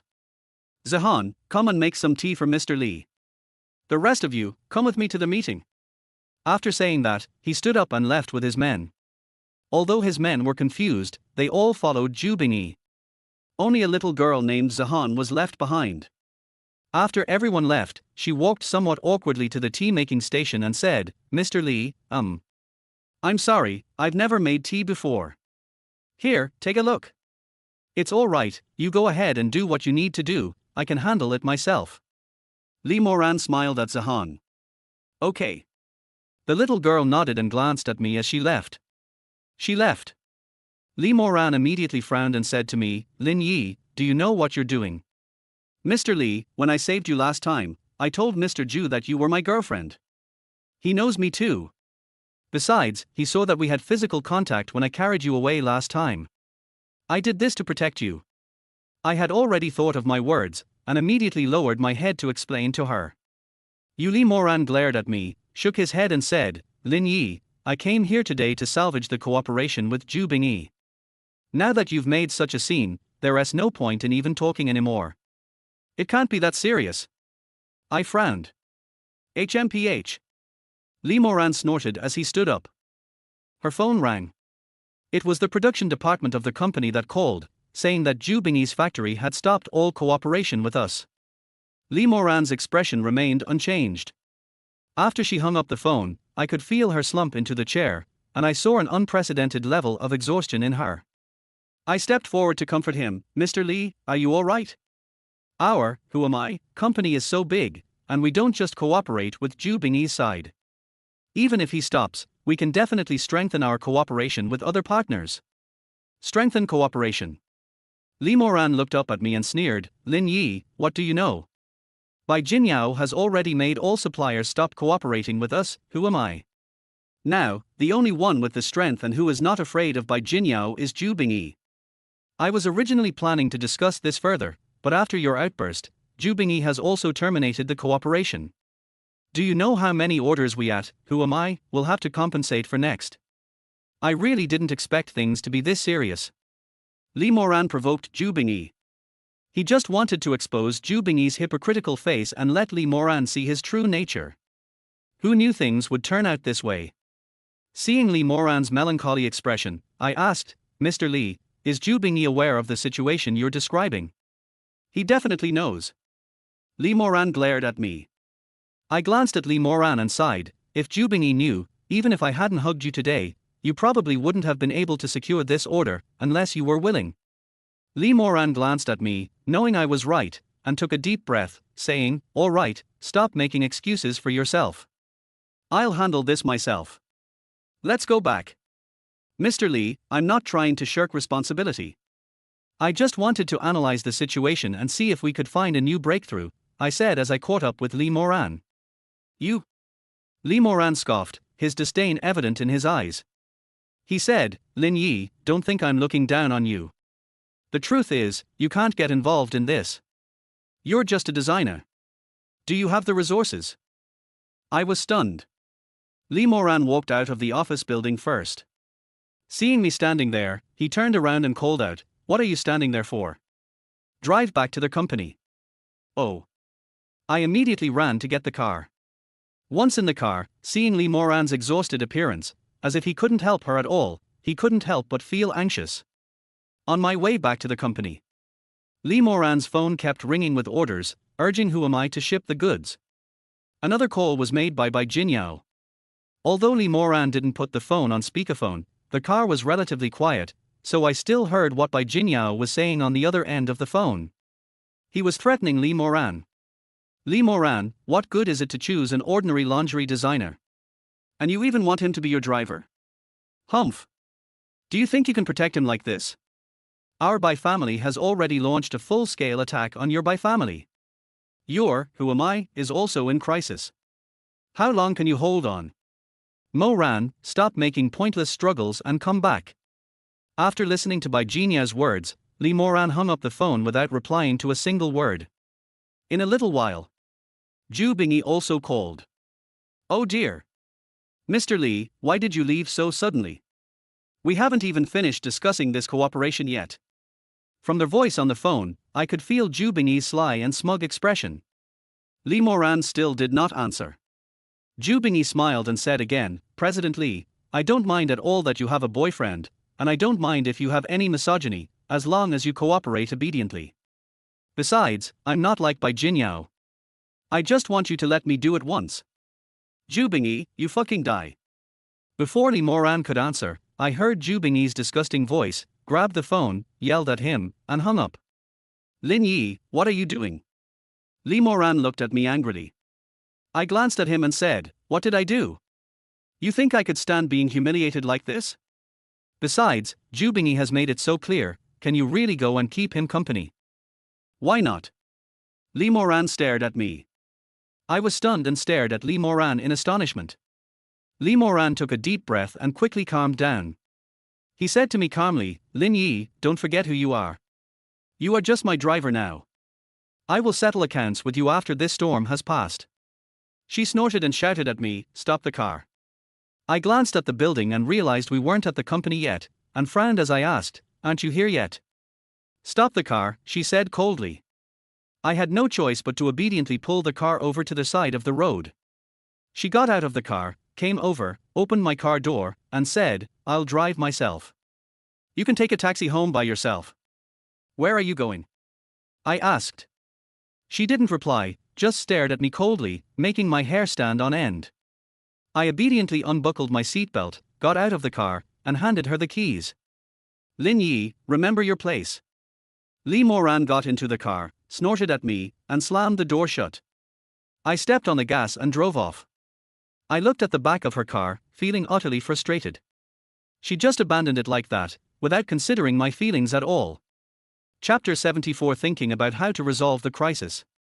I stared blankly at the rear of Lee Moran's car, carefully recalling the phone call between Jinyao and Ju Bingyi. The two of them were a blatant threat to Lee Moran. Moreover, from Jinyao's implied meaning, it seemed that Lee Moran had been protecting me all along. That means the whole thing happened because she was trying to protect me, which led to, who am I, being in danger. If I do nothing, what's the difference between it and waste? With a furrowed brow, she thought to herself that even though she was of lowly status, she couldn't let Lee Moran bear this burden alone. Lee Moran's refusal to let me drive is very likely because he doesn't want me to be involved in this matter. If you ask her about the whole situation of, who am I, she definitely won't tell you. They fired me again. She definitely doesn't want me to go back to the company. Am I just supposed to sit here and wait to die? I frowned, shook my head, and took out my phone to call Lu Qianqian. She had taken over my position, although she was also in the design department. But being in the company, one is bound to know the current situation of the company. I took out my phone and called her. Lu Qianqian's soft voice quickly came through, Master, what's wrong? Hearing her sweet voice, the image of their passionate encounter in his dream flashed through his mind. He coughed awkwardly and said, Sweetie, it's nothing, I just wanted to ask about the current situation at the company. Oh dear. Lu Qianqian sighed and lowered her voice, Master, I don't know what happened to the company. It seems like everything is in chaos. The sales department is even crowding into President Lee's office. People from the brand planning department have also come, and even quite a few people from HR have submitted their resignations. As I predicted, the company is in chaos. Sweetie, do you have time? Come pick me up so we can talk about the current situation at the company. I figured it wouldn't be clear over the phone, so it would be better to arrange a meeting with Lu Sweetie. We have plenty of time right now, our design department is the most relaxed. Lu Qianqian asked with a bitter smile, Master, where are you? I gave Lu Qianqian the address. Lu Qianqian arrived in her car in less than half an hour. My original plan was to find a coffee shop or something to sit in. Lu Qianqian said she found it troublesome and suggested I come to her house directly, as it would be more convenient to talk about things that way. I figured I'd already been to Lu Qianqian's house, so I didn't say much. I went to her house with her, not thinking anything of it at first, but then I entered Lu Qianqian's house. Oh dear! The company is in complete chaos. Our design department has nothing to do. I'm so worried. Lu Qianqian sighed and lay down on the sofa. A GEU-style reclining pose. Today she was wearing a pleated skirt with a dark green shirt. As she lay down, the hem of her skirt revealed her fair and slender legs to me. And that posture. Her posture was so similar to the one in my dream. I saw her squinting and glanced at her alluring red lips. Gulong. I swallowed hard, and my body immediately reacted. Sweetie, sit down, let's talk. I quickly sat down at the other end of the sofa, squeezing my legs together so that Lu Sweetie wouldn't notice. Lu Qianqian smiled gently, sat up and said, Master, what's troubling me is how the company has suddenly changed like this. Sweetie, what exactly happened? I asked, too shy to look at Lu Sweetie. Lu Qianqian took a deep breath and began to recount what had happened at the company. Because she works in the design department, she doesn't know much about the situation. However, given the major incident at the company, Lu Qianqian still heard quite a bit about it. Problems had arisen with the raw material suppliers and processing plants, causing Huamai's orders to fall behind. As Lu Qianqian spoke, she sighed and said, Master, I've done a rough calculation. If this batch of orders can't keep up, President Li will probably have to pay tens of millions in breach of contract fees. Tens of millions. I was shocked and my eyes widened. Lu Qianqian nodded and began to analyze the situation inside for me. What breach of contract fees, brand damage, all that nonsense. I didn't understand much of what she was saying, but Lu Qianqian spoke very eloquently. Seeing her serious expression, I stared at her, mesmerized. To let me hear her more clearly, she leaned closer to me, and her loose collar fell down, revealing a delicate, fair expanse of skin to my eyes. So beautiful, so wonderful. Although I'm still a novice. But I've touched Sister Shu's thing before, so I know how comfortable it feels. Lu Qianqian is younger than Li Moran, but hers is bigger and more upright. It will definitely feel more elastic to the touch. Master! Lu Qianqian exclaimed softly when she saw me standing there in a daze. She looked down at herself, her pretty face flushed, and she quickly sat up, pouting as she said, Master, they've been exposed, and you didn't even remind me, and you were just staring at them. Oh, I was just listening to you talk, I didn't pay attention. I said, trying to sound serious and hide my embarrassment. I was secretly annoyed with myself. What kind of time is this to be thinking about such things? He was cursing himself. A glance at Lu Qianqian's full and voluptuous body, a sea of white flesh, made it hard not to have some thoughts. I took a deep breath, shook my head, and analyzed what Lu Qianqian had said. The key issue lies in the orders. Once the orders are resolved, Huamei's crisis will be over. How can we solve this? I leaned back on the sofa with a headache, thinking, then slapped my forehead. How could I have forgotten about Sister Shu? Sister Shu's factory was originally a processing plant. Isn't she the one who can help, overcome this crisis? I immediately took out my phone and excitedly called Sister Shu. Sister Shu was at the factory. As soon as she saw my number, a blush immediately spread across her charming face. She quickly went back to her office and answered the phone with a shy blush. Xiao Yi, what's wrong? Upon hearing Sister Shu's sweet voice and thinking about what happened last night, I glanced at Lu Qianqian and blushed as well. Upon seeing my gaze, Lu Qianqian smiled slightly, stood up, and said, Master, I'll go make you a cup of tea. I nodded, and only after Lu Qianqian had walked away did I ask, Sister Shu, are you sober now? Sister Shu murmured, glanced around, and whispered to me, Xiao Yi, did you do it? I shook my head and said, no. As Sister Shu breathed a sigh of relief, a sense of disappointment welled up inside her. After all, she had made all the preparations, but she never expected to get so drunk. It made her feel like she was doing it on purpose. Xiao Yi, I'm so sorry. I didn't mean to. Actually, I can usually hold my liquor quite well. I just wanted to, how could I have known? Sister Shu explained to me. I understood what she meant, so I interrupted her. Sister Shu, it's okay, there will be other opportunities next time, right? I called you today mainly to ask you something. What's the matter? Sister Shu smiled. When I brought up the matter of, who am I, Sister Shu, who was also in the industry, immediately understood, Xiao Yi, the who am I matter is quite complicated and can't be explained in a short time. How about we meet up? I'll go back to my rented apartment and wait for you to finish talking. Chapter 75 Indirect Kiss. Well. I agreed and hung up the phone. Knowing that Sister Shu was in the same industry gave me a lot more confidence. As long as Sister Shu's production capacity is sufficient to support Who Am I through this crisis, she will be able to find a way to break the deadlock. I breathed a sigh of relief. Lu Chenchen brought over a cup of coffee, handed it to me, and said, Master, have some coffee to perk yourself up. Okay. I didn't stand on ceremony, took the coffee and took a sip. I was thinking of telling Lu Chenchen that I would go back to my rented room to find Sister Shu and talk about this matter. Lu Chenchen turned around and went to the balcony. I wasn't in a hurry. I took a sip of the coffee, and it tasted good. I figured I'd finish the coffee and wait for her to come back from her busy schedule before bringing up the matter. Sit down and have a coffee. While simultaneously planning the whole situation, he considered how to help, Who Am I, overcome this crisis. Coffee, finished. Lu Chenchen also came back from the balcony, carrying a bag and handing it to me. Master, I've washed the clothes you changed out of here last time.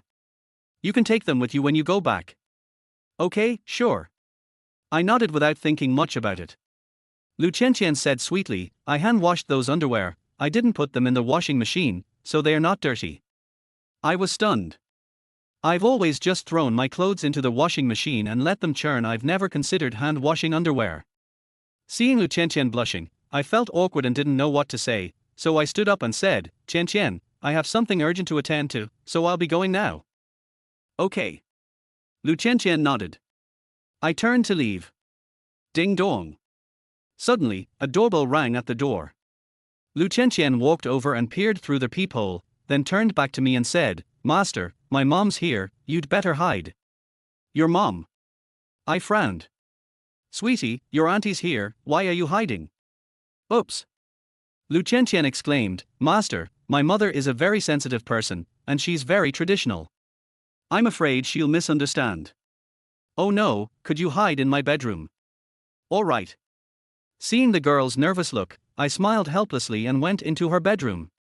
I came here before, but I only used the restroom to take a shower. Enter again. Smelling the unique fragrance, glancing at the newly changed sheets, I walked over to the rocking chair placed beside the bed and sat down. Lu Chenchen came up and closed the door, then went out and closed it again. Mom, why did you come all of a sudden? As soon as Lu Chenchen opened the door, a beautiful young woman in a long dress walked in, glanced around, and asked. Oh, I just happened to be passing by and had some business to attend to, so I came to see if you were home. The beautiful young woman smiled slightly, then walked to the sofa in the living room and sat down.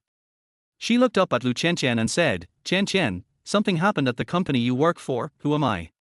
When are you going to come back and help out? Mom? How did you know my company was in trouble?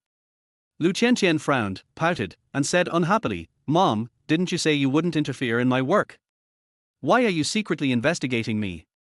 I never secretly investigated you. Lu Chenchen's mother, Lu Mei, rolled her eyes resentfully and said, Chenchen, Who Am I? Company offended the wrong person this time. The whole industry knows that something has happened.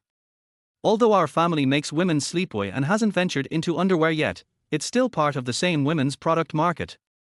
If your mother didn't know this industry information, how could I support our family business? Okay, Mom, I know you're the best, the most amazing. Lu Chenchen smiled helplessly, pulled Lu Mei up and said, Mom, if there's nothing else, hurry back to the company, I have to go to work too. Oh, I just sat down and you're telling me to leave? You didn't even pour me a cup of tea. Lu Mei glared resentfully, her gaze falling on the coffee on the table. Her delicate brows furrowed slightly, and she exclaimed, "Is this freshly made coffee?"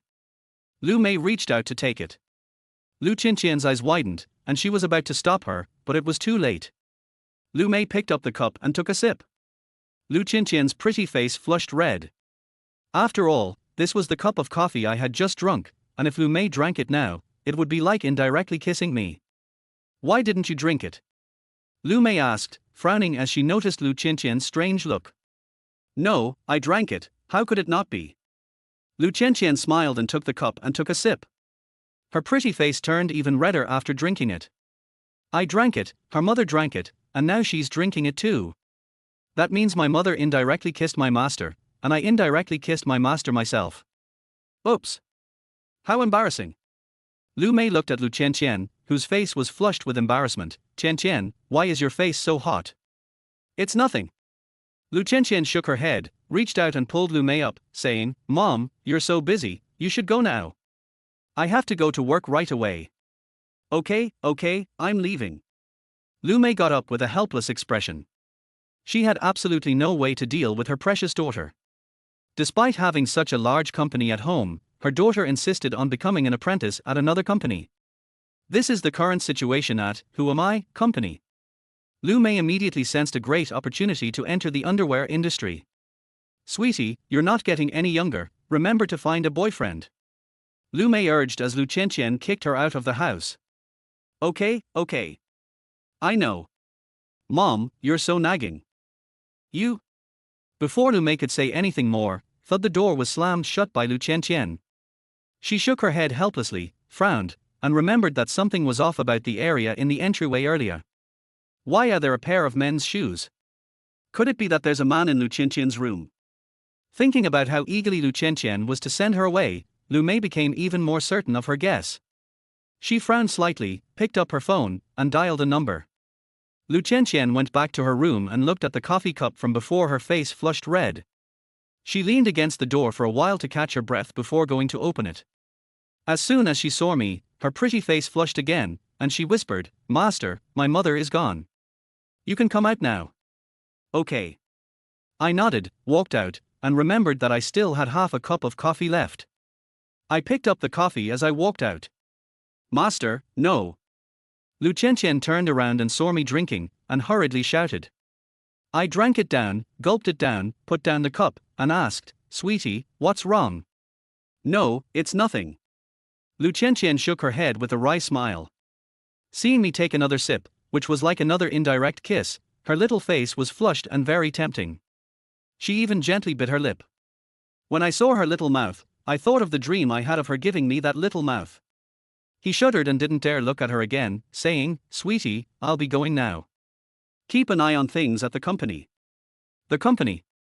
Lu Qianqian frowned, thinking about what Lu Mei had just said, and called out to me, Master, my mother just came over and said that, Who Am I? Has gotten into a big crisis this time. Chapter 76 Sister Shu agrees to help. Your mother? I frowned and glanced at Lu Qianqian's large apartment. Although we still don't know Lu Qianqian's true identity, we can at least imagine how she can afford to live in such a large apartment. How could her family be ordinary? The reason why Hui Mai is in crisis this time is simply because Bai Jinyao used his connections to suppress Hui Mai. Could I use my connection with Lu Qianqian to help relieve some of the pressure on Hui Mai? Seeing Lu Qianqian nod slightly, I didn't rush to leave. I turned around and asked, Qianqian, can you tell your master what your family does specifically? Master, have you heard of their sweet honey pajamas? Lu Qianqian glanced at me shyly. When I heard the brand name, Sweet Honey, my eyes immediately widened as big as saucers. This is a leading brand of women's sleepwear from Jinghai. Like Who Am I? It is a high-end brand. Most importantly, Qianmi also has its own processing plant, which can be said to be even larger than Who Am I?'s industry. Seeing my surprised look, Lu Qianqian said in a low voice, embarrassed, Master, I'm sorry. I didn't mean to not tell you. As for my family, I've always wanted to rely on my own efforts and not on my family. Seeing Lu Qianqian with her head down, looking like a child who had made a mistake, filled with grievance. I walked over with a pained expression and reached out to pat her head. Sweetie, you did nothing wrong. Besides, I never asked you about it before. Hum. Lu Qianqian glanced at me, her face flushed, and whispered, Master, if you want to help President Li, just tell me directly, and I'll introduce my mother to you. Okay. I nodded, indeed wanting to use Lu Qianqian's connections to help Li Moran. I'm sure Lu Qianqian would be willing to help if I just asked. But since it was my own decision to help Li Moran, and Lu Qianqian was also going to trouble her mother to intervene, it was too much of a burden on Lu Qianqian. Sweetie, if we need your mother's help, we'll postpone this matter. If you have time, just keep an eye on things that might be shady and let me know. After considering everything, I decided not to bother Lu Sweetie's mother for now. Okay. Lu Qianqian nodded, and seeing that I was about to leave, she said, Master, where are you going? I'll take you there. Afraid I would refuse, she added, I also need to go back to the company. When I heard that she wanted to go to the company, I didn't hesitate and agreed. She dropped me off at my rented apartment and then left. I went straight upstairs to find Sister Shu. Sister Shu is back. She's lying on the bed, on her side, playing on her phone with the door half open. Peeking through the crack in the door at her alluring and sexy figure, I gently pushed the door open, tiptoed inside, lay down on the other side of the bed, and called out, Sister Shu. Sister Shu was startled, but when she turned around and saw me, she breathed a sigh of relief and huffed resentfully, Xiao Yi, what are you doing? You scared me to death. Sister Shu, you're just too engrossed in your phone. I smiled. Sister Shu turned off her phone, turned to me, and said, so you're trying to scare me? Seeing her delicate little face, I smiled gently, bent down and kissed her on the cheek. Sister Shu let out a soft moan, twisted her body, and a blush rose on her pretty face. She's just a married woman. During my kiss, she blushed for a moment, then reached out and wrapped her arms around my neck, embracing me tenderly in a passionate kiss. I was completely at her mercy, letting her moan and whimper. The sparrow's tongue is soft and fragrant. I never expected it to feel so good. I've kissed Li Moran several times, but I've only ever tasted the flavor of her lips. I've never experienced anything like this before. In the midst of a passionate kiss, my inner fire surged, and I glanced back at the door before running up to close it. Hey, Sister Shu called out. I don't know how I ended up kissing her. I just remembered that I drank too much last night and I couldn't control myself. Sister Shu, are you afraid to take the initiative today? I asked with a smile. Sister Shu nodded gently, then shook her head and said, Xiao Yi, I can't do it today. No. I was taken aback and glanced at her.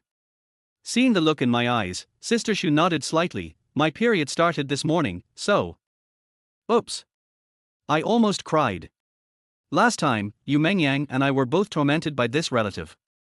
I finally managed to break through the last barrier with Sister Shu and was about to say goodbye to my virginity, but who would have thought that my period would come so suddenly? Sister Shu, why did this thing have to come at this hour of the year? I complained to Sister Shu. When Sister Shu heard me complain, she pouted and said, how would I know? It's because you don't. Thinking back to last night, I smiled bitterly and said, Sister Shu, you were drunk last night and had no sense of reason at all. How could I bear to touch you? Fool. Sister Shu chuckled and scolded me, then reached out and touched my forehead with concern, saying, Xiao Yi, it's all right. I'm already like this, how can I run away? Just bear with it for a few more days. I nodded helplessly. Then I started talking to Sister Shu about serious business. Although Sister Shu's factory couldn't compare to Zhu Bingyi's, it was still quite large, with over 1,000 square meters of processing space. If we work overtime, we can produce a lot of underwear every day. I didn't know how much stock the company was short, so I frowned and asked, Sister Shu, if I need your help to get Who Am I through this crisis, would you be willing to help me? Xiao Yi, if you ask me for help, I will definitely help you.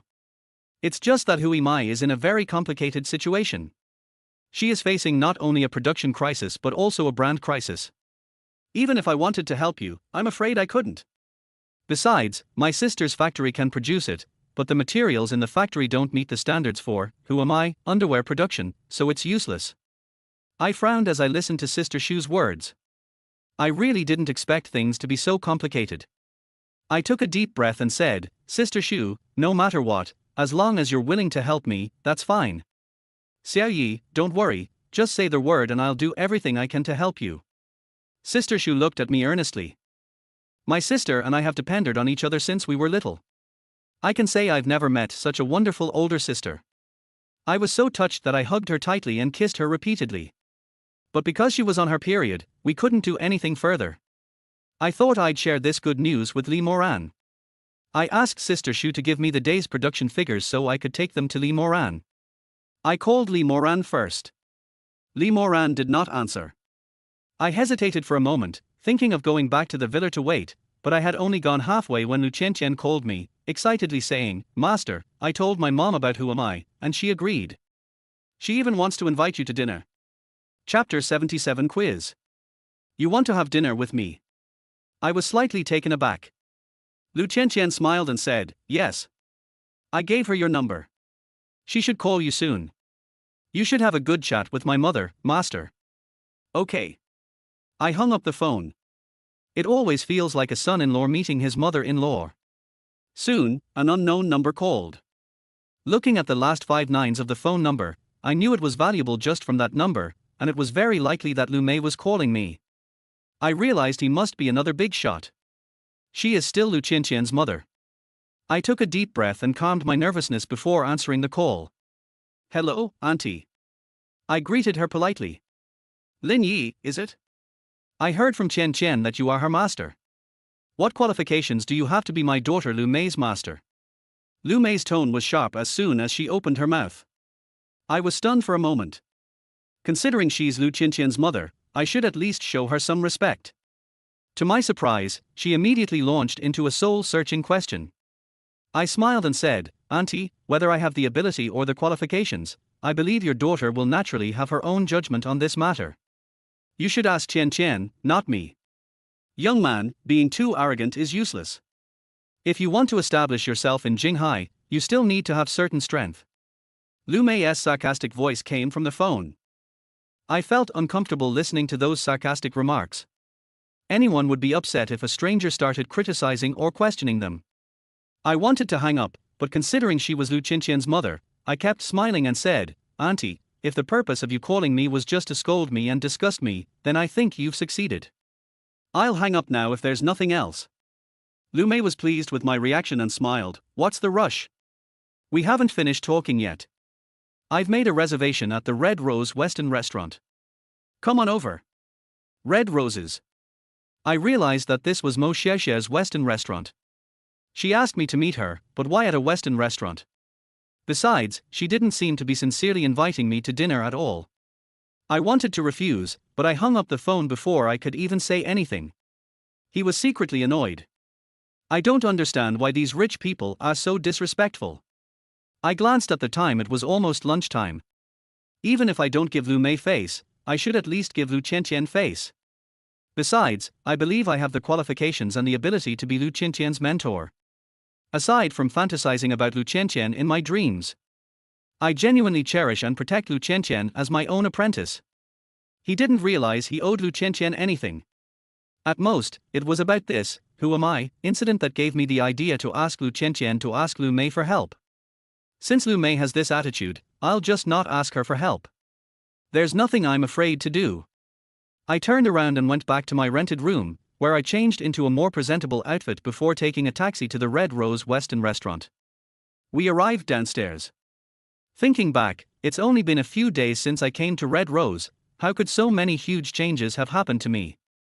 Once I got upstairs, in the elevator, I received a message from Lu Mei requesting a private room reservation. I walked straight into the Western restaurant without calling Mo Xiaoxiao. I showed the waiter the information about the private room, and he led me to the room. Push open the door. I spotted Lu Mei. She had already ordered steak and was eating. Her elegant movements, coupled with her window seat and the neon lights illuminating her pretty face, gave her a unique and alluring mature woman's charm. Lu Qianqian is so beautiful. I had already figured out that Lu Mei must be quite good-looking. I had imagined countless scenes of her beauty along the way. Even though I had expected her to be pretty, I never imagined she would be so charming. She sat there with her legs crossed elegantly, wearing black stockings under her dark blue short skirt, exuding an alluring aura. A round neck beige shirt clung to her body, revealing an impressive cleavage that surpassed even Lu Qianqian's. Her delicate face was adorned with light makeup. Time seems to have left few marks on her face. If I hadn't spoken to her on the phone beforehand and been told she was Lu Qianqian's mother, I would have definitely thought she was Lu Qianqian's older sister or something. "Auntie," I called out uncertainly. "Sit down." She didn't even look up at me, elegantly cutting the steak in her hand. I walked over and sat down in the seat opposite her. She cut off a piece of steak, popped it into her mouth, put down her knife and fork, picked up a napkin and gently wiped her mouth before saying to me, "Lin Yi, right. Let me get straight to the point. You're not good enough for my daughter. Name your price and leave my daughter." "Leave your daughter?" I was stunned and shook my head, asking, "No, Auntie, I am your daughter's master. What do you mean by leaving your daughter? Are you mistaken? Were you at my daughter's house today?" Lu Mei stared at me. Looking into her deep eyes, I could tell she had done her research and knew I couldn't hide it from her. I nodded and said, "Yes, I was at your daughter's house today, but I had something I wanted to talk to her about. It was company business." "What are you thinking? My daughter's house has never been visited by a man." Lu Mei stared at me. I chuckled awkwardly and said, "Auntie, I'm her master, not some random guy. Isn't it normal for me to go in? Then why didn't my daughter dare let me see you when I went there today?" Lu Mei frowned and stared at me. To be honest, these rich people naturally possess a powerful aura. A single glance from Li's sharp eyes would give you a powerful sense of pressure. I smiled and said, "Auntie, your daughter didn't dare let you see me because she said you were a rather traditional woman, and she was afraid you would misunderstand." "How was I supposed to know you would still misunderstand? If I had known you would misunderstand, I definitely wouldn't have listened to Lu Qianqian and hidden away today." "Then you never thought about messing with my daughter?" Lu Mei stood up, propped her hands on the table, and stared at me, questioning me. I frowned and quickly said, "No." When I said those words, I felt particularly unsure of myself. If I hadn't dreamt about those things with Lu Qianqian, I might have been able to speak with confidence. But it was just a dream, and I felt a little guilty being stared at by Lu Mei. If Lu Mei were to discover that I, as her master, had such lewd thoughts about my disciple, she would probably look down on me. I took a deep breath and looked up to meet her gaze with a resolute look. I even dared to look Li Moran in the eye. "What is there to be afraid of?" Lu Mei and I stared at each other for about a minute before Lu Mei chuckled and sat back down. "Lin Yi, you're really tough. No wonder my daughter praised you. Actually, I, Lu Mei, am not a conservative person. You are a top lingerie designer. It is an honor for my daughter to be with you. Besides, you are not much different from her. If you were really to be with her. As a mother, I have no objection." I was stunned by Lu Mei's sudden change in attitude. I frowned and asked, "Auntie, so you're saying that you were testing me from the moment you called?" Chapter 78, Marrying into the Family. "Yes." Lu Mei smiled and picked up the menu on the table, handing it to me. "I just ordered what I wanted." "Order whatever you like. It's on me today." I took the menu and stared blankly at Lu Mei, completely confused by her. "Why are you looking at me?" I haven't seen enough yet, hurry up." When Lu Mei saw me staring at her, she turned around and met my eyes, her pretty face blushing. Her blush was fleeting. But I saw a hint of girlish shyness on her pretty face. I felt even more dazed for a moment. I felt that she was more alluring than Lu Qianqian. When I go to sleep at night, do I dream about her? The thought startled me, and I quickly grabbed the menu and started ordering. To be honest, Lu Mei is really ruthless. She invited me to dinner, but when I ordered the food, she only ordered her own. It's obvious that if I hadn't passed her test, I wouldn't even have been qualified to eat this steak. Fortunately, I passed the test. Looking at the menu, I remembered that I hadn't really had a chance to try the steaks here since Xu Yinchuan's sudden visit last time. Lu Mei was testing me, which was kind of like playing a trick on me, so I didn't hold back and ordered the most expensive steak. This small amount of money was nothing to Lu Mei. As the steak arrived, Lu Mei began to tell me her purpose in testing me. The Lu family is considered a family business in Jinghai. While I wouldn't dare call it a giant among national pajama brands, their sweet honey brand is definitely among the top 10 brands in Jinghai. Unfortunately, the Lu family, despite their wealth, has always been short of male offspring. In Lu Qinqian's maternal grandfather's lineage, there was only one daughter, Lu Mei. She married a man who lived with her husband, but Lu Qinqian was left behind as the only daughter. Lu Mei's husband had passed away long ago. "Auntie, so you're a widow?" I asked curiously when I heard that Lu Qinqian's father had passed away a long time ago. "What, is that not allowed?" Lu Mei frowned. I realized I had been impolite and quickly apologized. "Auntie, I didn't mean that. I just felt that your family's brand is so big, and you're the only woman supporting it. You must be very tired." Lu Mei nodded and sighed. "That's why I urged Qian Qian to find a boyfriend a long time ago, to marry into our Lu family, and to come to the company to help me, so that I can have an easier time." Who would have thought that Sweetie had no interest in the family business at all, and instead went to work for another company? I looked at Lu Mei, unsure how to answer her. Lu Mei didn't care whether I answered or not.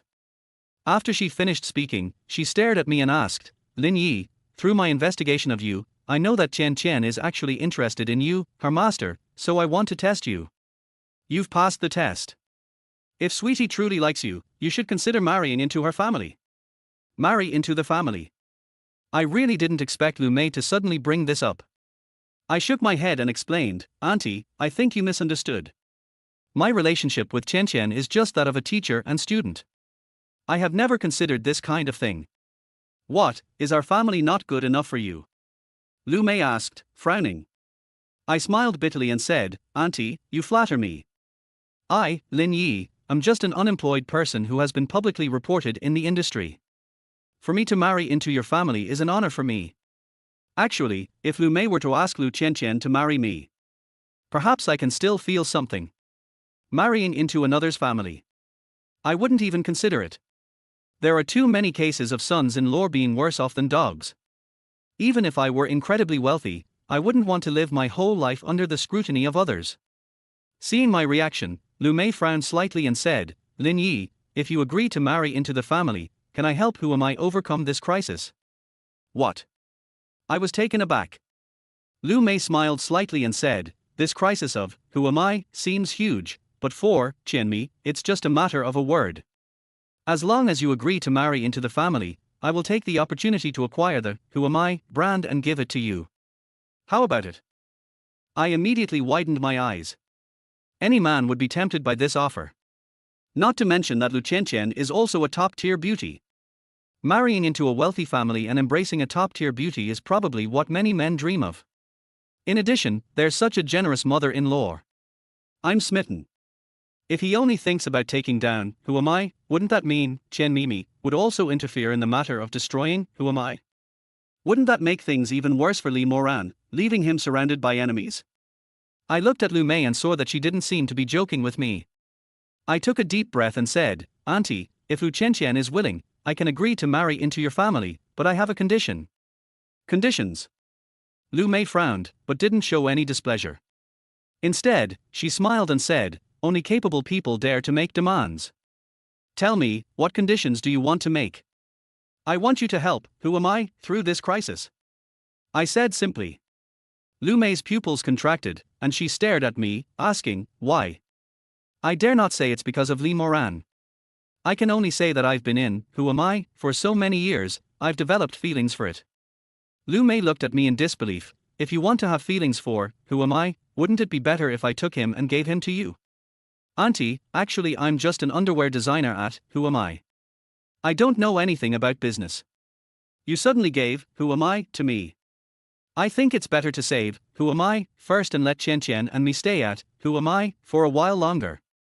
In that case, Qian Qian and I can also develop a relationship. After all, I'm Qian Qian's mentor now.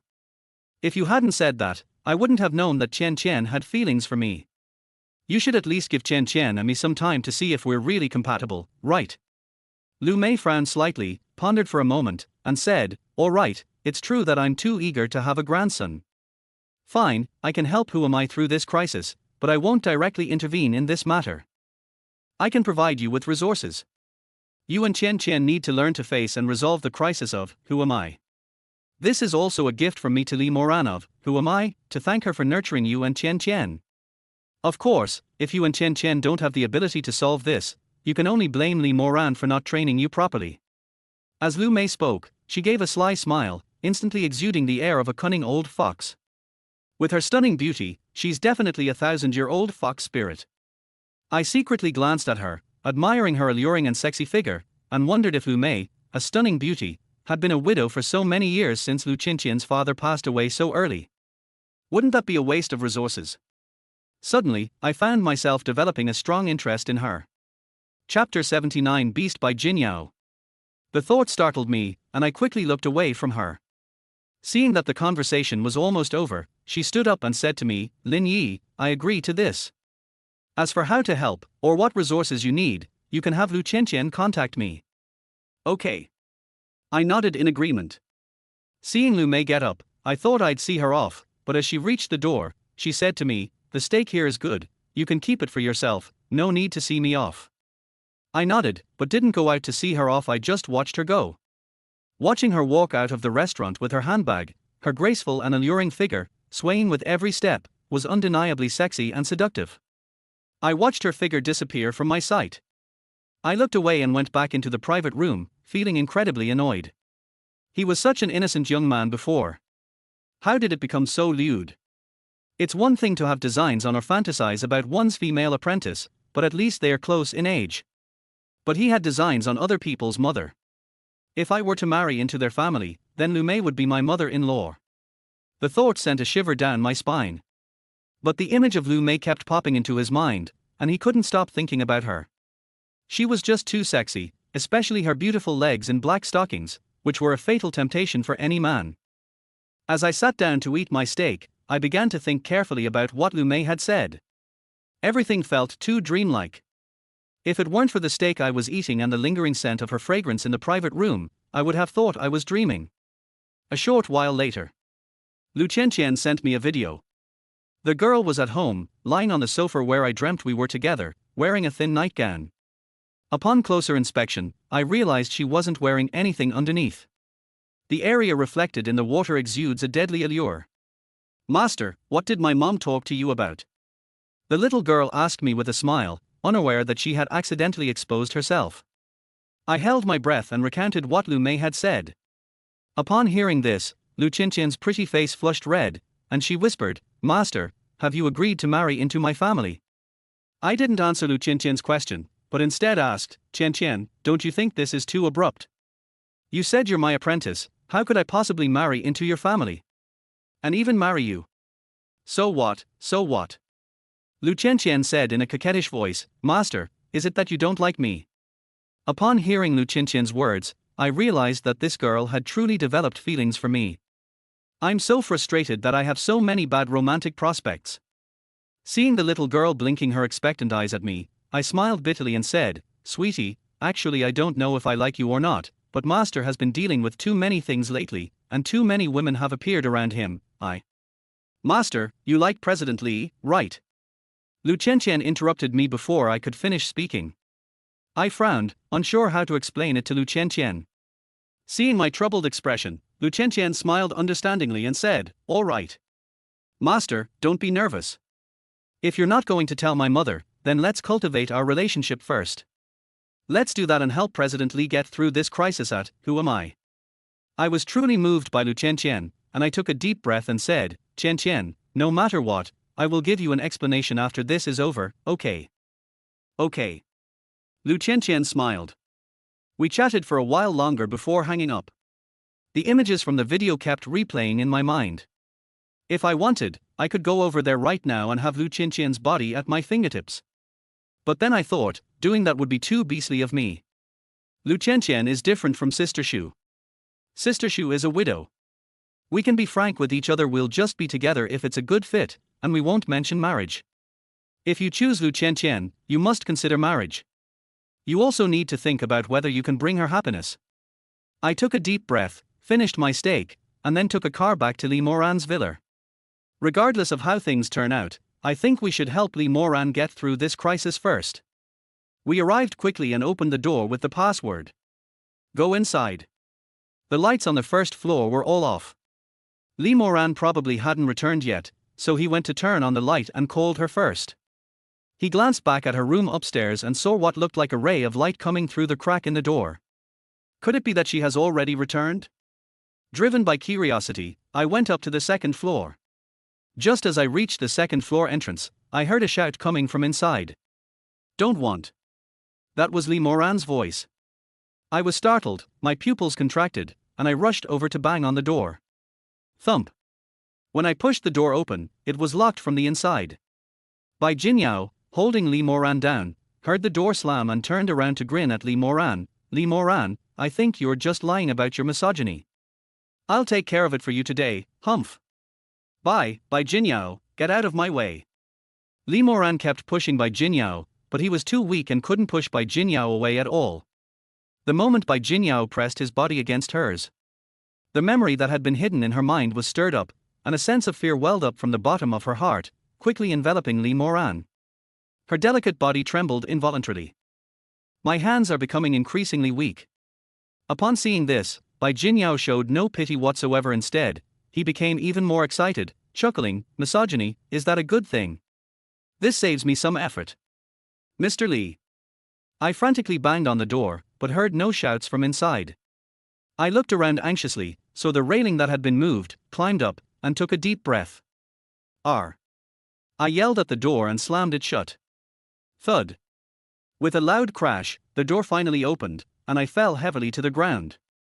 I saw Li Moran lying on the bed, trembling, with Bai Jinyao on top of him, still taking off Li Moran's clothes. "Brute!" I roared, ignoring the pain in my body, and pounced on Bai Jinyao as soon as I got up from the ground. Bai Jinyao frowned and shouted, "It's you again." He turned around and was about to hit me. I charged straight at him, ramming him with my shoulder and elbow. With a loud bang, I and Bai Jinyao both fell to the ground. Ignoring the pain, I turned around and saw Li Moran still trembling. Then, I punched Bai Jinyao in the face with a loud bang. "You beast, I'll kill you." I never expected Bai Jinyao to do such a bastard thing. I roared and punched his face again and again. Bai Jinyao was completely stunned by my attack. He raised his hand to block me and shouted, "Don't hit me, don't hit me." I punched Bai Jinyao a few more times until he couldn't take it anymore and passed out. Only then did I breathe a sigh of relief and crawl onto the bed, exhausted. When I saw Li Moran lying there, her delicate body trembling, I called out with heartache, "President Li." Chapter 80. Li Moran's change of attitude. Stress-induced misogyny disorder is an extremely rare mental illness. If I hadn't looked up these symptoms on Baidu, I wouldn't have even known this disease existed. However, Baidu, a Chinese search engine, does not provide specific details about the onset of the disease. At this moment, Li Moran fell ill. She was trembling all over, her eyes were lifeless, and she was even more frightening than someone having an epileptic seizure. She looked as if she had just been pulled out of an ice cave. I stared at her, completely bewildered, unsure how to comfort her. "Mr. Li, it's all right. It's me, Lin Yi, Lin Yi." I whispered in her ear, trying to wake her up, but she seemed not to hear me at all. I took a deep breath and reached out to hug her. "Moran, it's me, Lin Yi, it's all right." I hugged her and whispered in her ear. Seeing her trembling, he couldn't help but rub her arms with his hands, trying to bring her some warmth. I hugged her tighter and tighter, whispering in her ear, "Moran, it's me, Lin Yi. Wake up. I've knocked that beast unconscious. No one will bully you anymore. Don't be afraid. I'll protect you." I no longer call her President Li, but Moran. As I called out to her repeatedly and assured her of her safety, her trembling body slowly began to recover. "Lin Yi." She turned her head and glanced at me. Seeing that she had regained her senses, I breathed a sigh of relief and hugged her, saying, "Moran, it's all right now. Look, I've already taken that beast down." I helped her sit up. She stood up shakily, still feeling lingering fear as she looked at Bai Jinyao lying on the ground. "It's all right." I smiled and hugged her. She didn't refuse me, and lay weakly in my arms, looking so pitiful that it made one want to pity her. She nestled in my arms for a long time before the fear in her heart slowly subsided. She got up and broke free from my embrace, looked at Bai Jinyao on the ground, and frowned, saying, "Lin Yi, what do we do now? Li Moran has always been a very opinionated woman. I've known her for so long, and I've always listened to her. She has never asked me anything. When I heard her ask me what to do, I was stunned for a moment, then immediately came to my senses. Instead of answering her, I went into the bathroom, filled a basin with water, and splashed it directly on Bai Jinyao's head. Bai Jinyao slowly woke up. When he opened his eyes and saw me, he was startled. He took a step back, his legs bulging, and shouted, "Lin Yi, you bastard, don't do anything reckless." When Li Moran saw Bai Jinyao wake up, her delicate body trembled slightly, and a hint of fear flashed in her eyes. Seeing her like that, I felt sorry for her and turned back to beat Bai Jinyao again. Li Moran quickly pulled me back. "Lin Yi, forget it." I then withdrew my hand and shouted at Bai Jinyao on the ground, "Bastard, get up and get out of here right now." Bai Jinyao stood up from the ground and looked at me angrily. Seeing that I was holding a wash basin in my hand, ready to hit her on the head at any moment, he didn't dare to say a word. He staggered to the front door, covering his face, and then turned back to me and said, "Li Moran, Lin Yi, you just wait." I immediately raised the wash basin in my hand. Bai Jinyao was startled and ran away in a hurry. I didn't chase after him, but instead looked back at Li Moran. Li Moran had recovered by now. When she saw me looking at her, she glanced at me shyly and said, "Lin Yi, if you have any questions, just ask. I'll tell you anything you want to know today." My eyes lit up instantly. Li Moran had never liked to say more than a word to me before. As a result, I know absolutely nothing about her. Even regarding internal company matters, even now that such a major incident has occurred, I was unaware of the situation. Watching her sit down, her expression somber, she had lost her usual aloofness. There was a hint of loneliness and sadness in it. Even though I had countless things I wanted to ask her, I felt it was inappropriate to ask her at that time. "Mr. Li, you must be tired today. I won't ask any more questions. Get some rest." I couldn't bear to ask her anything in her condition, so I turned to leave. "Hey," she called out to me. I turned around and smiled. "What's wrong?"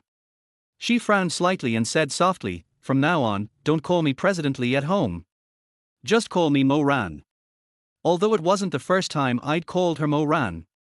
But it was never with her consent she asked me to call her Mo Ran. Does that mean she's slowly developing feelings for me? Mo Ran. I called out excitedly, and when she nodded, I called out again, "Mo Ran."